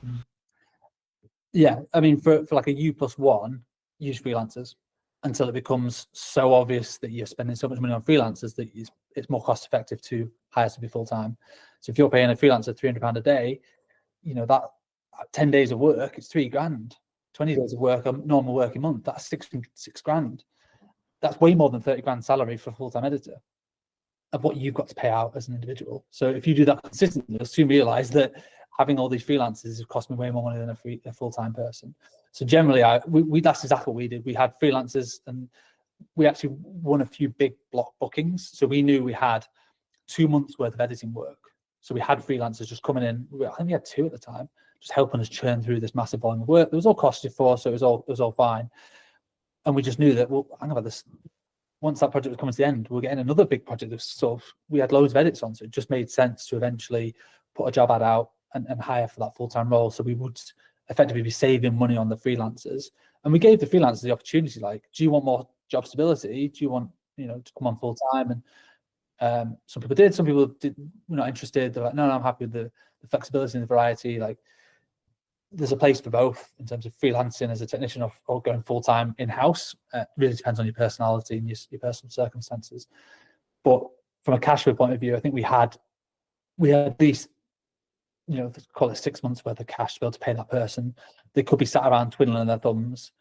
It'd be a terrible business model, but they could be without us necessarily worrying about how we're going to pay that person. Because also when you hire them full-time, you have an obligation to pay them. They're now an employee. You can't just get rid of, you can make them redundant, but that's a failure on your part, I think, rather than just, we didn't have enough work to be able to pay them. Like, you've got to then go and get the work to keep them busy. So that is part of the risk. It's definitely it's a high risk move. I mean, it's such a while ago now. I've always had staff members around me for the last 6 years, so I tend not to worry about that as much now. It's just a no-brainer that we are a team, and it takes a team of people to deliver on the projects that we have now. So if it does sound scary to anybody as an initial thing, I'd always just say, bring on freelancers until they become too expensive to not just hire. It's a no-brainer to hire somebody full-time. Yeah, I think I agree. I mean, I think, would you say that in that though, one of the things that a founder, like an origin person of the business in a video production context, like, they should spend, like, as they're scaling and as they're bringing in people to help with the delivery side, should they spend like a significant amount of their time in trying to, I guess, apply financial resources to getting more people to help them either with their personal marketing or the company's marketing or etc., to then, like, because I found, like, for me, that will have the strongest ROI by me creating my own content and me being in the world of marketing all the time as much as possible and not as much in client delivery? And if so, how did you transition? I mean, did you just end up, like you sort of alluded to it at the beginning, but did you have to transition all your clients because they wanted to work with you specifically? Because I think that's sometimes the weakness when we're very founder-led as a business, where a client wants to work with me because they've consumed my marketing and then they want me to have that touch on the project. And how do you sort of balance that with also then scaling it with a team? Yeah, I'm still figuring that out, to be honest. A lot of our projects are of a scale where it can never just be one person. That one person ideally should be on the job. That was a big USP for the longest time, is we weren't necessarily just another production company that brought on loads and loads of freelancers. It was like, no, if you see us in the initial call, you're going to see us on set and we're going to hold your hand all the way through the project. And that's done really well for us for the longest time. It's helped us build relationships with the right people. It's helped deliver good work. But that is only scalable until a point. I can't be on every single job if I want to scale the business beyond where we are now. So that's probably a bit of an ego thing that I've got to figure out and navigate and work out. There are other people who can shoot. Yes, technically I'm a DOP and it makes good financial sense for me to be on the shoot, but also makes good financial sense for the wider business for me to be marketing and spending more time doing business development to bolster the scale of the productions and the bigger business and clients. As long as they are getting a good service from you as a brand, not necessarily you as a person, I don't think they'll fundamentally care that much. As long as it's not sell them the dream and then you never hear from them again. You've still got to check in, but that could be checking in with just emails, texts, how you finding everything. You know, I went on holiday last week and I was like, oh, all these productions are going to fall down. Well, of course not. I've got a team who've been briefed in and they looked after the clients and they did a smashing job. And I came back and I'm like, so what are we shooting tomorrow? It's all been done. You know, I just trust the team to do their jobs. Yeah, no, absolutely. And I think that's a really important thing for people to think about before they start scaling, which is like how they're going to set that expectation. And at the end of the day, if the client's getting the customer service, the client experience, and the product that they are like they're paying for and they want, then I think that becomes lesser to an extent, right? Like, of course, you can't be completely removed from the service or from the entire client journey, but I think it become like if you have a trusted team and you're known as someone who has a trusted team, I think there's maybe a pivot or a change that needs to happen with marketing. But for those people who are maybe interested in seeing, you know, some of your work or looking to see some of these LinkedIn posts, etc., where's best for people to reach out to you or connect with you? I'll come on to that in a second. I just want to echo what you said about just build on what we talked about in terms of individuals and stuff. And I think it depends on your role. So if you're a photographer, quite often you are hired because you are, I don't know, Cal Thompson photographer, for instance. Not me, because I'm not like a world famous photographer, but an individual is often hired. From what I can see, people don't necessarily hire.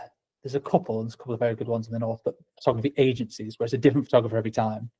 They just want that individual. Whereas video production, because it's seen as a bigger scale often, and there's more people involved, clients aren't hiring just one person necessarily, unless they are just looking for a videographer. It depends on your clients. If you're just doing event videography, it is often that, okay, well, I'm expecting you to turn up on that day. If you're doing commercials, which is what we do, yes, I might be there, but I might not be, because there's also 10 other people that are going to be there. So that's a bit of an easier one to navigate, I think. But yeah, so I hope that answers. It really depends what your specific roles are, and you know, you don't go to Amazon and expect Jeff Bezos to be serving you on. You know, it's the brand and the strength of the brand. So I think anybody looking to scale their video business needs to double down on the brand, and I think that's one thing we've done quite well over the last few years is Dead Pixel as a brand and a reputation, that we just do good work in the north, and people want to work with the brand, not necessarily just me.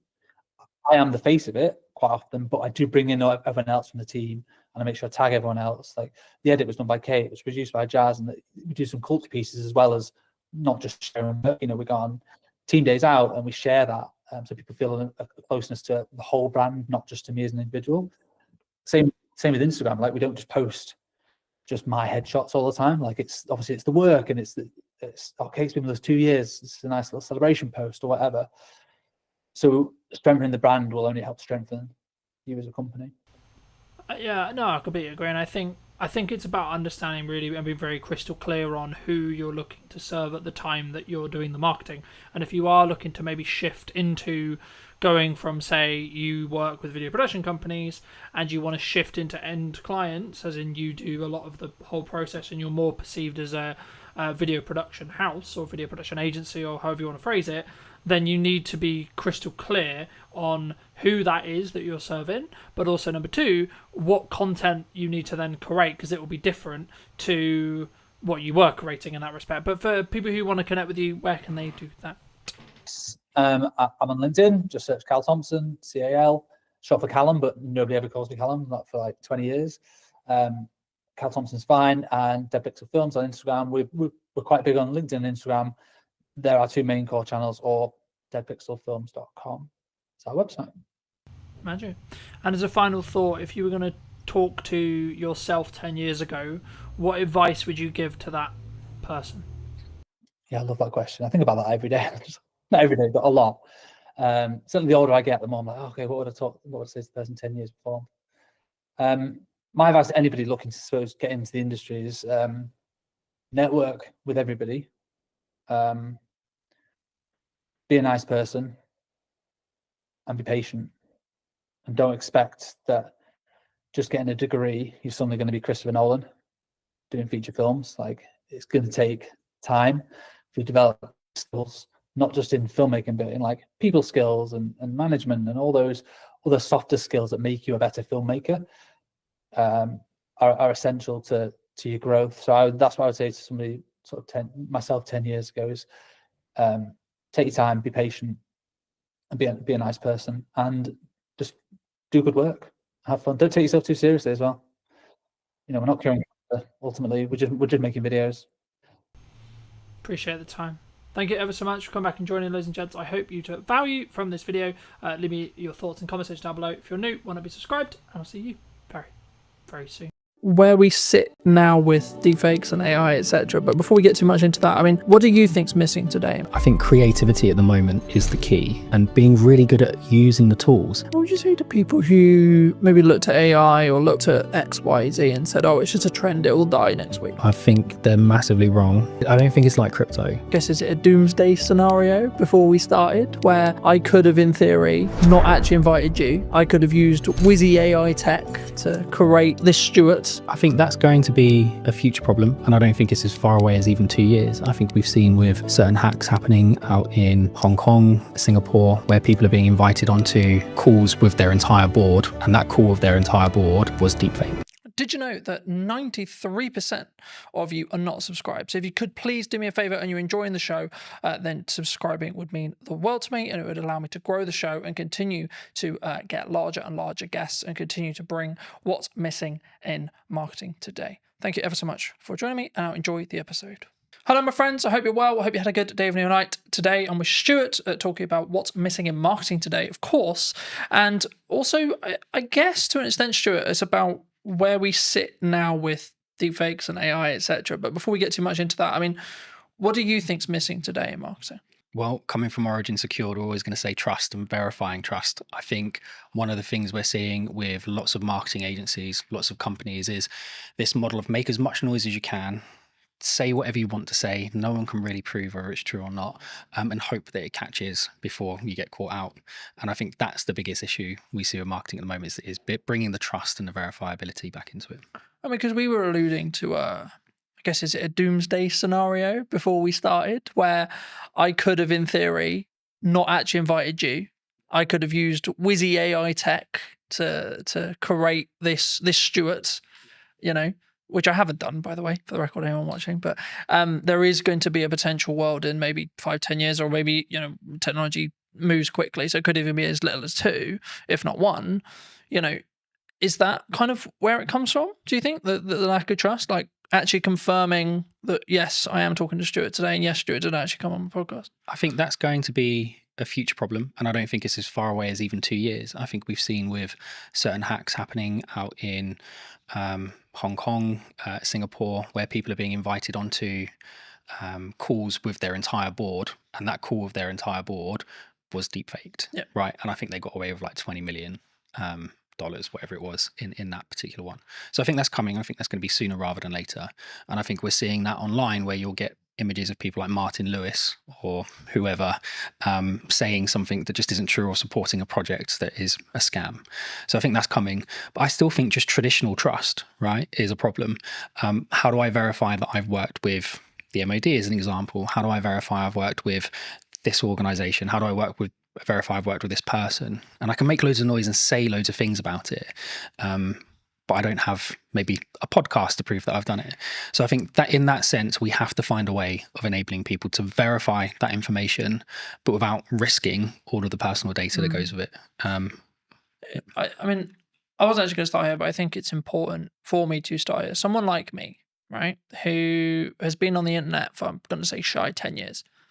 I might be in deep trouble when it comes to AI tech and AI training and deep fake stuff, right? Like, what can I do in your view? What, to protect yourself? Yeah, I think is very challenging. I think our product will go some way to helping that. But even still, even with kind of origin secured verification on top, all we're doing is verifying whether something is real, right? We're not necessarily proving something's fake. And I think you can argue that if it doesn't have that stamp of approval on it, or you can't verify it cryptographically, then it's highly likely to be a fake. But it still doesn't stop someone pulling their phone out on the street and recording you. That's still you. But it's going to be very, very hard to detect the difference. More, I guess as I think about it more, is it actually more down to an integrity and trust thing? Like, someone looking at it, you might look at it and say, well, I know Colin. I've known him for however long, 2 years, let's say 3 years, right? I don't think, my gut tells me that's not him, because he wouldn't come across that way. He wouldn't say it like that. He wouldn't, like, why is he involved in that? That's weird. It doesn't make sense. Like, is that actually maybe the defense? Maybe, but I think if you look at the way things happen in the media and the press, that's typically not the approach that most countries take. It's very much kind of someone's appeared on an online platform doing something they shouldn't be doing, and they're instantly vilified, regardless of whether it was them or not.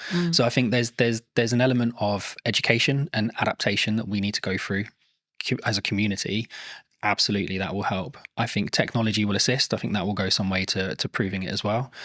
I think it's really going to be education. I think we need to teach people to be safer online, and to be able to identify when something might be a fake, which at the moment I just don't think we do enough. I think we rely heavily on third-party organizations who we think represent security, and in some ways they have been secure, but when you've got trillions of dollars flying around markets every day, if you carve off even 10%, even 1%, right, these are huge numbers. Fraudsters are going for them.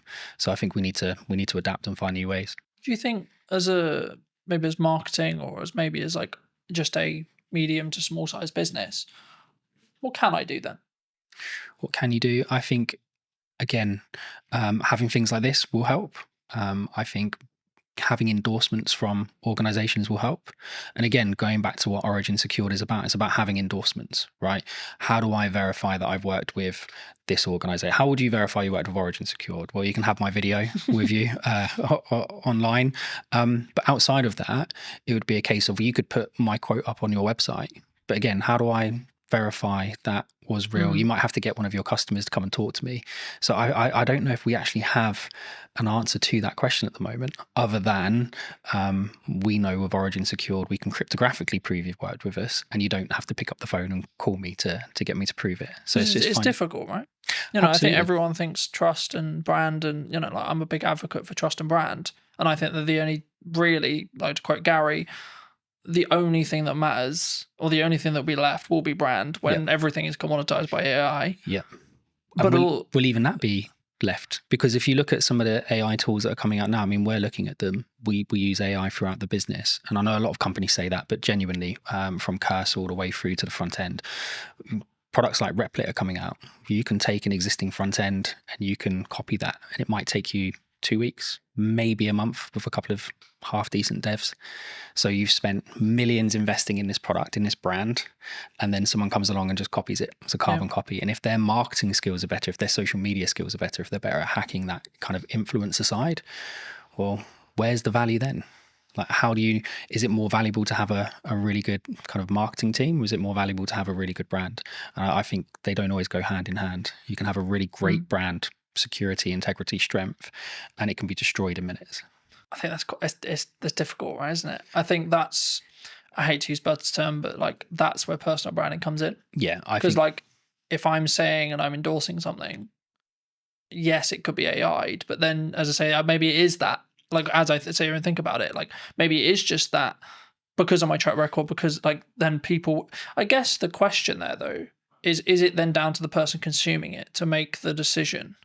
Well, that's kind of the approach we've taken, right? So the approach we've taken is it's down to the individual to choose who they trust and whether or not they believe that's true, right? So we can have, and we'll get into the tech more later, but we can have a series of endorsements for yourself, right? So we could endorse you cryptographically. You could be endorsed by the passport office, right? Or by an ID service provider, or by the DVLA, or by your bank or your solicitor. All of these endorsements build up trust over time, right? And the more of those you have in sequence, in the right time frame, the more people will trust you. And I think a big question on top of what you've asked is, if we're moving more to a solution where you need kind of integrity and trust built over time, how do people break in at the beginning? Because at the moment, the big reason that companies do that is they're trying to make a name for themselves. They have a great product, they've got a great idea. It's not always fraud. Often it's just a small company trying to make it. We need to be able to create environments where those companies have an opportunity to prove themselves. Because if we just say, well, you have to have brand integrity and you have to have a history, and you have to be around for 5 years, etc. Then it's going to stop that from happening. It's interesting because I'm rapidly approaching like 6 years full time and 10 years like doing the thing. And I'm like, oh, it must be really hard for people starting out. But like genuinely, like when I was starting out, AI wasn't a thing. Yeah. And that's the big conversation with AI at the moment. It's like completely obliterating those grunt jobs that people did as junior editors and junior tech people and etc. Is it down to us then as providers, like medium and larger, like to say we're going to choose, or is it purely just it's going to get commoditized because it's efficiency? I think there's going to be a huge amount of commoditization. I think there's going to be lots of consolidation, right? More importantly, there'll be lots of consolidation. I think standing out from the crowd is going to be challenging. I think it already is challenging, right? If you can have the best product in the world, but if you can't get the message across, or you can't convince people what it actually does or how it does it, it's not going anywhere anyway. I think we need to create more of a fair opportunity for smaller companies. And I know that the government have got lots of programs in place. We're working with the MOD at the moment. They've got loads of programs in place to try and fast track SMEs and give them opportunities to deliver.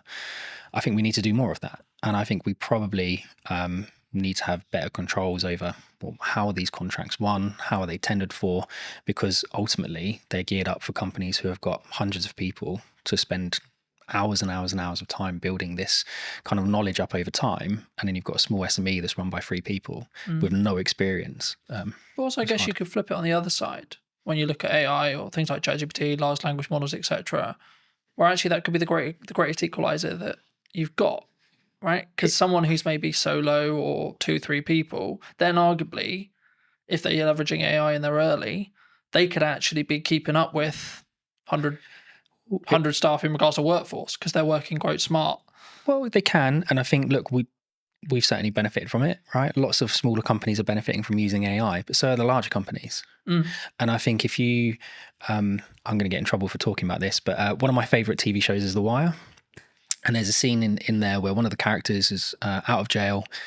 Cutty, I think his name is. He's sat with this other guy, and they're talking about doing something they shouldn't be doing, and he gets handed a gun, and it's supposed to be a revolver, and he's like, oh, I'm used to using a revolver. And he goes, yeah, but that doesn't hold 17.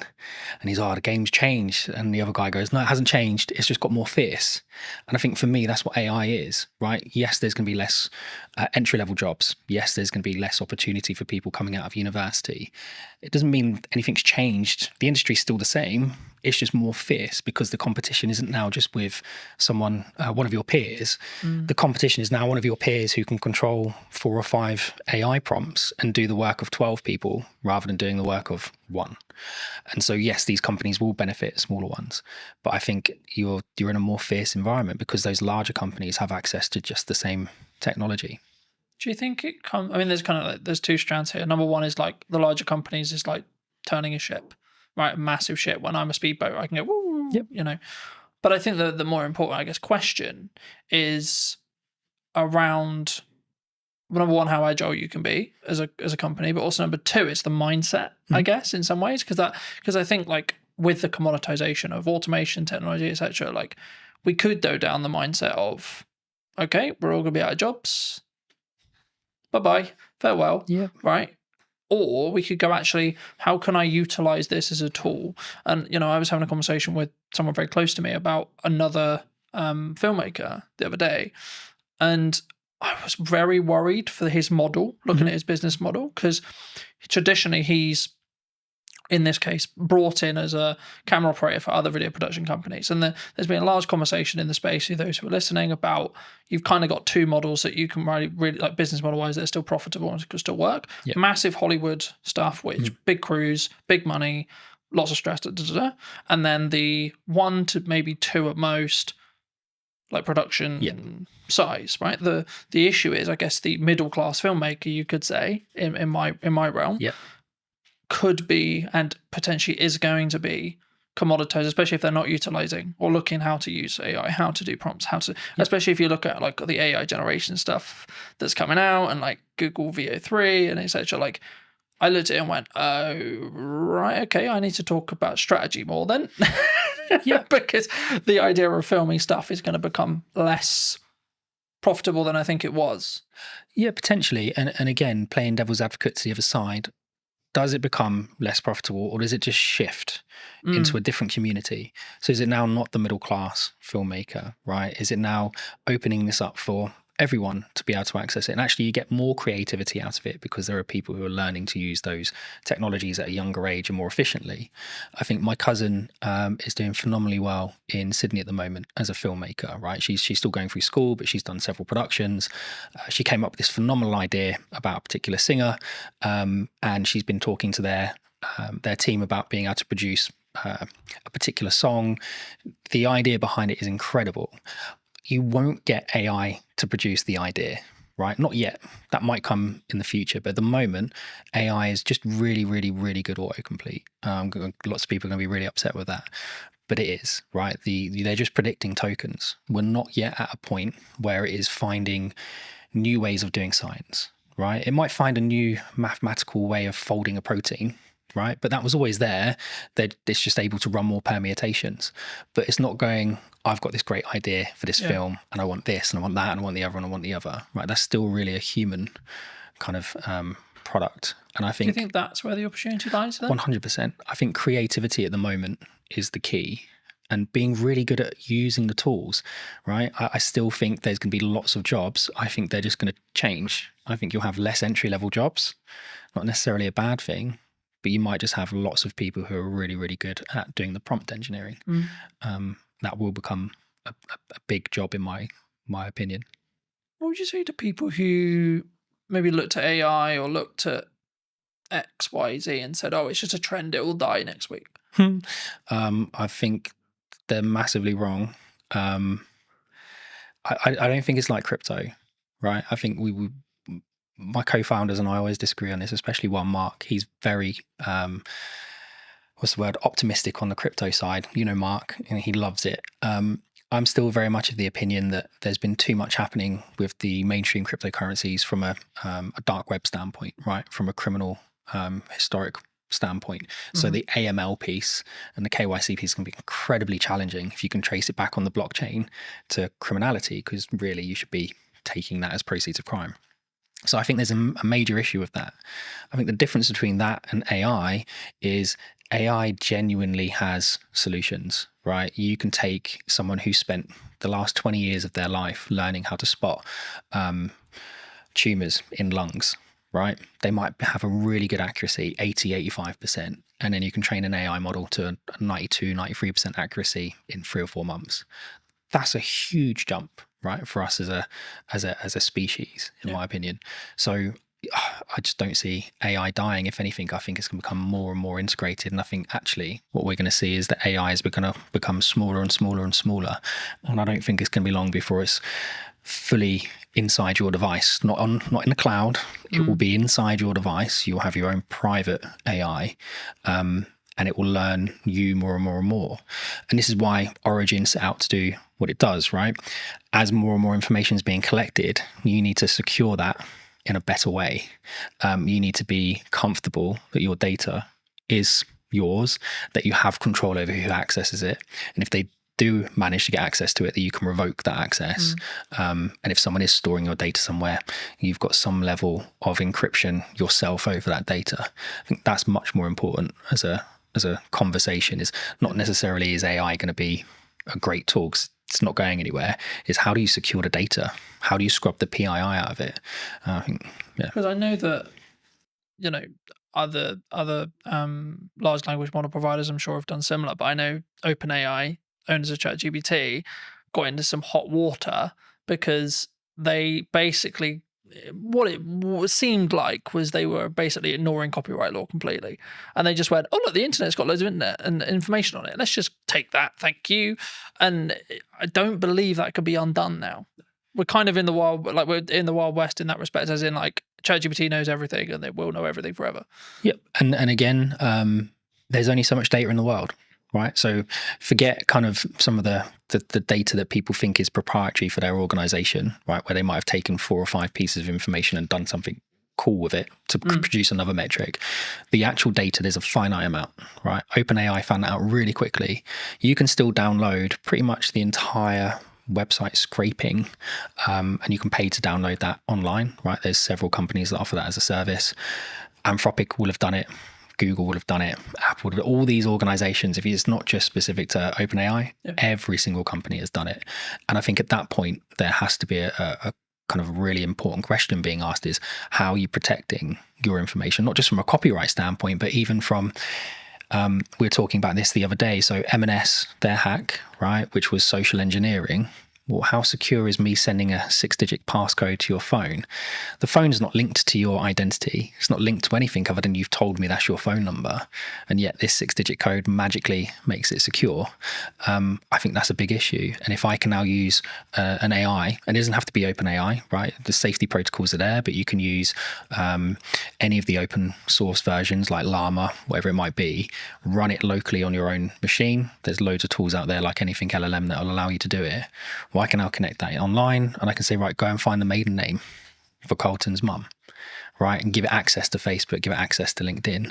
And what we were saying before about kind of marketing, whoever makes the most noise, whoever's connected to the most people, well, you don't know who half those connections are on LinkedIn. Yeah. So now if I can connect into you through all of these fake accounts that are being kind of managed and hosted in really not very nice environments, then suddenly your maiden name of your mum is not a security kind of question. Yeah, it's actually a security risk, right? First name of your dog, whatever it might be. School, so on. So I think that's really dangerous. And so we need to move away from just usernames, passwords, and security questions. And we need to move more towards contextual permissions. And it's one of the things that we do at Origin, which is create context around access rather than just you've got a username and password and know that my favorite artist is whoever. One of the things that a lot of people are talking about online right now that I wanted to kind of put your brain on is AI influencers. Do you think they're happening?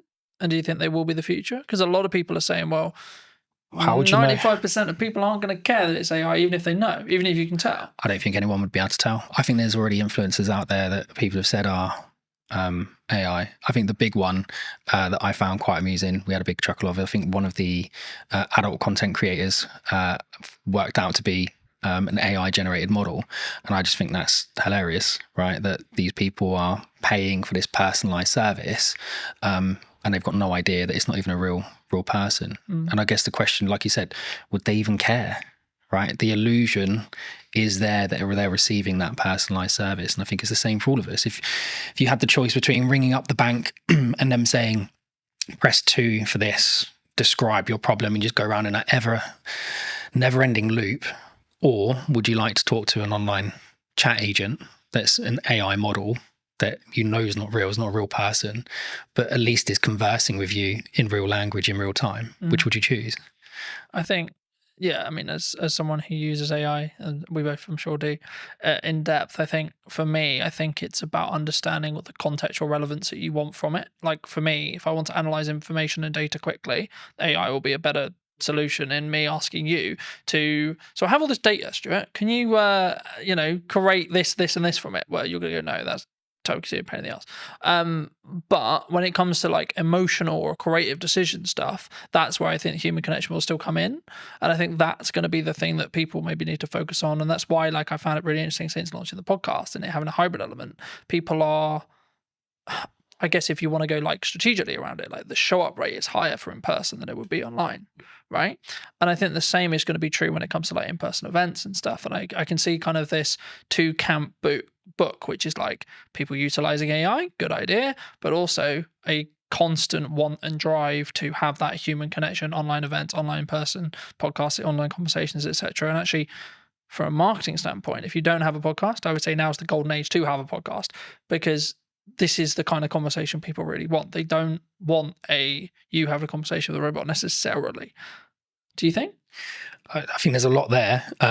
So if we go back to, I think in-person meetings are becoming popular again, right? We went through that stage. COVID was a nightmare, but even before that, lots of people were like, oh, it's much easier just to do it online. I was like, yeah, it is, but you don't get the same feeling, right? You can't gauge someone's reaction properly unless you're sat in a room with them. And I think there's a lot to be said about the environment, right? So the environment today, I can say something, and it's not just your facial expressions, but I can feel the environment. If you say something wrong, you can feel it change. If you say something funny, you can feel it change. And I think you lose that online. I think we'll start seeing people doing more and more in-person meetings, more and more in-person conferences. I guess the question really I've been asking a lot recently is the younger generation, right? When I was kind of 12, I was out from morning till evening every day doing whatever I was doing. It's not always the right things to be doing, but I was having fun. Whereas my 12-year-old, getting him out of the house is a nightmare. And it's not just because he's on his devices, because we limit his time on his devices. He does lots of exercise. We do Muay Thai together. We train together. We do loads of stuff together. But him and his friends don't go out. Like there aren't loads of kids in our area playing outside. And it's the perfect area to be doing it because it's quiet. There aren't many cars. There's loads of open spaces. So I don't actually know where it's going to go, if I'm honest. I think it really comes down to this next generation and the generation after. How do they interact with each other? And if we don't keep encouraging people to maintain the social aspect of it, I think it will be an issue. And again, the trust side of it, I can trust you more if I meet you in person most of the time. But even then, you still have people who are really, really good at kind of convincing people of things in person that aren't necessarily true. I remember a handful of years ago, I did a talk as part of a business panel at a local college. For obvious reasons, I won't mention which college, and the consistent thing that came through all of the feedback that we gave to these students, like we all gave little talks on our business, gave some context, then we did an open Q&A, and the constant thing through all of it was, you need to work on your communication skills, you need to work on your communication skills, you need to work on how to articulate. But I think sometimes especially someone who talks on content a lot, who does content a lot, who's constantly trying to do that 1% to improve how I come across, the words I use, when I pause, etc. I guess to an extent I take for granted the fact I can't. It sounds really weird. I know how to communicate, right? But I do. It's even the little nuances, like how I do a stupid noise, or how I pause, or when I pause. I mean, is that something that, like, and if so, like, if that's, we need to either invest that in our children or put that into like schooling level, and or when we're in the workplace or looking for careers, etc. I mean, is that something that's, do you think, weaker as humans? Obviously it's a broad stroke, but do you think it's something that we all need to improve on? I think it's a muscle, right? Communication's a muscle. I think being social is a muscle. That's not to say people who suffer from any anxiety aren't right to feel the way they feel, or that there isn't an underlying issue there. But I think a lot of the time it is a muscle. And I think the only way you can exercise that muscle is to push yourself past the comfort zone and do it. And we aren't pushing people to do it, right? I think we've got to an age where someone can self-diagnose as having a problem, and then we go, oh, okay, well, we won't talk about it anymore. Like, it suddenly just stops the conversation, and suddenly it's not, well, that's the end of it, right? Well, I think that's a problem. And I think that goes back to what you're saying before around kind of school-age children. Yeah. I think my wife and I foster, right? And we've just had a 2 and a 4-year-old that will be leaving us shortly, and we've had them since March. And when they came, like the little girl was nonverbal, the little boy had some issues with kind of speech and understanding and some other bits. And in the last 6 months, my wife's done an incredible job getting them to a point where you wouldn't really know that they're that far behind. Like they're not as far behind anymore. Right? If you were to put them into a mainstream school when the little boy's starting soon, yes, he's going to need a little bit more help, but he's not that much further behind. But it's because we didn't just go, oh, okay, well, they've had a hard time, so that they get a pass. Or we think they might have some anxiety issues. No, let's get them outside. Let's get them on the climber frames. Let's get them interacting with other children. Let's explain to them repeatedly. No, it's not just about saying, oh, kind hands if they do something they're not supposed to do. It's, no, that's not right. Explain to them why, and spend that time educating them. And I think we don't do that with kids at the moment, right? There's so much, people talk about it all the time, but there's so much power with the kind of the child. And there needs to be some power with the child, absolutely. But you've also got children walking into schools stabbing people, right? That's a problem. I'm not saying we can solve that with Origin, not at all, right? But I think that's how far back we need to go. I think we need to start at schools. I think we do schooling wrong. Does that come from boundary settings? I mean, like the statistics from like a broken household is ridiculous, you know. Like mine is true in that respect. You know, I didn't have my dad around for 20 years, and since about probably a month ago, 2 months ago, I spoke to him for the first time in 20 years. Mate, congrats. How did that make you feel? Big deal. It was just like, it is what it is. You know, like I wasn't there to be like, right, I'm gonna, and I wanted to make sure that when I did it, it wasn't coming from a place of anger. It's like, right, I'm gonna pull 20 years, and it was right, okay, but I did it for a point of view of I need to make sure that I do this so that I don't regret if I'm told he dies. I did my best, I tried, and I think, but then also I've set a boundary to say this isn't a fully open door as well. And I think for me, that's come from years of building on it.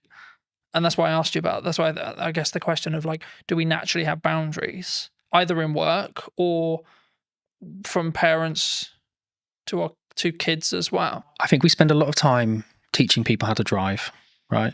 Lots of time teaching people how to drive. We spend a lot of time teaching people how to communicate at work, right? You can't say that. You can't say this. You have to say it this way. You have to say it that way. We don't spend a lot of time with children teaching them boundaries because sometimes the parents haven't been in a position to learn those boundaries in the first place, right? Not everybody has the same start.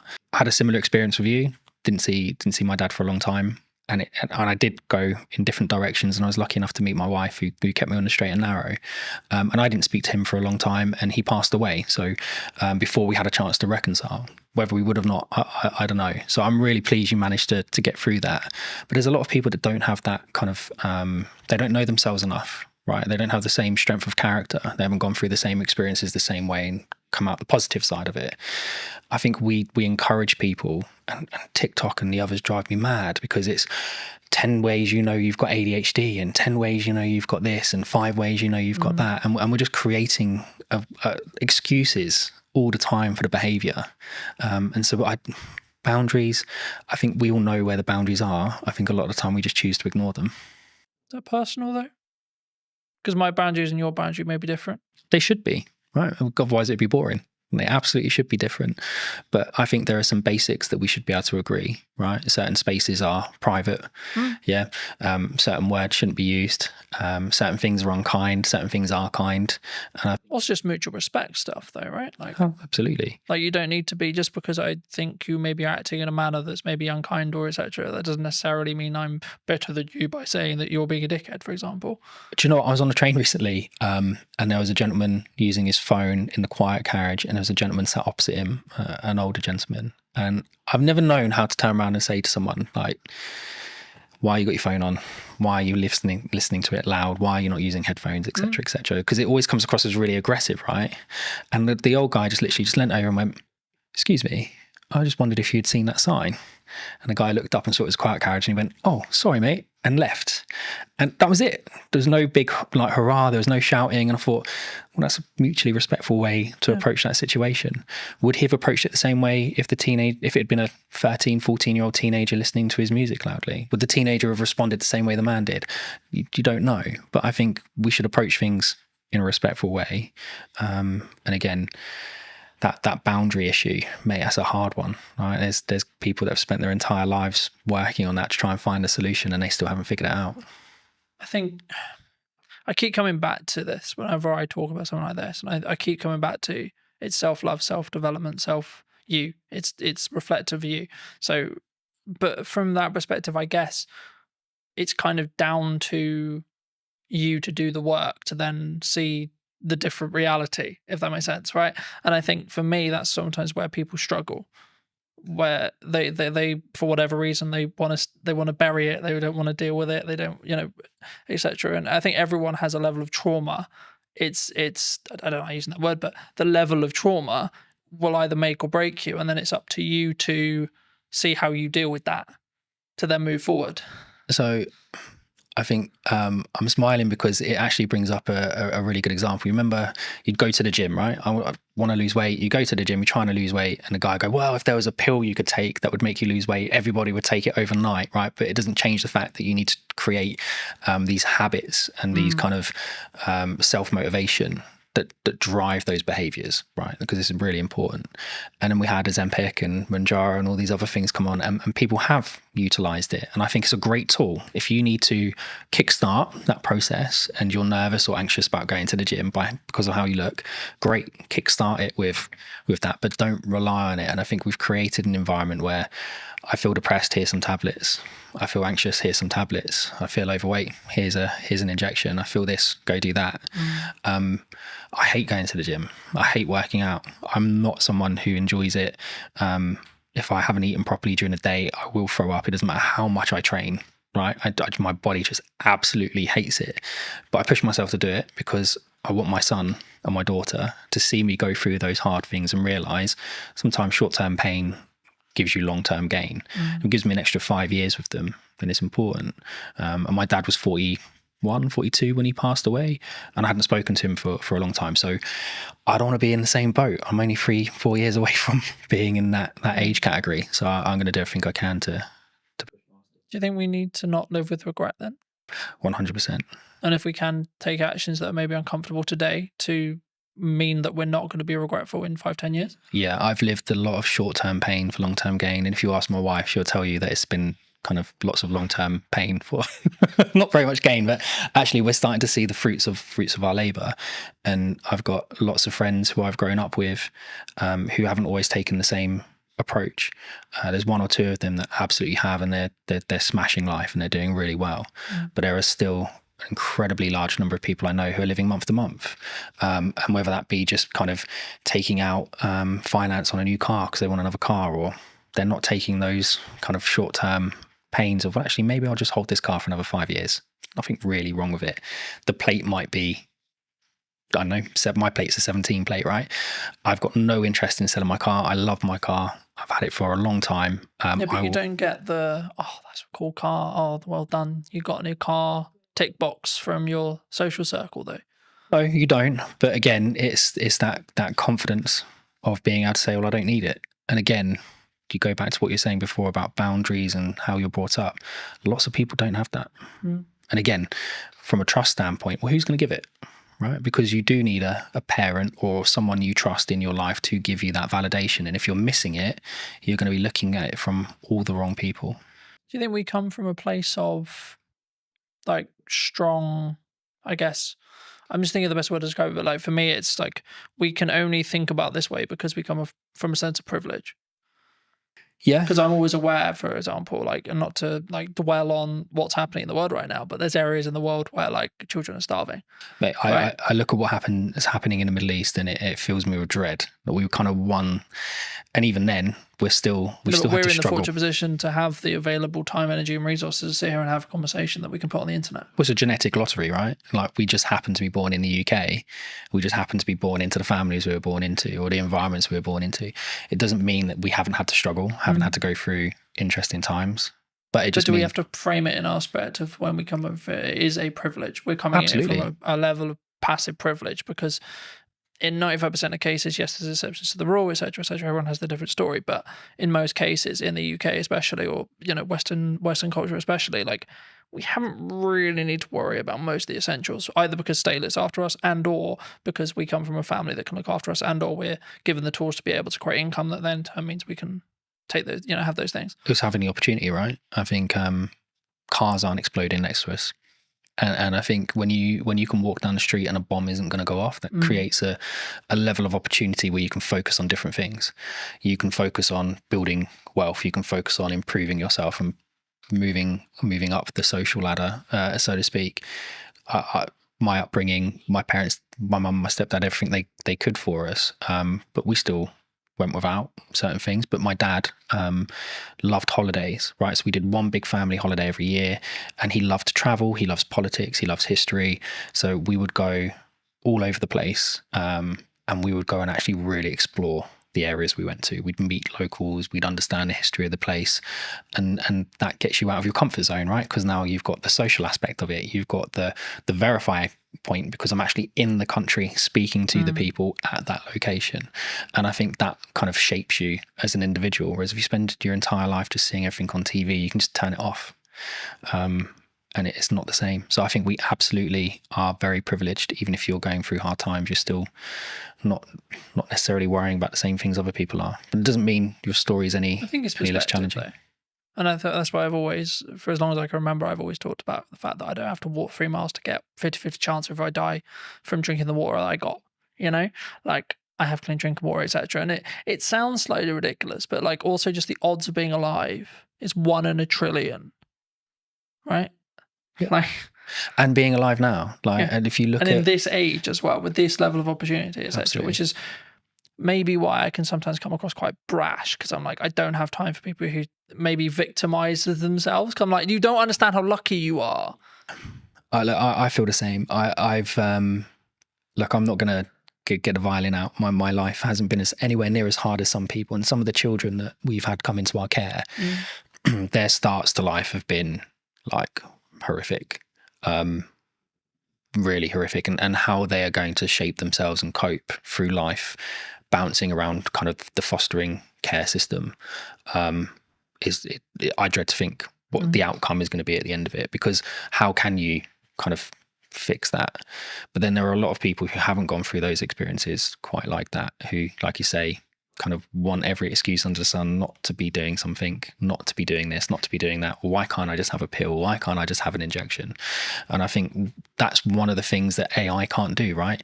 AI can't solve that. That's a social issue that we need to solve together. And I don't think we're going to solve it by all being in our homes tapping away on AI. We have to be out with people, meeting people and doing it ourselves. Moving back to what you do. That was a bit of a detour. Nice detour. But digital licensing, where does that sit? We've discussed this at length. So one of the key things we wanted to solve of origin was, how do we verify information about something without revealing the underlying data? And I think a really good social example of that is when police do stop and searches, right? I experienced it quite a lot when I was younger because of the environment I was in. My friends did as well. We'd get stopped and searched by the police lots of times. And sometimes it was okay, and sometimes it was really not a nice experience. And I think it always started with, what's your name, what's your date of birth, what's your address? And even if I give you my name, date of birth and address, how do you as a police officer verify it, right? Does he have any tattoos? Does he have any markings? Does he, I don't know, look a certain way? But you kind of become generic. Guessing, right? Lots of guesswork, right? And lots of gut feel on the police officer side. Whereas we wanted to try and find something that would, and it wasn't just for this specific reason, but it lends itself really well to it. We wanted to be able to provide technology to the environment, to the world, that kind of removed that friction. So a digital license isn't like an ID card. There isn't a centralized database of all your information in one place. That's ridiculous. If that gets breached, it's going to be horrendous. The fraud will go through the roof. What we've done is we've used kind of a decentralized approach. So we've taken some concepts from blockchain, but removed the blockchain because it's inefficient and doesn't really work for this context. But the idea behind it is you can have an ID service provider, right? So it's a government approved company, verify your identity and give you a cryptographic endorsement that sits on your digital license, which you can carry on your device. It could also be hosted in the cloud, but the idea behind it is you've got control of it. So now if I was to come and stop and search you, you would be able to present that credential to the police without revealing your name, your date of birth, or your address. But the police would know to a degree, oh, he lives within a 5-mile radius. There's no outstanding warrants. He's verified that is his identity because he's done it with a biometric check on his thumbprint. And we can see that that biometric check that's linked to that IDSP hasn't been changed on that device. And then we can link it to other credentials. Oh, he's got a full-time job with an employer. Don't need to know who the employer is, but he's employed full-time.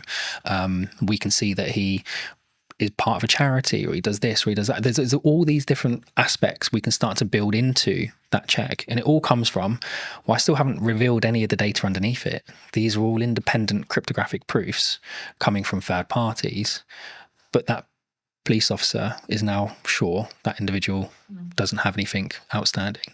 And I think that would help. I'm not saying it's going to solve the issue, but it certainly would help remove some of the friction. And if you then start to expand that out to kind of the business world, so if we're looking at things like how do I onboard employees in a fast and efficient manner whilst maintaining their privacy. So one of the tools that we're doing for the digital cleaners license is we do the right to work checks. We do a modern slavery check by making sure that the bank account name matches the name on the ID. Real basic check, but lots of organizations don't do it, right? And that's one of the flags for modern slavery. We then can go and endorse all of your employment history, right? And again, we're not the verifiers. We're not verifying the data. We're not storing the data, right? But we're going off and having those independent third parties endorse you. Same for your certifications, your training. And I think in that environment, when you're dealing with disparate workforces where English quite often is a second language, not your primary language, these people, they kind of get left behind, right? They come along with their paperwork and they have every right to work. They have every intention of working, but it might take 5 or 6 meetings and 10 or 11 copies of their documents. Now, where's all that documentation going? They've got no idea where it's being stored, no idea who has access to it, no idea what copies are out there, but we're expecting them to just continuously do this. And if they're now working 3 jobs, we're extrapolating that 3 times over. So for us, it's about digitization, yes, but without just copying the existing paper process and doubling the problem, right? You have to do it in a different way. That would fix the problem we opened with? What, going for back? Someone like me, for example, who, let's be honest, if deepfakes become mainstream in AI, someone points an AI with that mindset, I'm screwed. Yeah, I think there's definitely a way of being able to verify something's real. But again, there's then nothing stopping someone from creating an AI deepfake and just putting their endorsement on it anyway. Right? They haven't had to do the work. Like, the AI has done all the work.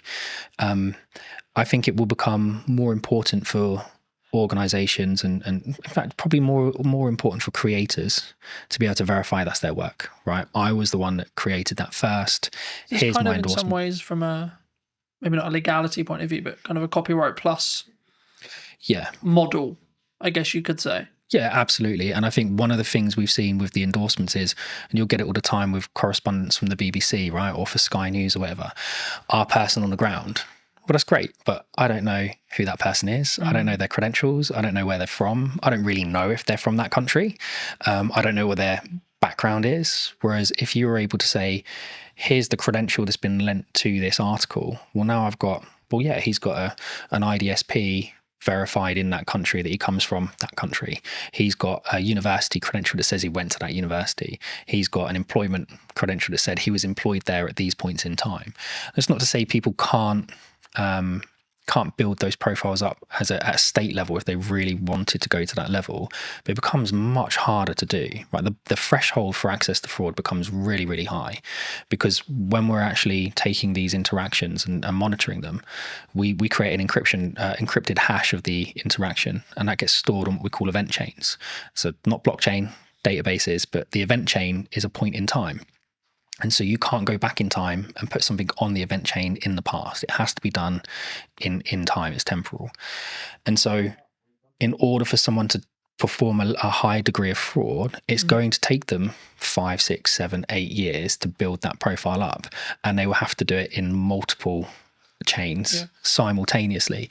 And they're just not going to be able to do that. And I guess it comes back to that point, which is like, it sounds horrible whenever you say it, but like, you're making it less likely that you're the one who gets targeted, because the burden of likelihood that your stuff gets stolen, etc., is so much higher than Barry, than Sally, Correct. than James, so on, you know, and that's, I hate to say it because it's like, oh, go and steal their car, not mine, because mine's a pain in the ass to steal, for example. There is that, but again, from our standpoint, I mean, we want to give it to universities for free. Right? We want to give it to schools for free. You have the Online Safety Act that's happening at the moment, and I think you've probably seen some degree of access to adult content reduced.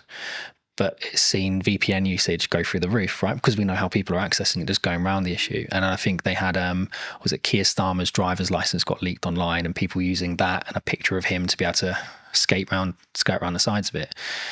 That's the same tech, by the way, we were talking about at the beginning that some of the retailers are now choosing to use to verify their staff, right? It's not with an IDSP, it's just a localized check that looks right. I guess this was a big conversation like a handful of years ago, and I've covered it in the social media show and etc. But like, there was this big conversation, and lots of jurisdictions across the world have said, below 16, you're not on social media. And that seems to be the future, because it's like, we're now like half the world has basically got that. How do you verify you're under 16? Exactly. Right. And again, with Origin, it's one of the things we were saying, if we give it away to students for free, you can have a cluster of credentials, right? And so from our standpoint, it's about enabling the verification of a credential to create context. And contextual permissions is something that we've kind of started to patent from using our tech. So the idea behind it is, I can access a system. I don't need a username and password, but I need a credential from an IDSP. I need a credential from my employer. I need a credential for someone linked to that system. I need a credential maybe from a school or university. All of those credentials must confirm specific assertions about myself, right? I'm under 16. I'm a UK citizen. I go to a particular school in a particular area. That means we're putting the control of the people that need it, schools, etc. But we're not then enabling people who have bad intentions to come along and manipulate that system, because they would have to manipulate it in 5, 6, 7 areas at the exact same time. So now, if you want to access the internet, well, you could have your Origin handle with all of the credentials on it, and we would know straight away how old you are, right? And parents mostly can be trusted. So your parent could create a credential for you. But if that doesn't match your school's credential, well, then that's going to create an issue. So you don't have the permission to access that service or that particular piece of content. And that for us is really important. Context is much more important than just, well, we think you might be over 18 because you click the button. Yeah. For those people who've enjoyed this conversation, who maybe want to see more of the content, delve into a little bit in more depth that what you and the team are doing, where can people reach out? They can reach out to us directly, so they can come to us via the website, or they can reach out to us on social media or LinkedIn. I think we're starting to put more video content out there. So going back to what you were saying before, about kind of verifying trust, how do you prove it in the marketing world? Well, for us, it starts with video, right? And yes, there are deep fakes out there, but from our standpoint, I mean, we're able to verify our technology in our videos with our technology, right, which is important. We're certainly seeing kind of proof of concepts with the MOD gain lots of traction. We're talking to OFDIA, the Office for Digital Identity and Attributes, about shaping kind of how the UK consults on digital identity. And I think all of those aspects are important. So it's not just about us. I think people should be looking at digital identity as a whole in a much more holistic way. And reach out to us, reach out to the IDSPs, reach out to everyone. I think is something that people need to understand more, is that digital ID is more than just, here's my JPEG of my passport and driver's license. But yeah, reach out to us on social media or online. Just before we wrap up, I mean, obviously you have worked with us in the past and you've done some video content. I mean, now the other side of it, maybe a year on, how was that experience? What was the things you maybe learnt from? Except, like, how was it as a whole? Like, not putting words in your mouth, but I'm actually curious, because obviously we haven't touched base since actually doing it last year. And I mean, was it how you thought it was going to be firstly from the perspective of what we did, but then also, like, was there any byproducts that actually came from like working with us specifically? I think we realized really quickly that video was the best way. Yeah, 100%. And I think working with you guys and working with Lucas for the day, it kind of got into our minds a different way of thinking about things. And we were just on the cusp of really understanding how to talk about our product and how to talk about our technology. And by focusing on the video approach, and we've now released several other videos that we've kind of produced in-house, it kind of got us to where we are now, which is we know what our narrative is, we know what the story is, we know how to describe our technology. Whereas a year ago, we were still kind of trying to work out what it was that we were. And we were early to market, so lots of people trying to explain it to investors, trying to explain it to customers. It was a challenge. So no, mate, having that time with you and Lucas massively helped us kind of crystallize what we were trying to do. And then over the next kind of 2-3 months, I think that's when we nailed it. But it come off the back of the original filming we did, which was phenomenal. What would you say to people who are maybe looking at what's going on in the economy or etc., and they may be on the fence about maybe utilizing marketing right now, or like, because the traditional kind of known thing is like when things get hard, you cut marketing. Yep. Honestly, I'm probably not the best person to answer it, but I'll answer it as best as I can. I think you absolutely have to have a presence, right? You have to, unfortunately at the moment, it's about noise. Right, we spoke about it earlier. The more noise you make, the more you get noticed, the more the algorithm picks you up and the more it promotes you to the top. And it goes back to what we we're saying as well about the SMEs, like how do you get spotted? How do you get noticed if you have to have that kind of credentials proving you've done something? I think consistency, right? And we had this chat about podcasts a year ago. I think it's something like most podcasts end after 11 episodes, something along those lines, right? So 11 weeks, 11 months, whatever it is, that's the kind of podcast limit. And people go, oh, it's not growing, right? You have to push past it. And it's the same with the marketing. And yes, some people are really fortunate and they do growth hacking and all of a sudden they're a viral sensation overnight, but that's not the norm. And I think the only way you can build your message is consistency. You have to be in person at events. You have to be putting stuff online. You have to be writing articles. You have to be talking about it. You have to be meeting new people and spreading the word. So I don't think marketing just stops with video. I think it's something much more holistic, and it's something that you have to consistently do every day. And we have a great marketing team, so Hannah does that for us, and she's excellent at it. If you were going to wind the clock back to speak to Stuart 10 years ago, 15 years ago, what advice would you give that Stuart? It would probably be trust your gut.